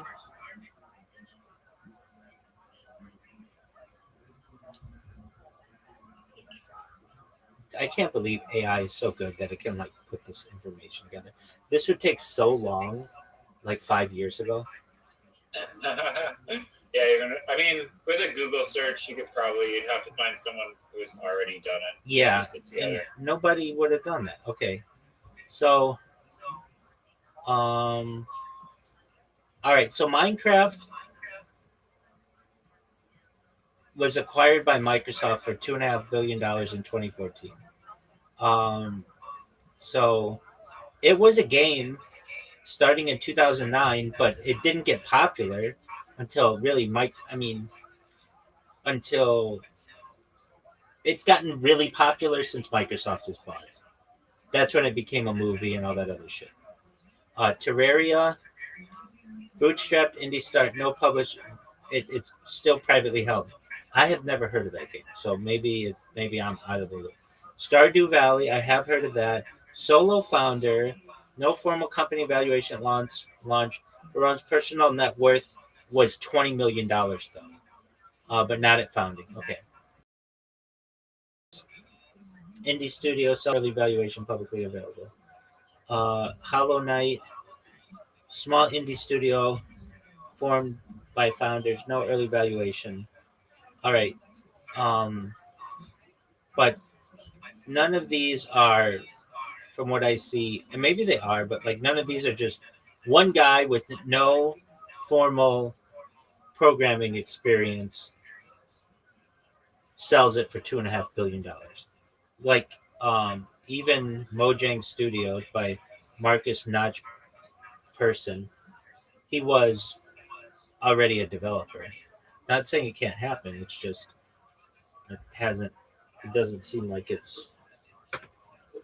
I mean, I've gone from nothing to a spray painting game in like literally 3 days. I think I've this. been like spray painting in VR within 3 days. I think the spray painting game is a better idea. That's fun. Yeah, no, it's gonna be cool. The actual maps that I'm building for it are like extensive. They're just like a lot better than the other maps from the other games.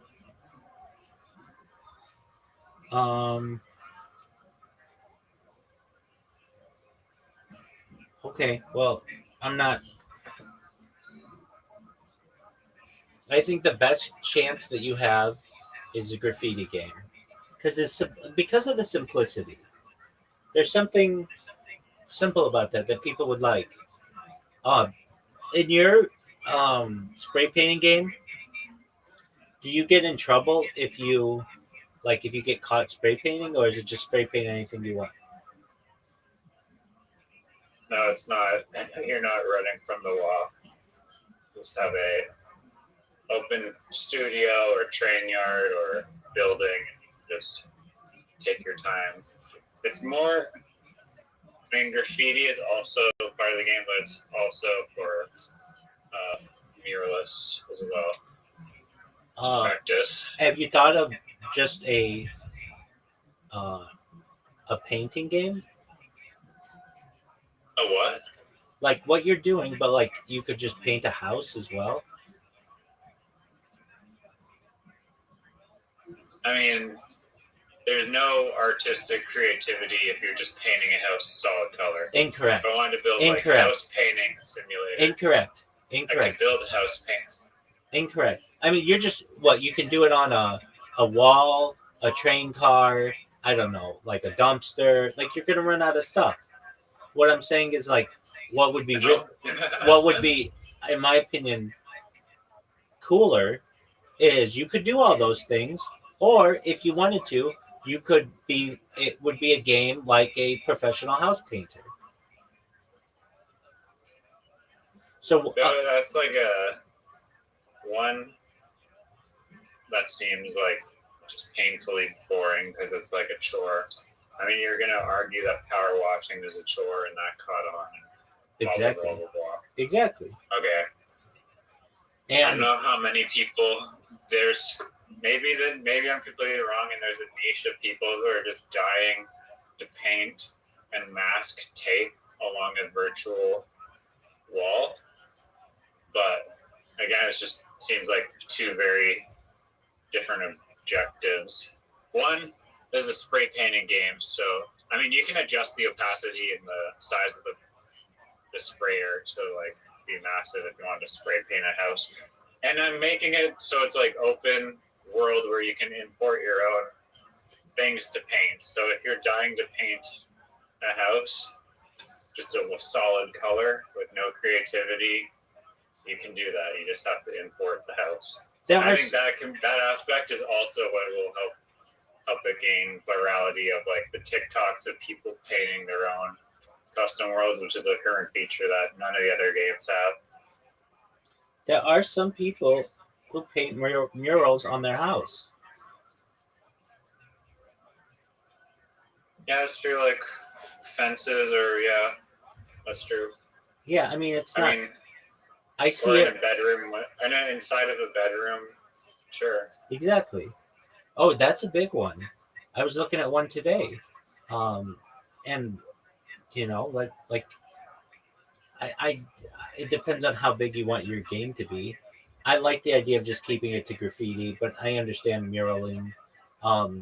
Okay, so let's say I create it. What do I do with it? Share it on social media? Yeah, I mean, you can record yourself doing the actual work if you want to do like a time lapse video, or you can take photos of it and share the work just as a photo. Probably TikTok videos are going to be the best, but yeah, I think the making like you can also fly in the game like up and down, which is something that you can't do in the other games, or it's an eventual feature that's going to come out. But yeah, the importing your own customizable world. If you want to paint an elephant, a donkey, the inside of your room, a giant shoe, like that would be a giant like feature. I don't know if that answered your question. What was your question even? What do you do with the painting when you're done? Like, it's like I would want to share it. I'd want people to see what I did. Yeah, you can do that easily with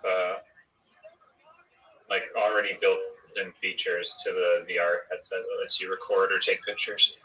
Okay, now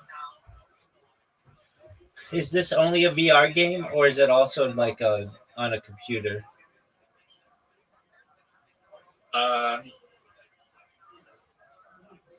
Oh, that's actually a good idea. Maybe just make it PC friendly too.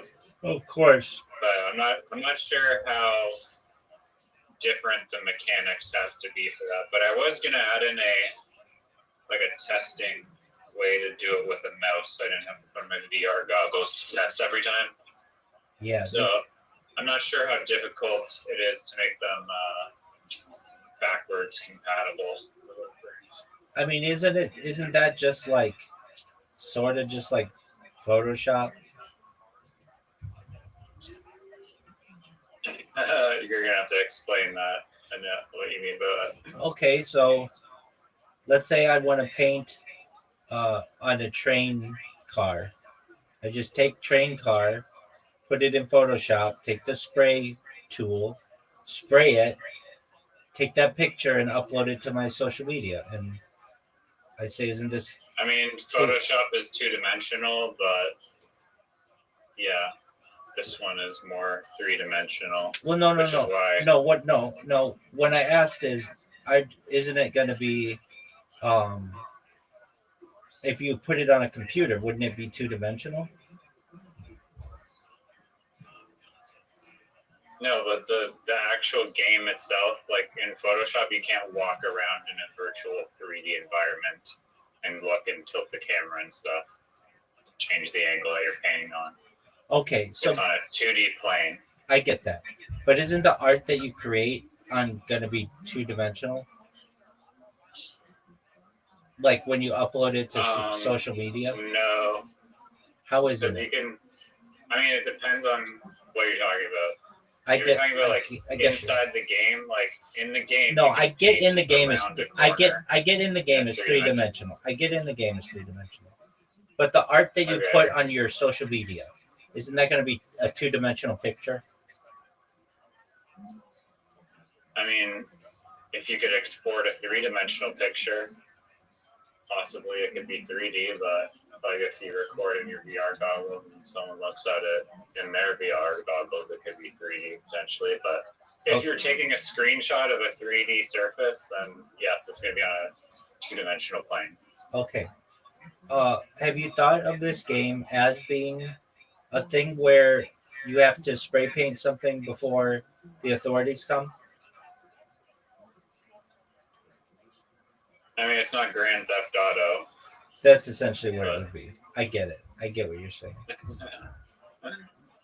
Yeah, and I don't put it on hard mode, but yeah, I mean, usually in like remote places where you're painting trains.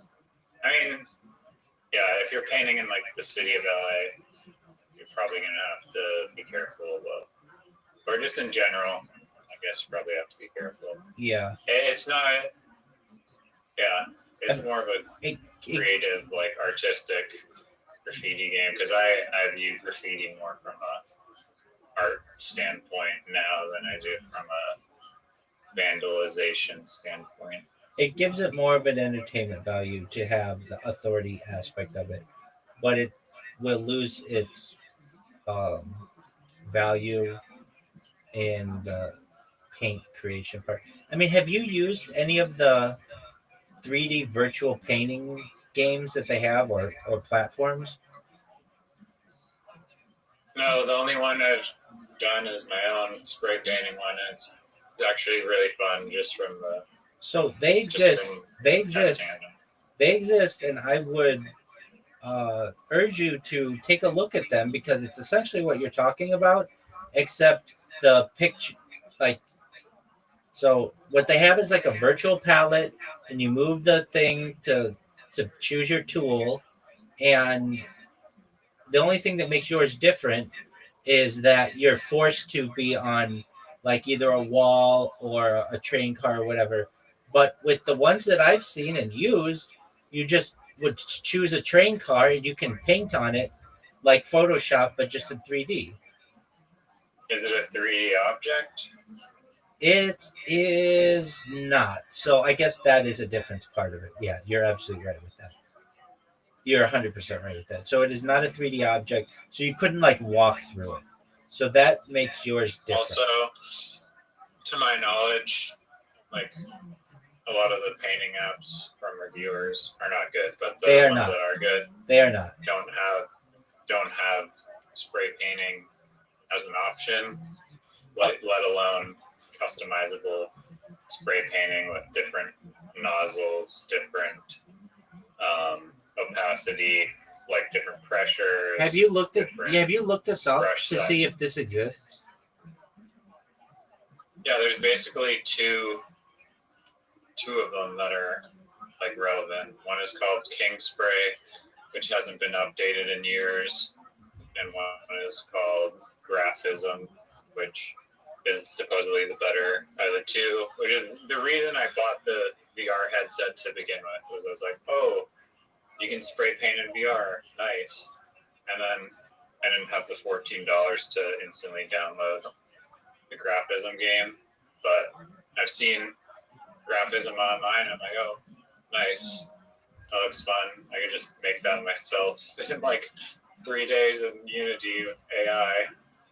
And then also like my pet peeves with Graphism are that just like the maps suck. And there's like, again, it's not as customizable as mine will be. Definitely not for having good maps to paint on, which is big. There's no studio even, or actually there might be a studio in Graphism, but there's definitely no custom world uploads. There's definitely no. But total, we don't know like, that. really Hold cool on. maps to Let's paint. check. I'm looking for a spray painting game for VR that allows for custom world uploads and works well and is immersive and allows me to paint like a wall or a train car. Does this exist, and for what platforms does it exist?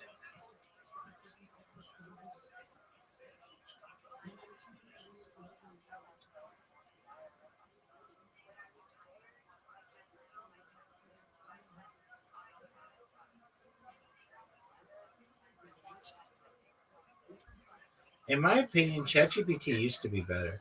Yes, there are VR graffiti spray paint experiences, but only a few offer something close to what you described. Spray paint on walls, trains, etc. An immersive feel and some level of creative freedom. Here's the current landscape as of late 2025. King Spray Graffiti VR, most fully featured. Okay, so you already know about that one. Graphism, you already know about that one. Vandalizer is a free and experimental, so it's free to play. You can spray paint walls, trucks, and even weird objects like dinosaurs. Have you played Vandalizer? Yeah, I've seen it online. I They have some weird objects. They don't have the feature of you can upload your own world. I know that you can paint a dinosaur that they have selected. Okay, I don't know if they plan to make it like that, but they currently don't. Viva Spray 2.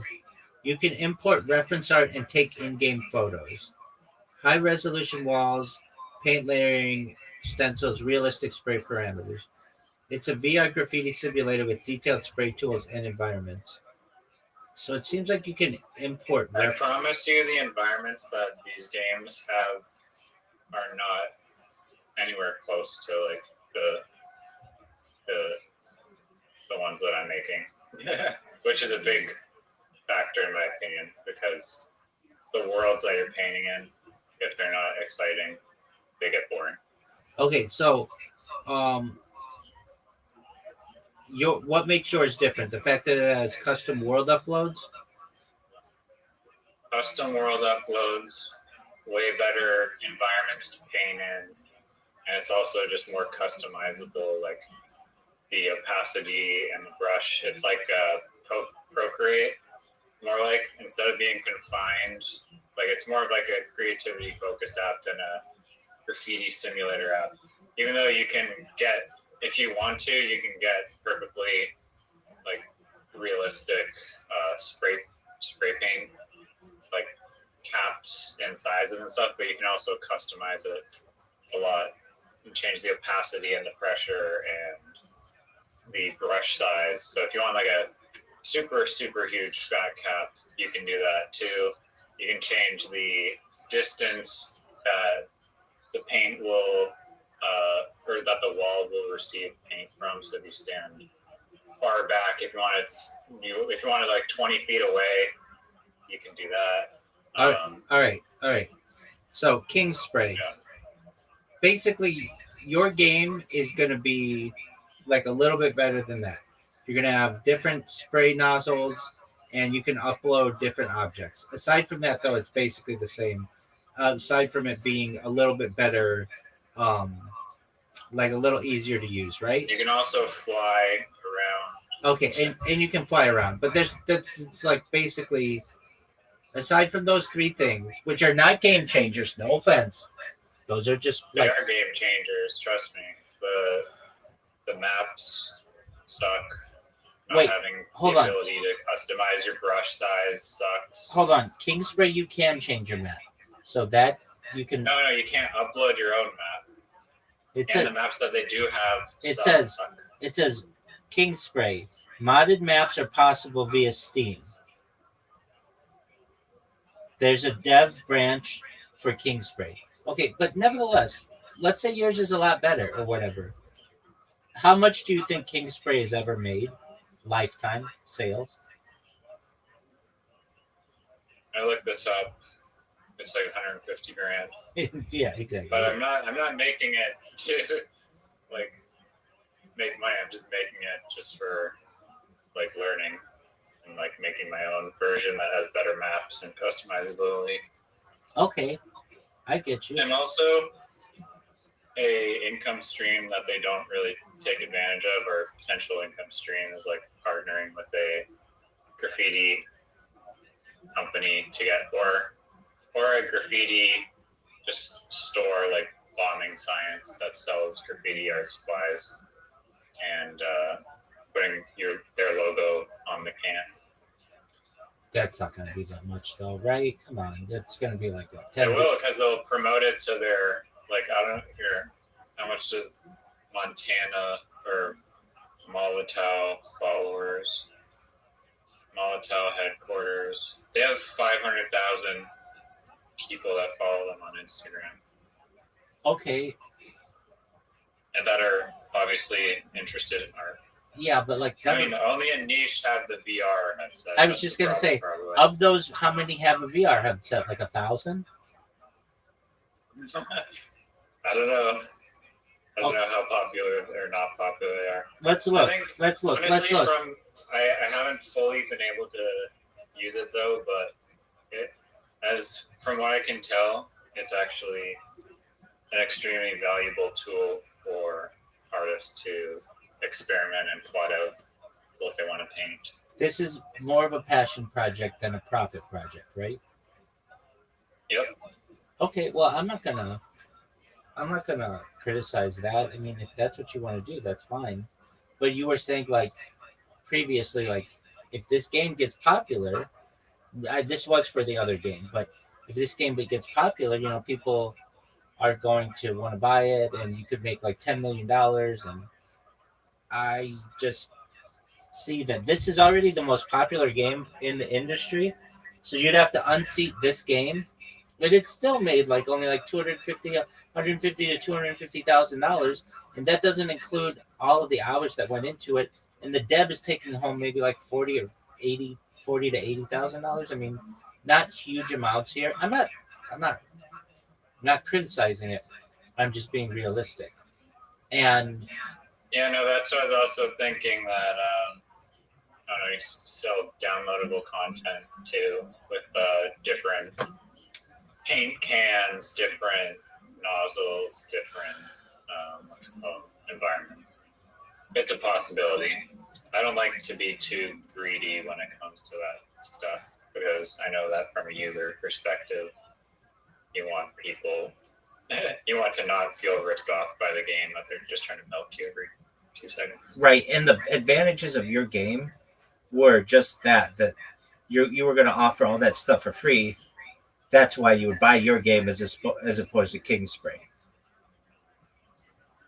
Like, yeah, no, the environments will be amazing, and the environments alone will make people want to buy it. okay, have you tried the modded worlds of King Spray? I was just trying to Google that. Okay, so it's in the developer version. They have something called modded world. How to get custom maps. Yeah. Nice. So I would try that. and if anything, it might give you a good idea of what you want in your game. Um, okay, I'll tell you, as somebody who doesn't really do any of the stuff that you're talking about, you know, what would be baller as fuck to me. This would be a really cool game. If I got to bomb, wait, I don't want to say that. Wrong word. Isn't that what it's called though? Yeah, if you're doing a Yeah, bubble don't weather use that throw, word. Don't use that word. I don't want to trigger anything. Yeah, if I got to spray paint famous locations of the world, so I could like spray paint. I could fly up to the Statue of Liberty and paint it any way I want, or I could spray paint the Big Ben, or I could spray paint the Taj Mahal. That to me would be baller as fuck. That's a cool game. Yeah, yeah. The White House. The White Yeah. House, perfect. The White House, the uh, the Louvre, the Colosseum. If you mapped that, and it wouldn't be that hard, and you had like the top, I don't know, 100 different um, like tourist attractions of the world, and then you gave someone a paint can and they can make it anything they want. That would be a cool game. Yeah, no, that's the whole purpose of the open world thing. Okie doke. Miss Aquarius, I missed you. I know, I've been busy. Yesterday I came in here when I came home. I was asleep. And Well- then I went to Buc-ee's today. It was so much fun. That big The gas station? Yes, nice. Yeah, gas station with food and everything that you could think of. It is nice in there. Miss For the Aquarius. first time. Miss What do you Aquarius. see in there? We had food. They had food in there. I mean, oh my God, it was a whole bunch of people in there. They had some Buc-ee souvenirs. They had some popcorn. We got some fudge. They had everything in there. Popcorn, anything you think of. It was this. Oh my God, slushies, everything. It was nice, like nice. Miss Aquarius, you must have come in here super late because I waited. I did. Oh, okay. Because I was Yeah, even. well, I forgot to tell you, I didn't get home till like 12 o'clock. It Yeah, must we have went to eat at IHOP. Yeah, I went skating, then we got out. I forgot to tell you, yeah, we went skating. And they wanted to go to IHOP. So, yeah. Was that a roller rink? Yeah. I used to work at the roller rink. Yeah, and they wanted to go, so I told them I'd go with them. So, it's from 8 to 12 on Sundays. And then after 12 o'clock, we went on to, we got out of there 11. So, yeah, it is what it is. Hey, I had enjoyed my dang old self. You hear me? All the weekend. That's how I missed it. But I got to do what I got to do. I got to go to work. So, absolutely, yeah. it is what it is. Well, you had a throwback weekend. You had a sleepover, and you did roller skating. Very cool. Yeah. Very cool. All right, Miss Aquarius, are you ready? I'm coming. All right, Riser, do you want an invitation to bowling? I'm making some grilled cheese right now. Okay, well, Miss Aquarius is doing her own thing. How about I send you an invitation to bowling, and then you won't be left out? Yeah, come on. I'm ready. I'm making food. I can't do it right now. You guys do it. Okie doke.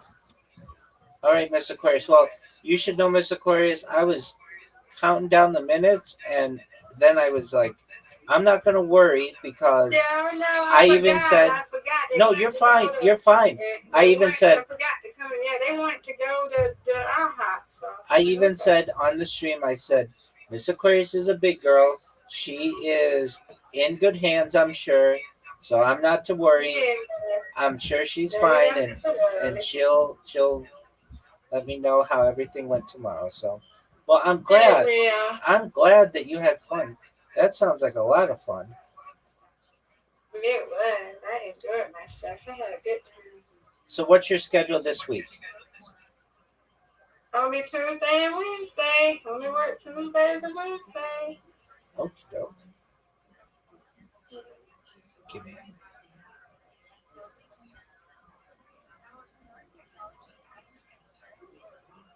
Okay.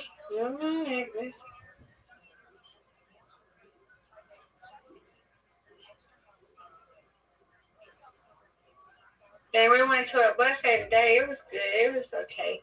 Some of the food it was all right, and the other food was good. Like that salad, I wanted some salad, and that salad was good. Now, the Buc-ee's, did they have lots of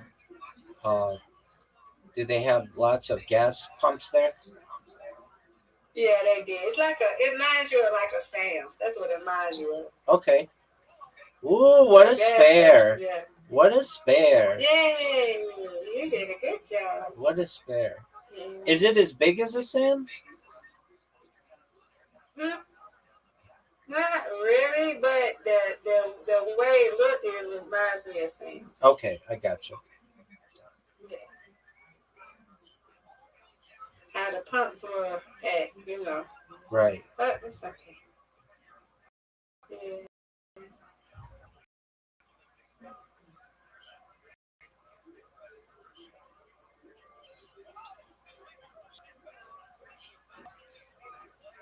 Give me it. Oh, how is it?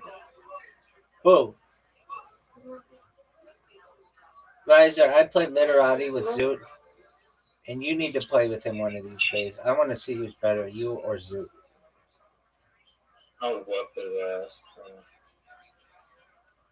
Maybe. Man, ever since I discovered Uber Eats, I'm just like, man, I refuse to walk outside now.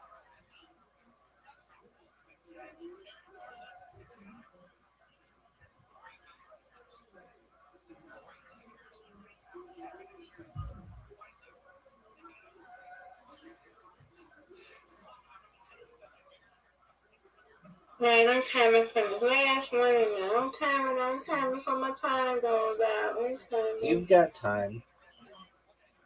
Man, I love spring rolls. Do you like spring rolls, Mr. Darius? I do. With the vegetables? Oh, yummy. I like it with the cabbage in it. It's okay. That's all right. Mom's mad with it. That's all that matters right now. Riser makes spring rolls, and it takes him lots of time to make them, but he says that they taste good so they're worth the wait. Oh, What are you talking about? I've never made a spring roll. Wait a second. Oh, maybe I'm mistaken. Hold on. Yeah, no, I am mistaken. Didn't you make something that... Oh, yeah, what am I talking about? You made something like a spring roll that takes a long time. It had... Oh, no. Oh, hold on. I remember the ingredients. You made it maybe like 6 months ago. It has rice in it. It has vegetables in it. Oh. My Peruvian fried rice. Maybe that's what it was. Okay. Yeah, maybe that was it. I'm coming. Hold on, Red Bar. I'm coming. Sure. Apologies, Riser. I don't know why I thought that you made... So you've never made spring rolls? Nope. Okay. I have not. Maybe that was somebody else who I was talking to. But anyway, remember you made something that took a long, long time. And it might have been your fried rice. You had all kinds of ingredients in it, right? Yeah. That one takes a lot because there's a lot of chopping. That's what it was. Okay. So did you order... Well, you said you're making a grilled cheese. So what brought up spring rolls? Oh, that's so good.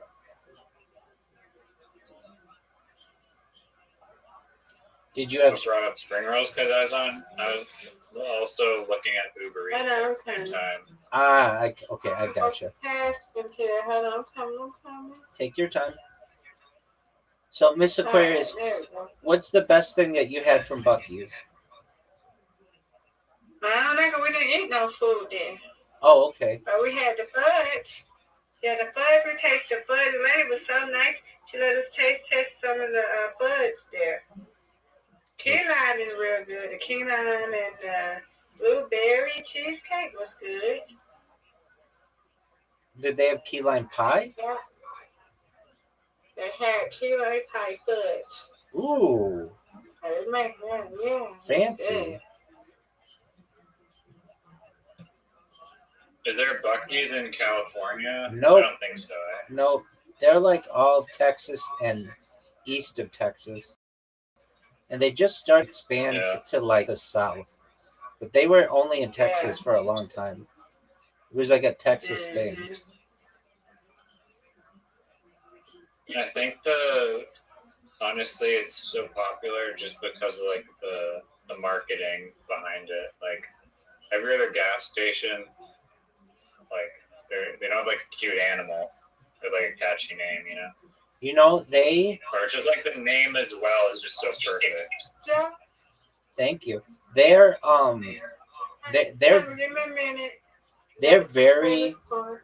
they're very protective of that little beaver. Okay, they're very protective of that beaver. They sue all kinds of companies that even have anything close to that look like that thing. Don't they have to, or else it becomes like if they don't enforce the trademark, then somehow, which is also a really weird law. Agreed. They're suing stuff that doesn't even look remotely close though. And they're suing the lion from like the Paramount opening. MGM. Yeah, basically, like Yeah. just anything that is like a cartoon beaver, they're suing you over it. Nice strike. This guy that I follow on Instagram and YouTube who actually gives somewhat decent business advice. Like this guy, he has like a lot of businesses apparently, but one of his businesses that he started was he went to Buc-ee's gas station and he's like, "Yo, you guys are not selling online at all." He's like, took photos of all their products, built a website, and was like, "Look, I can just sell all of your merch and stuff for you online. People love it." And then they said, "Yeah," and now that business does like a lot of money. Oh, I imagine people. It's like it's like, all right, Miss Aquarius, you win, I win, I win, you win. Yeah. Undefeated in bowling, undefeated in friendship. Friendship, yeah. Yes, ma'am. Well, I'm glad nothing was wrong with you. I figured everything was fine, but I was. Yeah, I forgot the chicken. No, I'm you're sorry. fine. Don't What you? kind of music were they playing at the roller rink? We're kind of R&B and stuff. R&B. Yeah. Next time, live stream it. Go live stream it for us to see. Okay. All right, Miss It'll Aquarius. be loud. I try not to do that to Rara. It be loud, so I don't want to interfere. You're good. You're good. You just enjoy your friends. I'm happy that you were able to connect with your friends. Your friends don't care. We're your friends. Yeah, we're your friends. Anyway, Miss Aquarius, I hope that you have a wonderful day tomorrow, God willing.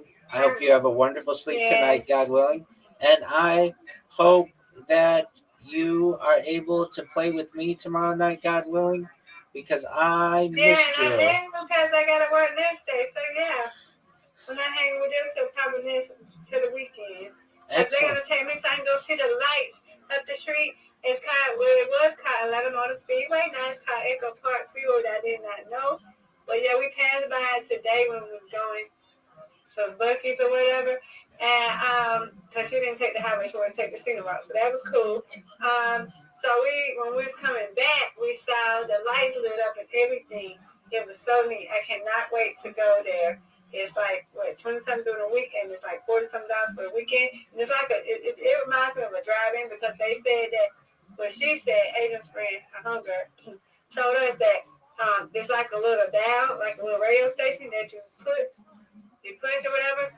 And when they turn on the lights, we hear like music and stuff like that, the sounds and stuff out there when they do it. It's beautiful out there.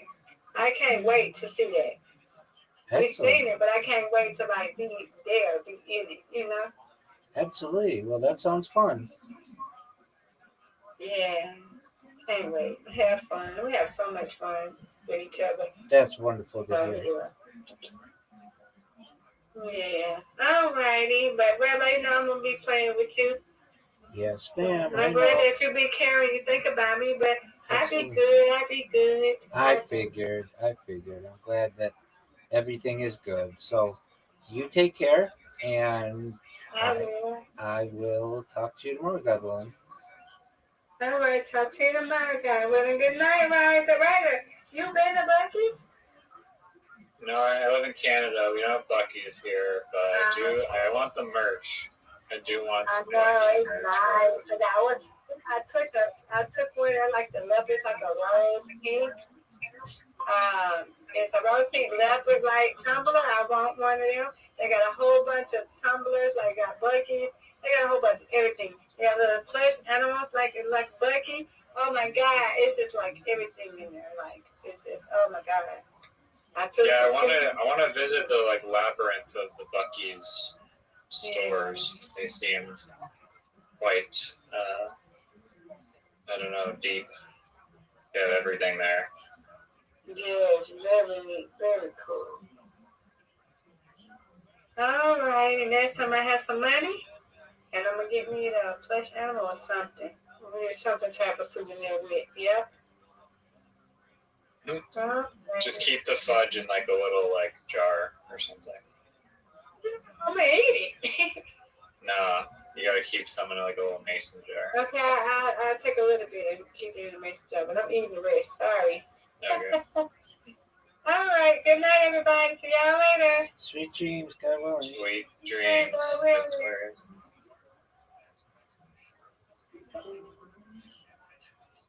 Whose mic just joined like at the end there and just like destroyed my ability to think and hear? I'm not sure. All right. I'm going to sneeze. You're telling me about some horrible idea for a game that sucked. No, dude, it would be really cool. You spray paint the world's tourist attractions. But I think you could probably do it. I think you could probably do it pretty easily in Google Earth.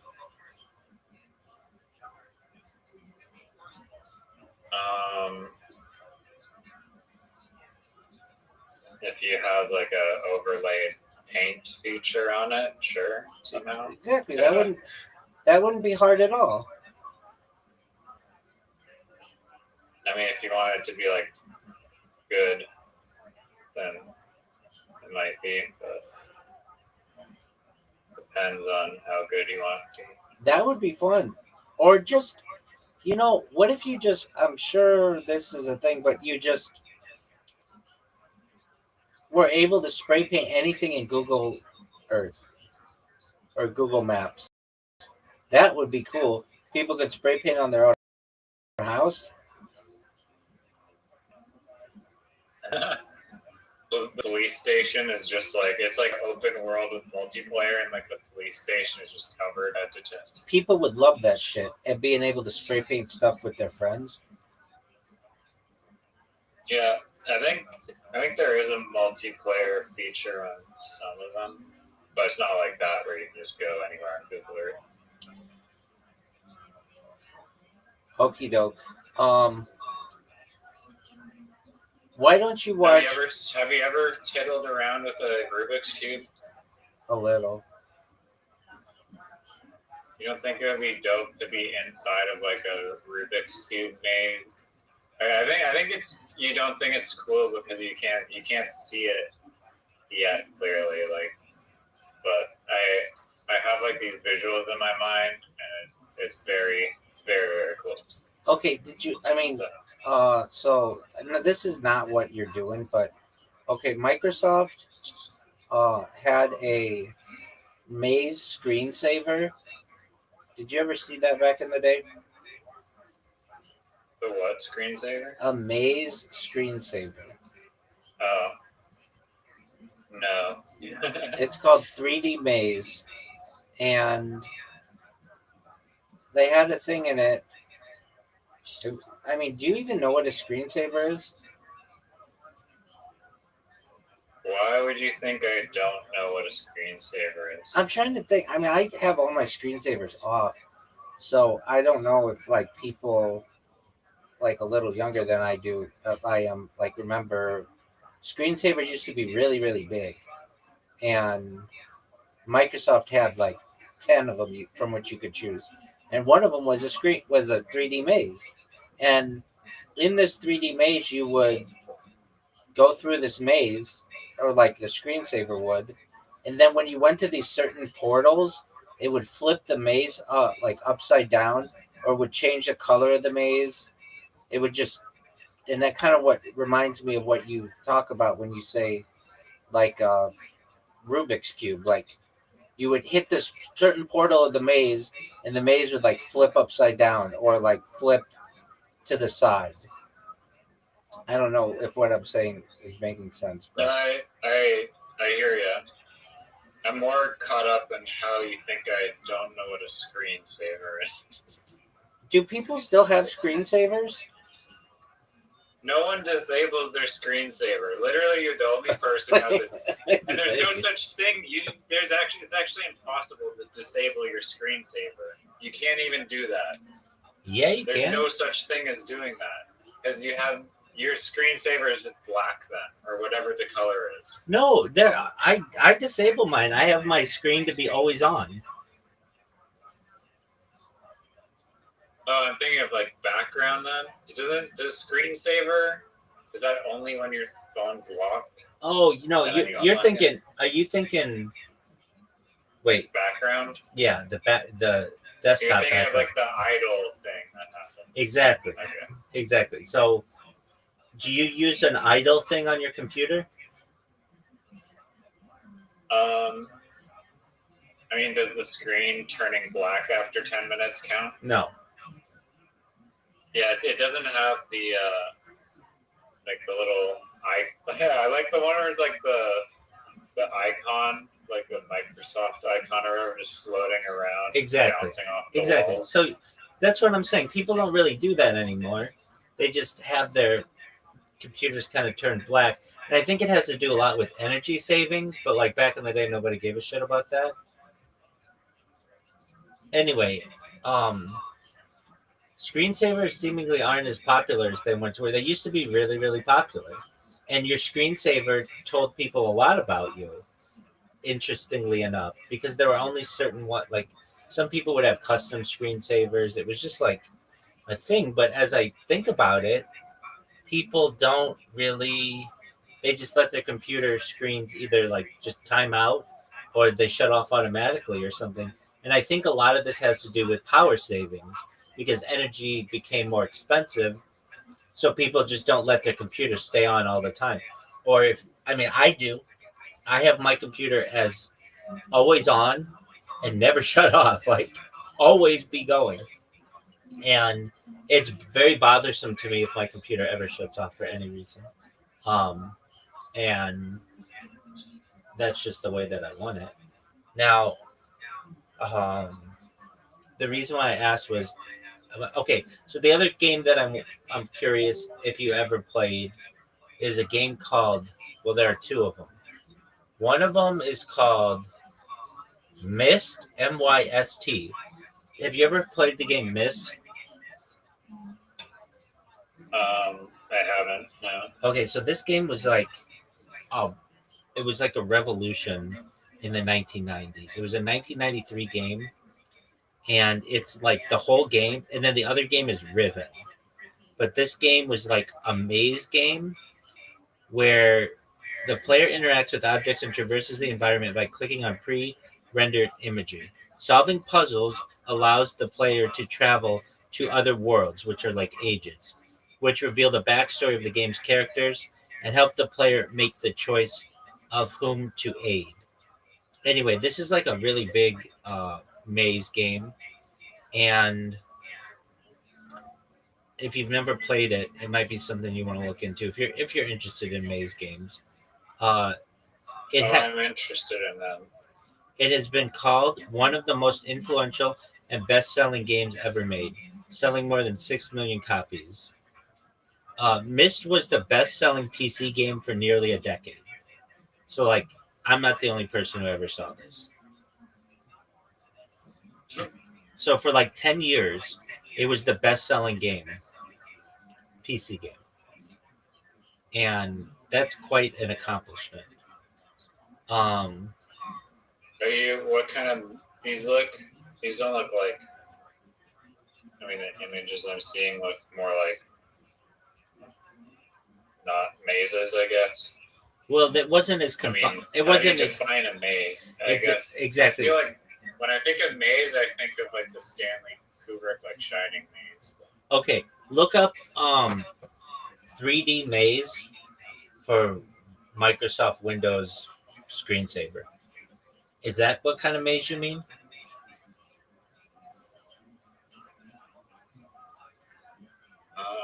Why is this one made of bricks? Is this the one you're talking about? Yeah, that one. Yeah, I mean that is like first person perspective of being in a maze. Is that how Not yours? really like bird's eye view. Oh yeah, yours is gonna be bird's eye view. No, like what? Like my maze game, I want it to be like first person, like that, like you're in the maze. Okay. And then, but like the hallways, there'll be like a portal with some like distortion element, and then you can go through the portal and learn somehow there's some mechanic I haven't figured out yet. That is like the puzzle that reveals how to actually solve the maze that you're in. Okay. I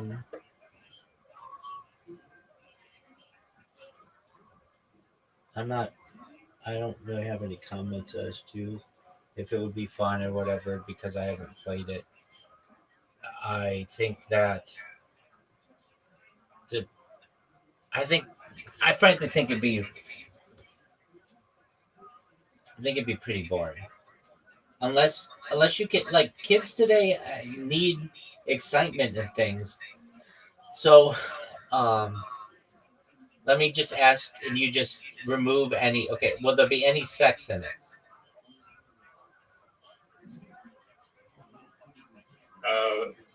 No. Okay, will there be any cursing or cussing? I mean, from a player, I mean, like I said, there might be like an aspect of it where you're also being hunted and you have to solve the maze while you're being hunted. Okay, that to me is a fun game, but I think that actually, you know, those games that are like shock games. I forget what they're called, but they're like what you're talking about would be a fun game. But I think that okay, if you're gonna make a game like that, I think that the maze, I don't know, just having it be corn mazes the whole time, that would get boring. But if it were like dungeon, No, I agree. If it were like dungeons and houses and like to me, like liminal spaces. I yeah, want to do like liminal there spaces, you go. basically. That would be cool. But usually with liminal spaces, you can see very far into the distance. So you don't want it to like you've got this random guy like walking toward you for like 30 minutes. Like he'd have to show up out of nowhere basically. A liminal space game is cool. You know what the difference between a liminal space and a liminal room is? I mean, isn't that just the same thing as the difference between a space and a room? Yeah. Well, a room is like a singular room. The space is more open than that, not confined to a single room. It's walls. But spaces can have walls, can't they? No, by definition, if it's a space, it does not have walls. Oh wait, no, I missed up. No, that's not true. If it's a room, it has to have walls. And the only reason why I say this is the people on the liminal spaces subreddit and the liminal room subreddit, the people in the liminal room subreddit are really, really specific. Like, we don't want to see anything if it doesn't have walls in it. Like, it has to have walls. That's what makes our subreddit different than the liminal space subreddit. And I get that. Like enclosed walls? Like no enclosed walls? Or I think the idea is that the liminal room walls, at some point the place ends. It just doesn't go on forever.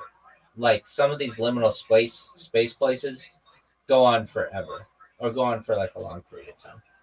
And I get that. What about, okay, I think that this would take something, this would be difficult to do, but okay, imagine if you just had Google Maps in your game and you wanted to paint something in Google Maps and you basically you took like a screenshot in Google Maps and then your game made that screenshot 3D and then you could paint all over it. What are your thoughts on that? Why don't you just use Google Earth? Or just use Google Earth. Okay, that's fine. So you use Google Earth, you take a screenshot, and then your game allows you to paint anything you want on that. What are your thoughts? I think you can already, yeah, I'm like positive. Yeah, you can already import Google Earth maps into Blender. So, I mean, it's possible. That's basically, yeah. So why don't you do that? Well, that's part of the plan is making it customizable, like the customizable worlds. Okay. Google Earth is only like one realistic world people might want to paint in like very, like medieval worlds or base worlds, like very more like imaginative worlds than just realistic worlds. But that's why having it just be anything, any world you can create and export as an FBX file can be a paintable world. That's true. So would your maze game be more a profit game or a passion project? Is your maze game a profit project or a passion project? I would say it's more driven by passion because the only reason I want to make it is because I think it would be really, really fun to play. Okay, what's the best profit project game that you know? It's going to be the maze game because it'll go viral because people will be like, they'll be the next portals. Okay, and how are you going to market it? Post on Reddit, build a community, get people on Discord talking about it, show it to YouTubers and streamers. Do you have a link tree? Not for any gaming related endeavors. For yourself? No, I don't really. I don't have anything to really promote at the moment. Your brand is yourself, baby.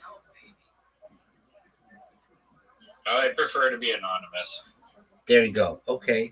Well, then it's going to be more difficult for you to be able to promote this. Not saying it's impossible, but like. Was it more difficult for Kane Pixels to promote his liminal backrooms stuff? Nobody knows. There's a million bajillions of like faceless YouTube channels. Yeah, they're becoming rarer though. Not true. I'd say not true. Yeah. Well, at least the AI versions of them. Who did you say? Kane Pixels? Who the fuck is that?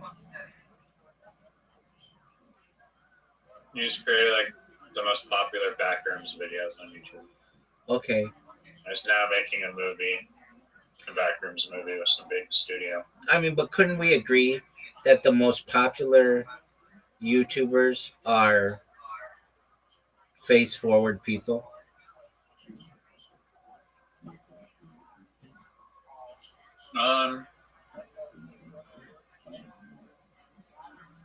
Yeah, no, that wasn't really. I was just saying that it's possible to have a large channel and be faceless. Oh, it is. It is. It is. No doubt. I think more people probably choose to have their face on it because it's just easier or whatever. It's easier to connect with people that way. And if you're attractive, you're going to want to put yourself out there. All right. So the best profit game that you have is the maze game.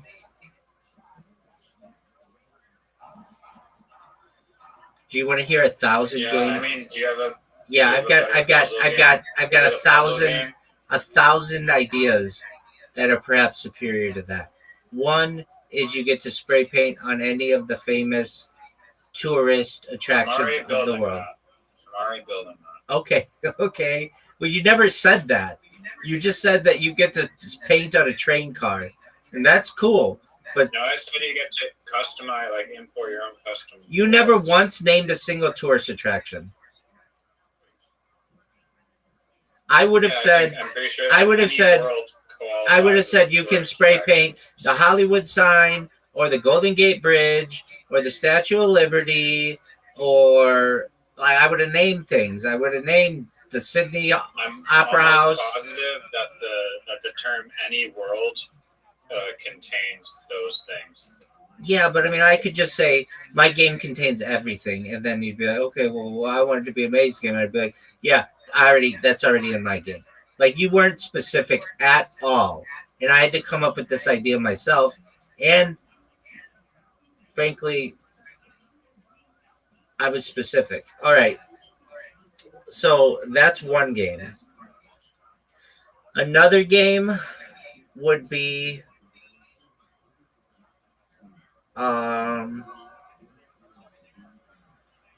Well, let's. How would we improve your maze game? It would be. What's that game? Geolocator. What's it called? Guesser. GeoGuessr. Yeah. Does that game make any money? Yeah, I think they started charging money for it now. Even for the free version, or even just to download it?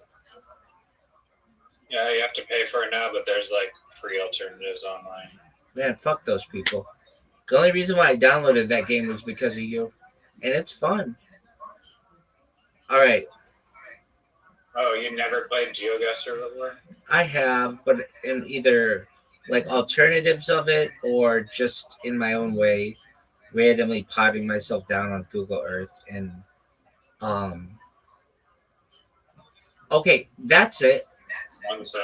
Wait. I'm just going in the elevator. Wait. Can you hear me? I'm going in the elevator to pick up my Uber Eats. Doug, I thought you made a grilled cheese. I did. I'm just ordered my dinner early, I guess. You got grilled cheese and Uber Eats? Yep.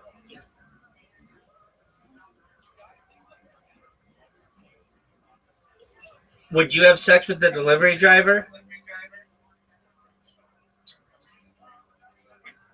Would you have sex with the delivery driver? No. Would you have sex with the delivery driver? Would you have sex with the delivery driver? Would you have sex with the delivery driver? Would you have sex with the delivery driver? Yeah. Thank you. Would you have sex with the delivery driver? No. Why not? Why not?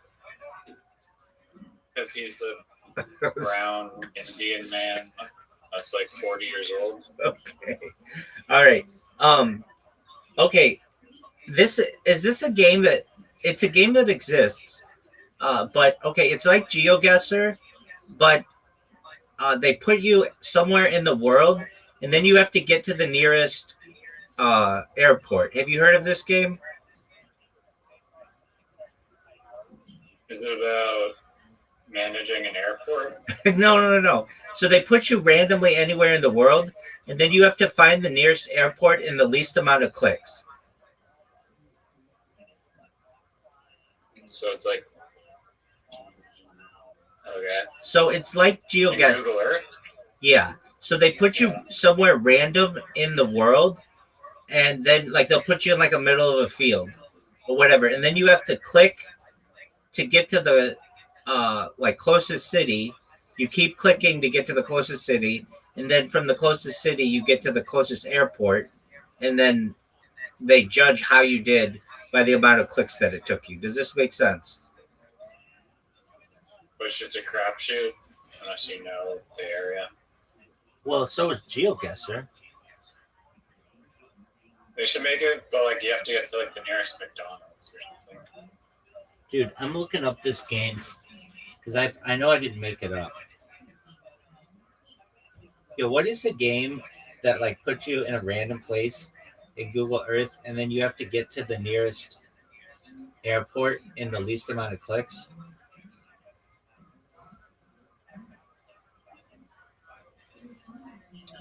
It's called the casual Google Street View exploration game that got popular, especially during lockdown. People would get dropped in a random location and try to navigate to the nearest airport just by clicking around and reading signs. No outside help. That was often done using MapCrunch or similar random Street View sites by players as an informal airport challenge. So it's actually not a real game. It's like an add-on to a game. Okay. So what if you did that? What if it was just a game that has a map and you could either choose find the closest airport, find the closest bathroom, find the closest McDonald's, find the closest Macy's, find the closest gas station. What are your thoughts? And then you compete against other people. Sounds like you're ripping off what's it called? Airport. Well, airport isn't a game. All right. What about a game like all right. So I'm trying to think of a game that you hasn't been made that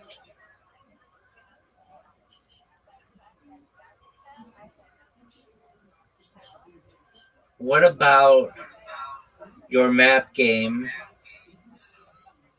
but I don't know. What about a paintball game? We talked about this last time. Okay, and I said that like there's just so many shooters that exist.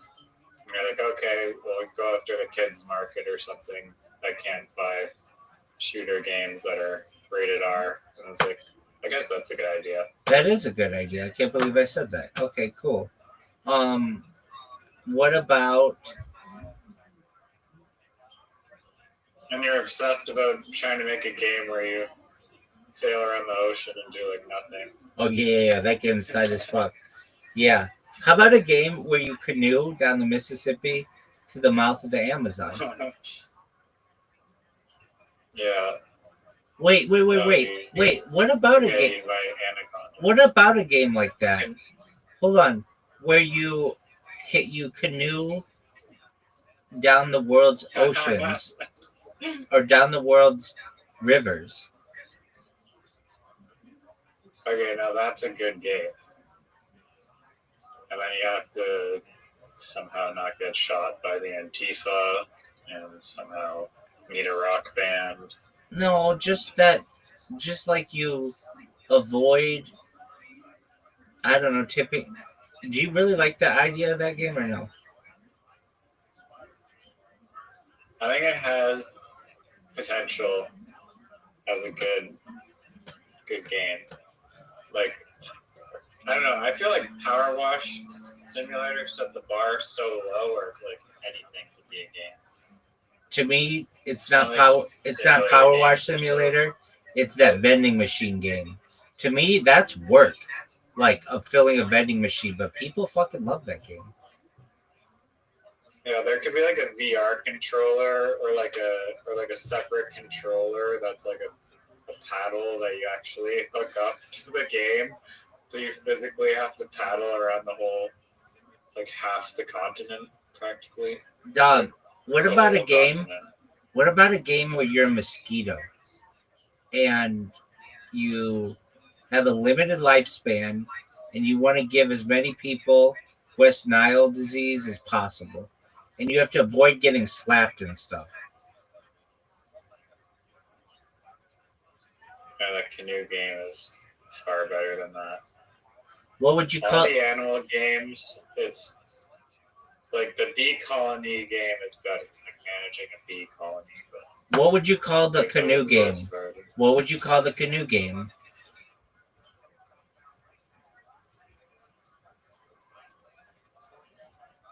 I don't know, like canoe expedition.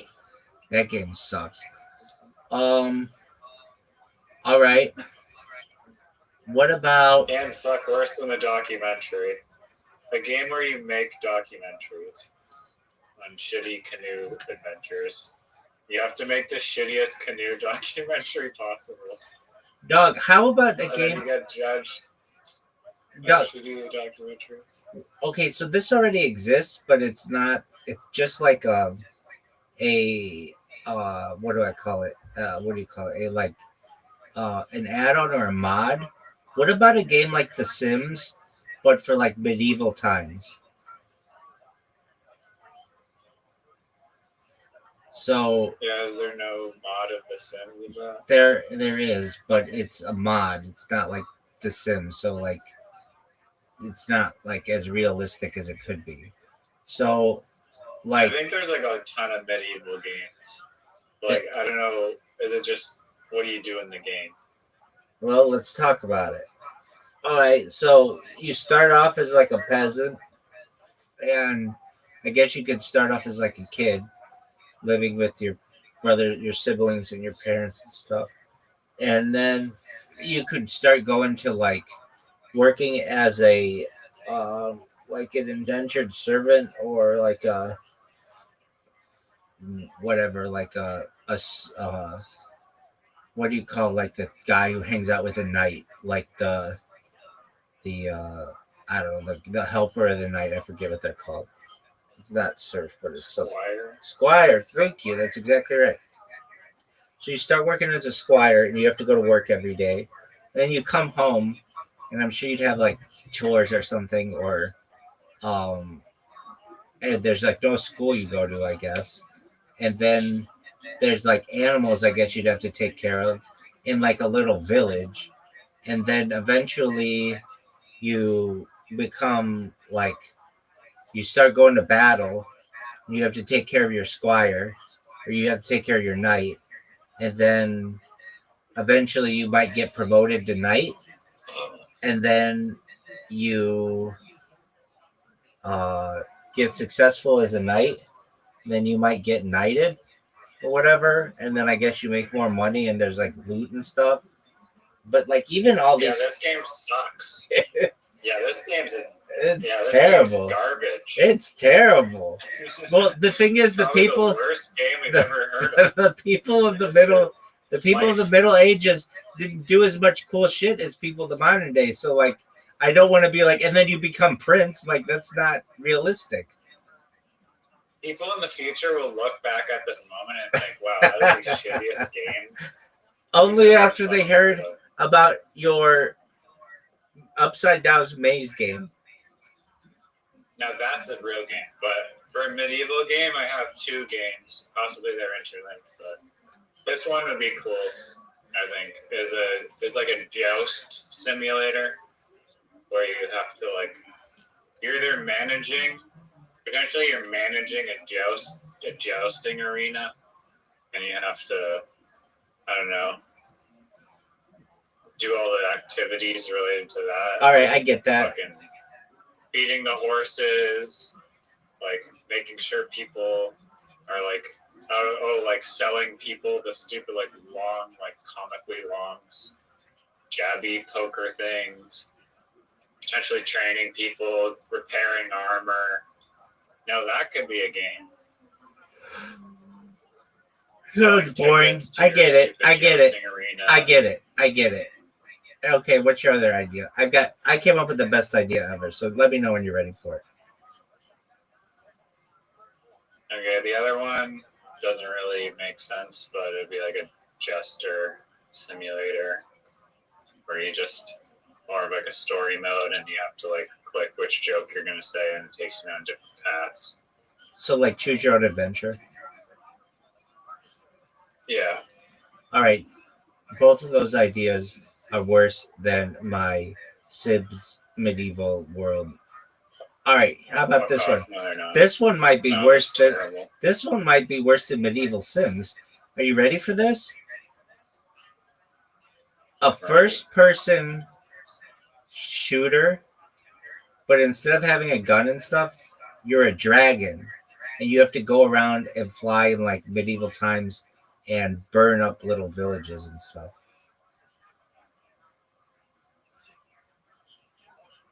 That one's not bad.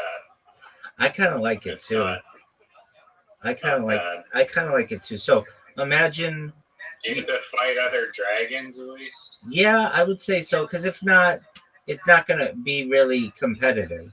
So yeah, you would you fight other dragons and like breathe fire in the sky, and then you go around to the different like villages and burn them, and they're gonna shoot like little arrows at you and stuff, and you're gonna take damage, and it's kind of like a flight simulator, but you're a dragon, and I guess you could have like different views of it. I'm just trying to think like how you win, like I guess. Remember that? Like, did you ever? I think you have to like start with like a shitty dragon and then like keep leveling it up and get abilities. Oh, dude. Okay. And then when you like Doug, leave the town and shit, Doug, you burn down the town, you get points. Doug, did you ever like in Lord of the Rings or The Hobbit? They have Smaug, and he's got this this huge pile of gold. That's what you would be like. You every time you burn a city or whatever, you earn gold. And so you amass this huge fortune. It would be like Smog, but you would be you would like live the life of a dragon in that book or movie or whatever. Okay, I have a game that's probably a billion times, and not to say that game is shady, but this idea is so good. All right, let's hear it. Blows it out of the water. I think it sucks already, but go ahead. It's called. I already have a better idea. Oh, it's called. Damn it. That game sucks. Do you know the difference between a tramp, a hobo, and a bum? A tramp, like, is somebody who travels from place to place. I thought a hobo was like a British term for a homeless person, and a bum is somebody who doesn't work. Is that it? Yeah, the bum is someone who doesn't work or travel, I think, and then the hobo is someone who works and travels. Or I don't know. It's either the tramp tramp and the hobo. One of those is just traveling. Probably the hobo is just traveling. No, stop. The tramp. Traveling and working. Okay, I could believe that. All right. So that's a game. Is your one of those three things? Well, it'd be like train hopper simulator. So you're essentially like a hobo tramp, and you have to hop on trains and just like coast around, and then occasionally like panhandle or something. Okay, not saying it's the worst idea in the world. It's okay. Oh, I had a good idea, and I think I forgot it. Oh, I remember what it was. This idea sucks, but it'd be fun. Okay, so imagine you're like an orca at SeaWorld, right? And your goal is to be like let free.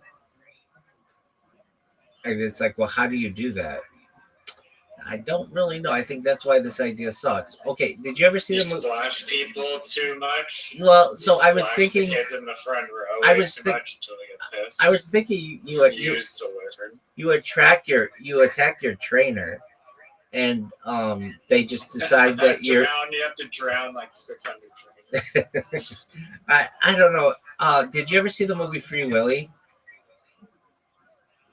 Yeah, of course. My stepdad, who's like watched like every single movie, somehow hasn't watched that. I'm like, really? You didn't watch the Michael Jackson credits at the end of that shit? Yeah, so it would be like Free Willy, but I forget why they Free Willy. Free Willy was like at a SeaWorld, and then how did they let him back into the ocean? They put a tarp over him and like hosed him off with a hose. No, I remember drove him that. to some And arena. he jumped, and he And jumps the marina, over. like a giant rock wall that he Yes, just, like, I remember that. But why did they decide to let him back into the wild?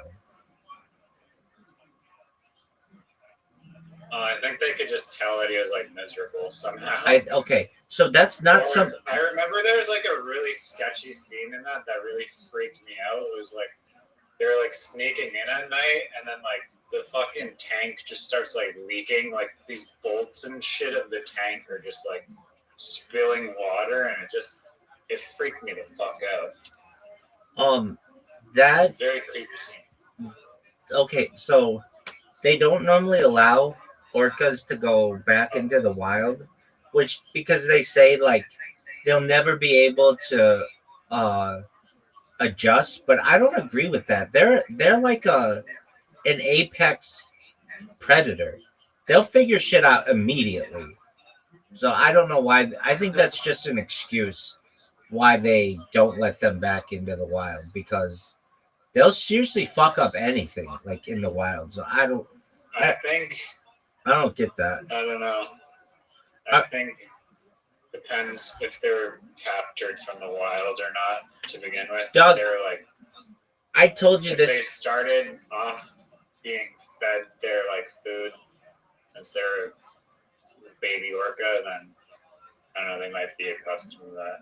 What about a I game? think there's reasons because they're building a fucking huge sanctuary in like off the coast of Newfoundland, the Newfies, because the Newfies are high IQ, where they're like, yo, let's just use the ocean and make some like giant ass water ocean cage for them. But that project's like $5 billion. Gonna happen in like 2030 maybe. What are your thoughts on a game that you're put on the coast of Antarctica and you have to get to the South Pole? We already talked about this game to some extent, where you had to do all of the exploration of the great explorers of the past. Yeah. But I think that game would be tight as fuck. I'm gonna classify these types of games as like point A to point B games. Okay, classify anything you fucking want. What are your thoughts on the game? I mean, look, anything. I mean, it's hard to give an opinion when it's just like such a one sentence description, because you can make it really amazing. You can make it really, really shitty. It kind of depends on the storyline and what happens along the way. That's true. I mean, it'd be pretty boring. It's just like trekking through the snow for days on end. It's not like there are polar bears there. The best thing you'd see is like a penguin, and not even deep. I thought you go from the North Pole to the South, like Antarctica. Doug, Antarctica is only the South Pole. So you're saying you go from one side of the South Pole to the other side of the South Pole? No, you would go from Pole to the South Pole. You would nothing having to do with the North Pole. That's another game, but that's nothing having to do with that. You start on the like ice wall of the South Pole, and you work, or pardon me, like the edge of the Antarctica, like the coast, and then you work your way in to try to make it to the South Pole, which is like 1,000 miles inward, like. And I guess it would just be it'd be a really boring game. It would be like, it'd be a survival game, but it's like you basically would just be trekking in the snow, avoiding. There are no predators there. The thing that's going to It's kill. a survival game, but you literally die of hypothermia every time within 8 hours. It wouldn't be hypothermia. You're not in water. It would just be, you would die of frostbite, probably. Okay. Hold on. I misspoke. I think you can die of hypothermia if you don't have to be in water. I misspoke there. Hold on. What is it when you just die of cold? Is hypothermia when you die of cold or die of cold and water?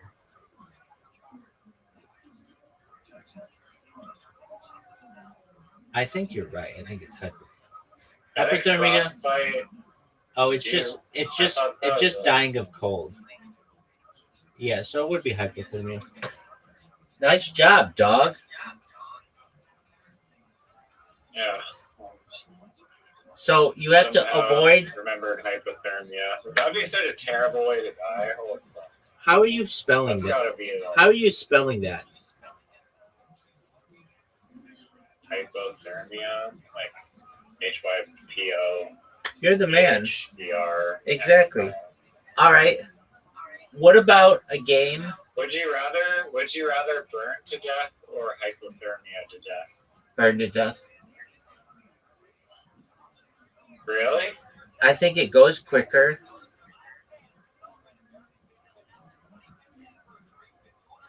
Yeah, I don't know.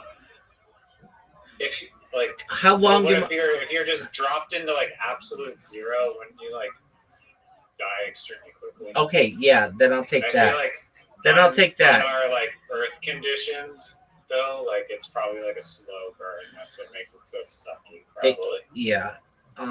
So it depends. If I can be at absolute zero, then I think you die like immediately. So yeah. That's a perk of global warming. Is that less people die of hypothermia. Why don't you like games where you act out an animal?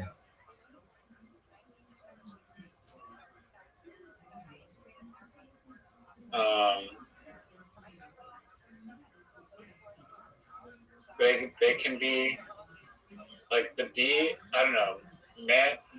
I don't know. You could be a single bee. I just feel like it would be like kind of repetitive and mundane. A lot of games are that, though. Okay, what about the mosquito game? Same kind of issue. Dodging slaps.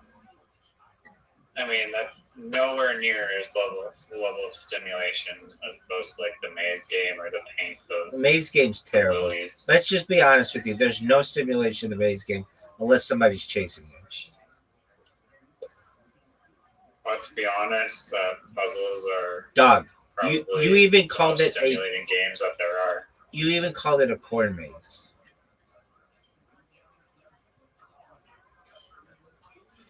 All right. Yeah, it doesn't have to be a corn maze. All right.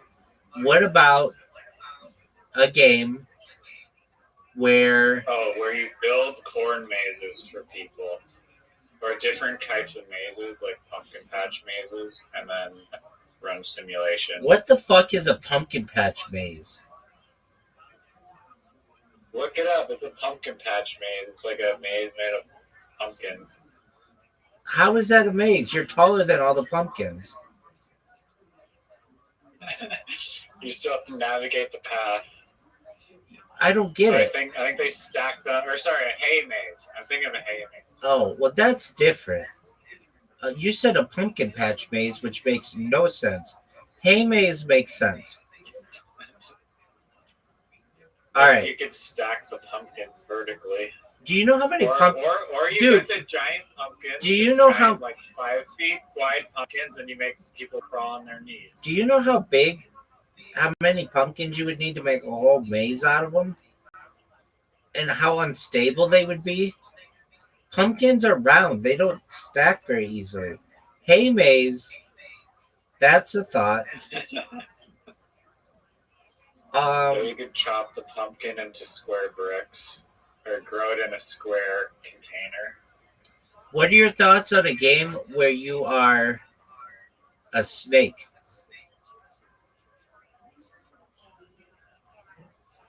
Oh my god. Okay, what game do you think as an animal would be the most fun? As an animal. You're so anti-animal games.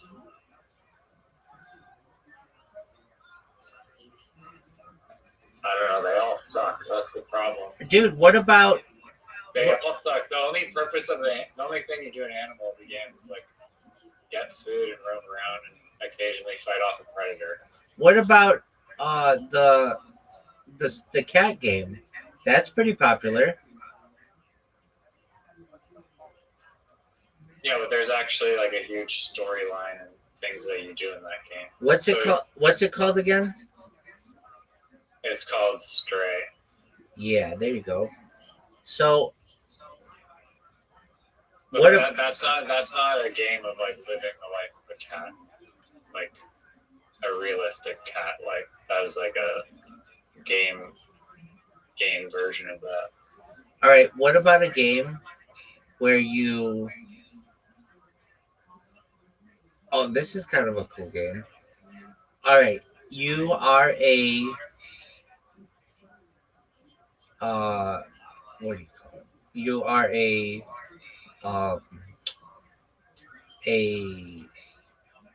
what do you call someone who jumps out of a plane? You are a skydiver. Thank you. You're a skydiver. You're a skydiving instructor, and it is your goal to have a successful career without any injuries or death or anything, for not just you, but the people with whom you teach. And so the object of the game is to stay as safe as possible.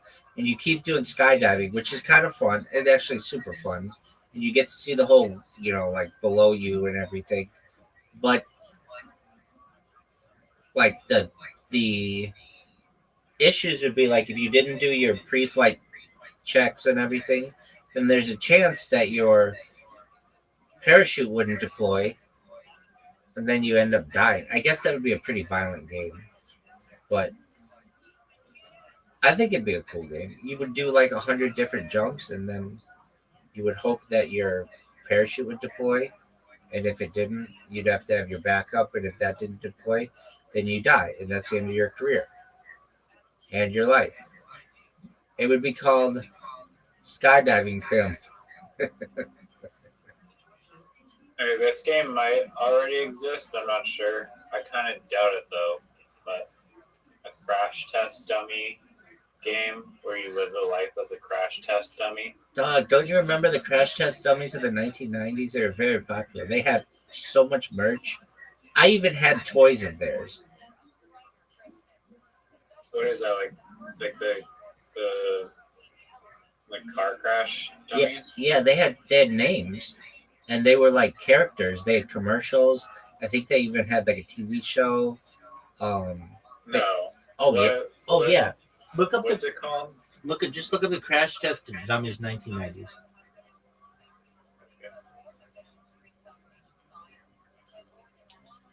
They had names. They weren't like. I had a car of theirs. Like they had merch. They had toys. The crash test. They had a show. Yeah, they had a show. They're also a Canadian rock band, but a defining Canadian band. No, not them, but they're good. They're good. They have a good song. Oh, they were called look up the Incredible Crash Dummies. is a line of action figures designed by David McDowell and Jim Byrne, stylized as the eponymous crash test dummy popularized in a public service advertising campaign of the late 1980s to educate people on the safety of wearing seatbelts. The toys were first released by Tyco Toys in the early 1990s and discontinued in 1994. From 2004 on, a new series of animated shorts involving crash dummies was produced. Yeah, they were big. The Man, there's a lot of 1990s crash test Reddit dummies. groups that I'm just joining. They had a video game, I remember.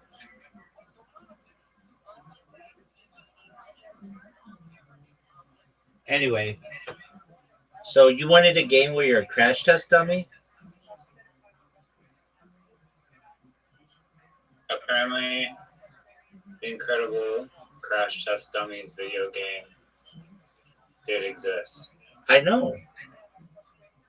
But it was like 2D, I guess, on Yeah. Nintendo. Yeah, I mean, no games were 3D back then, basically. Okay. Right. So maybe revamping that, I guess. What did you do in the game? I think it was like a side scroller. I could be wrong though.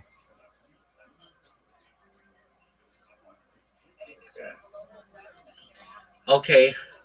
What about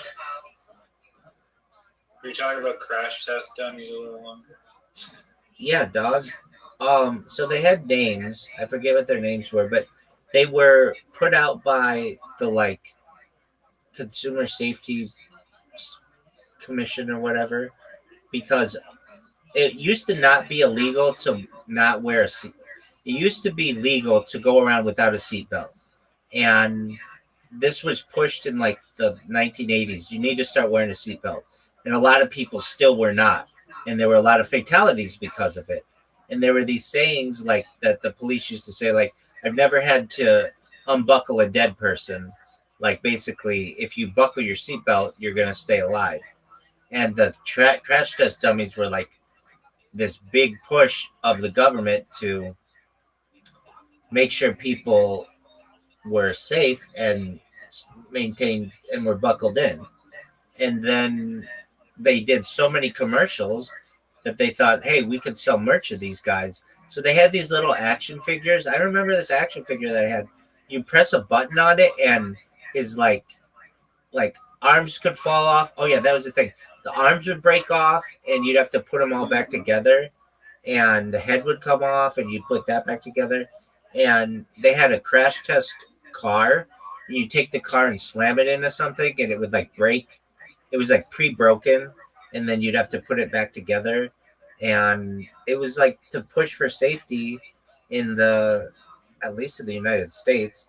And these guys became really popular that they had their own video game, and they had like animated shorts, and they had names.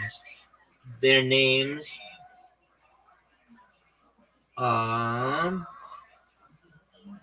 their name now they were only men, I think.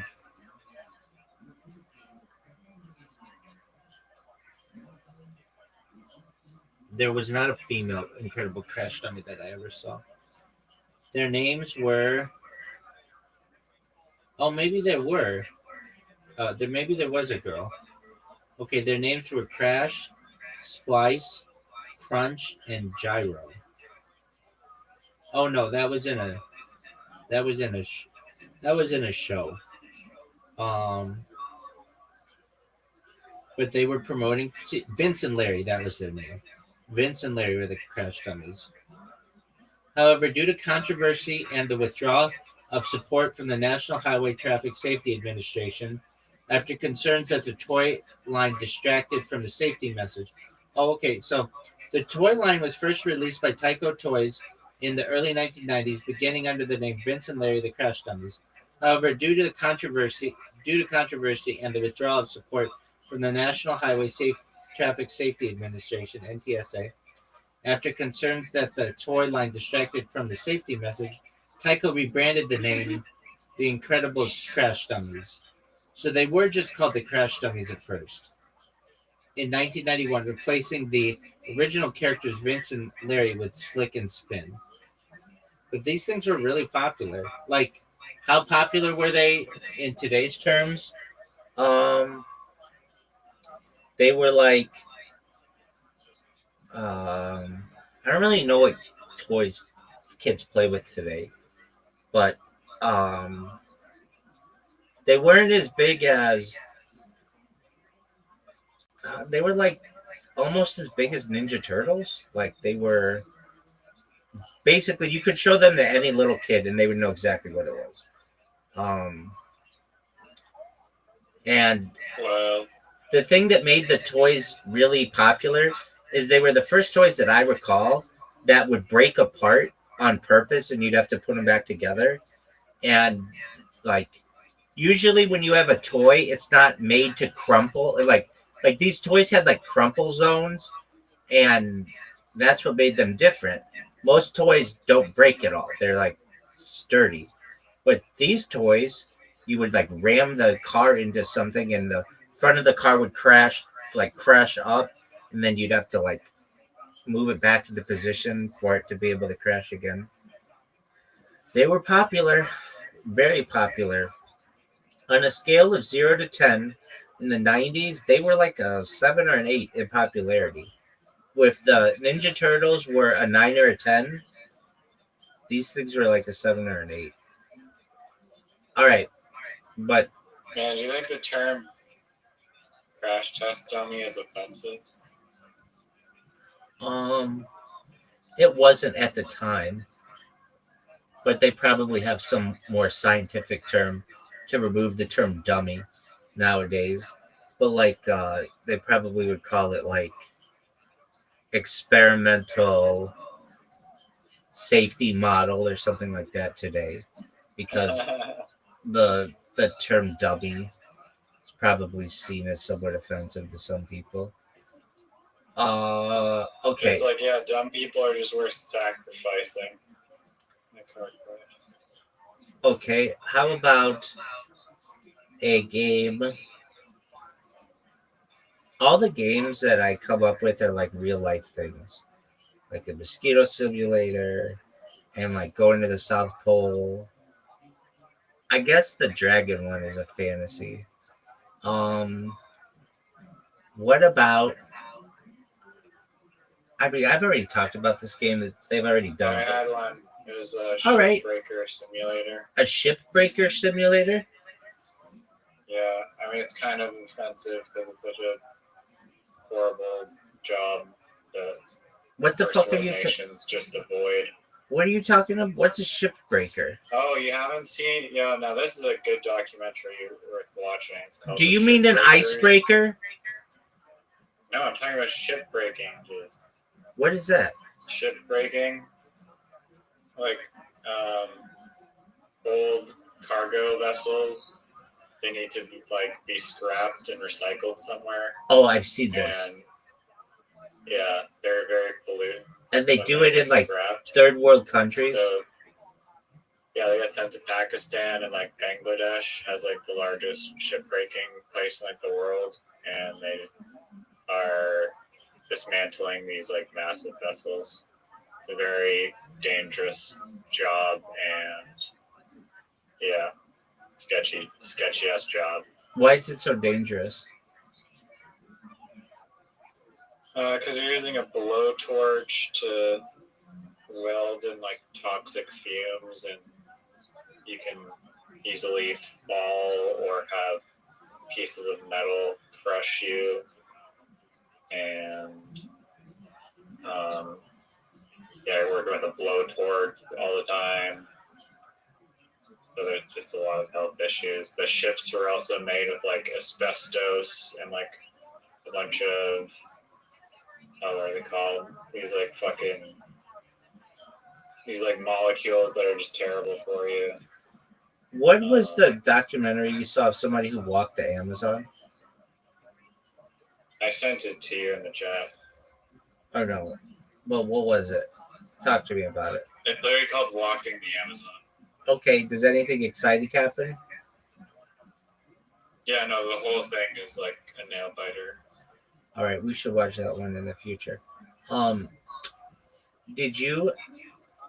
What would be your thoughts on an icebreaker game where it is your job to break through the Northwest Passage, controlling an Did icebreaker? you have an idea before that one?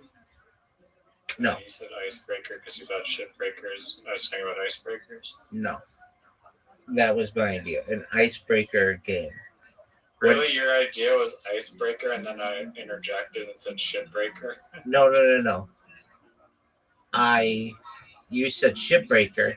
I didn't know essentially what you were talking about at first, but then I remembered. Oh yeah, that's what that's called when they take down a ship piece by piece, and it's usually done in like developing countries, and it's really like freaky that they'll have this giant ship in port on just like one chain. They have like one guy pulling it in, and then they take it apart. So that's what triggered in my mind icebreaker. What are your thoughts on an icebreaker game where you icebreak the Northwest Passage? Don't the ships just do that with their metal hulls? That's what an Steel hulls? That's what an icebreaker is. Oh, so you're just driving a ship through ice. Yes, but you have to maneuver it and not hit land, or you could sink your ship. Okay, so there's like landmines of land. Yeah, I guess. Or just way really thick ice that you have to avoid. I think you can get through all of the ice. I think that ships are designed to do that, but they basically break up the ice so that ships can make it behind them. It's a very important thing that they do. See, here's the thing with these games. How much fun is that? Like, what do? Like, just you're gonna have sonar or something like that tells you like don't go too far to the side or whatever, and then the whole game is just you breaking up ice. It's boring as fuck. Also, those things probably go at like 1 kilometer an hour. Yeah. So All right. it's not exactly like a Formula One game. All right. What about a game where you are? I had one. It was a campground simulator where you're managing a campground, and then all these like rowdy ass annoying people come in, and you have to like get them to shut up. Okay. Pick up their trash. Okay. Are there grizzly bears? Of course, it's a campground. Is there bear scare? In Alaska. Is there bear scare? Yes. Well, obviously. Are you using it for self-defense? If it's in Canada, no. Are you Unless allowed it's to use against a bear. Are you allowed to own a gun in Canada to hunt? Yes. Okay, but just not to use against somebody in your house. I mean, or outside your house, you can't just shoot people with the gun. Okay. They're trying to take those guns away too. Right. Okay. What about a game? I like Google Map kind of games too. A Google Map game where you oh dude, this game would be sick. I don't know if you could do it, but I guess you could. So there are two people that play and they're on opposite sides of the world, and it's like almost like the Amazing Race, but like you literally are trying to kill the other person, and you have to that's it. You have to just kill the other person, and they're going to try to kill you. And it's like you're the last two people on Earth, and you use Google Maps to like maneuver, and you can only kill somebody with your bare hands. Maybe I don't know. And Maybe you just never find them ever because the Earth is way too big. no. You You have have a tracker on each you have other. a GPS on each other, so you can find each other. And I mean, I don't know how much fun this game would be. It'd be actually really fun. So, okay, you're on opposite sides of the world. You get to the airports and you can fly to each other. And then I guess you just duel to the death. I mean, it's kind of cool, but I don't know if there's too much more of a point to it than that. Why wouldn't you be able to get an item? I can get a plane, but I can't get like a spoon. Okay, yeah. You could pick up different weapons along the way. Okay, so it's like literally every. I feel like that concept may have been done before. It's like Grand Theft of people fighting with weapons. Exactly. Okay. What about? That's exactly new ground. What about a game where you are a serial arsonist? That's a cool game.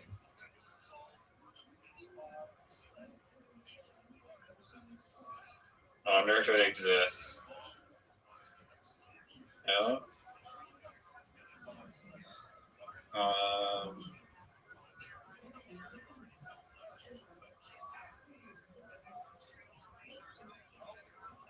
Or the opposite of that game, where you are a fire person and you put out,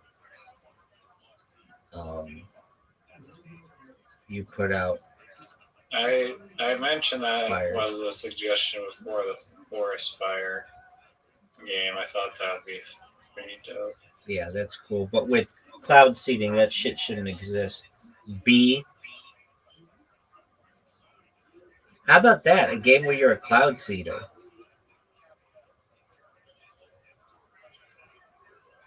Wouldn't that just be like Flight Simulator. But with sulfur dioxide or whatever? Word, dog. 100% right.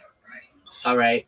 What about a game? Why don't you like any of the animal games? Because you're not doing anything. You're just wandering around collecting food. That's what like a lot of games are, though. Not the puzzle games. Okay, what about a game? Did you say you had this game where you, or maybe it was someone else, but you ran an animal shelter? Didn't you say that? Yeah, and I searched it up and it exists. Right. Okay, so imagine a game where you're born as a puppy in like in an alleyway or something, and your goal is to make it into an upper class family's. Oh yeah, we talked about this, and you keep running away until you get to better and better houses. All right. What about a game where you are a what about a game? Instead of going to the casino to be the player, you're the dealer. So you just have to work for 8 hours? Yeah. I mean, a lot of simulator games, you're working as a truck driver or whatever. Okay, and then people come in and try to count cards and stuff. I don't know.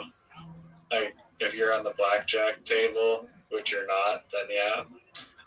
Okay. And also, the security teams best manage that, I think, don't they? Or do the dealers? I think the dealers can make the people aware of it, but yeah, that's the eye in the sky kind of does that too.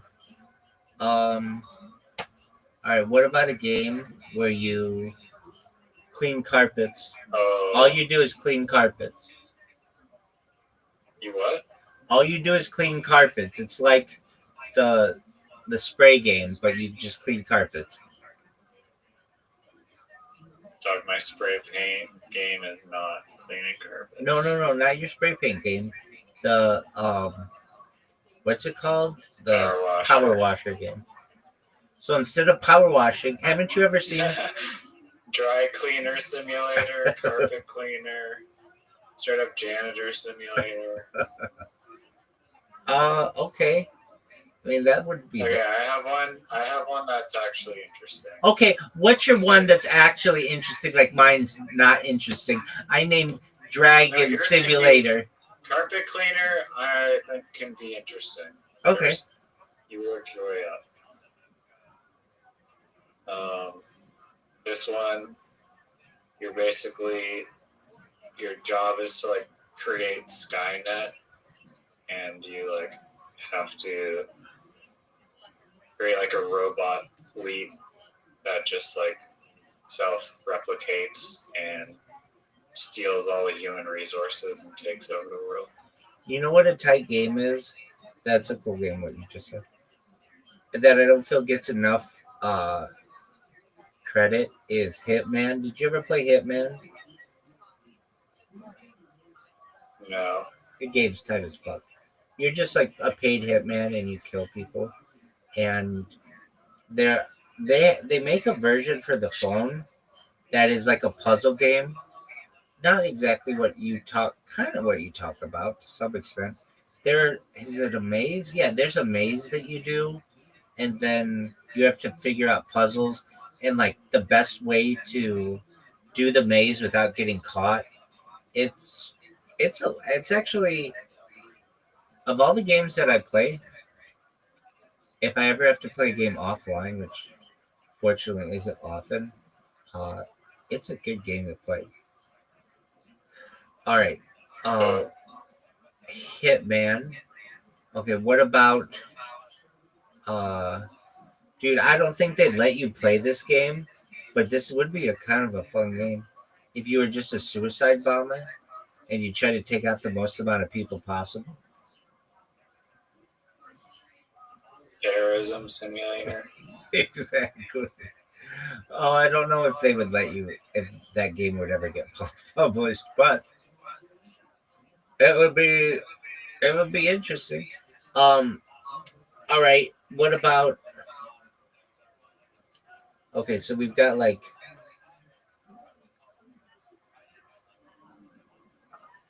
What is Fortnite? I've played it, so I don't even know why I asked you this, but like, what is it? It's like a first-person shooter with like cartoons, right? It's a third-person battle royale. That's what I mean. It's a third-person battle royale. Okay. All right.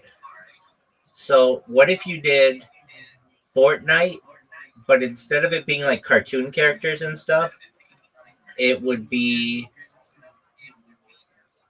famous people of history. And so okay, wait. I was thinking about this today. It was like Pebble Beach is like the only golf tournament where it's like they literally pair together like these professional golfers with just like these virtually like hacks. Stop. Like can't play really. That's any pro-am. How often do they do pro-ams? Well, there are a few a year. Are they all celebrity ones? No, some are though. How are the amateurs like good golfers that they play with? Sometimes. Yeah, Sometimes it's just hacks who pay a bunch of money to play with a professional. Okay. Well, yeah.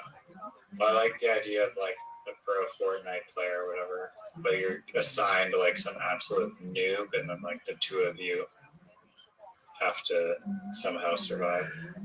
It's kind of like a classic trope of like a movie where it's like you have like some really like strong character, and then there's like some weak character that they have to like tug along and protect the whole way. All right. What about a game where you have to... Oh, dude, this was a cool game that never really took off, and I'm surprised it didn't. It was called Stuntman. Do you remember hearing about this game?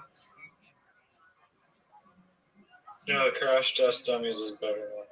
Well, it was kind of like that, but you were a stuntman in Hollywood, and you would have to like they had a bunch of different missions. Like you had to jump out of a plane, and you had to land in the target area, or you had to jump over a train with a car, and you had to do it correctly and land it correctly, and everything had to be done perfectly while the camera, like you were in the camera frame, because this was for a movie. And you just had to be a stuntman for all kinds of different things. And I'm surprised that this game never got more popular, but it was a very interesting game. What else did you have to do? They'd have like, They'd actually play it. yeah, I did. I think once, or maybe I only heard of it, but it was for PlayStation 2. I think I played it though. And you'd have to like get out of a building in time before it burned, like it blew up behind you.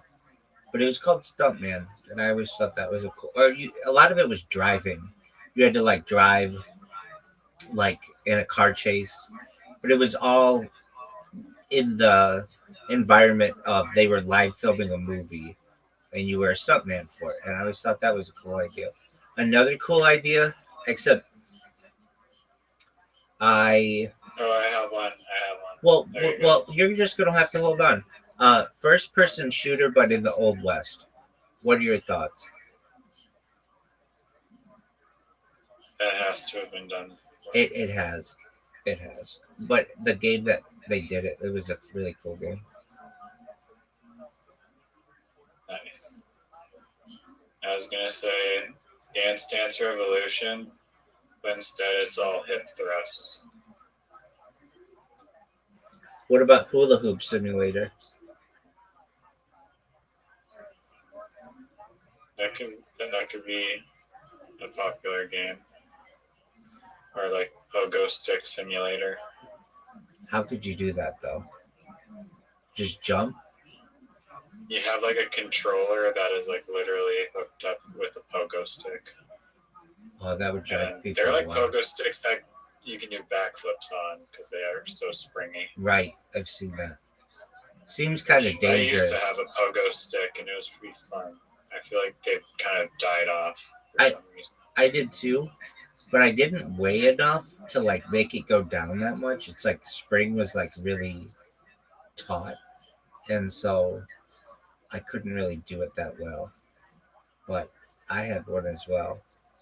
It was green and pink, and my uncle got it for me. He also got it for my cousins, and my cousins were a little older, and so they like wore down the spring a little bit more. But my version of it, I couldn't really do it that well. Anyway, I remember I would count how many times I would bounce up and down, and thought that was cool. All right, what about a game where you manufacture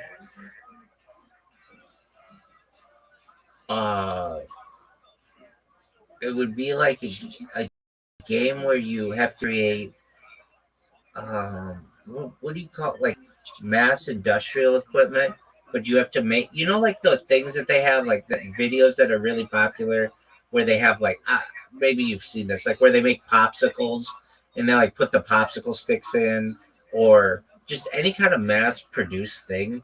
You build that kind of equipment as an engineer. It's basically like a puzzle game. Like basically they give you the parts and you have to put the machine together, and then you run it, and if it works, great, you move on to the next level. If it doesn't, it causes major industrial sabotage, and then you have to clean it up and fix it. What are your thoughts on that game? I think it might be difficult to build depending on how. No, it would just be like a puzzle game, basically. Like you just put the parts of the machine together in the correct orientation, and it works. And then you watch all the stuff go through, and the owner of the business is really happy with you. Or it doesn't work, and they get mad at you, and then you have to start and rebuild it all. Sure. Yeah. It works. There has to be games like that probably that exist. But some engineers come up with that game, I'm sure. But it's about marketing. All right. I cut you off. What was your game going to be?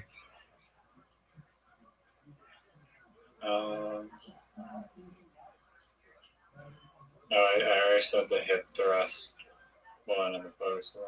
Doug, I want that game, and I've talked about it before, where they have like 1,000 Michael Jacksons versus 55,000 hippos.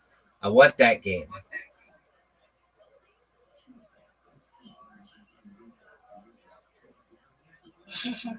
I want that game. You could probably make it with AI. Yeah, you could, but I also want a game where you have animals fight each other in a realistic setting, like a tiger versus a lion, and a crocodile versus an alligator, and a polar bear versus a grizzly bear. Here's a little simulator. Give me a simulator, baby. News reporter simulator. That simulator sucks. Okay, but you're only news reporting on animals that have fought each other in the video game. Is that real? Yeah, in the video game you just described, you only report on what happens in those events. Okay. All right. They've made this game before where you're a wildlife photographer and you get money or you get points based on how good your photography is. I think that's cool. I think a game where you virtually hunt animals, I think I'm okay with that. I don't really like hunting in the real world, but I'm okay with hunting virtual animals. One of like the most popular games in bars, which is, I guess, a Big Game Hunter, baby. I played it and it's freaking fun as fuck. Is like the buck shooter game. Dude, you got that right. Dude, I was at a bar with this. I'm still a member, but I haven't done anything with them in like 10 years. This pickup artist. Pickup artist. What do we call it? A pickup artist layer, and we would go to bars and see who could pick up the most amount of chicks. And I used to pick up chicks by just playing that game with a bunch of quarters, and then it'd be like a bar, and it was like right by the bathroom, and then it was like, no offense, shooting fish in a barrel. Some chick would walk by and be like, hey, you want to play? And I'd like hand her the gun, and I would already have paid for the game or whatever. So it's like, no, it's not like she had to pay for it. It's a free game. And then you play a little bit, and then if you liked each other, I'd ask her for her number. And that's smart. That's smart. I mean, it requires the machine to be right by the bathroom, kind of. It was, though. I mean, that's where they put the machine. And I had other friends. Like, the goal was to get as many girls' numbers as possible. And then people kind of considered it cheating, my strategy, because we'd come back and I'd have a whole bunch of numbers, and they'd be like, dude, but you were by the video game and you paid for all their video games. I'd be like, you were paying for girls' drinks, so I don't understand why what I was doing was any different than anybody else. They were like, yeah. So then we would go to arcades, and they have like these arcades in some parts of the city where they're like, everything's a quarter, and then we would go and just play, like you just go and see how many numbers you can get. And then my thing was, your strategy worked even better there, because then it was like, hey, do you want to play this game? You're already at the arcade wanting to play games. These ones are free. Well, yeah, what I used to do was with another guy. I would team up with another guy, and we would find two girls, because there were a lot of times there were just a lot of girls in pairs, and that was an easier way. Instead of it being like one girl versus one guy, which is kind of intimidating, if it's you and your girlfriend versus my guy friend and I, then it's like a lot more fun. I found a lot more. It was much easier for you to get a girl's number that way. And I still think about this girl. What percentage of the buckshot girls would deny you? Oh, I don't remember any of them denying me. I was really nice about it, and I think I could get. I'm not saying I got like 50 numbers, but I definitely got numbers that way, and I don't recall a girl denying me that way. I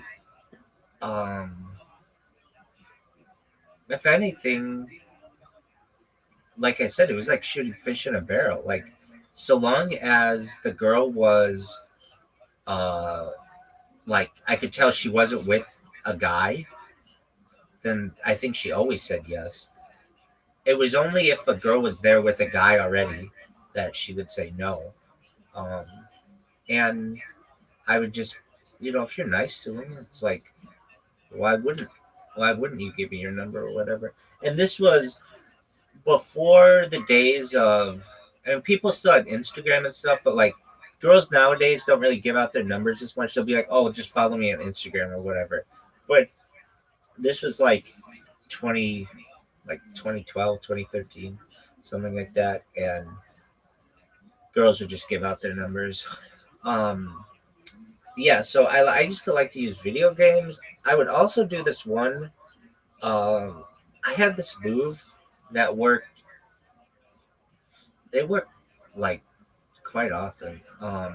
And so what I would do, and here's the thing, I would use this move and it would work, and then I'd be with the girl for like a year or so or longer. And so it was like I didn't have to use this move all that much. But I would go to a bar or whatever, and I would generally not drink at the bar just because at the time, like Uber and Lyft were a thing, but they weren't as popular as they are now. And I would be driving.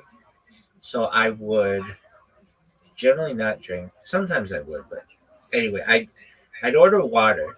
And every time I ordered water, I would tip at least a few bucks on the water. And the first water I got, I would tip $5. So that I always got like the best service from the bartenders. They loved me because nobody tips on water. And then tipping like a few dollars on water is like unexpected. And I would wait until I saw a chick that I liked or I thought was hot. And now this was dangerous. It's not like it was the best thing in the world. I'd get girls who would come up to me and they'd be like, come on, let's go dance or whatever. And I really didn't always want to, but if they did, I would be like, okay, but we're going to dance. I only dance in one place. Well, I would say this, unless we're swing dancing, they'd be like, you know how to swing dance? I'm like, yeah. So I'm like, unless we're swing dancing, where I do it on the periphery of the dance floor, I only dance in one place, and that's in the dead fucking center of the dance floor because I want to control the room. And she'd be like, yeah, that's what I'm talking about. This motherfucker's an alpha. And but I would take my business card and I would write, if there was a girl who I liked, I would write my number down and say, call me or whatever.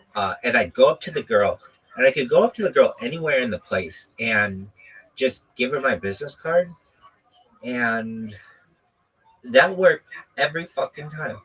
And I ended up like dating a bunch of girls that way, where it was like, I don't want to say it was like the perfect way, but this is what I would do. I would just go up to them, give them my business card, and I didn't have to even say anything. I would just walk away. And then the next day or later that night, I'd get some chick texting me, and then we'd go out to dinner or do something like that. And with this one girl I met, I did this, and she was really quiet, and she called me like the next day or something like that, and she was like, hey, I had this like card in my purse. Like, did you give this to me or something like that? And I'm like, yeah. And she's like, yeah, I was out really late last night, and I was with my friends, and you just walked up to me, you gave me this card, and I wanted to talk with you, but you walked away. I was like, that, and I didn't want to say that, like, that's my move. I didn't want to, like, I could go up to chicks and talk with them and be very, very vocal and charismatic and stuff. But a move that I found that worked really well was just to give them my card and then to fucking leave. Like, so, like, right before the end of the night, if I ever saw a girl who I thought was cute or whatever, and I wanted to perhaps get a shot with her, I'd write my number on a card, say to call me, give her the card, and then that's how I would leave. And I kind of figured that if it works, then it it's great. If it doesn't work, it's like no big deal. Like if she's with a boyfriend or something, I don't have to worry about it because it's like I'm not going to get embarrassed. But the times that I used this, it worked, and then I didn't have to use it anymore. Anyway, this all came back to that buckshot game that I recall, and that was a really great way to pick up chicks. If you just kept paying for the games, they would, if they were alone, boom. Now, if they had a friend, I would generally not. Like, I could tell they were doing something then, but that's a good way. If you're ever at a place where girls are, like, basically. There happens to be a buckshot game next to a bathroom. Well, I don't really mean to say that, but how else would I do it? Like with beer pong or bags, which I would play I that. think just hanging out by the washroom is a good strategy. No, I think that's a bad strategy. I think that can be kind of a creepy strategy. No, you don't want to be by the bathroom. You want to be like where the bar is. You want to be like where the stuff is happening. However, if the game is by the bathroom, then that's kind of where you have to be if you want to play the game. Anyway, now as I recall, like at least with this buckshot game, I said to this girl, hey, you want to play this with me? And she's like, yeah. And so in my mind, I'm like, I'm going to spend as much money to beat this game as I can with this chick. And this one girl in particular, she was really about beating this game with me. And her friends were like watching us as we were playing. And, you're just like, I recall like you're going to shoot elk. And then like bears would come attack you and shit like that. Anyway, you said the big game hunter game. Yeah, that's one. Okay, so what about a game like that? What's a game that you could play that is like you have a weapon or something that isn't currently made that would be fun? What about a lightsaber game? I could probably is a good way to get sued. That's true. Speaking of those big hunter games, so this one time when I was like in high school, they had something. There was a law school in the area that needed jurors for like a mock trial, and so some friends and I volunteered to be the jurors, and it was like a thing at the local courthouse where you would watch a trial, and then it gave like law students the opportunity to be like prosecutors and defense attorneys. And one of the scenarios that they gave was a civil case, and the civil case was whether there was a suicide or not. Basically, a guy was found, or something like this. It's been a long time since I remember the fact pattern, but it was like there was a man who was found dead in his garage, and he was in a lot of debt, and he had a a life insurance policy for $1 million that would like pay all his debt and help his family out. And you could either side with the lawyers of the family and say that it was like that it was an accidental gun wound, or you could side um with the insurance company and say that it was a suicide. So if you sided with the family, they were going to pay out to the family, and if you sided with the insurance company, they were going to deny the claim. And the way the fact pattern was written, it could go either way. And I remember they were saying like how this alleged suicide could have gone down, and basically like um the gun barrel was so long that the guy's hand couldn't reach it, but you could reach it with your toe, and the guy was found like barefoot.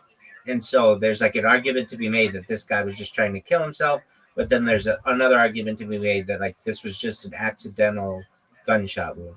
Anyway, when the after the the day was over, after we deliberated or whatever, um the the law school threw like an after party, and it was at this like bar and restaurant, and like um they had like these games, and they had the game like big game hunter kind of a game, and all of the law students were at this big long table, and like we as jurors were at the other end of the table. And as I was leaving with all of the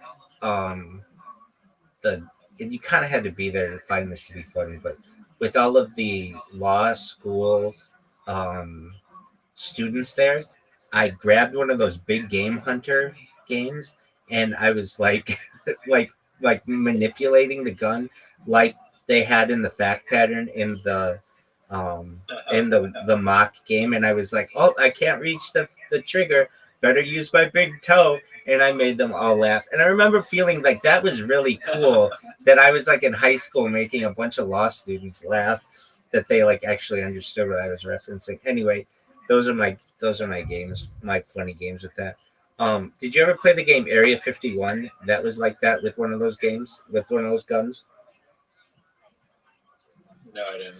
It was one of the most popular ones that they ever had in that, but it was different than, I don't know, if you ever play those games, usually you have to stay in one spot, and well, like with the hunting games, maybe you move around a little, but it's not like you get to move your guy around with a joystick. Does that make sense?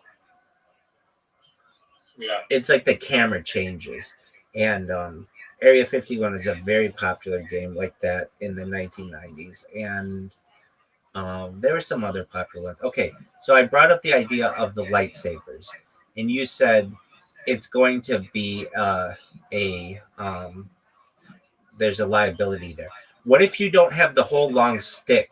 What if it's just the lightsaber, like the little handle that you hold, and then you just go around and like and it's connected. Why wouldn't it be like just the glowy part?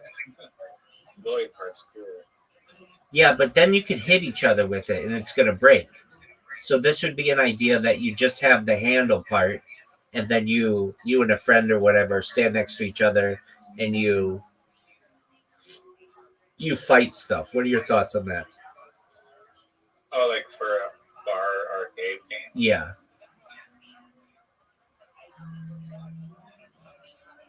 I mean, why not just build a lightsaber that like won't break? I mean, I think people will use it on each other and hurt each other. There's a liability there. Oh, so like you hold the handle part, and then the lightsaber part is like simulated somehow on the screen? Yeah, exactly. So you would just, wherever you move that little handle on the screen, you see the glowy part come out. I gotcha. That one's good. That should be in every bar around. I agree. The there's a really popular game. I don't know the name of it, but it's like one that's like that, but you keep beats. Like, I don't know what it's called, but I've seen it a lot on different. Beat Saber, like the VR one. That one, yeah, Looks like Fruit Ninja, but exactly, VR lightsabers. exactly. That's a cool one. So I was thinking you take that game and put it in a bar like the lightsaber. I've got to say, games and bars are not very. I don't want to say they're not very popular, but there's a lot of issues that get caused with them. They take up space and they make noise, and people don't like that. The bartender, if the bartender's there, they have to hear the same sound for hours and hours and hours, which is really annoying. And they break, like people get drunk or spill drinks on them, and they break. So they're really expensive. I'm talking the cabinet games. Um, so that can be issues, but they do make some money.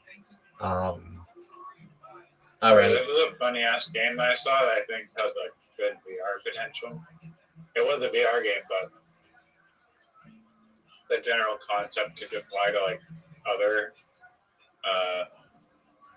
like apply to other shit. So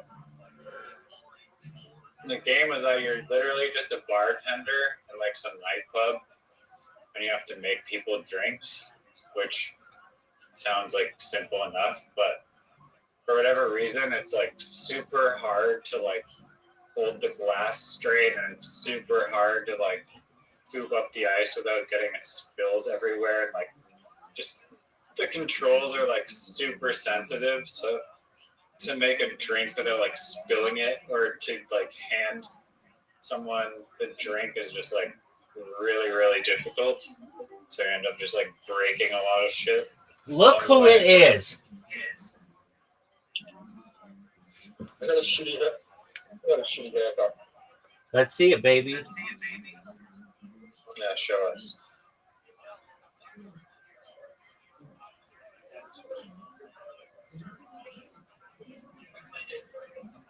What is all this shit Where are coming? you vaping? Huh? It doesn't look that bad.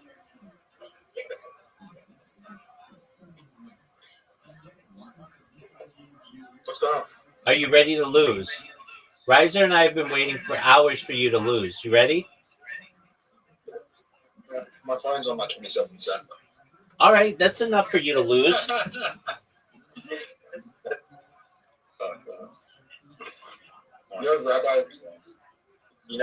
been straying for nearly 5 years and the world hasn't noticed yet. Not nearly 5 years. Shut the fuck up. It's 4 years. It's nearly 5. It's not nearly 5. It just turned 4. Okay. Zoot, do you know that you have an invitation and everybody's awaiting you to accept it? Who's going to accept first, Riser or Zoot? You know, Rabbi, I told you statistically, if you keep at it for another 5 years, you will go viral.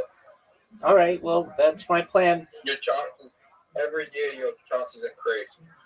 Excellent. Zoot, do you know that you have an invitation? Why don't you why doesn't you 1v1 me and Literati, and then I'll share my screen? Okay, so play this first, and then we'll do that. I'm all about that. That's amazing. Dude, are you gonna accept? Yeah. I did accept the invite. We're doing bowling or mini golf? Mini golf. Mini golf. Okay. Get out of here. That was a good shot. That was a good shot. That was a terrible shot, Zoot. That's the worst kind of shot that you can have. No. If Riser takes out the tree, it's a good shot. Perfect shot. That's a bad shot for you. No, fuck off. You're fucked. If Rabbi hits the tree, I'm good. Wow, you guys both fucked up so hard. Yeah, hit my balls, dude. You want to do it? I actually think it's still a good shot. If I just do a little bit of a risky shot here. That's a shit. Just tap it up a little bit. Just the worst shot. That helped a little bit, though. Just the worst shot. Go in the water. Riser, go in the water. I'm telling you. Riser's going to go. He's going to get it to the. He's not going to get it in the hole, but he's going to get it close. Good. How does it feel to have the lead right now, Riser? No, it feels good. Rabbi just helped me. I did not help you. Were you at a fucking hookah bar or some shit? Yes, something like that, though.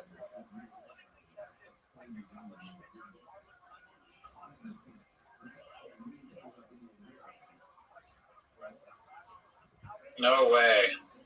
No way. Fuck off. Oh my god. It's like, you fucking serious.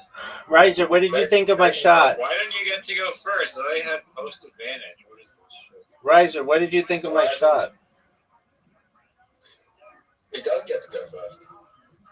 Riser, what did you think of my shot? I didn't go first last time. Riser, what did you think of my shot?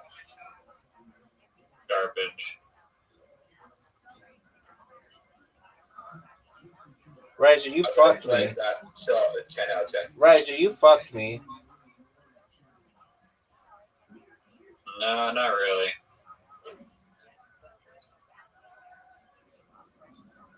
I guess I did. Thank you.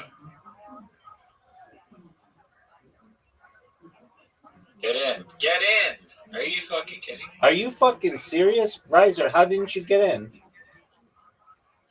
I gave it the full hour, but Riser, what did you think of my shot? I think Loot loses the game. I think your thought was okay. Riser, I didn't tell you that guy who I kicked out, he left, and then I banned him. I unbanned him right away. I felt badly. Nice.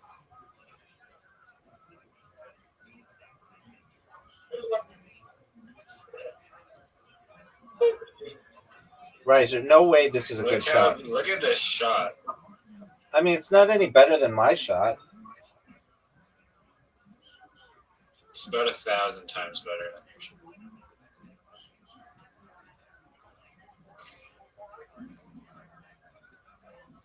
Your ball's going straight to the pink. Yep. That's okay. I'll take that shot. You ready? Yep. I'm not impressed by your shot. Fuck you, Zoot. Fuck you. What did I ever do to you? Okay, Dude, now you you're. I play something. I got more than myself, too. And then Rabbi fucked you, and then you fucked me a little bit. I actually give you, Raza, I gave you the biggest advantage. I don't know if I agree with that. Rabbi, do not hit Raza's ball. Oh, fuck you. Riser, what did you think of my shot? You know who has the biggest advantage, Rabbi? Oh, I just hit a miracle shot there. Zoot, don't help him out. Fuck's sake. Okay. Good. Raza, yeah. Are you gonna die? Good luck. Am I what? Are you gonna... Rabbi, get in his way, get in his way. Tyler can bank it around. It's not even a hard shot. You try though. You should have knocked his ball further out. There you go. Fuck. This is going to be the most incredible shot you've ever seen. Dude, Riser, you got a huge lead. Yeah. Perfect I score so far. I can't win. They're mathematically coached right now. You know, I hate this map. This hole. You know, I hate this. Why is that, Zoot? Bullshit like that happens.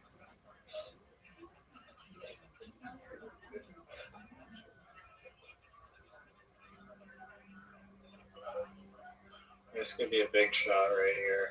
Baby. You know what I'm gonna rate your shot, Rabbi? What's that? Oh no, you did it. God damn it. Memorize the freaking percentage. Zoo. Oh, it goes to the fourth one. Oh my god, are you serious?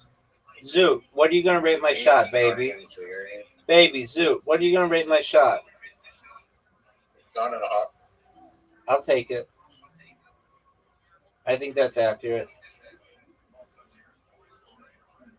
Is a hole in one possible on the No. If you have help, yeah.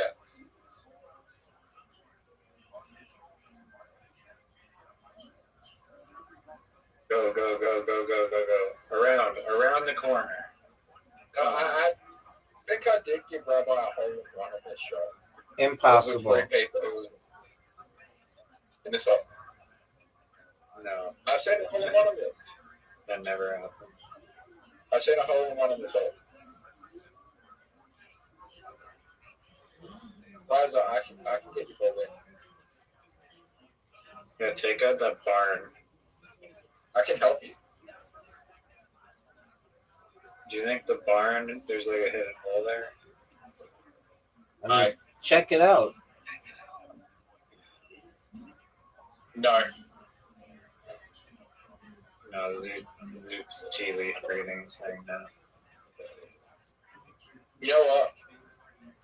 You know what, Raza? Just for you.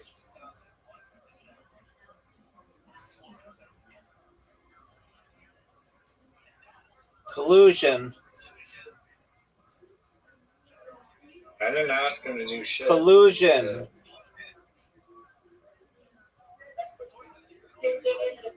Rabbi. Collusion.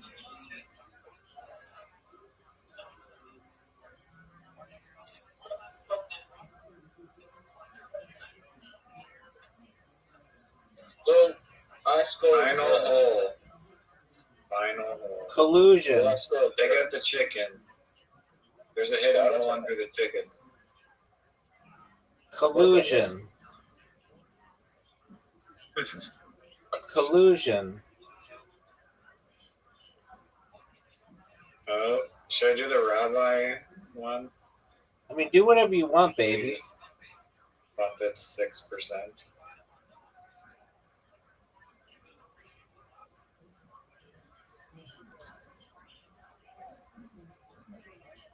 Oh, now you're trying. Okay. Why wouldn't I always try, baby?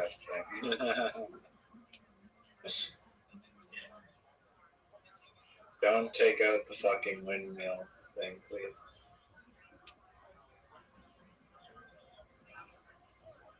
Aye.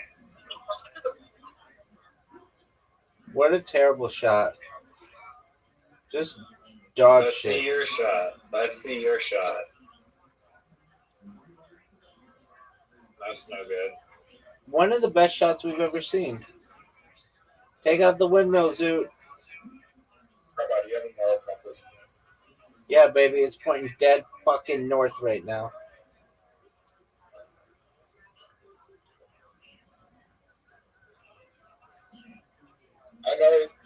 I know it's probably the windmill.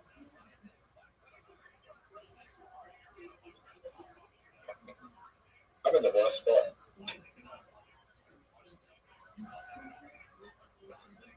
No, that's not gonna work.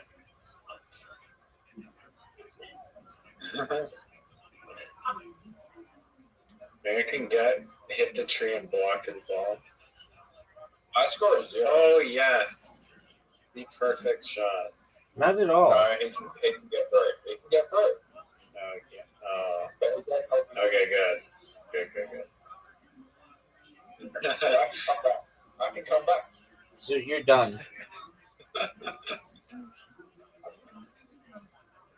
You think I can still get it in? Nope. You think Ryza can get it in? Nope. You think you can get it in? There's a 1% chance. I think Ryza can get it in. Yes. And I think the best shot you ever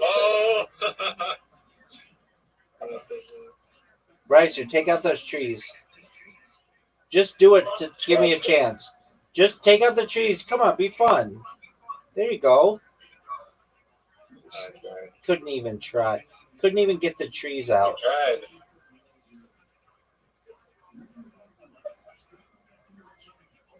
There is a tiny chance that I can fake you. You can't make this shot. You cannot make this shot. All right, it's literati time between the two. No, I'm not playing. Zoot, no. You're gonna play. You don't have a choice. Zoot, you're gonna play against Riser. Zoot, you're gonna play. Zoot, you're gonna play. You're playing against Riser. I probably did 25%. That's perfect. That's a great amount. Let's do it. Riser, send him an invite.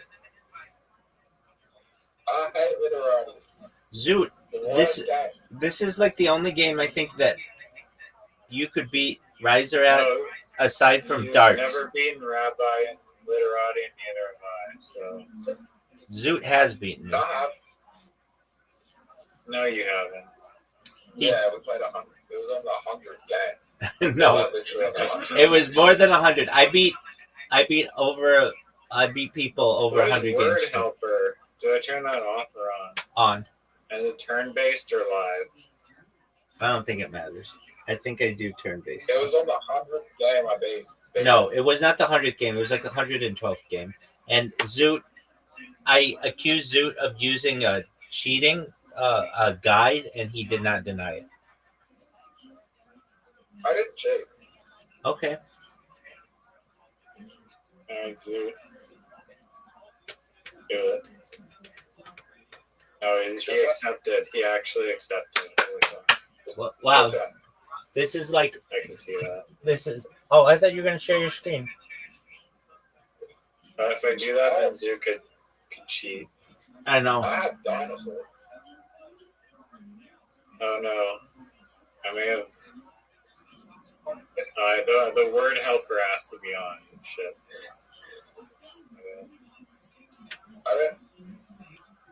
One sec. Come on. I have dinosaurs.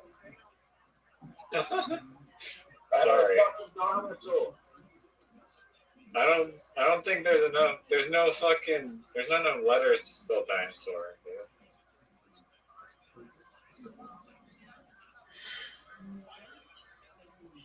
Yeah. Oh, are you serious? This is fucking ridiculous. Yeah, you could spell dinosaur. 7.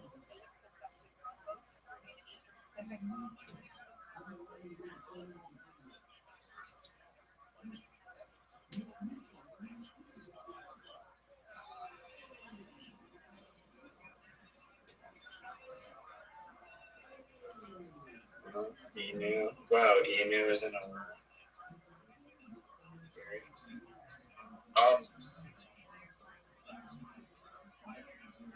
That was terrible. Dude, it literally gave me 8 fucking vowels. That was fucking terrible. I'm giving you a chance, dude.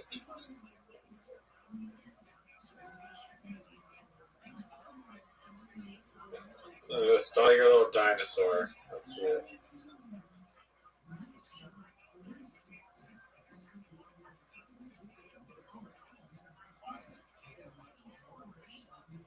Wow. Impressive. It's impressive how bad you are. Okay. Calm down. You know, Riser, we may perhaps never let you live this down if you lose the zoo. I know, I'm actually a little scared. I played my first word was knee for like N-E, not K-N. How is Neo not a word? It is a prefix. It's a prefix, bitch. Neo is a word. It's a prefix, meaning new. It's Greek for new, dog. should be aware. I mean, what do you want me to do about it? What is a Neo, Zoot? What's a Neo?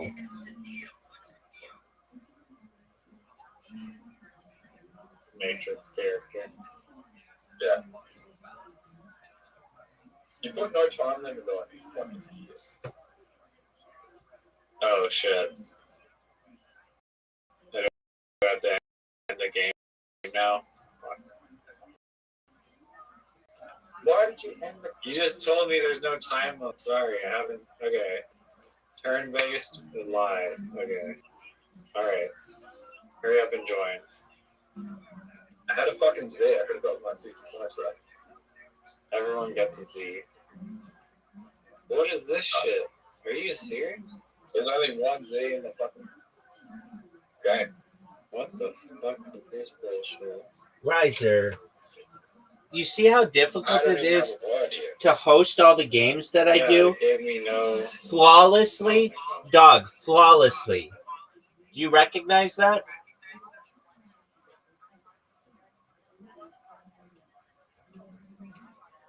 Riser. You what? You did what flawlessly? I host all these games flawlessly.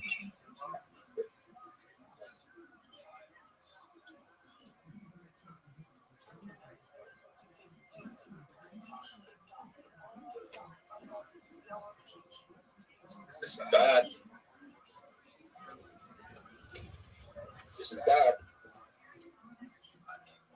You ever paid on something? Zoot, what the fuck kind of question is that?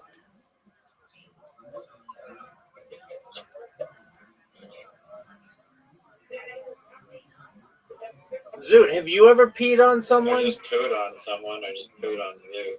Literati. Zoot, have you ever peed on somebody?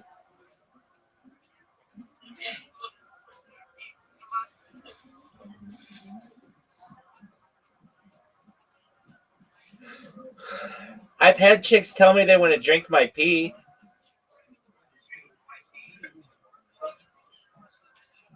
In writing.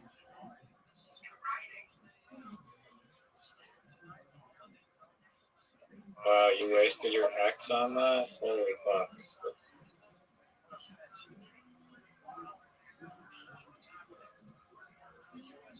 I was at a party and one of my friends got pissed on while I was like sleeping on the couch. He said he felt like it felt good. Who peed on your friend?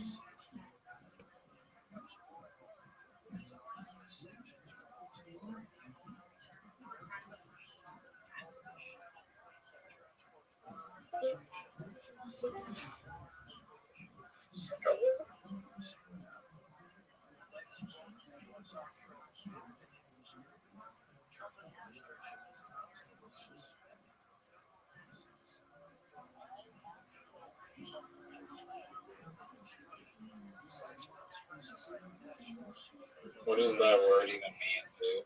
What word? PIS. TIS? Yeah. Tis? Like tis the season to be sexy? Yeah, no, just a single S. Yeah, TIS. Tis the season to be sexy. No, P. Oh, pies? Oh, I guess. It's like a plural. PI is not. There's no P. One of my friends got paid pissed on. He was sleeping on a couch just at a random house party we were at. Right, and he got pissed on. And I bet he said it felt really good. Did you not remember? You just told us this story 3 minutes ago. Yeah, it's even worse because the guy who pissed on him is now in prison for sexual assault. What's sexual to pissing on someone? They're unrelated. No. It was a different sexual assault. Oh. No, I'm guessing it wasn't his first sexual assault. I think he just got caught this time.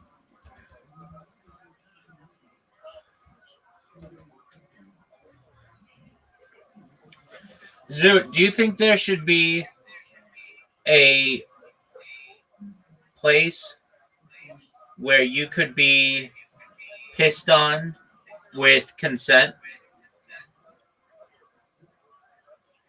Yeah, there's multiple. Okay. But why would you want to insist on something? Or get pissed on. I don't know. Just looking for business ideas.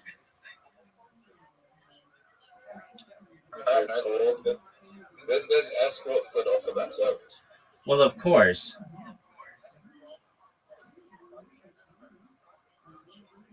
But I don't want to be pissed on. Riser and I used to play this game where we'd be like, would you rather drink a gallon of your own piss or take a shot of your cousin's cum? No, we didn't ever do that. Yes, we did. Yeah, dude, yes, we did. That's incest. Oh, yes, we did. I remember we played this game like 10 months ago. If you drink your cousin's piss, then that is incest. No. So you can go to jail for that. You can go to jail for that. So I'd rather drink my own piss. Hold on. That is not incest. That is legal in many places in the world. No, that's incest. That's not considered incest in a lot of places in the world. That is incest. And it could be your third cousin. That's not incest. That's incest. No, it's not. Yes, it is. Not if it's your third cousin. That's not legal. Yes, it is. It's legal in every country in the world. You could have sex with your third cousin.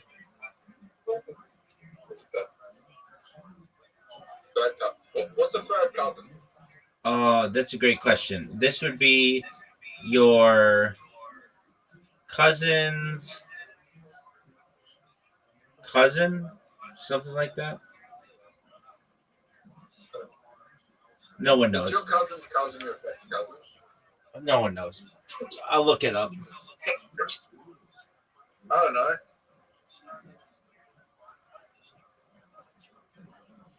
Okay, it is your it's a relative who shares a common great-great-grandparent, meaning the most recent shared ancestor is 4 generations back. The relationship is okay. So Okay, let me ask you a question. Is it weird to date your cousin's cousin? not in some communities. Your cousin's cousin. I know, like if you live in a tribal environment, that's probably pretty far relation. Zoot, what's the score? 88-73 for me. I don't want to distract Zoot with all this incestuous talk that isn't incestuous.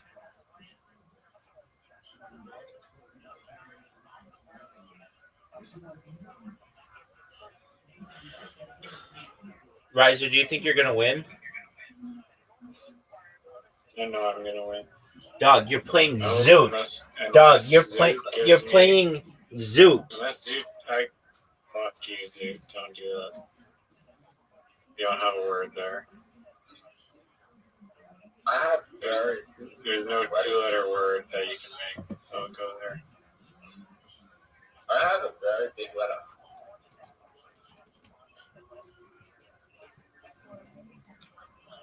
That's a word.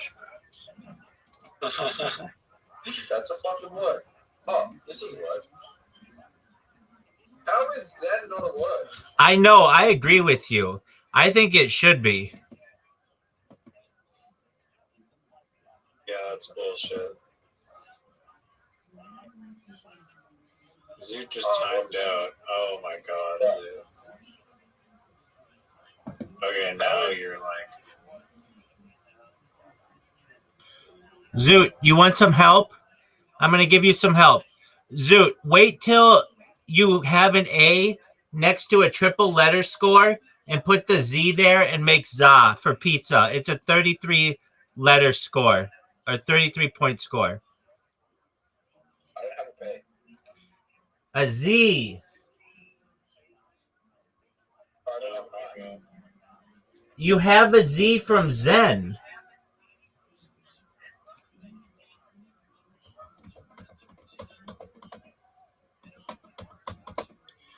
Zoot, do you have a Z? Zoot, do you have a Z? Zoot, do you have a Z? Yeah, I don't have an A. I don't give a shit if you have an E. So wait till there is Zoot. Wait till there is an A near a triple letter score and get ZA for 33 points. What's easy? What's easy? What do you mean?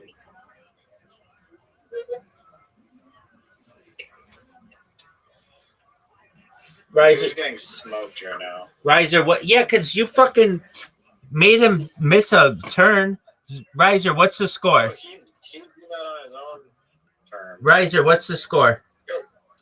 106 to 73. He's about to time out again. He's just playing. Wow, you play like a 2-letter word.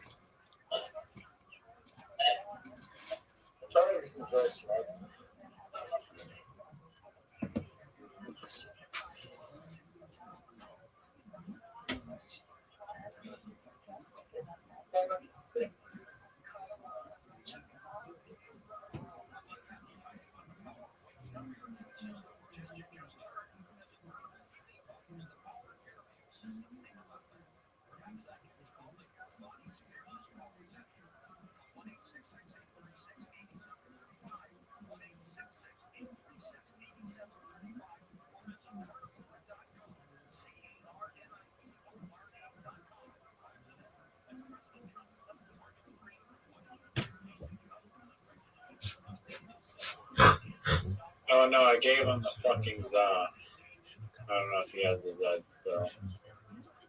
I literally handed him the za on the silver platter. Get it, Zoot. Do you have the Z still, Zoot? Nobody calls it a Z. I'm Canadian. It's the worst. I may have given Zoot a big freaking comeback if he has the Z. Oh, you fuck. 33. God damn it. Now he's tied. Fuck off. Riser, remember I told him to do that? I fed him that accidentally. Riser, remember I told him that? Yeah.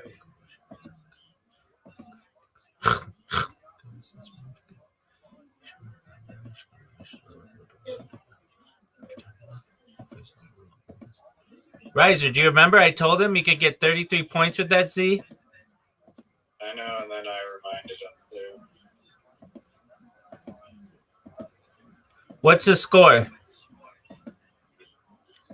118 to 112. I thought you said he tied it. It was just 112 before I went. You only got 6?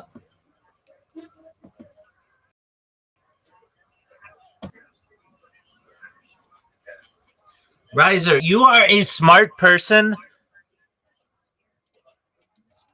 You should be much better at literati than you are.